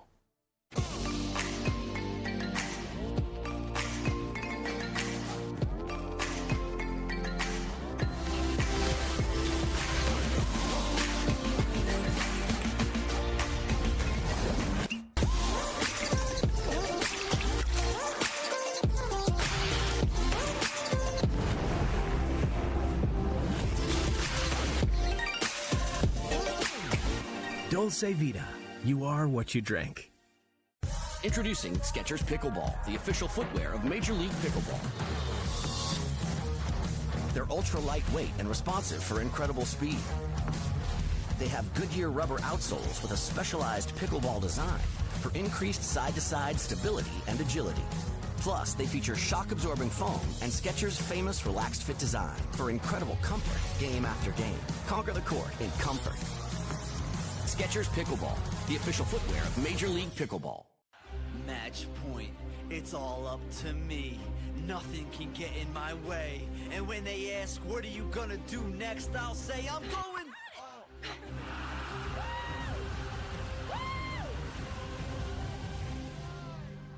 We're going to Margaritaville!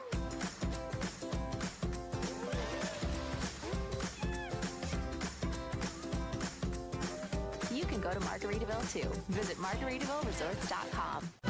Oh my good Lord, what a feeling. All of this joy I've been stealing. We all need someone that can make us believe. So call me a man on a mission. I'm guilty by my own admission. Locked up but I break free. No change could ever take me. Can't stop, won't stop, don't stop now.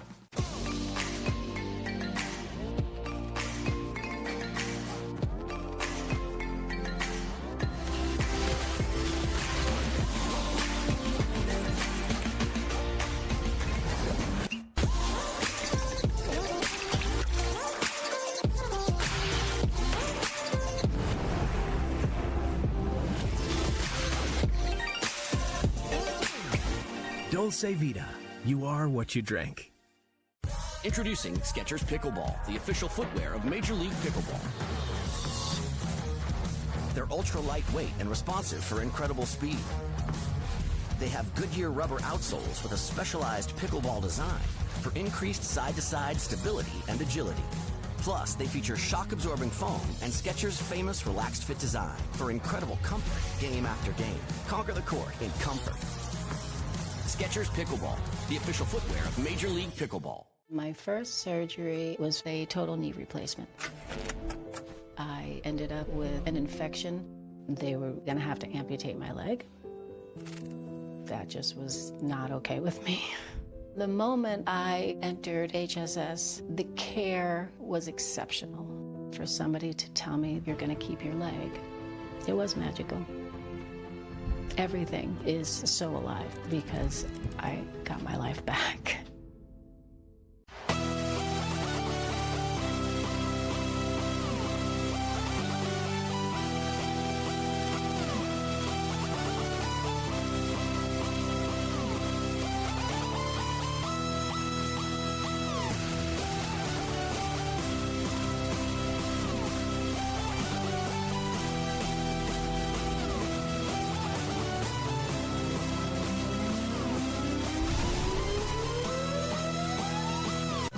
Oh my good Lord, what a feeling. All of this joy I've been stealing. We all need someone that can make us believe. So call me a man on a mission. I'm guilty by my own admission. Locked up but I'll break free. No chains could ever take me. Can't stop, won't stop, don't stop now. Match point, it's all up to me. Nothing can get in my way. And when they ask, what are you gonna do next? I'll say, I'm going.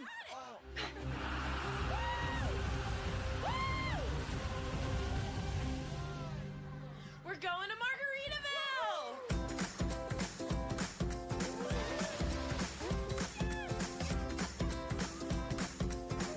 You can go to Margaritaville too. Visit MargaritavilleResorts.com.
do it for racket. So let's hear it first. New York crew, you're going to be up here just to give you a little bit. In 5. New York Hustlers going to be close in 4. In 3. New York Hustlers, where are we at? 2. And 1, let's let him hear it. New York, where are we at? The Hustlers. Yes. New York Hustlers leading the building. Metro is scared. Los Angeles doesn't feel about that. Daytona at Holly Hill is home to Major League Pickleball's second event of 2023 as we begin the highly anticipated knockout rounds of the tournament. It's a banger of a matchup, a rematch of the Mesa Championship between the defending champs, the LA Mad Drops, and the New York Hustlers. We began with 12 teams and only 6 remain as we begin the quarterfinal rounds right here. You're looking at the bottom portion of the bracket, the Hustlers and the Mad Drops going at it. The winner of this one will take on Ben Johns and the Seattle Pioneers tomorrow in the semifinal rounds. Top of the bracket, St. Louis Shock taking on the New Jersey Fives. That game and match coming your way tonight at 7 p.m. Winner of that one will take on the unbeaten California BLQK Bears. They've won 3 championships in their Major League Pickleball history, and they're looking for one more as we welcome you inside the booth alongside my partners in crime, former top men's pro Adam Stone and pickleball expert Cameron Irwin, top 50 current female pro Cameron Blackwood joining us from the sideline. We got a full house. I'm Michelle McMahon, and plenty of voices coming your way as we bring you the knockout rounds for Major League Pickleball, the second event of 2023. And my goodness, a couple of big storylines injury-wise for both sides. The LA Mad Drops had a sudden injury to start the tournament. Thomas Wilson goes down, so in comes Hunter Johnson with the opportunity from the Challenger League. And then on the other side, the New York Hustlers lost Tyson McGuffin this morning. It was announced that he was out, and so their replacement choice was Brendan Long from Miami in the Challenger League. Cameron, you had a chance to catch up with both sides heading into this quarterfinal round. What did you learn? Well, I actually talked to Brendan Long, and I said, wow, you go from the challenger level yesterday all the way to the premier level this morning. And he goes, yeah, I got a call at about 6:32 a.m. from none other than Rafa Hewitt asking if I could get back on the court. I asked him how his legs were feeling because he's played a whole extra day of pickleball as the challenger levels started on Thursday. He said, I'm reared and ready to go. He also finished off the big-time win this morning. He had that final point in the Dream Breaker to get into the knockout rounds. He's playing very well. That is for Miami. And on the other side, not Miami, rather, from Miami over to the Hustlers, but on the side of the LA Mad Drops, they've had some time to adjust to Hunter Johnson. So what's your perspective from a player angle, Adam, if you're stepping into the lineup now, day 2 for the LA Mad Drops, the defending champs? How do you think he's settled in so far? I think he's done a great job, and it really is up to the replacement players who's gonna play bigger today. And I was actually in a similar situation as Tyson McGuffin, as I was on an MLP team last year, and I hurt my calf. And I'll tell you what, it is a very difficult decision because, to be honest with you, playing when you're well less than 100% is actually pretty detrimental to the team. So I know it was a tough call for Tyson McGuffin to pull out. He just feels like a replacement would give his team a better chance to win, and I feel for him as it's a tough situation to be in. So Brendan Long steps in and wins some crucial points, even in the Dream Breaker format, for the Hustlers this morning to help them punch their ticket. They already had a loss during round play, and so they made their way here, had to earn every inch of it from Group C for the Hustlers. Group B, though, was a gauntlet. The LA Mad Drops were far more tested in Daytona Beach than they were in Mesa. How much does that help from a standpoint of being more mentally prepared, getting your way to the championship when you've basically had to face the top teams in the tournament? Absolutely. heard multiple people call it the bracket of death, and that definitely holds true with some of the talent and competitors in that group. So absolutely correct, Michelle. If you are playing some lesser competition in the early rounds, you might not need every tool in your toolbox to get that W, but in that Group B, you absolutely needed to bring the pain right from the first ball struck, and I think that will propel them to play better in this elimination round. For context, sorry, Cameron, for context, the LA Mad Drops didn't even lose a game heading into the championship in Mesa. Much different story here. Continue with your thoughts. Well, I was just going to say I'll bounce off of that in terms of not losing a game. Well, currently warming up on the court, it's Lacey Schneeman and Anna Bright. I talked to them just prior to this, and they said we haven't been beaten here in Daytona as a women's doubles duo. So look for this team to be just as electric. And if you think all the way back to Mesa, they also picked up the win in that final against that same women's team. So watch out for the women's doubles. That's a great point by you, Cameron. They were the reason that the LA Mad Drops had to even play an extra game that they hadn't even had to put their second mixed doubles team out the entire tournament. Obviously, that rule has changed now here at Daytona Beach. So as for the women's doubles matchup taking court right now, it's Irina Tereshchenko, Catherine Parento for the LA Mad Drops squaring off against the unbeaten duo, Anna Bright and Lacey Schneeman. It'll be Tereshchenko back to serve to Lacey Schneeman.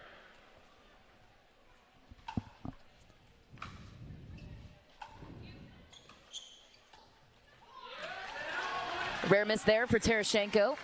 Getting the nerves out early, the quarterfinal rounds. Jitters, perhaps.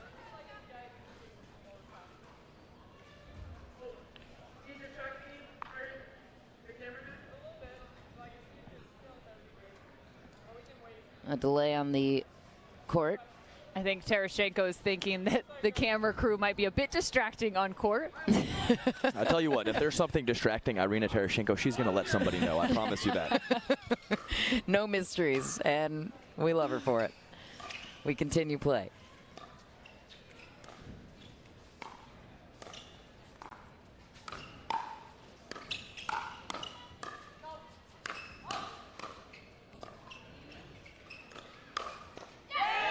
Catherine Parento so quick with her hands, and some good defense on their side as well. And I'll tell you what, as I was involved in the draft process, I actually thought that Catherine Parento was taken too high, and I was very much mistaken. The last couple months have been spectacular from her.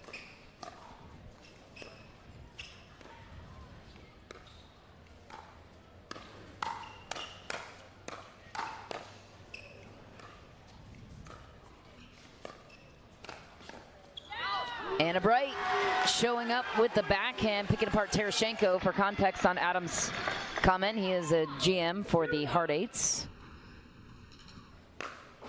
Very familiar with the draft process. Miss for Tereshchenko, and so an early lead for the Hustlers. Also important to note, the ball's playing a little bit differently as this is the hottest day to point, so that thing is like mush right now.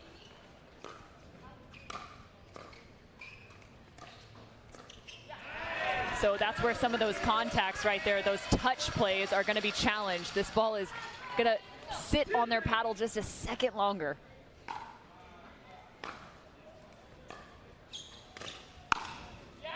Tereshchenko lines it up, fires away. Yeah, caught Anna Bright in the shoulder, and you're definitely right, Cameron. It even sounds different when they hit it. And Mesa, there was a big thud, loud noises, and this one just a little softer. Tereshchenko attacks the line and then goes after Schneeman's backhand. Well, and to your point, too, about Parento and her draft placement, you know, one of the biggest improvements is her overall strength and speed, spending so much time focusing on that part of her game.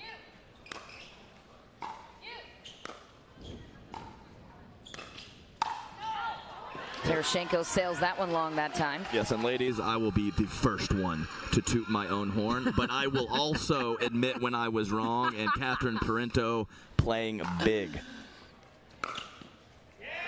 Parento, one of those players that has put in the extra work in any extra time that she has. A full-time professional pickleball player, hired a trainer, and works diligently in the gym. She's a former Michigan State star tennis player as well.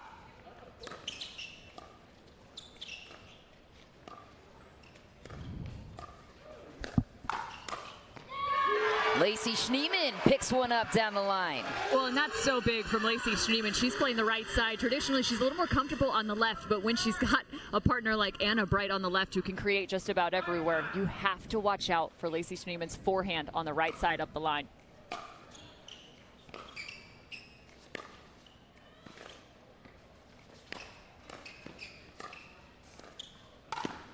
Tereshchenko takes a gift on the Ernie. Yes, and not that Anna Bright played poorly earlier or to start this match, but right now with how well Schneeman's playing, it's tough to know who was the higher draft pick.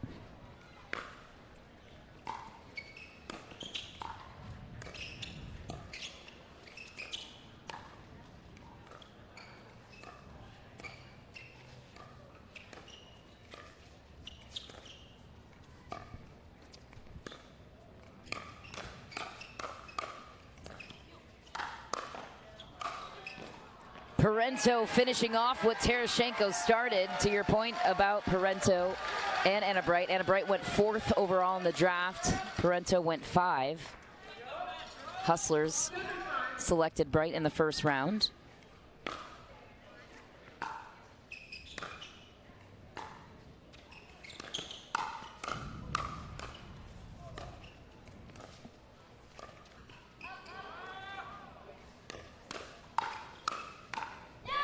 Anna Bright showing why she was the 4th overall pick.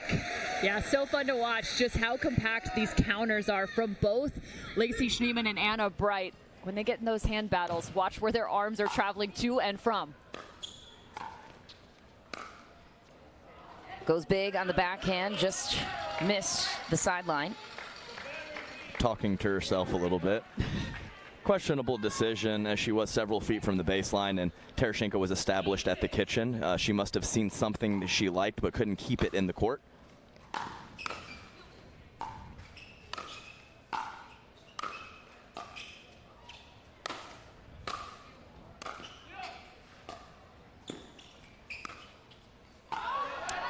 Anna Bright sends that ball long, despite being up at the kitchen.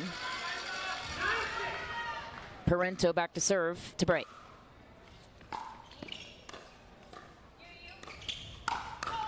Tereshchenko speeds it up. You know they remember this matchup from Mesa, too, and you have to think the Mad Drops are fired up. Yeah, and I actually asked Schneeman and Bright, how do you expect this team to come at you? Do you think they're going to change anything differently? And they said it's all going to be about execution at this point.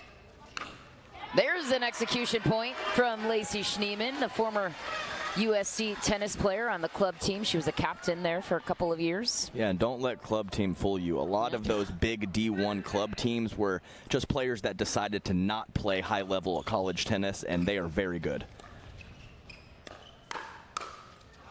Anna Bright says sorry, she's not. Don't be fooled. She tags Irina Tereshchenko, repaying the favor from a couple of points ago. Yes, and Irina Tereshchenko, not the happiest look on her face after that tag in the shoulder. Who likes getting tagged? Nobody, but Tereshchenko has 5 MLP championships to show for.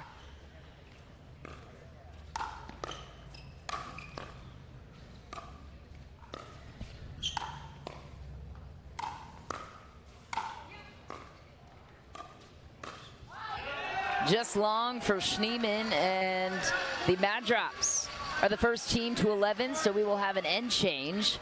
So far, what patterning are we picking up on so far in this matchup early? Any themes for you? Well, I just wanted to mention, as Cameron talked about the heat and the ball, often we will see some of the women's matches with extended rallies and some difficulty putting the ball away. That has spread to a lot of the different matchups, and we've seen a few of those points early on where the team back scrambling is winning a higher percentage of those points and getting back to the kitchen line, whereas in the cooler conditions or the West Coast conditions, much more difficult to do. So the defense is absolutely important. Keep those points alive, force your opponents to hit a lot of balls, because it is not easy to put away this Durafast 40 out here in Daytona, Florida. Yeah, the players were talking about that. The ball plays a lot slower here. That doesn't necessarily translate to what you're seeing on the screen, but it is definitely an impact. I also think it's interesting because you've seen Irina Tereshchenko playing the right side and Catherine Parento playing on the left. Traditionally, Catherine on the right when she's playing mixed doubles. So it's fun to see her creating opportunities on the left, especially considering Irina Tereshchenko on the left traditionally has a really nice cut. So what is she going to be able to do? What's her role on the right is the big question. Yeah, and I would label Catherine Parento as possibly one of the most versatile players out there, not just with her shot selection and what she can do manipulating the ball, but also which side she plays.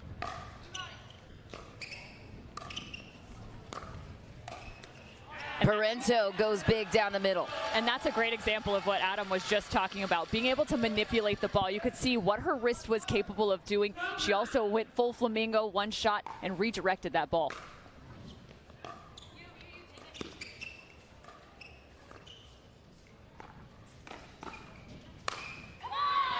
Lacey Schneemann and a come on from her partner. We have a question on whether or not that ball was called in or out, and it was ultimately in. Remember, you have 10 seconds to challenge. Irina Tereshchenko just pulled the crowd if it was in or out. Smart. It's not on the rule book. That she can't do that anyway. Parento goes into the net, so just like that, momentum has turned. Still 1 point down for the New York Hustlers. Anna Bright with the serve to Parento.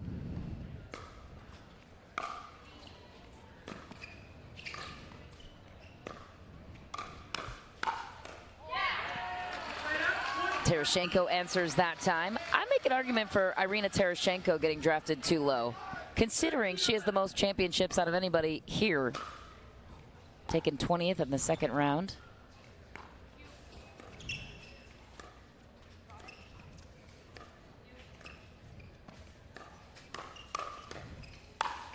Lacey Schneemann pops it up thanks to Parento. Tereshchenko with the finish. Hey, numbers don't lie, Michelle. I mean, championships, hanging banners. Hey. Irina Tereshchenko, been in the big spots. 5 times. In the tennis world and a veteran of the pickleball game. She has been in every spot you can be in this sport. 5 of 6. You want to win a championship, draft Irina.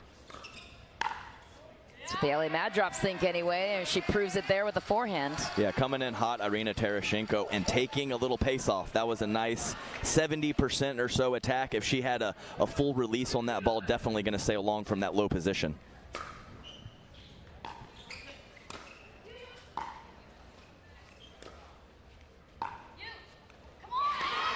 Just shy that time, Anna Bright looking to get Lacey Schneemann going, trailing by 2. Tereshchenko having a little bit of a hard time with her drop shots just on that last rally. Looks like they're trying to apply pressure there.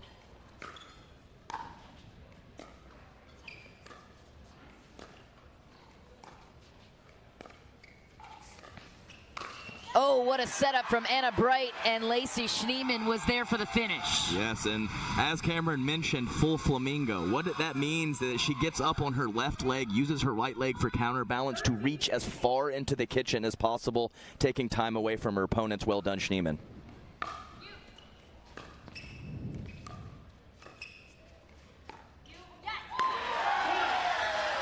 One put away, the New York Hustlers. Schneemann back to serve, also an aerospace engineer for Boeing, in case you don't know that yet. She's pro and big time job, and she'll take the point. You just have to love the energy between Bright and Schneemann. I watched them warming up for this match, and they're chirping each other, but also so supportive. It's really fun to see the interaction.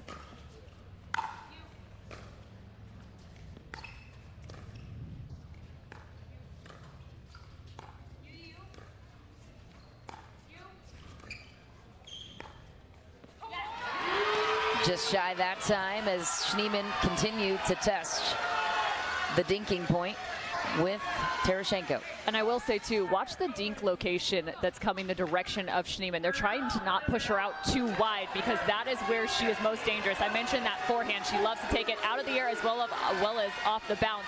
So they're keeping it either right in her midline or on that right toe.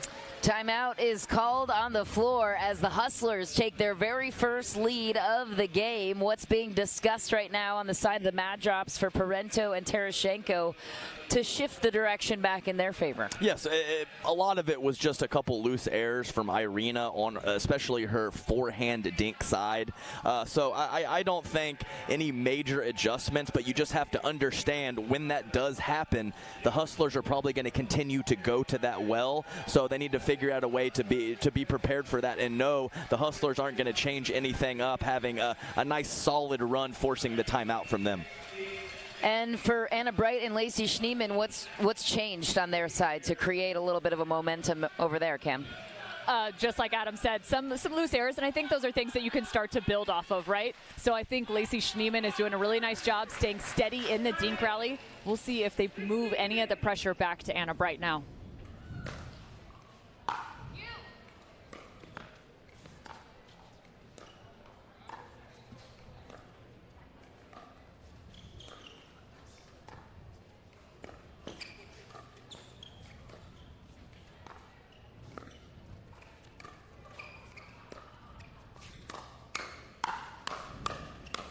Oh, just shy of the net that time. To your point, they began right with Anna Bright on that sequence. Just looking for a little different pattern.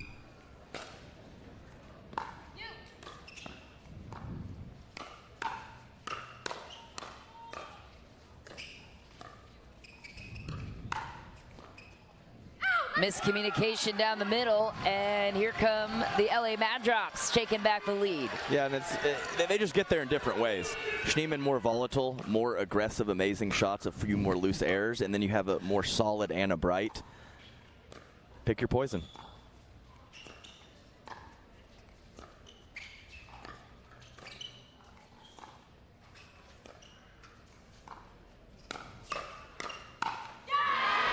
Tereshchenko sends that one into the net. Tie game. And at times, some of those dinks down the line to Anna Bright even look a little high. It's almost as if they're trying to bait her into speeding up so they can counter. 17-17.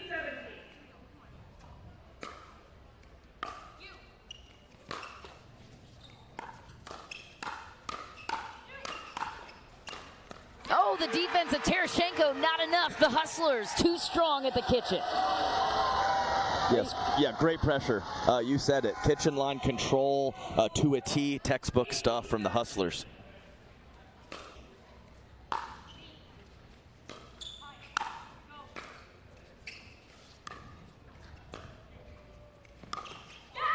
Parento goes to speed it up, gets denied, and guess what? 2 points away for the Hustlers to seal the deal in game one.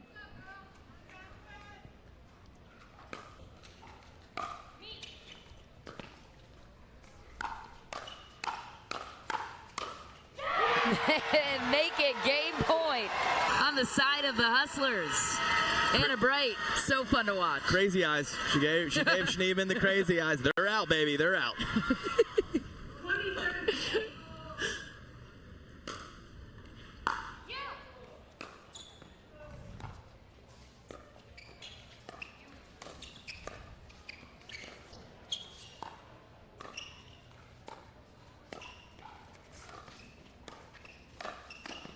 Oh, Anna Bright finds the backside of Parento. And here come the New York Hustlers up 1-0 on the defending champs, the LA Mad Drops. How are they able to get it done? Nobody can beat them. I mean, these ladies are absolutely on fire, and Catherine Parento with a great dig to her left. She came back, thought she had an opportunity. Anna Bright says, no, no, no. Well, and I love the way Anna Bright responded right there. She answered the call. They started to head more her direction. She was even speeding up, expected the counter coming back her way, and was still finishing off plays. A fantastic job by Anna Bright. Anna Bright has mastered everything that she touches, it seems. Played college tennis at UC Berkeley, ranked as high as number 13 in the country there. Now she's making a clear name for herself here on the professional pickleball circuit. Anna Bright, Lacey Schneemann standing by now with the fourth member of our crew, Cameron Blackwood. Lacey, you're playing from behind most of the match, but then you started to gain some momentum. What were you seeing on the other side, and what adjustments did you make? Yeah, we had a little bit of a slow start, which is not usual for us. We actually usually keep the lead for our whole women's doubles game, but you know, that happens every once in a while, and we were able to kind of change our strategy and actually stick to it for the rest of the match and just reduce some of the errors and lock it in. And we know there's a lot of energy here with the Hustlers, and how important is that in this MLP format? You know, it's everything. Energy is everything. I want to say thank you to everyone who's here. You know, that last point, you know, I got this extended, you know, frying pan shape. I'm using that edge, and I finished it off right there. And so y'all better get this paddle. Let's go, Hustlers. There you have it. Hustlers go up 1-0. We're coming right back with men's doubles. Don't go anywhere.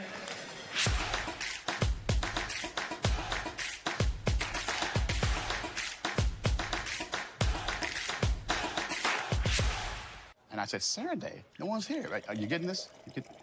So if he wants the invoice. Water doesn't have to be boring. Turn it up with Cirkul. With over 40 delicious flavors and a dial that controls your intensity, Cirkul starts a party for your taste buds. No sugar, no calories, and no artificial flavors. Just good times. Cirkul. It's your water, your way. Try Cirkul at drinkcirkul.com. I'm a natural born hustler. Just like my mama said, hard time, that we natural born hustler. When the world wants you to sink or swim, I ain't gonna do that. Michelob Ultra, 2.6 carbs and 95 calories. At Fromuth Pickleball, we believe in the power of our sport to unite a community. We have introduced hundreds of people to pickleball by funding a 10-court public facility in our hometown with leagues and lessons to make everyone feel valued. We take that same approach to our business with personalized customer service and same-day shipping from our huge inventory. When you order from Fromuth Pickleball, you're supporting a small business and a diverse community of pickleball fanatics. We have the gear you need and the service you can trust. It's hard to find supplements that work.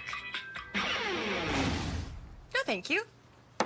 You need supplements that are backed by science with natural and plant-based ingredients and that are third-party tested. Because cleaner is better. Like Oro Organic.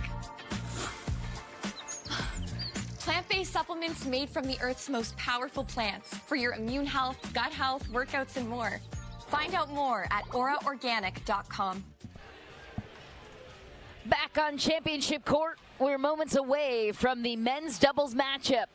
The New York Hustlers traded momentum in game number 1, but ultimately came away with the victory.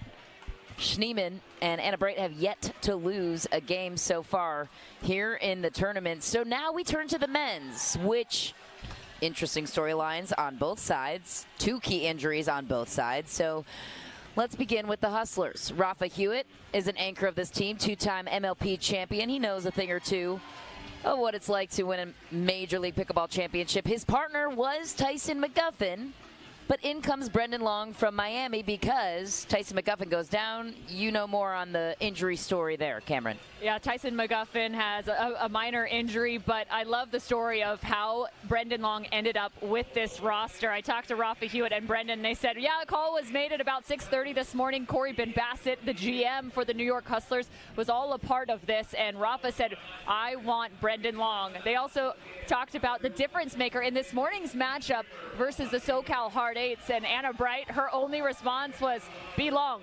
Be long, be long, as in Brendan Long. He is the answer to all of their questions. He came up so clutch, and Rafa Hewitt is thrilled to play alongside him. I also asked him about the middle ball because that was tested in the men's doubles match this morning, and they said, well, it's a little bit of communication. Some low ones are going to be picked up by one party, and some high ones are going to be finished off by the other, and that would be Rafa Hewitt. So, Adam, you're a GM. I would love to know your insight on why Brendan Long was the obvious choice for the Hustlers. He's, by the way, the man on the far side of your screen if you're watching at home. Well, number one, it's 2023. So, at the beginning of 2022, Rafa Hewitt and Brendan Long actually partnered for several tournaments. So, that has a lot to go into it. I actually played them once with Deckle Bar, and to be honest, we probably should have lost. We were able to get a couple lucky breaks at the end of Game 3 and ended up winning that that. But anyway, they're comfortable with each other. Yeah, a little brag. Brag and from the booth. Hey, we got to prove notoriety up here. I've done that twice. I said I'll toot my own horn, but I'll call myself out when I'm wrong. So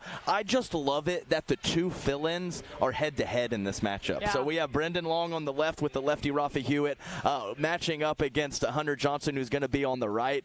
May the best fill-in win. And I'll tell you right now, Brendan Long was my #1 snub for not getting drafted for the Challenger League. He's quality at mixed, he's quality at men's, and he can play some singles as well. He's a big guy, big reach, and he's been playing pickleball for a while, and his results have really picked up these last handful of months. And on the side of the Mad Drops, you'll see Wilson on the back of the T-shirt of Hunter Johnson. That's not Thomas Wilson. Don't be confused. That is indeed Hunter Johnson. He is just borrowing the attire of Thomas Wilson, who you'll see sitting on the sideline. And if you're just checking into the tournament now, it was announced before the tournament began that Thomas Wilson would be out. A sudden wrist injury settled in, and so Hunter Johnson was an available pick for them. He settled in. Julian Arnold says he likes playing with him. And obviously, though, this changes the scope of what the championship LA Mad Drops looked like with Hunter Johnson. So what do you think about the partnership of Julian and Hunter? Well, first off, there's always a first off. Yes. You really probably wouldn't be able to know much of a difference between the two. They both have the same hair, the same scruff, and they're nice-looking guys, Thomas Wilson and Hunter Johnson. So, not much difference there. But as I mentioned before in the previous round, Hunter Johnson is looking very comfortable on the right with his two-handed backhand counter and even a couple tricky left-handed ernies from the right side. So that pairs very well with the left-sided offensive domination of Julian Arnold, and I expect this team to be a well-oiled machine out there. Speaking of Hunter Johnson, he's the server to Rafa Hewitt. Catches a net cord, he'll take the bounce. Well, and he's also got a wicked forehand that you see there on the third shot, drive and winner. That's also something else Thomas Wilson shares with him.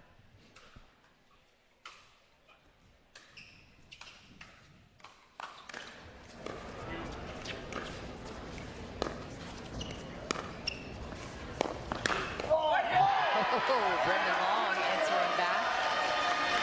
Hands weren't fast enough for that. Be Long. I mean, my goodness. He just casually took a right step to the middle of the court and hit Hunter Johnson in the belly button. Nice power on the forehand side from Brendan Long.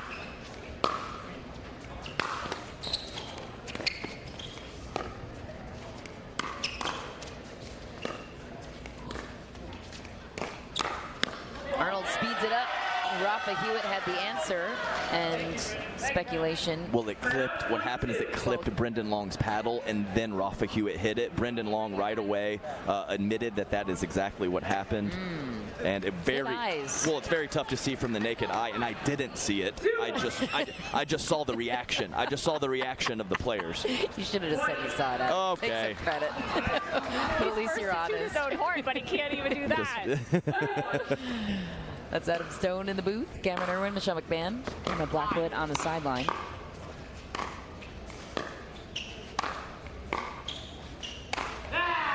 Into the net goes Brendan Long.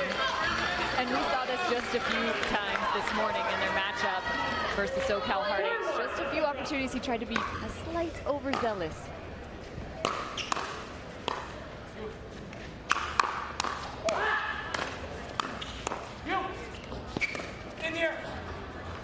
That ball sails long, so the Hustlers cut the lead to 2.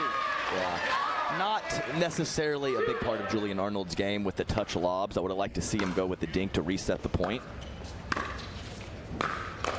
Ooh, Rafa Hewitt catches Julian Arnold off guard in the backhand. Not something you see too often where Julian Arnold can't react to a ball. You just never know what he's going to do, Rafa Hewitt. It could be an 11th shot drive. It could be a rip when you don't expect it. It could be a soft shot when you do expect it. So Rafa Hewitt definitely keeping his opponents off balance with some of his ground strokes and power shots from random parts of the court.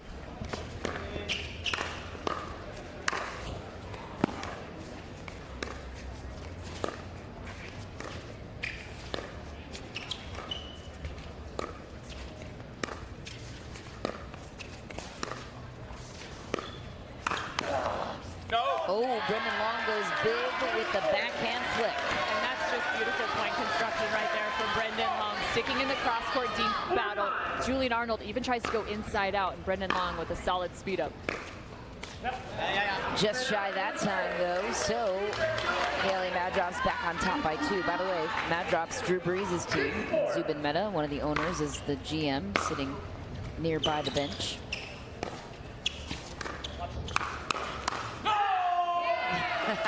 Julian Arnold getting feisty.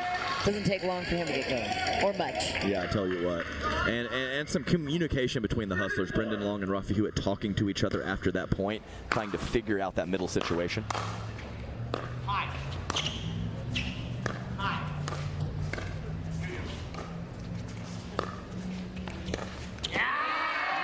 Another miss for Brendan Long. So Arnold and Johnson finding momentum. I was just going to say, when Julian first started playing, you just dinked it to him 3 times and you won the point. Not the case anymore. He has really cleaned up some of his soft stuff. Arnold goes big down the middle. The Hustlers take the point in the serve. They are owned by LeBron James. You may have heard that news. Kevin Love, Draymond Green. Battle of Drew Brees and the NBA boys. See who comes out on top. A couple of legends on both sides. In talking to Brendan Long prior to this matchup, I asked him, what does he stay focused on? He goes, well, I want big serves and making my thirds. And so far, he's missed about 2 or 3 thirds.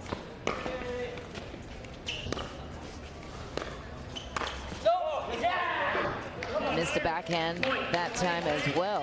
So the Hustlers struggling to find their rhythm. Arnold and Johnson creating a 5-point lead.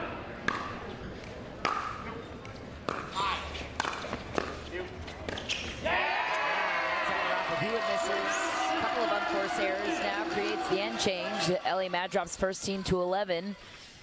Got to point out the obvious. The errors are killing the Hustlers right now. I mean, and he covered his partner beautifully as Brendan Long goes for the Ernie attempt, retrieved by the Madrops, and Rafi Hewitt is right there, just mishitting the ball slightly in the middle of the court. And yes, those freebies, this talent, you better watch out. If you give too many of those, it's going to be a big issue. Adam, I have a question for you, just out of curiosity, because it seems like Brendan Long is looking to attack. He's made a few errors on speed-ups up the line, trying to go after Hunter Johnson. But what is the benefit in terms of not adjusting and maybe dinking up the line, letting Rafa slide over, take a little bit more middle with that left hand, and maybe trying to apply the pressure to Hunter Johnson dinking in that direction? No, definitely reasonable. But as you mentioned with the drop as well, Cameron, the inside-out forehand drop by Brendan Long is one of his favorites, and his backhand speed up straight ahead at Hunter Johnson. He has missed a few of those, so some days you have it, some days you don't. So I would expect him to try that a few more times, as it's one of his strengths. And if he does make a couple more errors, possibly put it in the back pocket and go with the strategy that you were talking about. Great points across the board. Arnold with the serve to Long.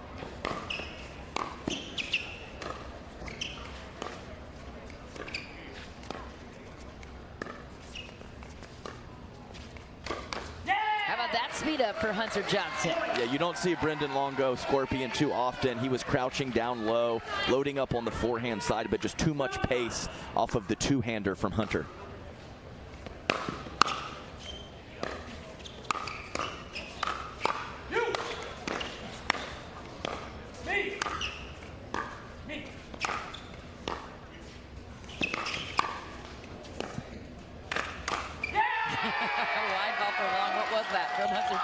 It was a two-handed forehand block, and you know, he's unconventional but effective. He's been using it. I mean, he's been playing. He's been playing a year and a half, and he's doing left-handed Ernies on the right side and two-handed forehand blocks.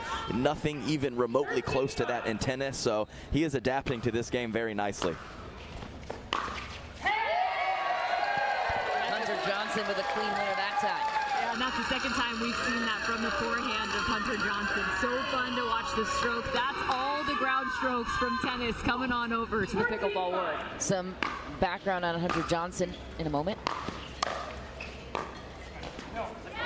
Shy that time, but Hunter Johnson, you guys were talking about the tennis background. He played professional on the ATP Tour with his brother Yates, winning 14 pro doubles titles.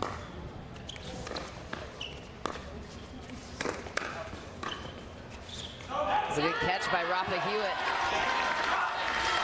Yeah, crazy speed up from Julian Arnold as Rafa Hewitt protecting his Adam's apple. I thought he made wine.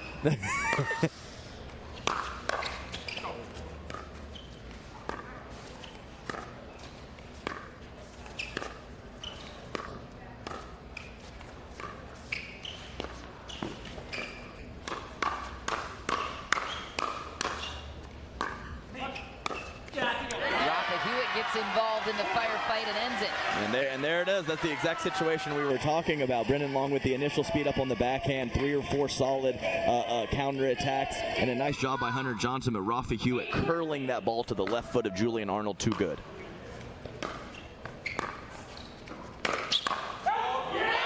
Rafa Hewitt creating the error and finding some momentum on the side of the Hustlers. Crawling back in. Finding a little more shape, too. Working with a Project One paddle from Adidas.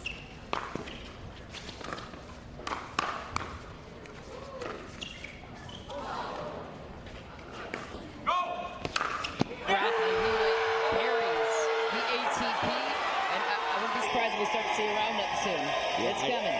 How did we not see it right there? That was an incredible two-handed backhand. One of the better two-handed backhand ATP players we have on tour.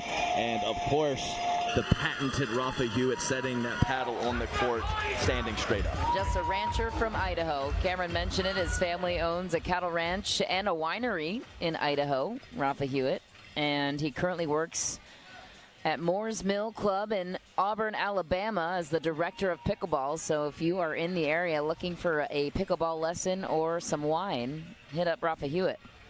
Well, and you mentioned the signature, leaving the paddle up, and I actually talked to him because there's been a lot of conversation about that Adidas paddle. So, by the way, there are prototypes being made for the signature paddle for Rafa Hewitt. Potentially in the next 3 to 6 months, that signature paddle will be coming out. They are making adjustments. He even showed it to me. He said, Cam, feel the grit on this thing. I'm going to say, definitely had some grit on it. It's a different paddle. On the one he has right now, it doesn't look gritty. On the exact one he has right now. It does not look gritty from the naked eye on camera. That's good to know. She felt it. She knows.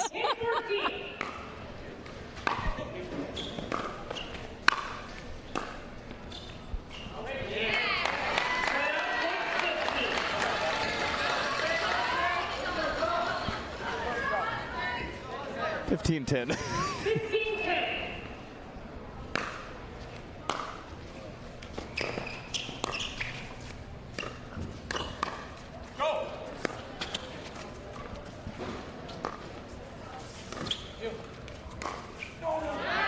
Hunter Johnson, so good.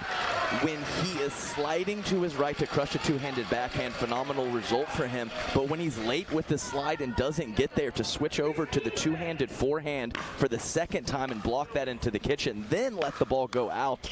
A little bit of everything from Hunter. Same guy. Same guy. And the Hustlers, dangerous team when they get a little steam under them. 11-16.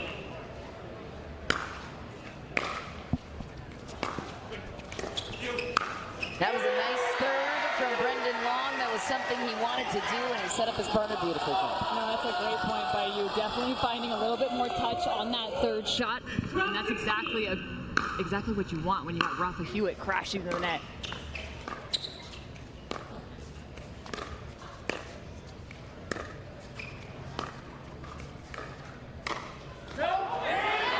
Oh, Brendan Long catches.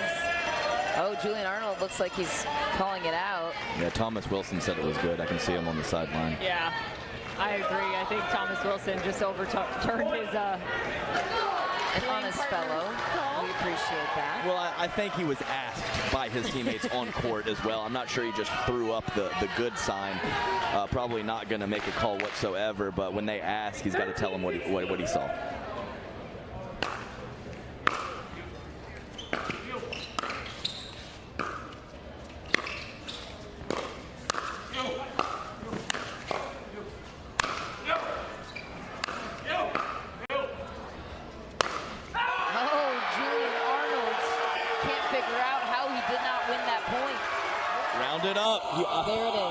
was in a barking kind of mood. He's done a few of those already, but he let the rounded up go at the right time. And they have worked their way within 2 points. Very nice job by the Hustlers getting back in this match. Rounded up in slow-mo. If you're wondering what the rounded up is, there it is. There you have it. 2 points away. Oh, from tying up Julian Arnold, though, not going away. Pumping his team for the 3-point lead. 17-14.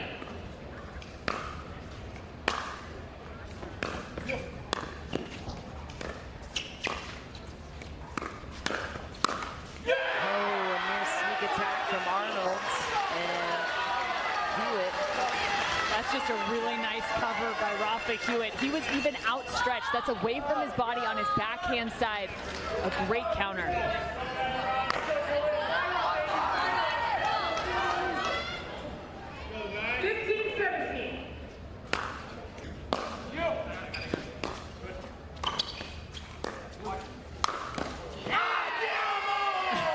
Julian Arnold packs a powerful punch and an Andiamo to follow. Just letting them know there's two teams that are bringing the energy in this matchup. That's what Major League Pickleball is all about. A lot of skill and a lot of energy. Both teams have some firecrackers on their side. That time long for Brendan Long. And Arnold and Johnson knocking on the doorstep to even out the series here in game number 2. Yeah, I thought they might take a timeout, but they decide to continue play. They would.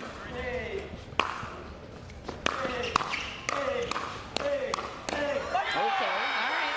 They proved us wrong. No timeout, no problem. I love the response again. Brendan Long, if it's not exactly the shot or stroke he's looking for, he's missed a few third shot drops in the last 2 points when they've gotten the serve back. However, that backhand is looking awfully nice.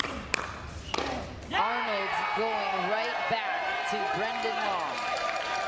Yeah, you can see the difference between the two with the big two-hander from Julian Arnold and Brendan Long almost exclusively using the one. Really good in space from Julian Arnold to create some great power. Oh, just long for Long, and the LA Mad Drops take game number 2. Looking for a handshake from Rafa Hewitt and Brendan Long. They get there. What did you see on the side of Johnson and Arnold? It was a great job of Hunter Johnson.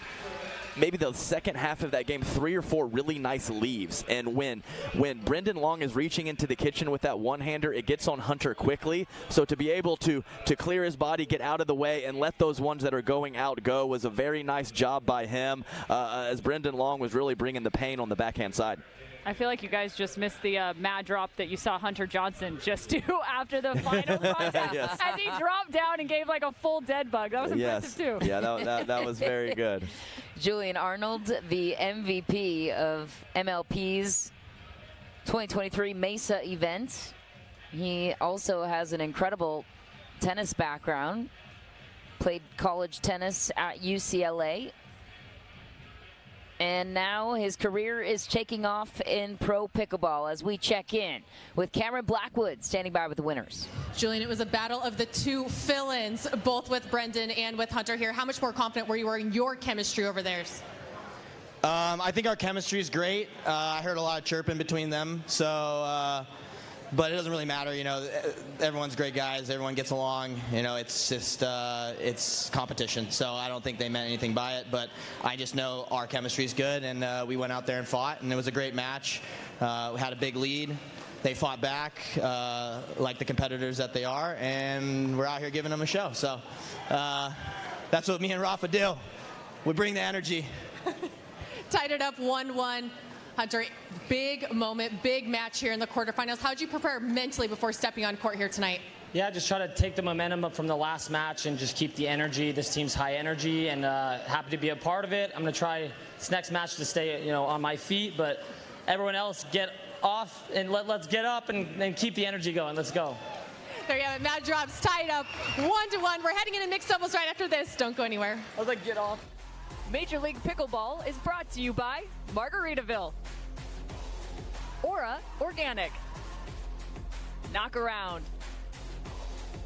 Pro XR, Skechers, and Michelob Ultra. It's hard to find supplements that work. No, thank you. You need supplements that are backed by science with natural and plant-based ingredients and that are third-party tested. Because cleaner is better. Like Oro Organic. Plant-based supplements made from the Earth's most powerful plants for your immune health, gut health, workouts, and more. Find out more at oraorganic.com.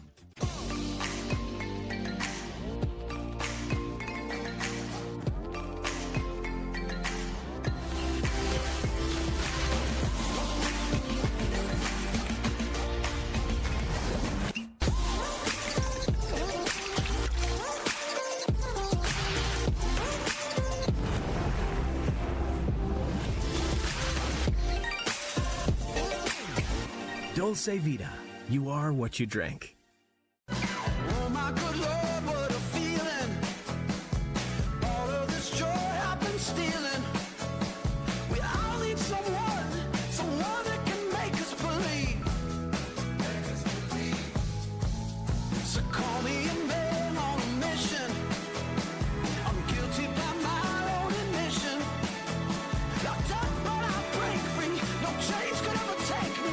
Can't stop, won't stop, don't stop now. At Fromuth Pickleball, we believe in the power of our sport to unite a community. We have introduced hundreds of people to pickleball by funding a 10-court public facility in our hometown with leagues and lessons to make everyone feel valued. We take that same approach to our business with personalized customer service and same-day shipping from our huge inventory. When you order from Fromuth Pickleball, you're supporting a small business and a diverse community of pickleball fanatics. We have the gear you need and the service you can trust. We're back on championship court as we await the first mixed doubles matchup. It's been as close as we would expect in the rematch from the MLP Mesa championship round. The New York Hustlers were the home team, which means the LA Mad Drops had to place their mixed doubles team out first, to which the LA Mad Drops will obviously put their team out first. The Hustlers get to respond with what they feel is a more fortuitous matchup. They have Tyson McGuffin, who is injured on the sideline, instructing his teammates on how to move forward against Irina Tereshchenko and Hunter Johnson. So it looks like it's going to be the duo of Rafa Hewitt and Lacey Schneeman. And this is actually different than what they did in the morning matchup versus the SoCal Hard Eights. It was Lacey and Rafa that played second, not first, as this team traditionally plays alongside one another, so they're keeping that intact. From the championship round, Hewitt and Schneeman dropped their mixed doubles match to Wilson and Tereshchenko, a new-looking team on the side of the Mad Drops. Let's get it started.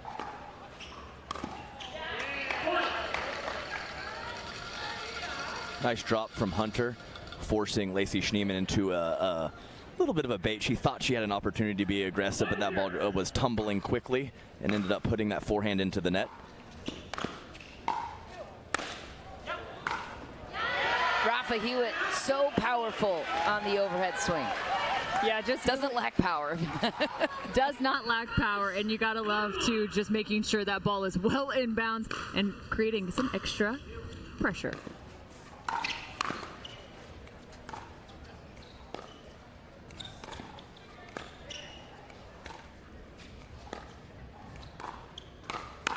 Rafa Hewitt snipes the middle of the court. Yes, and that is the spot that I've seen from Irina Tereshchenko throughout the day, is an occasional high dink on the forehand side. She almost bails herself out on that particular point like she did quite a bit earlier in the day. They got to get those dinks down.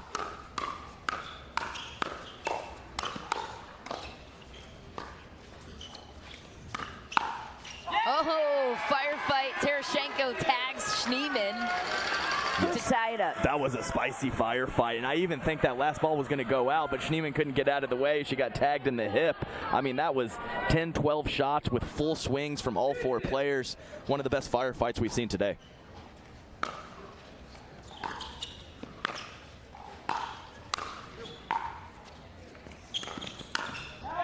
Tereshchenko finds the open floor earning the point and the serve.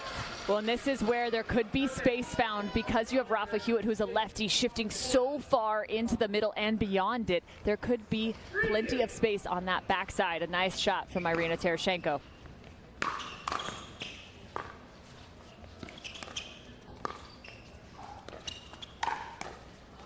And the 5-time Major League Pickleball champ takes it to her former teammate, Rafa Hewitt.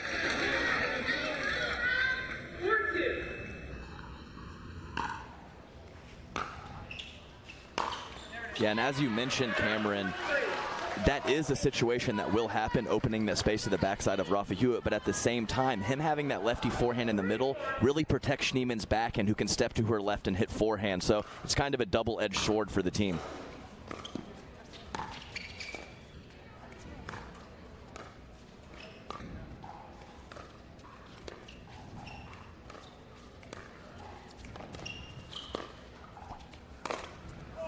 Schneemann goes for the body of Hunter Johnson, sails it long.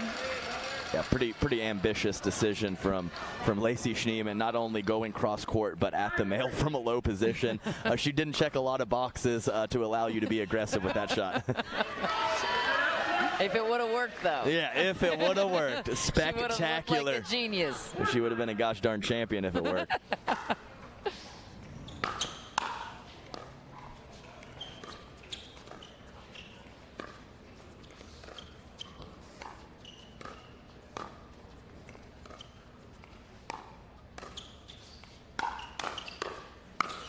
Oh, Rafa Hewitt with the snag on the backhand. Well, and that's a great middle cover, and it's interesting too because we've talked about the situation, the lefty-righty on the side of the New York Hustlers. That middle shifts, right? And so you can see the LA Mad Drops trying to attack the middle, but Schneemann takes a nice step to her right and closes. Not that time. The Mad Drops not going anywhere. Yeah, crisp first volley from the Drops after a pretty solid drive.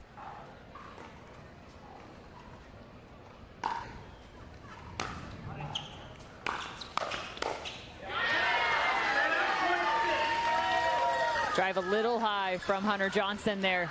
Yeah, allowing Rafa Hewitt to get down. Complete tomahawk with that two-handed backhand down at the feet with pace. One or the other, Irina had a chance. No chance when he's got both of those working in his favor. Tie game on championship court. 61% of the premier level matchups have gone to a dream breaker. Wouldn't be surprised if we see one here as Rafa Hewitt keeps Tereshchenko to the baseline to tie it up.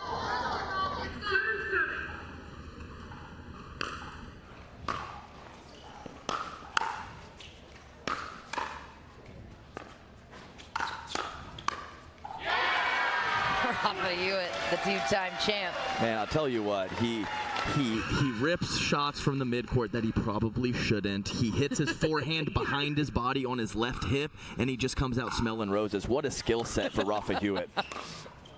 He's an unconventional guy. That's exactly right. Guys, do not try this at home. He is special. He can pull it off. I promise you cannot. That looked like a challengeable ball, but the Hustlers let it go. So the Mad Drops tie it up. Ball doesn't lie. I don't know. That one looked a little bit in to me a point ago, but Lacey Schneemann. I thought you were talking about the last one. I was like, check your eyes there, partner. Yeah. Do need to get an eye exam soon. Personal information. Cool. A little change there from the LA Mad Drops. You see the missed third from Lacey Schneemann. They had been sending those the direction of Rafa Hewitt, trying to keep him at the baseline. Lacey Schneemann, the 4th round pick for the New York Hustlers, comes up big that time.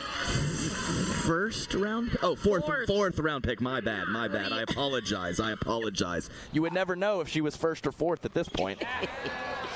She crushed my dreams earlier today, and I'm still a little bitter about it. But I can't be too upset. And you know, someone plays well, they play well, and I'll give her all the congratulations.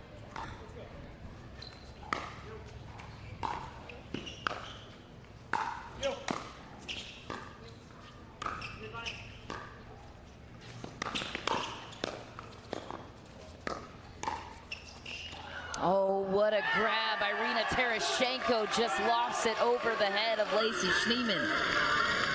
Yeah, and there's been a couple, as Cam mentioned earlier, a couple really nice inside-out backhands from Irina Tereshchenko earlier in the day as well. I talked about how a lot of the ladies, when they load up two hands, have trouble on the right side putting it to the middle, and the left side of the court, they really rip through it at the player in front of them. So the fact that she can mix her spots up to the middle and occasionally going all the way to the left side of the court behind Rafa Hewitt just shows her versatility with that shot. Drew Brees' team, the LA Mad Drops, the first team to 11, so we will have an end change.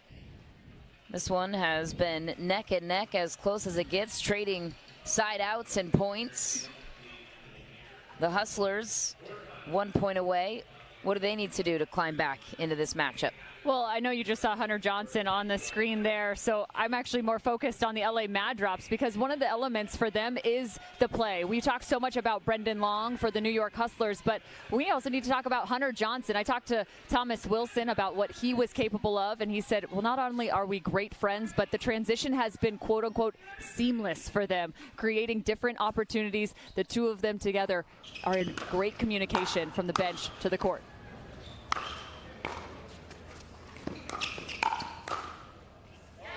Just wide for Rafa Hewitt. So the 2-point lead goes to the Mad Drops. Yeah, in a good position in the middle of the court. I like that from Rafa Hewitt. He favors that inside-out forehand, and he just missed that one, but I expect him to continue keeping up the pressure.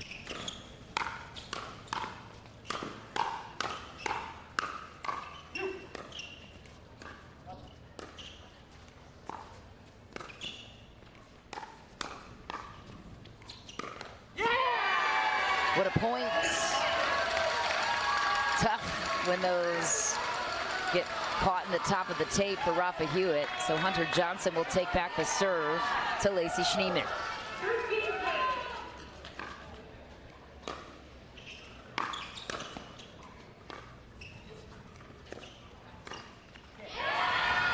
Yes, you can see Hunter Johnson making the motion of the one-handed topspin attack. That is what his initial inclination was to do. He changed that to go from offensive to defensive, and he paid the price.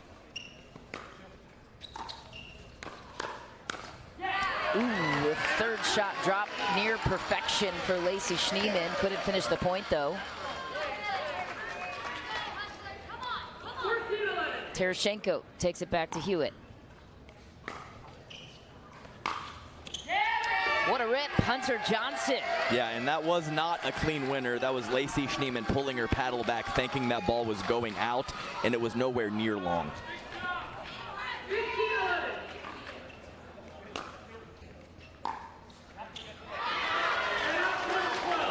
Tereshchenko looking for the ferry hop to get that slice over the net. Couldn't convert, though. Tough break, trying to give it the body language. And they go back, right back to Rafa Hewitt in terms of the return, trying to keep him a little bit more neutralized from the baseline. However, he's taken a good shot on the ground stroke.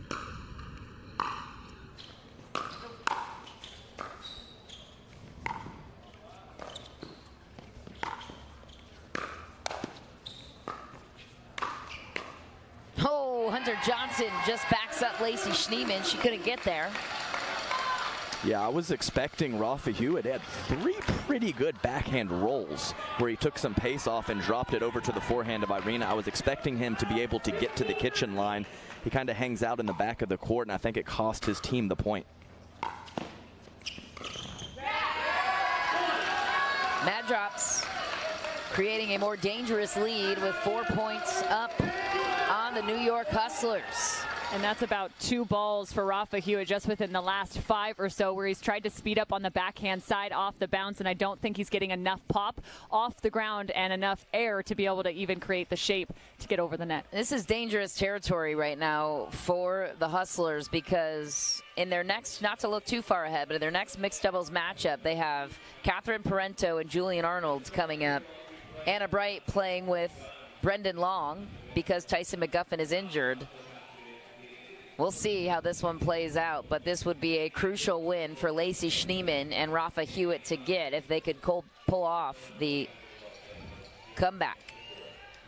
Yeah, Anna Bright, Brendan Long, very solid quality team. But you have to, on paper, favor Catherine Parento and Julian Arnold in that next matchup. So you're exactly right, Michelle.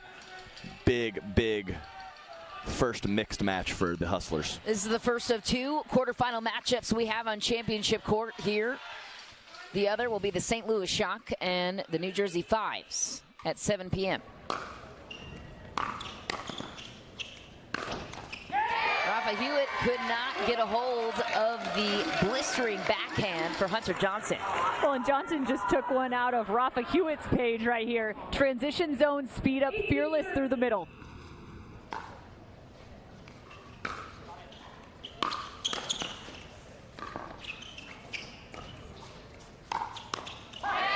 Tereshchenko goes right to the body of Lacey Schneeman. Yeah, really good spot. And I'll tell you what, it's been a while since I played, but I used to love it when people sped up from the midcourt. But I'm looking at some of these shots, I'm not so sure I would anymore. Oh, boy. Man down. Big man down. Blown up from his former partner, Irina Tereshchenko and Rafa Hewitt. Played together for several Major League Pickleball tournaments and championships. Won a couple together. A familiar duo. Tereshchenko to serve to Hewitt.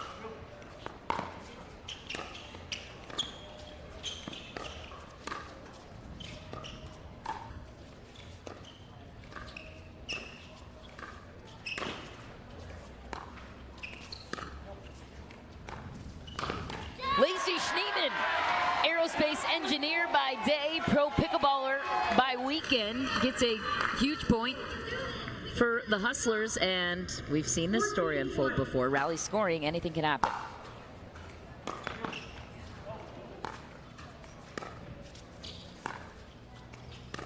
That ball is long. You saw the fairy hop work for Schneeman. It didn't work for Tereshchenko, but she coaxed that one over somehow. So the Mad Drops are frozen on 20. Rally scoring continues for the Hustlers.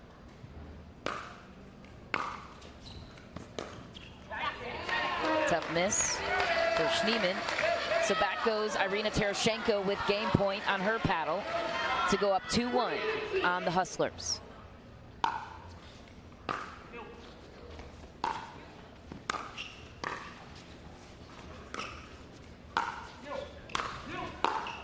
A high-risk return from Rafa Hewitt, ultimately setting up his partner, Lacey Schneeman, on the earning. And she continues to work just off the edge there. They were practicing that exact play through one of the outer courts just before this matchup.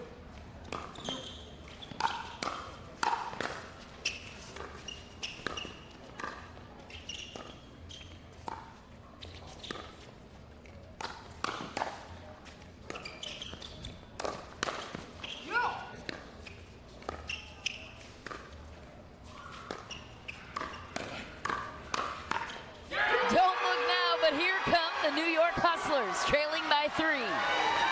I'm so impressed with the head-to-head battle between Irina Tereshchenko and Lacey Schneeman. Tereshchenko's target is tiny, and she's still hitting her spots very well, but the countering and the sliding of Schneeman coming out on top on the last one.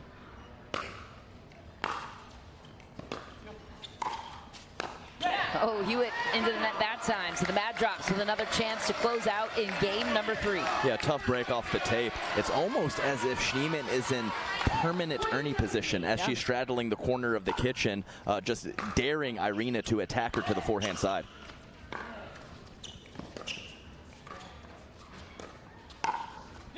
Irina Tereshchenko tags Rafa Hewitt for the win. So the Mad Drops now with a 2-1 game lead on the Hustlers. Rafa Hewitt, he just comes over to the side and steps on the ball, smashes it, and not happy with himself. Couldn't get his body out of the way of that ball. Nice speed up from Irina Tereshchenko with the glancing blow off the Hewitt chest. Yeah. All the pressure on Anna Bright and Brendan Long as we check in now with the 4th member of our crew, current top 50 female pro, Cameron Blackwood, standing by with Irina Tereshchenko and Hunter Johnson.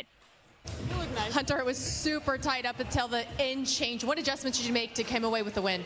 We were just trying to put balls in play and try to, we got to that point being aggressive. And I was just telling her just to fire away, and it ended up paying off. We got a little tag at the end there, and let's keep this show going. Let's go, boys. Let's go. Heard you at the end over here telling Hunter, pressure, pressure. Where were you looking to apply that? I don't know. I thought I was just talking to Thomas, so. But yeah, I mean, we're a good driving team. We can poach, so just creating pressure after our third shot, that's what helped us get ahead, and we finally were able to close it out. Let's go, team. Matchups go up 2-1. We're heading into our next mixed doubles after this. Don't go anywhere.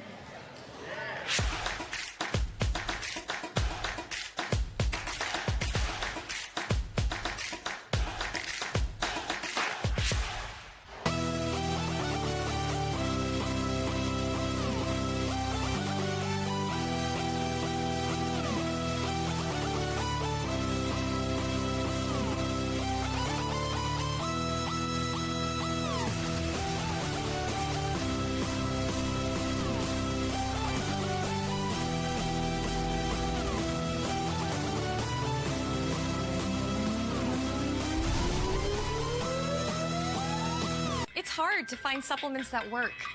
No, thank you.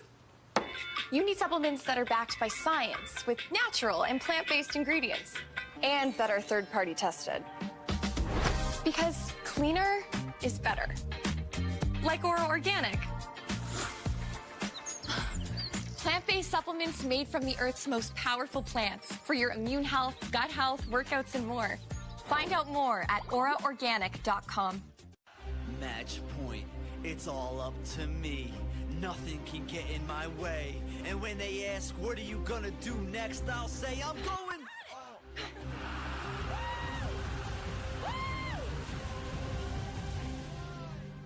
We're going to Margaritaville!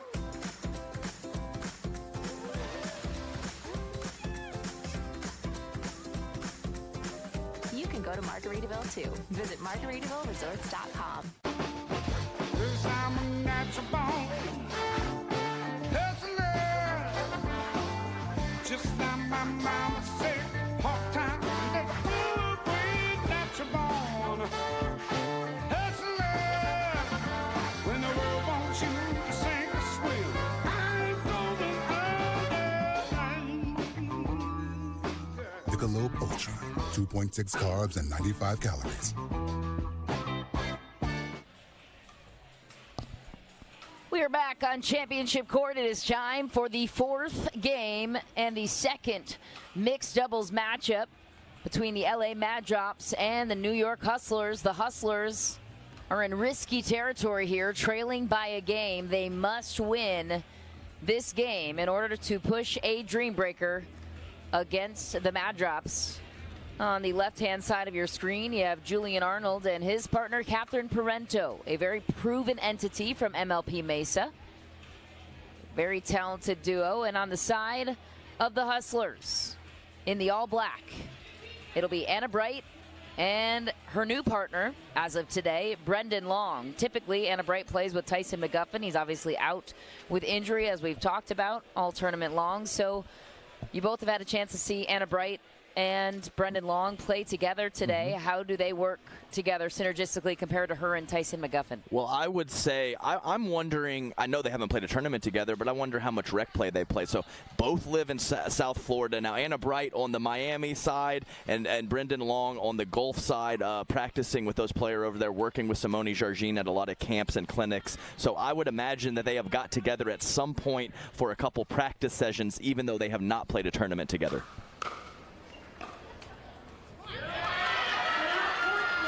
Miss third from Catherine Parento. Long will now serve to Arnold.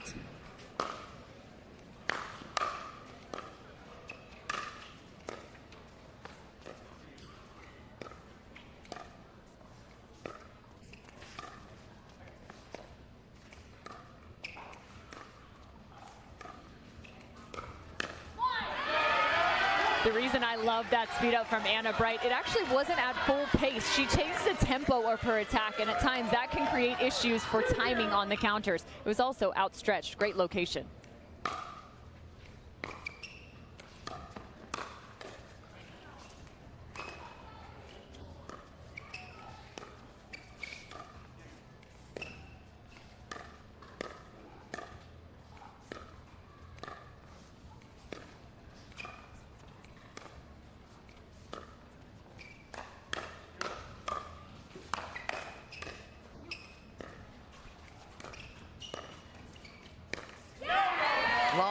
goes for the speed up on Parento, but the mat drops. And we've seen just a few speed ups now by both the Hustlers going to the backside of Julian Arnold. I like that early in a game because they're putting Julian Arnold on notice, saying, hey, we're going to still look to that backside, so make sure you're not taking up too much of the middle.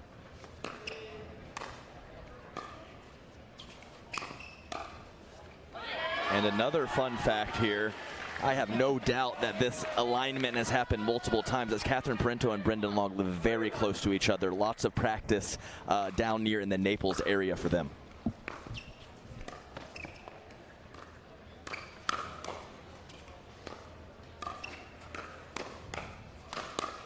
Oh, Julian Arnold too fast. Yeah, you want to I'm not sure you want to go to that well too many times. Exactly. But Cameron is exactly right. It does. Sure, you can get a couple points that way, but it gets Julian out of there. Get him out of the middle where he loves to be.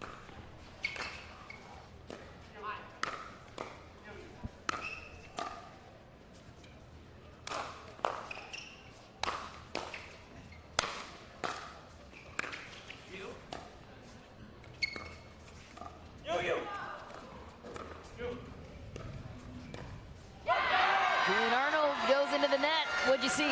No, pretty solid stuff there. And Brendan Long so close to crossing the plane of the net on that Ernie attempt that he had. But quality point, a little bit of everything there from all four players.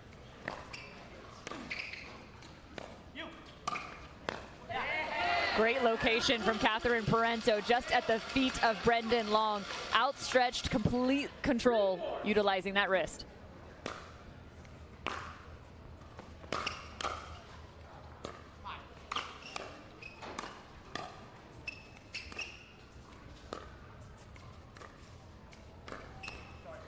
Ooh, Long reaches in. Arnold smartly places that ball down the middle. And you said, Cameron, earlier, his third shot so important for him. I wouldn't say Brendan Long. 1 second after this point.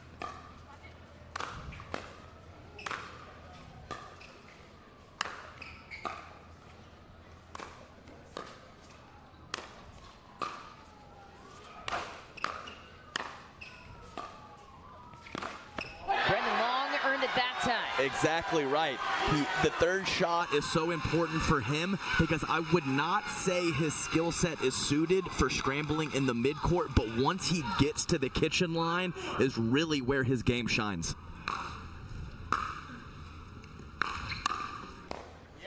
What did you say about the midcourt? Right, yeah. So we've seen a couple of those there.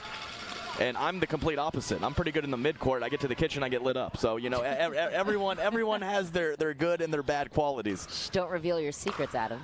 It's okay now.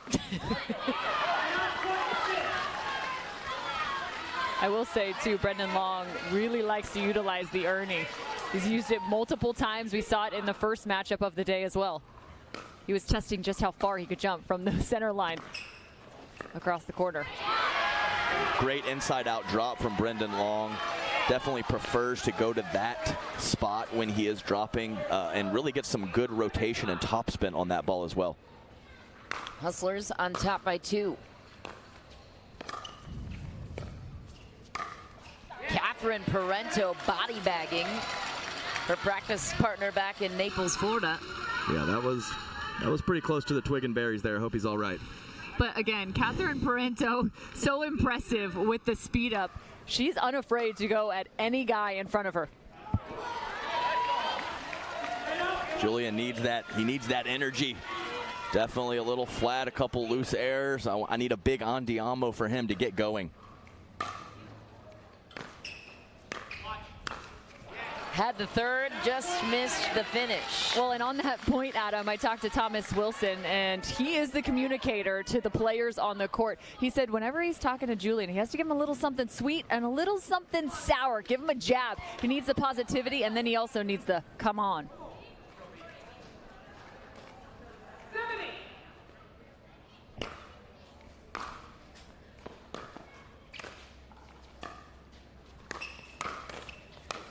Julian Arnold's sour that time on the backhand finish, playing singles. Yes, and that's a good point also, Cam. Look how many players they have down there. They have Yates Johnson, they have Athena, they have Lauren Stratman. For them to have a powwow and then have one player deliver that to the other players is an awesome job. Because sometimes information overload. You can get information overload if 4 people are talking to you. So when Thomas Wilson gathers all of that brain power from those 4 or 5 quality players over there and then delivers it, that's the ideal situation. Well, and that's exactly what they said. I actually went and met with that group that sits just behind the box. They said, how do you handle communication and game planning? And they said, Athena, well, she'll start to see patterns, as does Thomas Wilson, but Thomas is the ultimate authority then going to the players. Smart.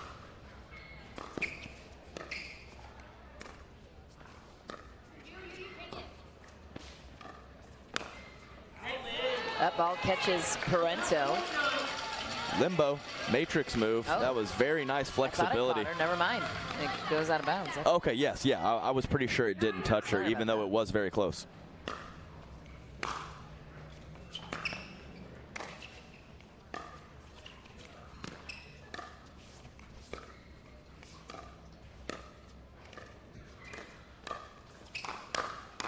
Oh, Brendan Long, he had it.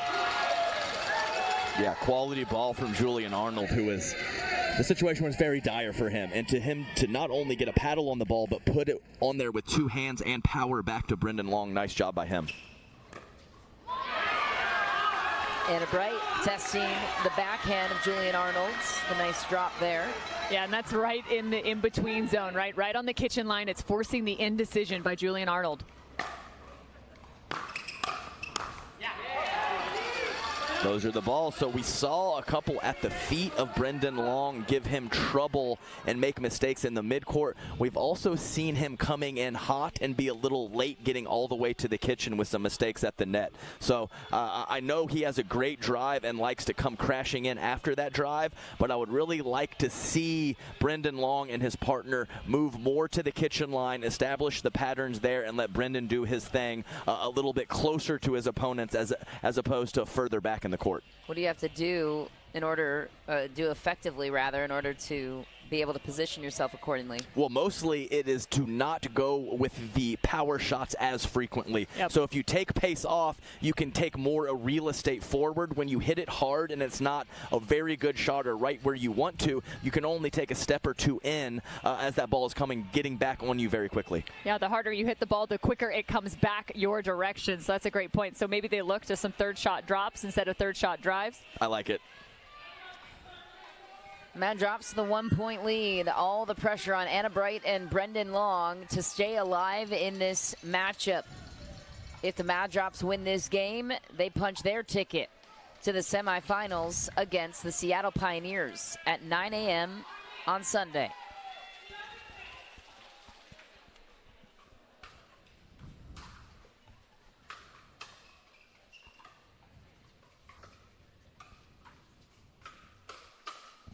Anna Bright goes aggressive.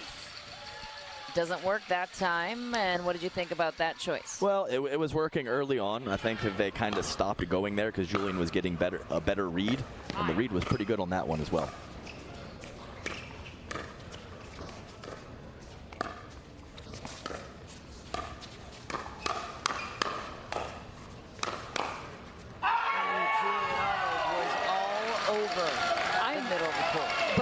Impressed with the preparedness of Catherine Parento on that initial ball. She was well prepped, had the backhand ready to counter with the punch.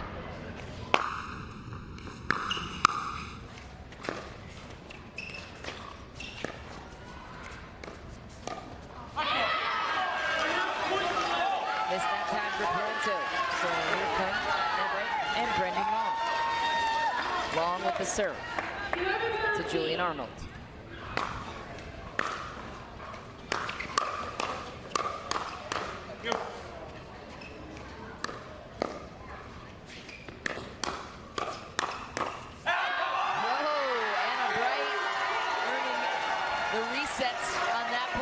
It was funny, too, because Brendan didn't like his decision or his play a couple points ago, and he had some negative self-talk, very positive self-talk after that great backhand.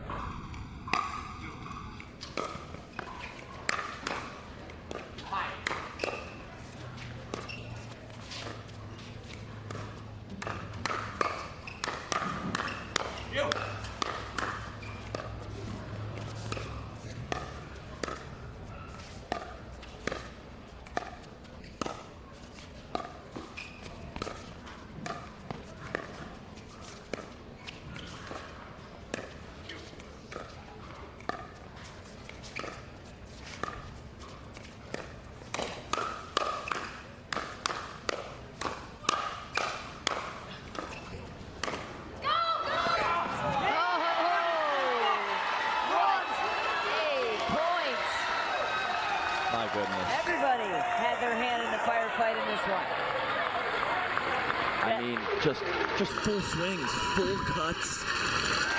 Not even that far off the kitchen line. Often when you see those full cuts, they're taking several steps back off the kitchen line.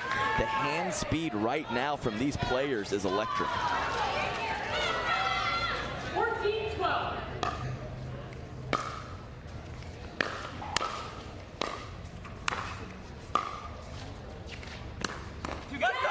Brendan Long, pickpockets Julian Arnold on the backhand. Well, that's a different look for Brendan Long than we have seen so oftentimes. He's been on that backhand side, speeding up with the backhand towards Catherine Brento. We haven't seen off the bounce forehand, so nice to know he's got that in the arsenal. Brento's hands have been so good.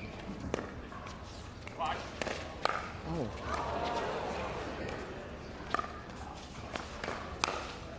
Oh my goodness, that ball lands in. How about Arnold and Parento? Yeah, I don't know if he hit it as clean as he wanted, but man, it drops right in there. I talked about that earlier. It's so tough when that ball comes at the same eye level, off of the sweet spot or not off of the sweet spot. Often you let it go, and that one just drops in. Tough break.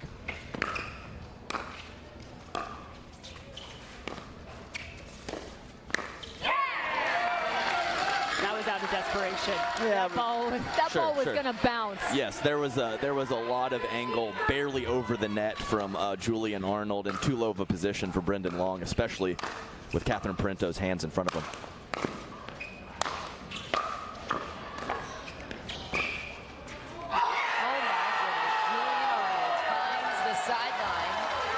Picking up a 4-point lead here on Championship Court. Look at him just sliding into this to his right. Ball just off the net. My goodness, Julian Arnold, that's definitely an Andiamo. Man, look at those neck veins. On the floor. Yeah. On the court in the backspace.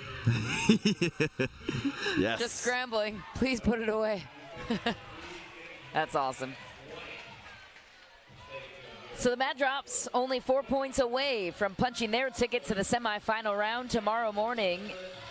What can the Hustlers do, if anything, well, to counter the partnership of Arnold? We have Tyson McGuffin over there really giving the guys and the gals a pump-up speech, letting them know 4-point deficit is nothing in this format.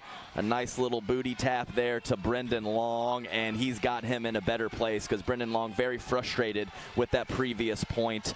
You know, a lot of couple bad luck moments in the previous few points, and of course some very quality play from their opponents. You know, when you get both of those, it makes it very difficult.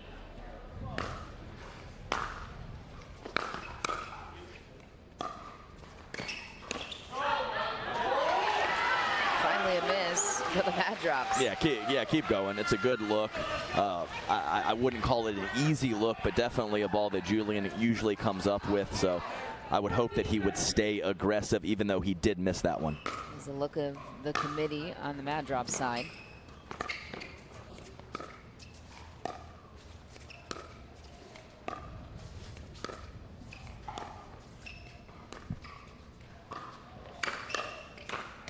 Brendan Long finds the opening against Parento. How'd he do it?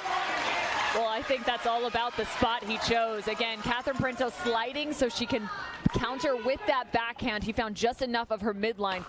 He's only got about 2 feet to work with to the sideline.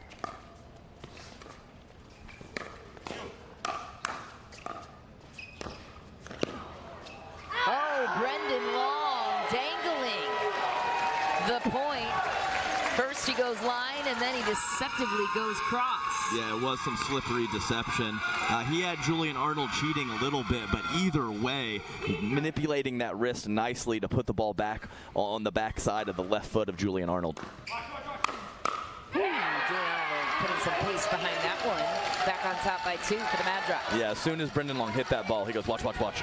So, watch it. Yeah, he knew he left exactly it. when it comes Yes. off your pedal, just a little too high.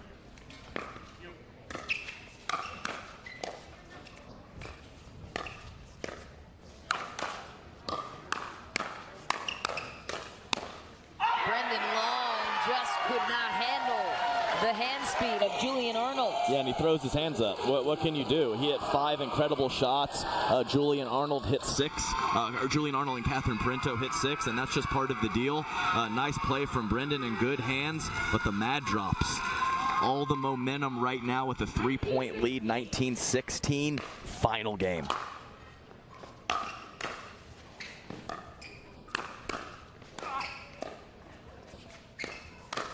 Oh, Julian Arnold.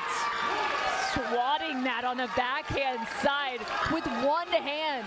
Yes, and that was kind of a slap. You don't see that too much from Julian. You see him slap the two-hander, and you see him attacking straight ahead with topspin with the one-hander. To just slap that with one, a little different technique, and man, did it work there.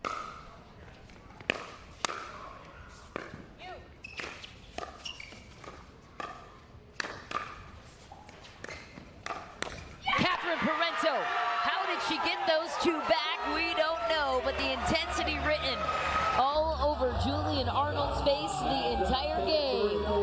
So the LA Mad Drops punch their ticket to the semifinal round against the Seattle Pioneers. Another feisty matchup coming your way Sunday morning. What did you like the most about the way the Mad Drops were able to construct the victory here on championship court? Well, I think Brendan Long played great, and I think Anna Bright did as well. It was a high-level match. I don't think, sometimes you get those matches where it's given away. That one was definitely earned, and you just got to give them a lot of credit for sticking with it after the Hustlers just hung in there the whole time. But the 5-point win, great job from the Mad Drops. They deserve it. Our Cameron Blackwood is with the winners now. Heading into the semifinals, again, the Mad Drops, it really doesn't matter who's on this team. You guys are so prepared on and off the court. What was the discussion before stepping on here? No, I think we just brought the energy. I think we were ready. We barely made it to the quarterfinals, and I think we were just super happy to be here, and even happier to make it to the semifinal. My teammates are awesome. They just kept us fired up all the time, and no, it was amazing. And then this last match, they were keeping you honest on your backhand side there, making sure that you were staying over on your side. But how were you able to counter, and take this match? Just try to use my strengths, my speed. I'm not the biggest guy, so there's going to be space somewhere, but usually I try to cover as best as I can. They did a great job keeping me honest, but Catherine does an awesome job of setting me up, so sometimes it's just too juicy not to go over there and take it. But I couldn't be more proud of the squad. We keep fighting. We might be wounded, but we're not hurt. We got Hunter out here, and he's stepping in marvelously. So let's go, Mad Drops. Here we go. And Irina, heading into tomorrow, possibly a 6th title for you, but as well as the team. How excited are you? We're definitely going to enjoy this, this match, and big shout out to the Hustlers for competing really hard. And we're going to decompress. We're going to recover, we're going to watch some film, and we're going to bring the Mad Drop energy tomorrow. Let's go, team. There you have it. Don't go anywhere. We have one more quarterfinals after this. We'll be right back. Major League Pickleball is brought to you by Margaritaville, Pickleball United, HSS, Cirkul,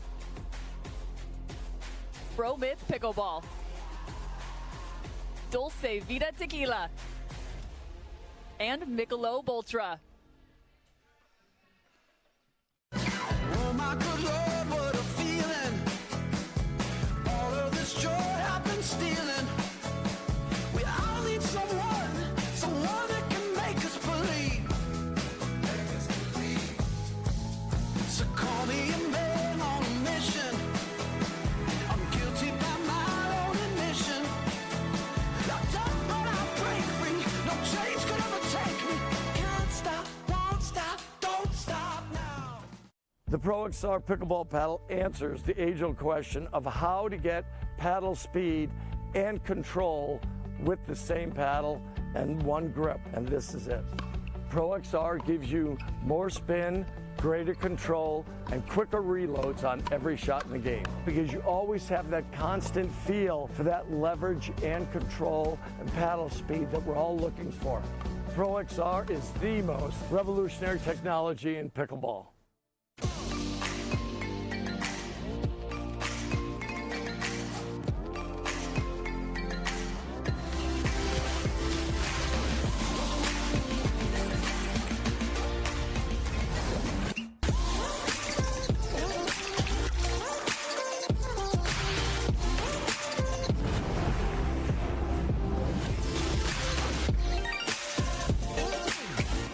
Dulce Vida. You are what you drink. Introducing Skechers Pickleball, the official footwear of Major League Pickleball. They're ultra lightweight and responsive for incredible speed. They have Goodyear rubber outsoles with a specialized pickleball design for increased side-to-side stability and agility. Plus, they feature shock-absorbing foam and Skechers' famous relaxed fit design for incredible comfort game after game. Conquer the court in comfort. Skechers Pickleball, the official footwear of Major League Pickleball. And I said, Saturday, no one's here. Right? Are you getting this? So if he wants the invoice... Water doesn't have to be boring. Turn it up with Cirkul. With over 40 delicious flavors and a dial that controls your intensity, Cirkul starts a party for your taste buds. No sugar, no calories, and no artificial flavors. Just good times. Cirkul. It's your water, your way. Try Cirkul at drinkcirkul.com. I'm a natural born hustler.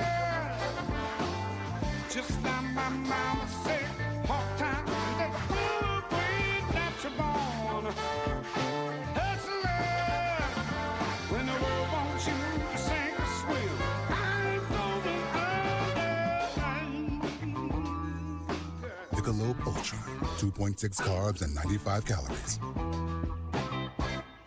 At Fromuth Pickleball, we believe in the power of our sport to unite a community. We have introduced hundreds of people to pickleball by funding a 10-court public facility in our hometown with leagues and lessons to make everyone feel valued. We take that same approach to our business with personalized customer service and same-day shipping from our huge inventory. When you order from Fromuth Pickleball, you're supporting a small business and a diverse community of pickleball fanatics. We have the gear you need and the service you can trust. It's hard to find supplements that work. No, thank you. You need supplements that are backed by science with natural and plant-based ingredients and that are third-party tested. Because cleaner is better. Like Oro Organic.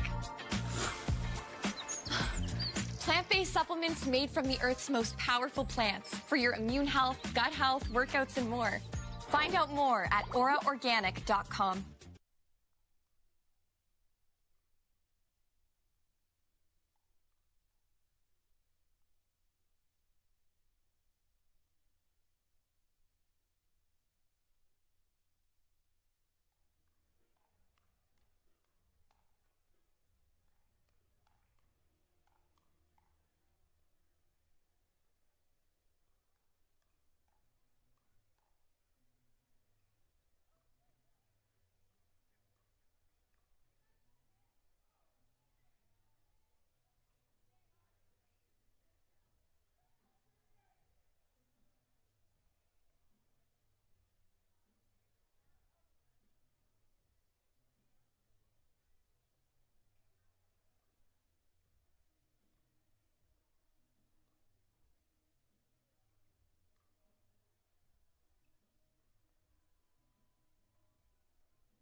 Welcome back to Daytona at Holly Hill for MLP Daytona by Margaritaville. We are moments away from our second quarterfinal matchup between the St. Louis Shock and New Jersey Fives. Michelle McMahon and Cameron Irwin in the booth with you. But first, if you're new here, let's catch you up on what exactly Major League Pickleball is to this point in the tournament.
We're back on championship court. It is time for the final quarterfinal matchup.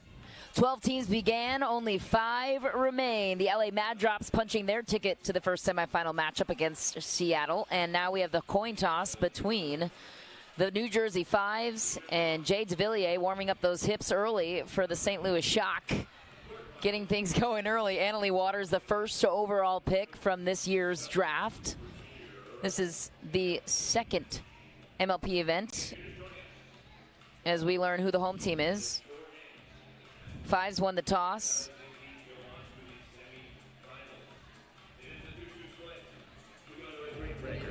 If you're new somehow and you're on Dream Breakers, well, stay tuned. We'll talk about it then.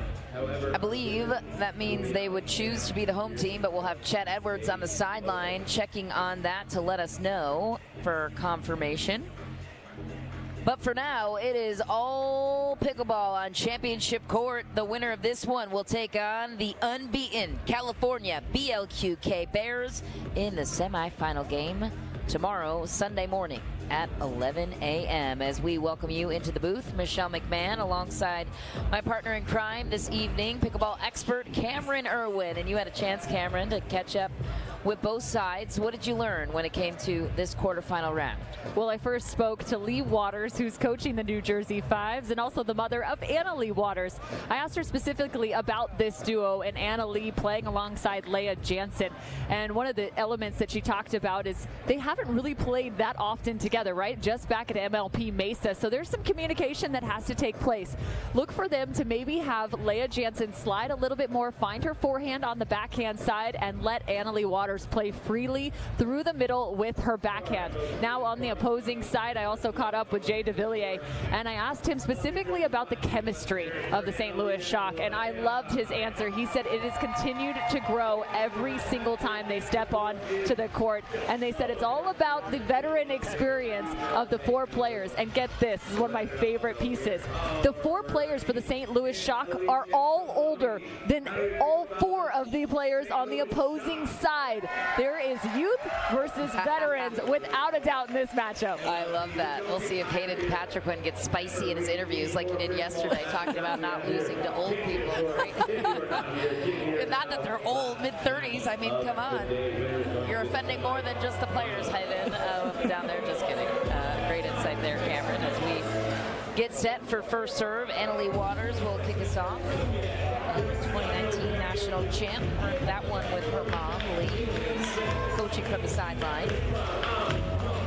Became the youngest ever professional pickleball player at just 12 years old. And 4 years later, look what she's done, Cameron. One of the best on the tour, the best in women's singles, and an incredible athlete to watch as we begin with the second quarterfinal match on championship court. 0-0.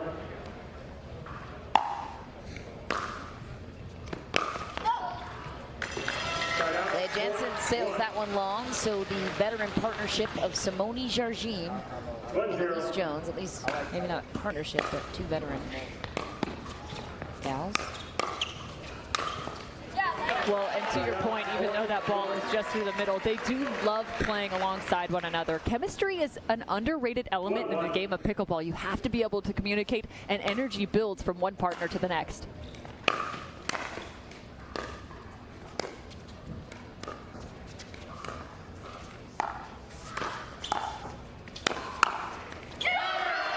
There's the two-hand backhand from Annalie Waters.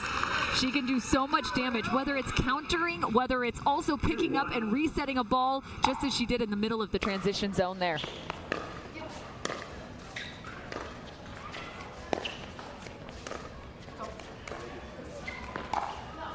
Ooh, goes for the line that time for Annalie Waters. Explain the positioning, Cameron, for Annalie Waters. She's playing the right side, shifting over to that middle. You explained it briefly, but dive in a little bit more on that up to this point. Right there, and what that means for the shot.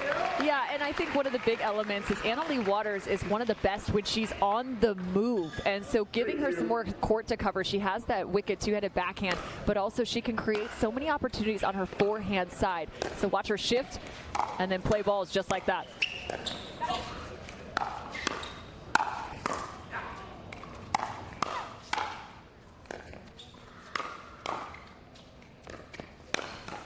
Jargim targets the young Annalie Waters.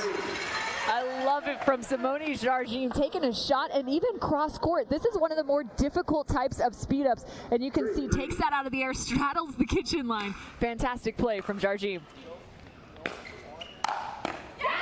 Annalie Waters answers right back from one of the youngest in the game to one of the greatest of all time. It's an interesting balance there. 4-3.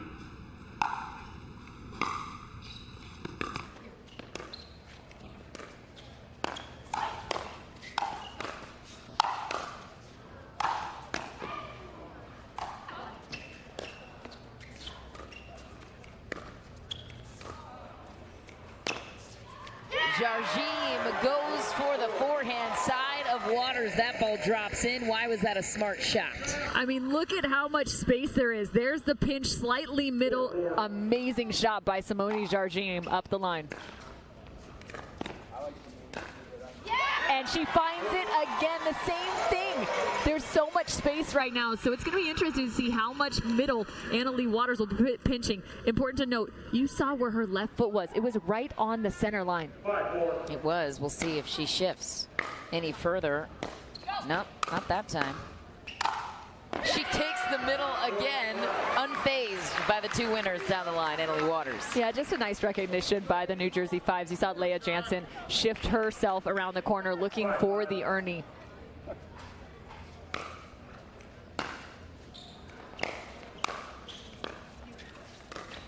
Oh, Elise Jones then finds the backside, or the forehand side, rather, of Annalie Waters. That wide open spot on the court a couple times now, Cam. You know what? It's funny because it almost feels as if that's her backside. Yeah, exactly, because her backhand's so good.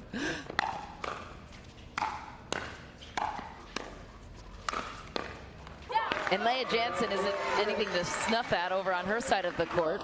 Well, and that's playing more of a support role in this one. Well, and to a certain extent, still also trying to be the aggressor by her coming around the edge there. Pretty much the New Jersey Fives are asking the St. Louis Shock to beat Annalie Waters' forehand. 7-6.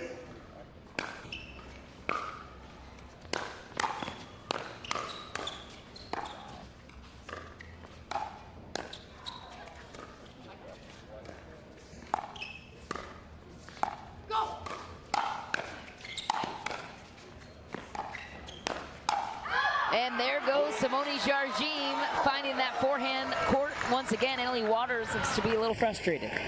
Yeah, and rightly so. She was definitely on the move throughout that rally, but the defense of Jones and Jargim, they are some of the best in terms of contact and those soft hands when it's coming their direction. Also, a fantastic job, Elise Jones, who's been playing a little bit more singles, and it's fun to see her with a third shot drive.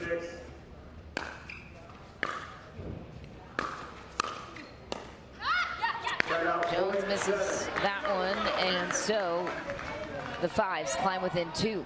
So far, strategy unfolding, patterning seems clear. We'll dive in just a moment.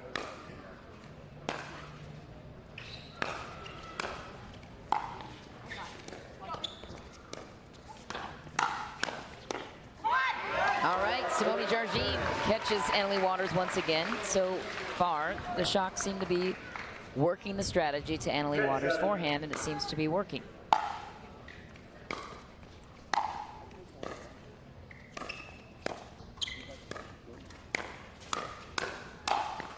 Not the backhand, though. Not so much, and again, that's the difference in location of speed up. I don't mind the idea, as they have had so much success going up the line, testing out a new location, trying to make a preemptive move versus a reactionary.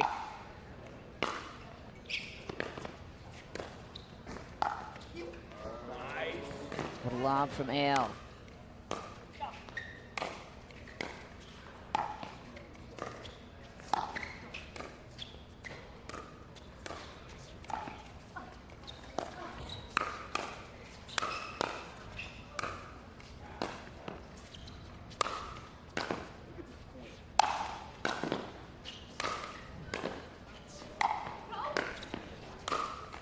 Your hands went up in the middle of that point. What'd you see, Ken?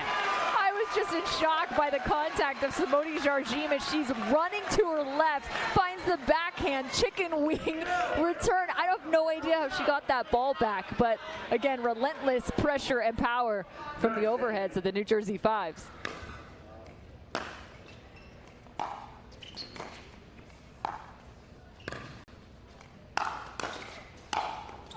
Okay, Annalie Waters coming to life early on the backhand, tying things up. Yeah, and finding some more opportunities to do such as a nice little replay. I mean, might as well look back to a Hustler's view.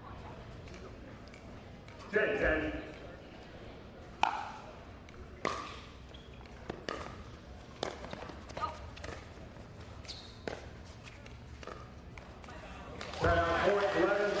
The Shock, the first team to 11, as we will take an end change and a timeout on the way there. So far, patterning you're noticing, and what's working, what's not. Well, and this is one of those critical junctures, right? At the 11-10 mark, this is when players can chat with the rest of their teams, recognize those patterns, and make adjustments. So I'm very curious to see what adjustments are going to take shape for the St. Louis Shock. The last several or so points, there has been a little bit of a change in terms of the speed-up location. They haven't been going as often to the forehand side of Annalie Waters. They've tried to throw a few balls through the middle, and it hasn't quite worked out. So we'll see in terms of the speed up location where that is coming. But I also like the fact that the speed ups are coming at the hand of the St. Louis Shock. Two defensive minded players, but still looking to create their own opportunities. Lee Waters engaged with her daughter there on the left hand side of your screen. That's Hayden Patriquin on the front and center. Simone Jargim looking to exploit whatever Lee Waters is dishing out to her daughter, Annalie Waters. You have so many masterminds of the game on the court right now, especially Simone Jargim, one of the greatest of all time in the sport, a trailblazer at that.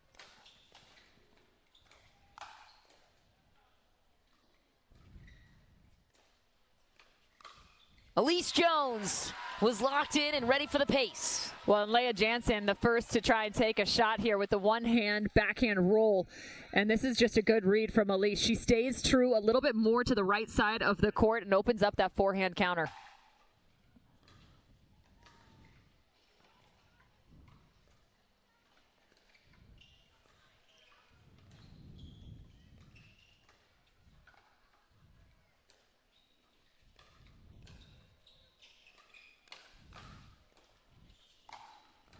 Annalie Waters cleaned up the effort of Leah Jansen, who set that point up beautifully. Yeah, and I think that's exactly right in terms of the setup shots, right? You're seeing several very aggressive dinks in terms of the location against Simone Jargim, really making her have to work at the kitchen line.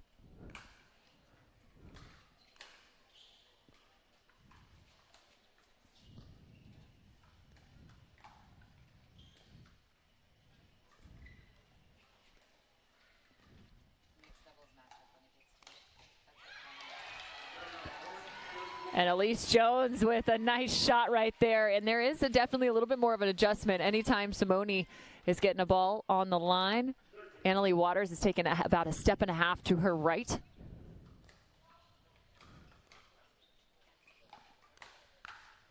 Jarjim tests the backhand of Annalie Waters, who goes into the net, enjoying a 3-point lead. One of their biggest of the game so far. Elise Jones to serve to Annalie Waters. Jarjim goes for it, smiling on the miss. Well, and that ball, as easy as you might think it is, it's actually one of the more difficult just because of the arm slot location. That's not a shot you're typically taking. It's also from a great depth in the court, so the angle to get over the top of the net is very different. Annalie Waters gets any ball in any part of the court on her side. So fun to watch her just go ball after ball on the move again. She's so great at going from forehand to backhand to forehand. Doesn't matter. She's going to go for it in terms of those hand battles.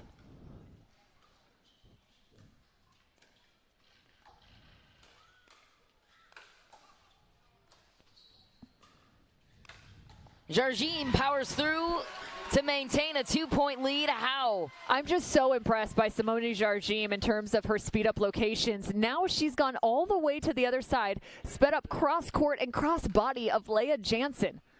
She continues to evolve as the game does.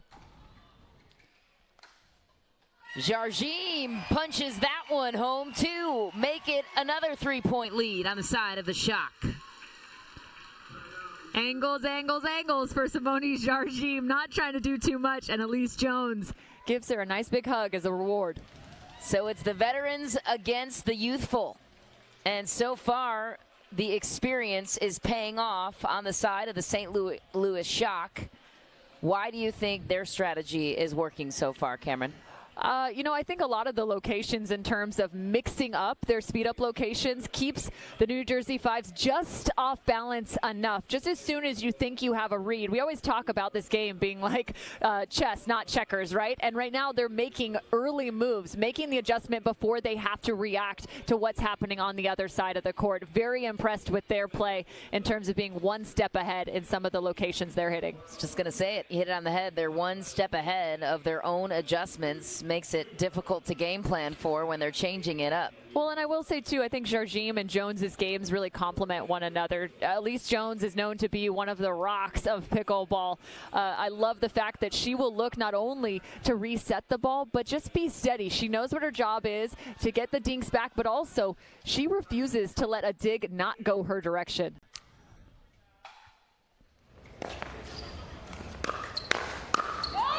Simone Jarjim lights up Leah Jansen, who is frustrated on the side of the Fives.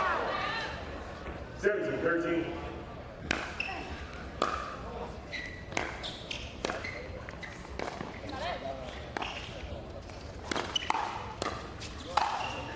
Annalie Waters powers that one back. The call is out of bounds, and we might have a challenge. And I think this is the one location that's rather dicey on the speed up. You saw Annalie Waters heavy with the two-hand backhand through the middle.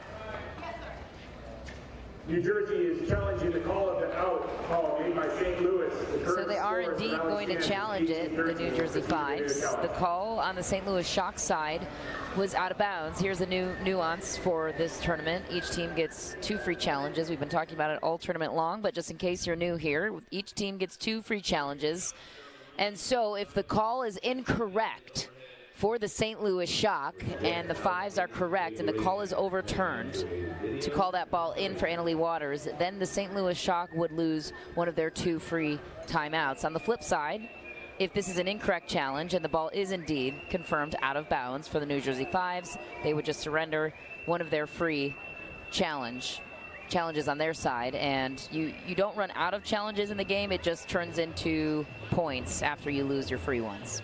So that's the scoop. Yeah, definitely a new element in MLP as you now take a look at the shot. That's a tough angle. And it is a tough angle because that's actually the freeze frame is just before, so really hard to tell from that angle. Behind it. Yeah, and also, it's important to note, pickleballs do not compress like a tennis ball, so even though you might think that maybe if you were to push that ball down, it might be on the line. Hard to tell again from that angle, from behind. Especially when you're behind the ball, it always looks more in from behind it than it would from the side. So, and I will say the officials do have different views as well. So we saw just one view. There are several cameras on each of the lines. The call on the court stands.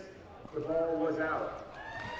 Right. So to your point, Cameron, there were other angles that showed the ball out of bounds. It was a tricky one to evaluate the call on just based on the one we saw, but live it looked like the ball was out from what you and I could both see from the booth.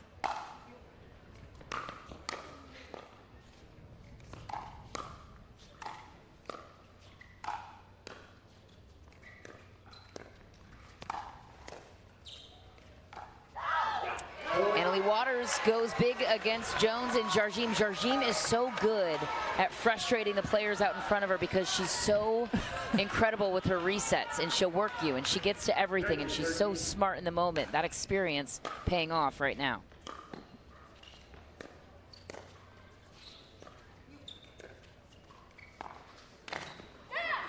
And I will say, too, about that last rally from Annalie Waters, that was just one of the first times you saw Annalie try and speed up the ball herself. So often it's been the St. Louis Shock attacking the New Jersey Fives.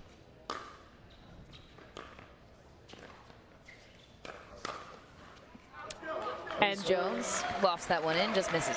And again, it looks like since that timeout, they've definitely made a switch in terms of the New Jersey Fives, looking to attack Leah Jansen there just off the bounce.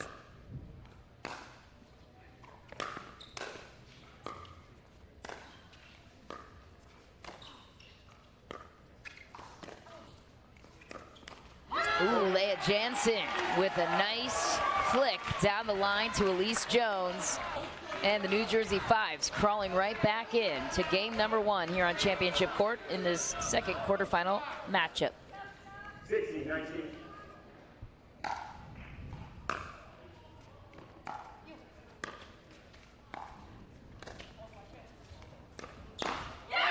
Jarjim goes a little high, and Leah Jansen all the time in the world to pick her shot. Yeah, and that was a pretty nasty paddle clank right there. Hopefully they're both okay. But again, yeah, the dink dropped way, way high, and you knew Leah Jansen was going to take a shot at it. The biggest question is, where's it going to go? I think Leah Jansen did a nice job holding her paddle there. Well, according to the head-to-head numbers, Annalie Waters and Leah Jansen with a 56% win probability over Simone Jarjim and Elise Jones, who are so far proving by a very slim margin that experience pays off in life sometimes. And Simone Jarjim, one of the GOATs in the sport, the only pro open player to date to have won gold in singles, women's doubles, and mixed doubles in all 3 majors, Nationals, the U.S. Open, and the Tournament of Champions. Used to be the head coach of the Michigan State women's tennis team and a former college tennis player herself. She will return the serve on Jansen.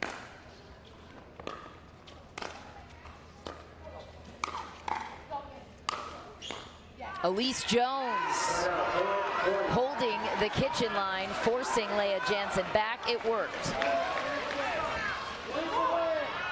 So Jones will take game point on her paddle. They're frozen on 20. They must win on their serve.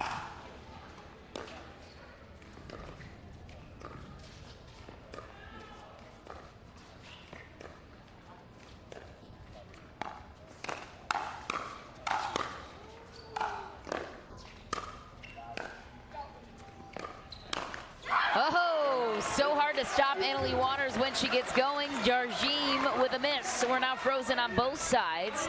2018. Annalie Waters with a chance to earn some points on her serve. 18-20.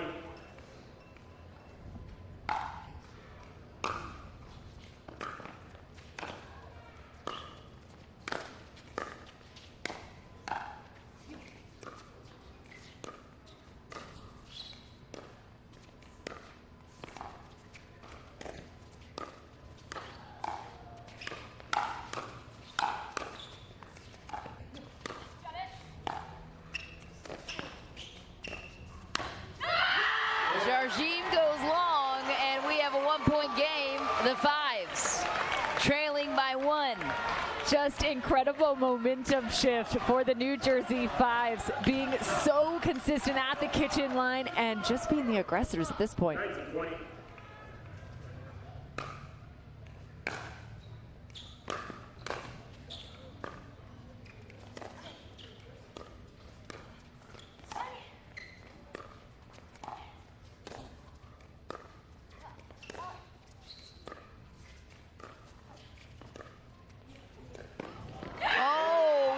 Shot from Leah Jansen down the middle, creating the miscommunication. And a great play by Leah Jansen. This is exactly what Lee Waters was talking about. She went inside out forehand, creating space. Annalie Waters sitting middle, applying pressure.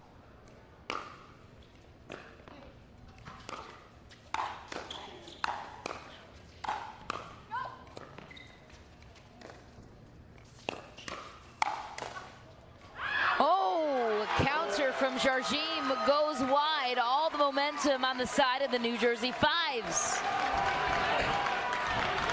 Oh boy, here we go. The New Jersey Fives, everything trending in their direction.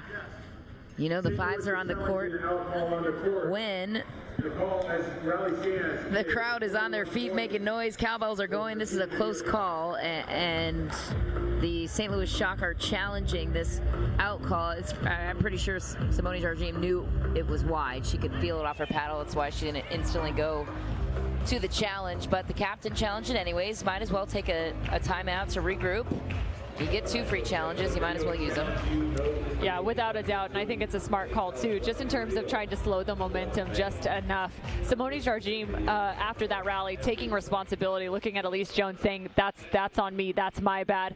Again, here's a look at the call. Yeah. Thinking that ball couple inches there is out of bounds, but right now they're going to have to receive serve yet again and figure out exactly where their locations are going to be. They've looked a couple times, Elise Jones to the forehand side, just in terms of dinking the direction of Annalie Waters, trying to get her off her spot. However, so far she has answered the call. 21-20.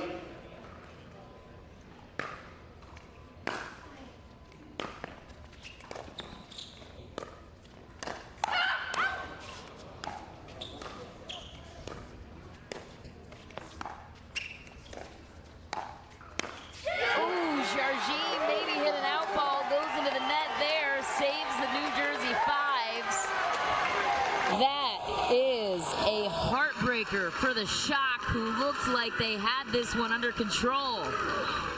Just such a tough take there for Simone Jardim, who gets backed up off the kitchen line. She tried to find the right side of the court. That's one of the toughest shots to have to pull back, but what a rally from the New Jersey Fives. So the pressure now on Jay DeVilliers and Eric Lang as they take the court for the St. Louis Shock on the right side of your screen. The winners, Annalie Waters and Leah Jansen, standing by now with our Chet Edwards. Chet. Thanks, Michelle. Leah, Annalie, you're down 19-13. What's the mindset at that point? Yeah, I mean, I think we were feeling good the whole match. I never thought that we were felt down. Sometimes at MLP there's so much energy, and I think a lot of people thrive on that, and I definitely do, but I think I just got a little too much energy and I was too poppy on the court. So I just kind of, calmed down, settled in, went back to the game plan. Me and Leah, I think, just got our stuff together, did the game plan, and executed it at the end. And Leah, how much confidence does it give you knowing that AL can cover so much court and it kind of gives you some freedom to move the ball around? I mean, it's great. I mean, I don't think it's a secret. I prefer my forehand, so it allows me to hit my preferred shot by running around my forehand. We're getting still used to playing with each other, and now I think we finally have found our formation. Well, we're going to have more action coming up with men's doubles right after this. Don't go anywhere.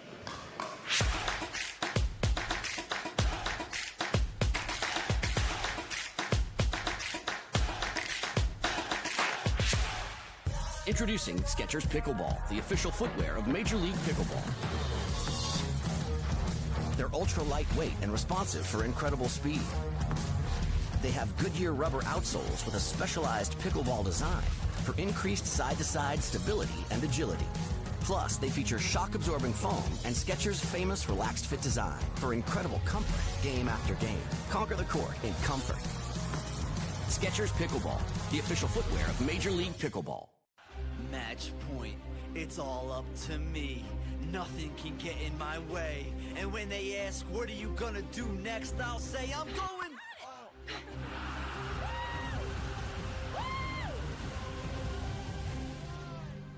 We're going to Margaritaville!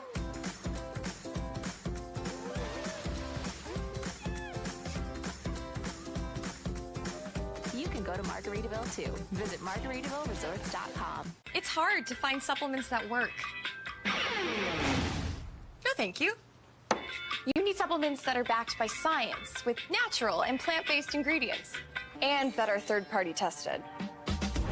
Because cleaner is better. Like Ora Organic.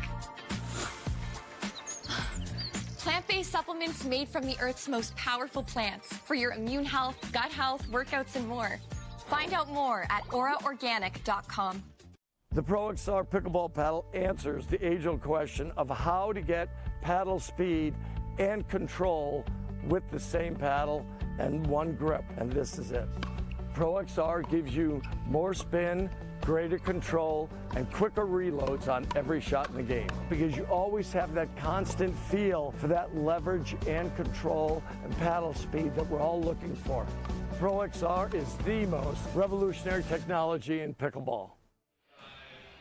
Back on championship court, time for some men's doubles. Let's see if experience pays off this time. We thought it would. In game number one, it seemed like it was going in that direction for Simone Jardim and Elise Jones, but ultimately the youth and spry of Annalie Waters and her partner Leah Jansen dethroning the experience of Jardim and Jones. Here's how it shapes out. A perfect split win probability-wise between the fives and the shock for the men's doubles duo. So you have James Ignatowicz and Hayden Patriquin against Jay DeVilliers and Eric Lang. Eric Lang is as tall as some say a tree, so he is a big body on his side, as is Jay DeVilliers. And then you have Hayden Patriquin, who's just minorly left. Minorly, just a growing tree. He'll get there one day. And James Ignatowicz has both Hayden Patriquin and James Ignatowicz have incredible hands, but when it comes to the combination and the size of DeVilliers and Lang, what are you looking for? Yeah, I actually caught up with Eric Lang prior to this matchup, and I asked him specifically not only about the chemistry of this team, but he said one of the big elements is he wants Jay to play freely. He wants him to feel like a rock star out there. He says that's when Jay plays his best. And again, it's so funny. As much as we talk to these athletes and ask analysis and what's the strategy, what are the patterns, don't get me wrong, that is all crucial. But the first thing that's always out of their mouth, it's energy, it's chemistry. You know, you think to Rafi Hewitt and the New York Hustlers, and the first thing he says to me is, Cam, it's just pickleball. You got to play pickleball. It's well, true. that's exactly at the end of the day. You're right. Exactly. But that's the case, I think, first and foremost for Eric Lang playing alongside Jay DeVilliers. On the other side, for Hayden Patriquin and James Ignatowicz, in talking to Lee Waters, she said they want to strike first. They want to come right out of the gates, be the aggressors. She also said that they've been getting themselves into some hand battles and winning them on the weekend. That maybe is the one area that when you're looking at Hayden Patriquin, just a little bit more undersized compared to the other three, that could be questioned. However, she said these two are playing lights out at the kitchen line in that regard. Patriquin with the serve to Lang. Ooh, Patriquin early with a grin on the hands battle right there, Cameron. Well, and right on cue, I love it. Hayden Patriquin, I mean, this is the stuff he's going to feed off of. He says, bring on the pace. He's ready.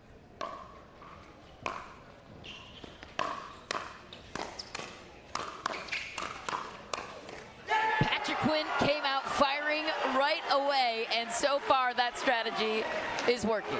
And I love it again, just out of the gates. Look at this quick whip from Hayden Patriquin. Those strokes are so fast. Quick whip is right. James Ignatowicz not too bad himself in that department. And so we have a rocketing start so far for the New Jersey Fives. That is an amazing shaped ball from James Ignatowicz in terms of the location on the drive.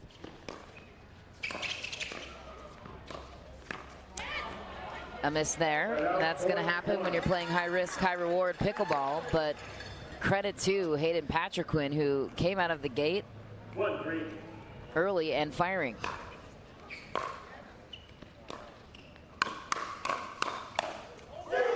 James Ignatowicz, some of the fastest hands in the game, Cameron. And again, check this out. Right out of the air, James Ignatowicz reaching through the middle to speed up the ball. Lang goes long, not an error you want to take when you're on the defense so far with the Fives. So Ignatowicz goes to De Villiers, the Frenchman.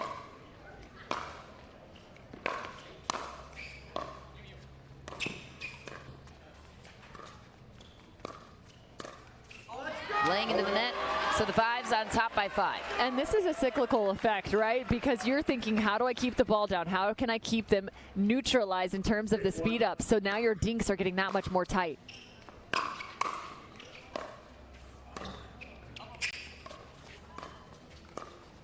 Oh, De Villiers answering the door on the Ernie. And he tried to set this up before, but it worked out one ball earlier than he anticipated in the previous rally. Take a look at this nice little whip to the sideline. Quick feet from De Villiers.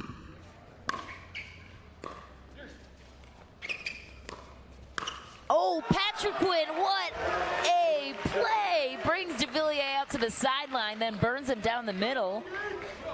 My goodness, I'm sure the Shock knew they were going to come out aggressive, but maybe not this aggressive, Cameron. It's impressive how they've been able to be consistent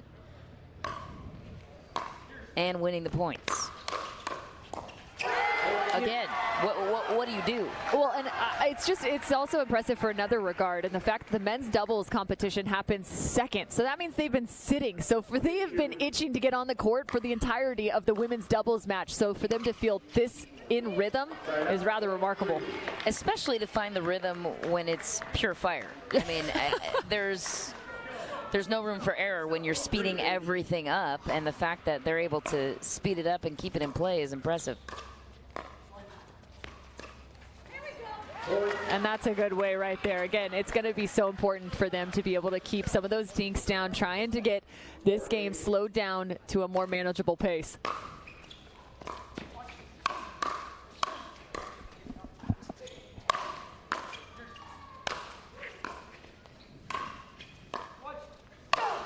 Oh, James Ignatowicz punching that ball to the baseline. I mean, this thing just came flying off his paddle. There's no getting that ring. It's unreal. The arm and the whip speed, as you mentioned earlier. That's a nice shot right there. Good first counter from Eric Lang on the third shot drive coming his direction. So De Villiers looking for any spark of momentum on the side of the Shock.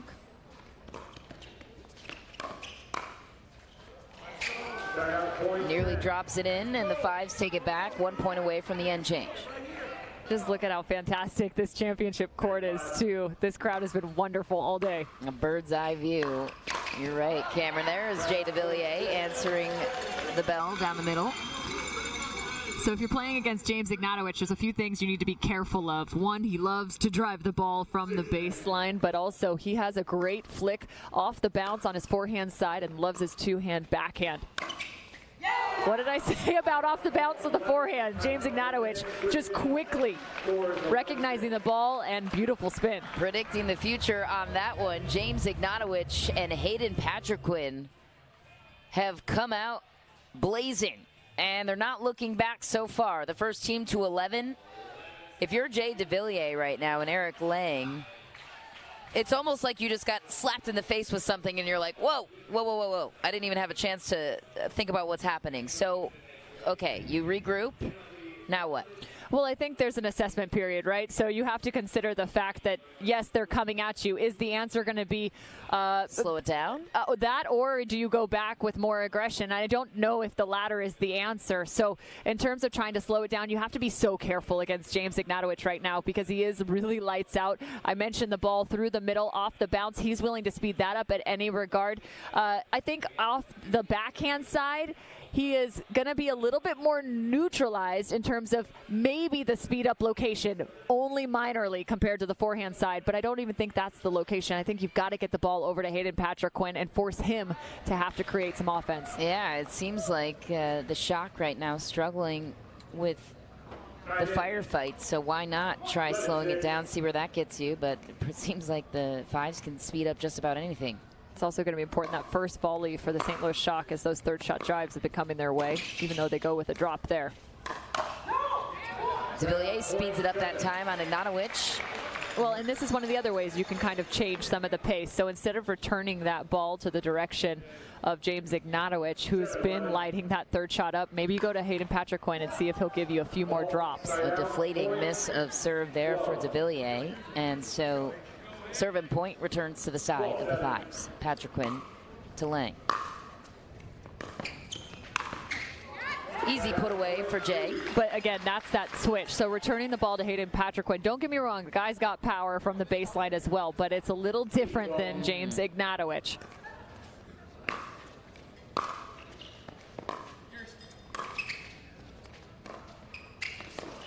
Oh, what a shot from Jay DeVilliers, working the backside of Ignatowicz. And again, that's that shot. So if you were going to maybe dink one direction, obviously Hayden Patrick-Quinn, they're going to look to him, but also that backhand side of...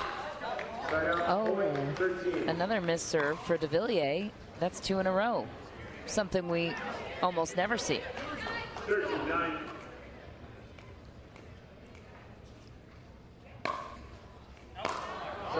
And that's another missed serve. And I will say, too, I'm not going to just blame it on the weather, but it is significantly different than it was just about an hour ago. So the ball plays differently, not only off the paddle, but also off the ground. Because it's getting a little cooler, correct? Absolutely.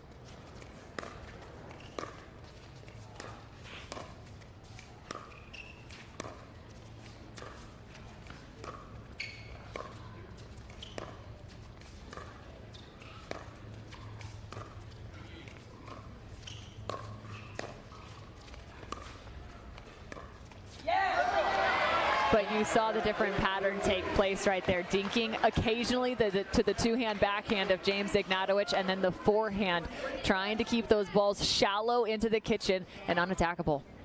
14-10.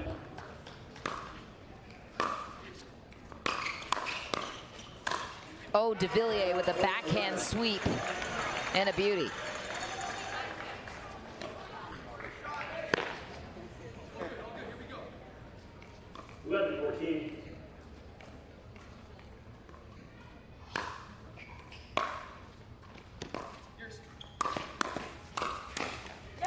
Oh, Eric Lang nearly had the wide open shot down the line on Ignatowicz. No dice, so the Fives stay on top with a healthy lead over the Shock.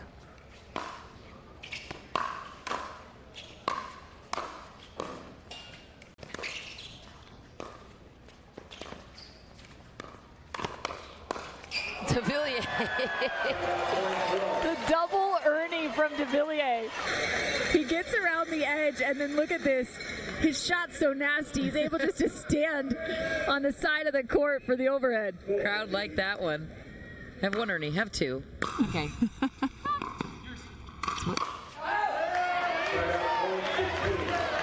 The Fives back in their groove. The owner of the Fives, Gary Vaynerchuk, you may know him as a media mogul.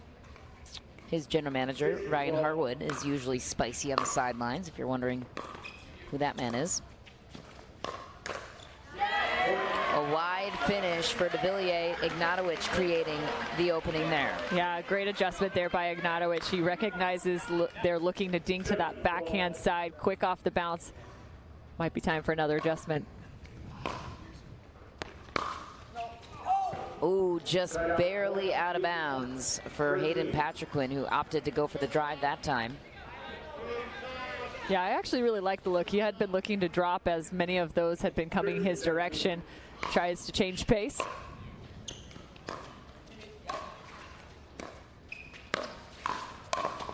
Ignatowicz finds the baseline. 3 points away from closing in on game 2 and a 2-game lead on the Shock. And this is an interesting one. De Villiers originally thinking that ball is good. However, Eric Lang saying the ball was out of bounds.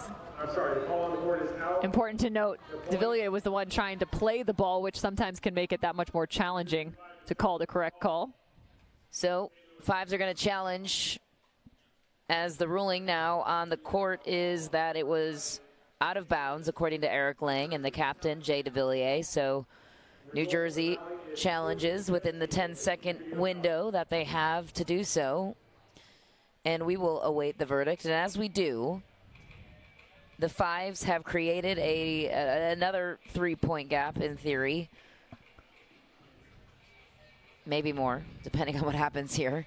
But what are you seeing right now on their side? They obviously brought the firepower early, and they haven't stopped. But what else are they doing well on their side right now to stay there against De Villiers and Lang? You know, to be able to play at this level, one of the things you have to have is multiple tools in your toolbox. And I think you're starting to see each one of these players start to take out some of those tools.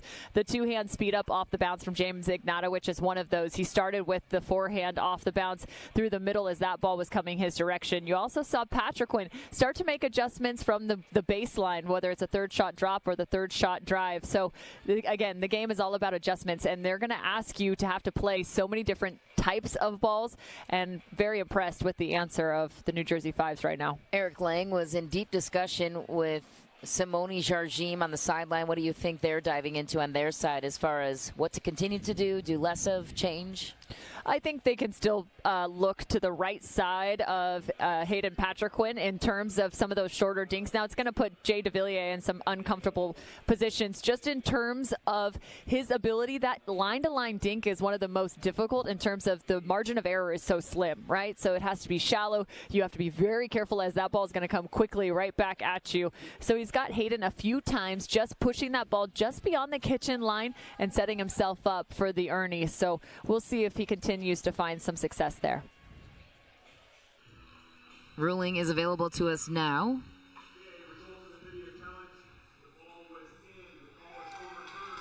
Call is overturned. The ball is in, so that means the St. Louis Shock loses one of their free challenges. They still have one left on their side. And on the flip side, the Fives get to keep theirs. Time in, 18-13.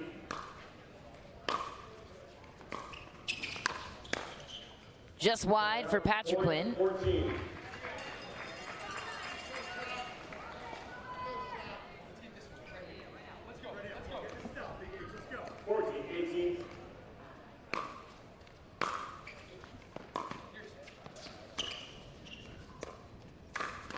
Hayden Patrick with a snipe down the middle. De Villiers throwing his hands in the air, knowing he misplaced that one. Well, and again, this is the risk reward I was just talking about, trying to find that forehand side, and Patrick Quinn making the shift as well. So nice speed up from him on the forehand. The Fives 2 points away from game number 2 victory. The hands of Hayden Patrick Quinn are insane. That was one heck of a snag just off the short hop there. He's made incredible improvements since Mesa.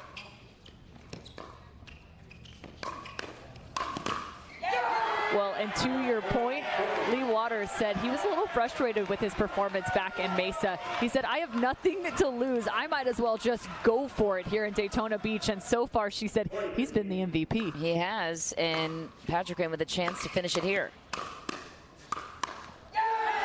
He does it. And so the New Jersey Fives came out to a hot start, and that might be an understatement. James Ignatowicz, Hayden Patrick Quinn trying to make their statement that youth prevails here on championship court anyway. And my goodness, they were so impressive to watch. What was the most impressive part about their performance for you, Cam? I think that it was consistent throughout in terms of their energy output. Sometimes pickleball is these ebbs and flows of the game and making adjustments, but I'm really impressed that they started on fire and they finished at the same rate. Cameron Irwin, Michelle McMahon here in the booth with you. Chet Edwards is down on the sideline as we await a chat with the victors, James Ignatowicz and Hayden Patriquin with chat. Thanks, Michelle. James, Hayden, you guys came in firing on all cylinders. How much does the atmosphere here for MLP help you to stay up at that level? The atmosphere just makes you want to win more. Center court is always exciting, and you just stay locked in. So, yeah. And James, very vocal, very fiery. Does that play into the mental game? Does it help you get up to that level? Yeah, I mean, that and coffee are probably the two most important things when it comes to my mental game. And yeah, I mean, I'm doing both, so let's go. Well, there you have it. The Fives going up 2-0 into mixed doubles. We'll be right back after this. Don't go anywhere. Major League Pickleball is brought to you by Margaritaville, Aura Organic, Knockaround, Pro XR, Skechers, and Michelob Ultra. It's hard to find supplements that work. No, thank you. You need supplements that are backed by science with natural and plant-based ingredients and that are third-party tested. Because cleaner is better. Like Aura Organic. Plant-based supplements made from the Earth's most powerful plants for your immune health, gut health, workouts, and more. Find out more at auraorganic.com.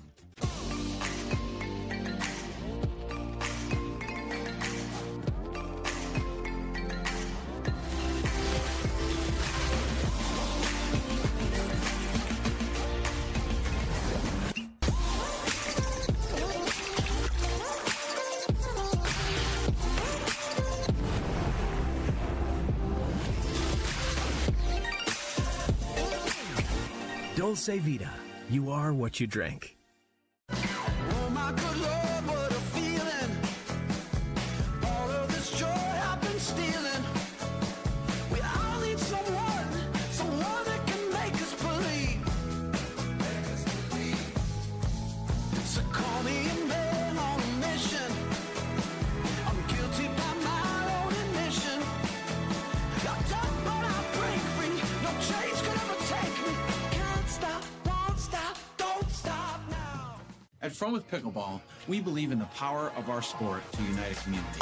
We have introduced hundreds of people to pickleball by funding a 10-court public facility in our hometown with leagues and lessons to make everyone feel valued. We take that same approach to our business with personalized customer service and same-day shipping from our huge inventory. When you order from Fromuth Pickleball, you're supporting a small business and a diverse community of pickleball fanatics. We have the gear you need and the service you can trust.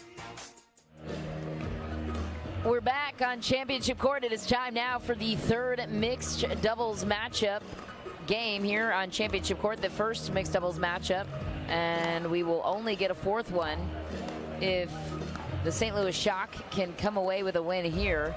So the home team is the New Jersey Fives. Interesting to me anyway that the Shock went with Elise Jones and Eric Lang first, to which the Fives countered because they're the home team. They were able to react first, are putting out Leia and James and saving Annalie Waters and Hayden Patriquin for the finishing duo if we should get to that point. My thought process is, wouldn't you put out Jay DeVilliers and Simone Jardim first if you're the Shock? It's really tough. Maybe you like one of the matchups more than the other in terms of Elise, Eric, Leia, and James. Maybe it's James versus Eric in the cross court, and then you've got Leia and Elise going back and forth. And it's also intriguing too, those two know each other's games exceptionally well, as they are also women's doubles partners. But I think we want to look at a potential highlight. This is the Pickleball United rally of the match. from the men's doubles matchup. It's Jay DeVilliers and the double Ernie, not once, but twice. And the finger wag. Or maybe one. Or just saying I'm number one at the double Ernie. We don't know. Either way, it was a fun point to watch and to call. Again, the Pickleball United rally of the match. But it'll be interesting to see how this one shakes out. I think Elise Jones is just an absolute wall. I talked to Eric Lang about playing alongside her, and he said he only has one thing he can do, which is to stay positive. There's no way he can be negative on the pickleball court alongside Elise Jones. He said it gives him an extra bump and power, and loves that she can bring the fire in that regard.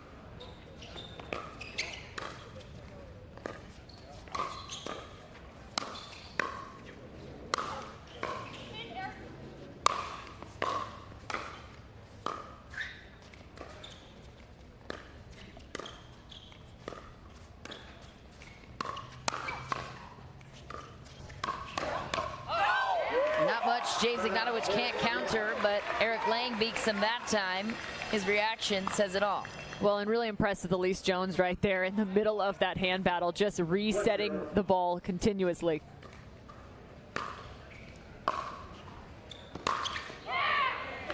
Timeout point 1. 1-1.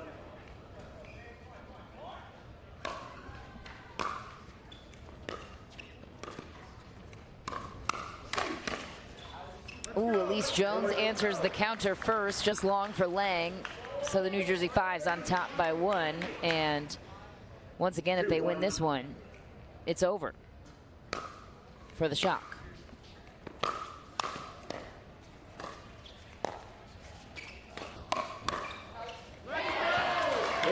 Tough error, but a tough situation too. I mean, again, the play of James Ignatowicz continues from men's doubles now. He's going to continue to try and find the speed ups in any regard he can.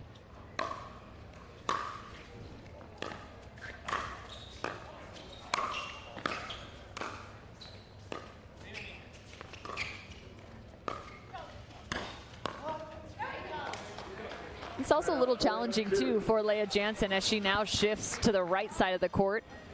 She was playing at the left alongside Annalie Waters there, sending every ball her direction to this point.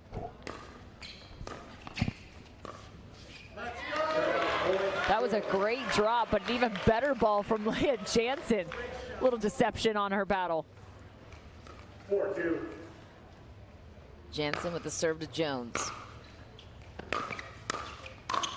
Oh, James Ignatowicz with that double two-handed backhand that he touts so much. Says nobody has a faster backhand than him, which might be true. Well, his partner gave him an epic third shot drive that forced the pop-up. That first volley is so critical.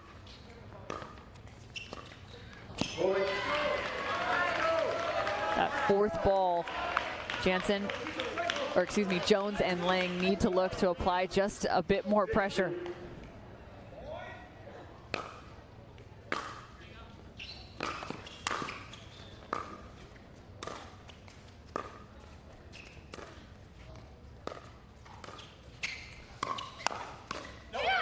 Elise Jones. Well prepared for the counter. Same thing. She goes up the line and immediately sets up to be able to counter on the forehand side. 3-6.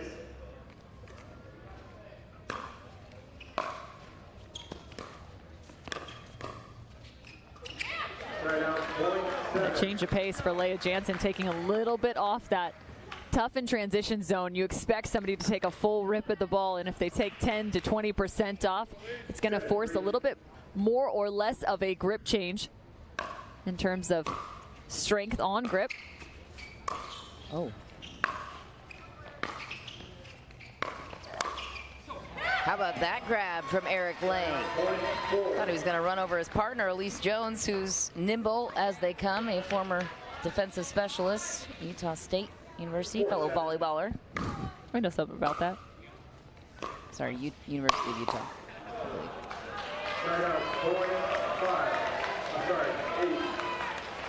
Right now, they're just trying to play a game of keep away with James Ignatowicz.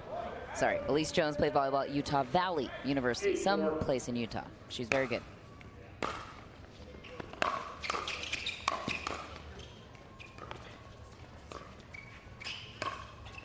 Oh, James Ignatowicz sneaks that one down the middle. Well, and that's maybe why they put them out, right? James Ignatowicz just continues to have great rhythm and control on the speed up. That ball, a lot of times you'll see somebody come off the bounce and you're hoping that stays in. That was 2 feet within the court.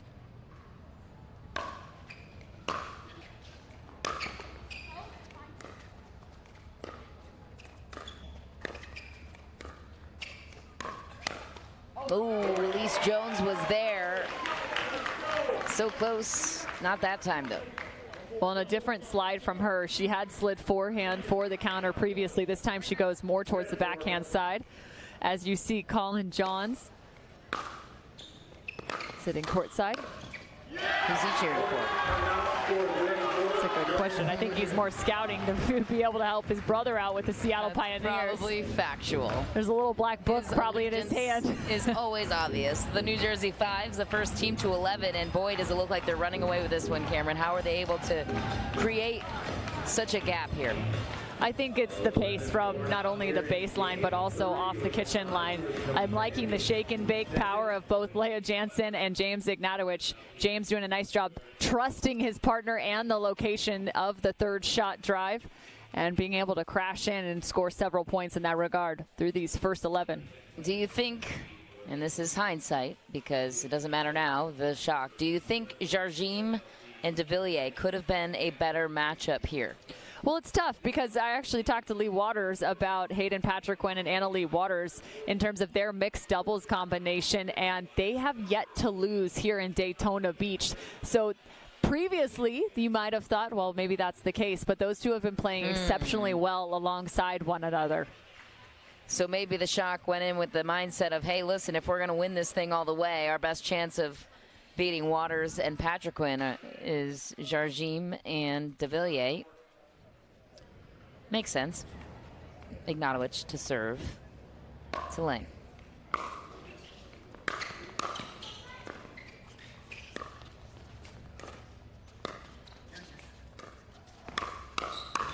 Ooh, Lang was there for the counter, frustrated that he couldn't answer, and the Fives just continue on with the pressure and the dominance. 12-4.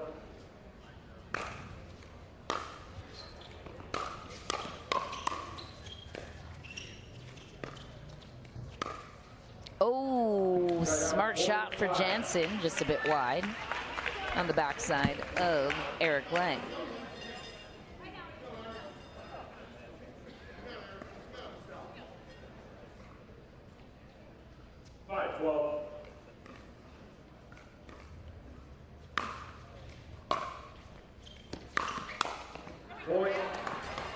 And they're taking one out of the New Jersey Fives book. Eric Lang taking a nice shot from the baseline. Right now you just have to think one ball at a time.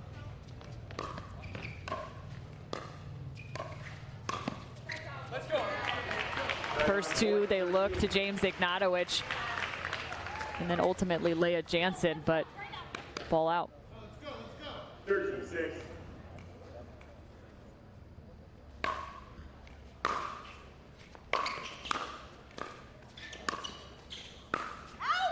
Just long for Leah Jansen. And you actually got a chance to see a little bit of what we call the hybrid in pickleball from the third shot. James Ignatowicz with a two-hand backhand from the baseline. It's a mix between a drive and a drop. And now they're going at Ignatowicz. Interesting change of tactic. 8-13.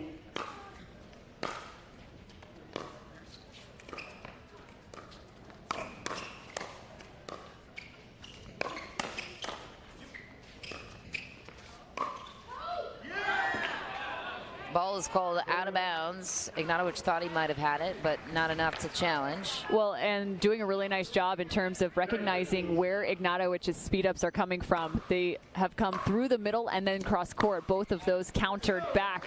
The one he's missed is the one up the line.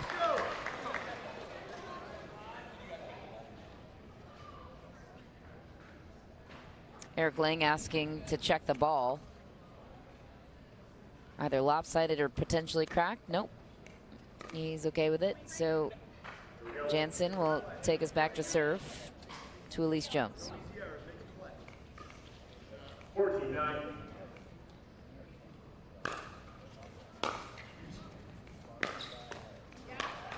It's a nice return by Elise Jones, pushing Leah Jansen well beyond the baseline there. So in MLP Mesa, the fives got knocked out by the Hustlers during this phase in the quarterfinals.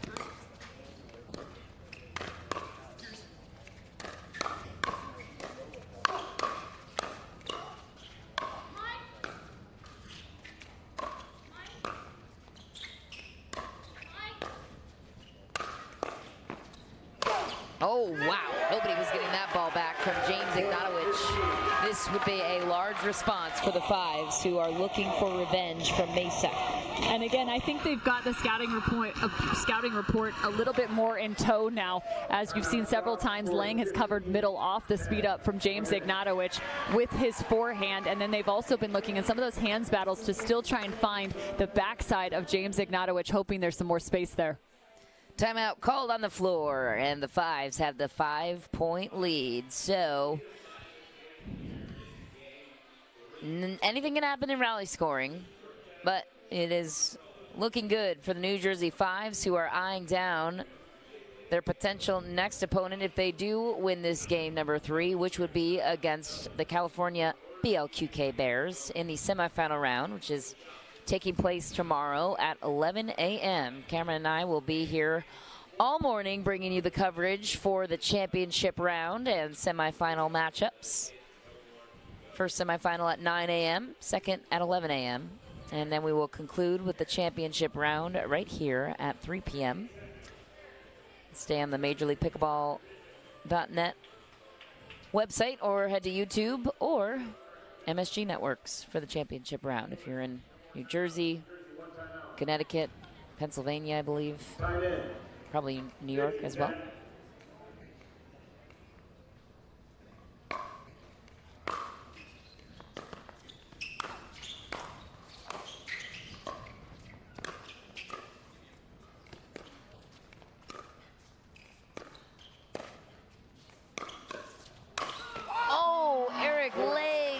A juicy opportunity and just misses it into the net. He can't believe it. What a location, though, from Elise Jones, finding the right shoulder of James Ignatowicz.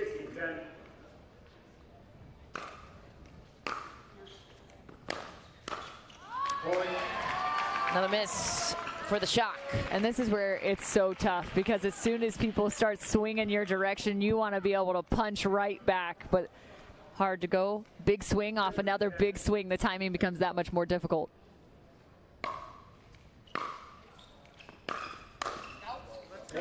Sailing long for Lang. And the fives within closing distance. Again, they know that they're trying to apply pressure with their fourth shot, that first volley for the St. Louis Shock, but haven't been able to get that ball down enough. Set up, point 11.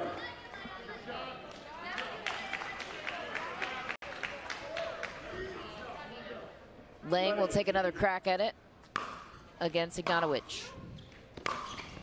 He goes drive, it works with a nice bounce off the net. Sometimes just need a little help along the way. A little net love.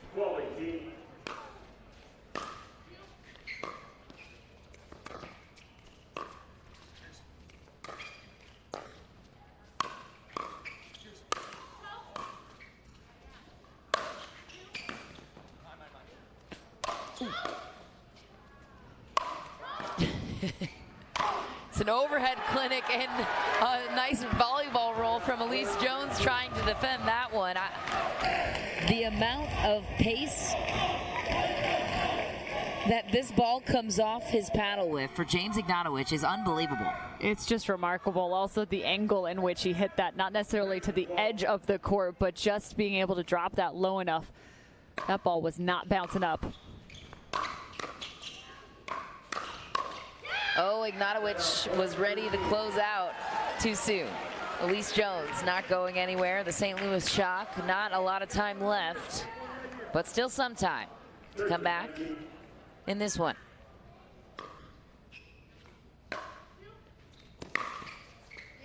Eric Lang, line drive in the corner. And that's the second time we've seen Eric Lang go with that forehand right to Leah Jansen. It was well above her hip, thinking that ball's out. Goes to the hip again. Whoa. Whoa. That was such a weird point. Well, the ball took a weird bounce as it skidded off the line, so spinning all sorts of different directions. Point 20, the Shock is challenging at the That save right there from Leah Jansen. Jansen's body on the rebound. We're going to go to video challenge. So the call on the floor is being challenged right now to see if the counter attack from Leah Jansen, a point before it ended, went off of her body instead of the paddle. And I don't mind this challenge. It was close enough as she was trying to pull this paddle across her body. And it came back with a wicked spin. Good for Ignatowicz for being able to pick that ball up that caught the white paint and spun outside. Here's a look. Oh, she got it. Yeah, she absolutely did. How? I don't know, but I think that's about on the top, very top part of the handle for Leah Jansen. It's about as good as it gets right there. Oh boy. Put your paddle out and pray for the best.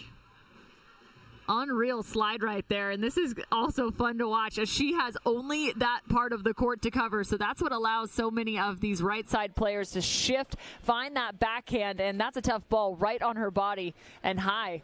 That's just a really nice slide from Leah Jansen. As that paddle also crosses her body from left to right, it's also going to create a little bit of side spin, which is why you started to see that ball just flying off of not only her paddle, but also off the court. On video review, the call from the court stands. There was no contact with the body. Call stands, no contact on the body of Leah Jansen. Just an incredibly athletic play. That was so good. So, match point, Cameron, on the side of the New Jersey Fives with a chance to punch their ticket to the semifinal round. Right here. 2014.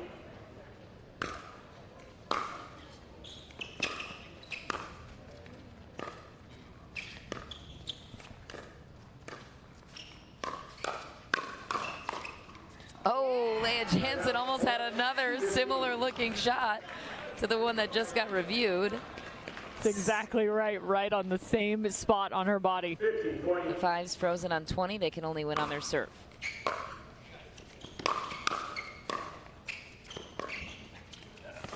Oh, James Ignatowicz, so good with his precision.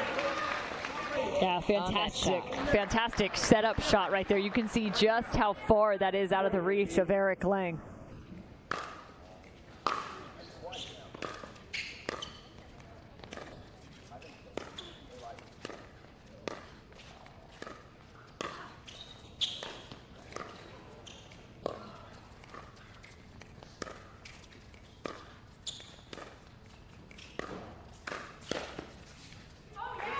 Ball is called wide, and the New Jersey Fives sought revenge coming in to MLP Daytona when they dropped their quarterfinal match in Mesa. They have turned the tables here and punched their ticket to the semifinal round. And was that an impressive 3-game sweep, Cameron? How were they able to get it done here in this dominant fashion? Well, so impressed with the firepower of the New Jersey Fives. They came out looking to speed up on any ball coming their direction. You had no shot to try and feel your way into any one of these games. Each one, both women's, men's, and mixed, just astonishing play from each of these athletes. Leah Jansen and James Ignatowicz put the finishing touch on what was already a dominant performance. From women's doubles to men's doubles, they didn't miss on any of their fronts. And they are a team to watch as we continue our coverage with the championship round for Championship Sunday. We have some interesting semifinal matchups as we check in now with Chad Edwards courtside with the winners. Thanks, Michelle. The Fives, you guys got knocked out in the quarterfinals in Mesa. What was the adjustment that you guys made between Mesa and here? I just feel like our team together is very comfortable with each other. We came early, we practiced. I think we just fine-tuned everything that we thought we could work on for Mesa. I think we came out here and we were like just a team. I think we really pumped each other up. We're really supportive through the whole thing, and that's a huge thing in MLP. And Hayden, like Annalise said, you guys look very comfortable as a team. There's a lot of team chemistry. What's the approach going into tomorrow, well, through to tonight into tomorrow? Just get a good night's sleep tonight and then come back and do the same thing tomorrow morning. Another dub. Well, the Fives moving on to tomorrow, taking on California Black Bears. Back to you, Michelle.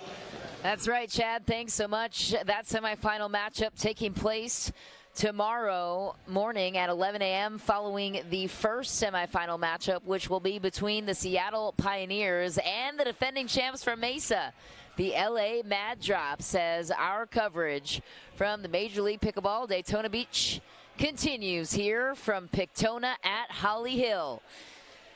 That's a wrap for us here and our entire Boxcar production crew. For Michelle McMahon, Cameron Irwin, and Chet Edwards, we thank you so much for spending part of your evening with us. We will see you right back here, same time, 9 a.m. sharp tomorrow morning.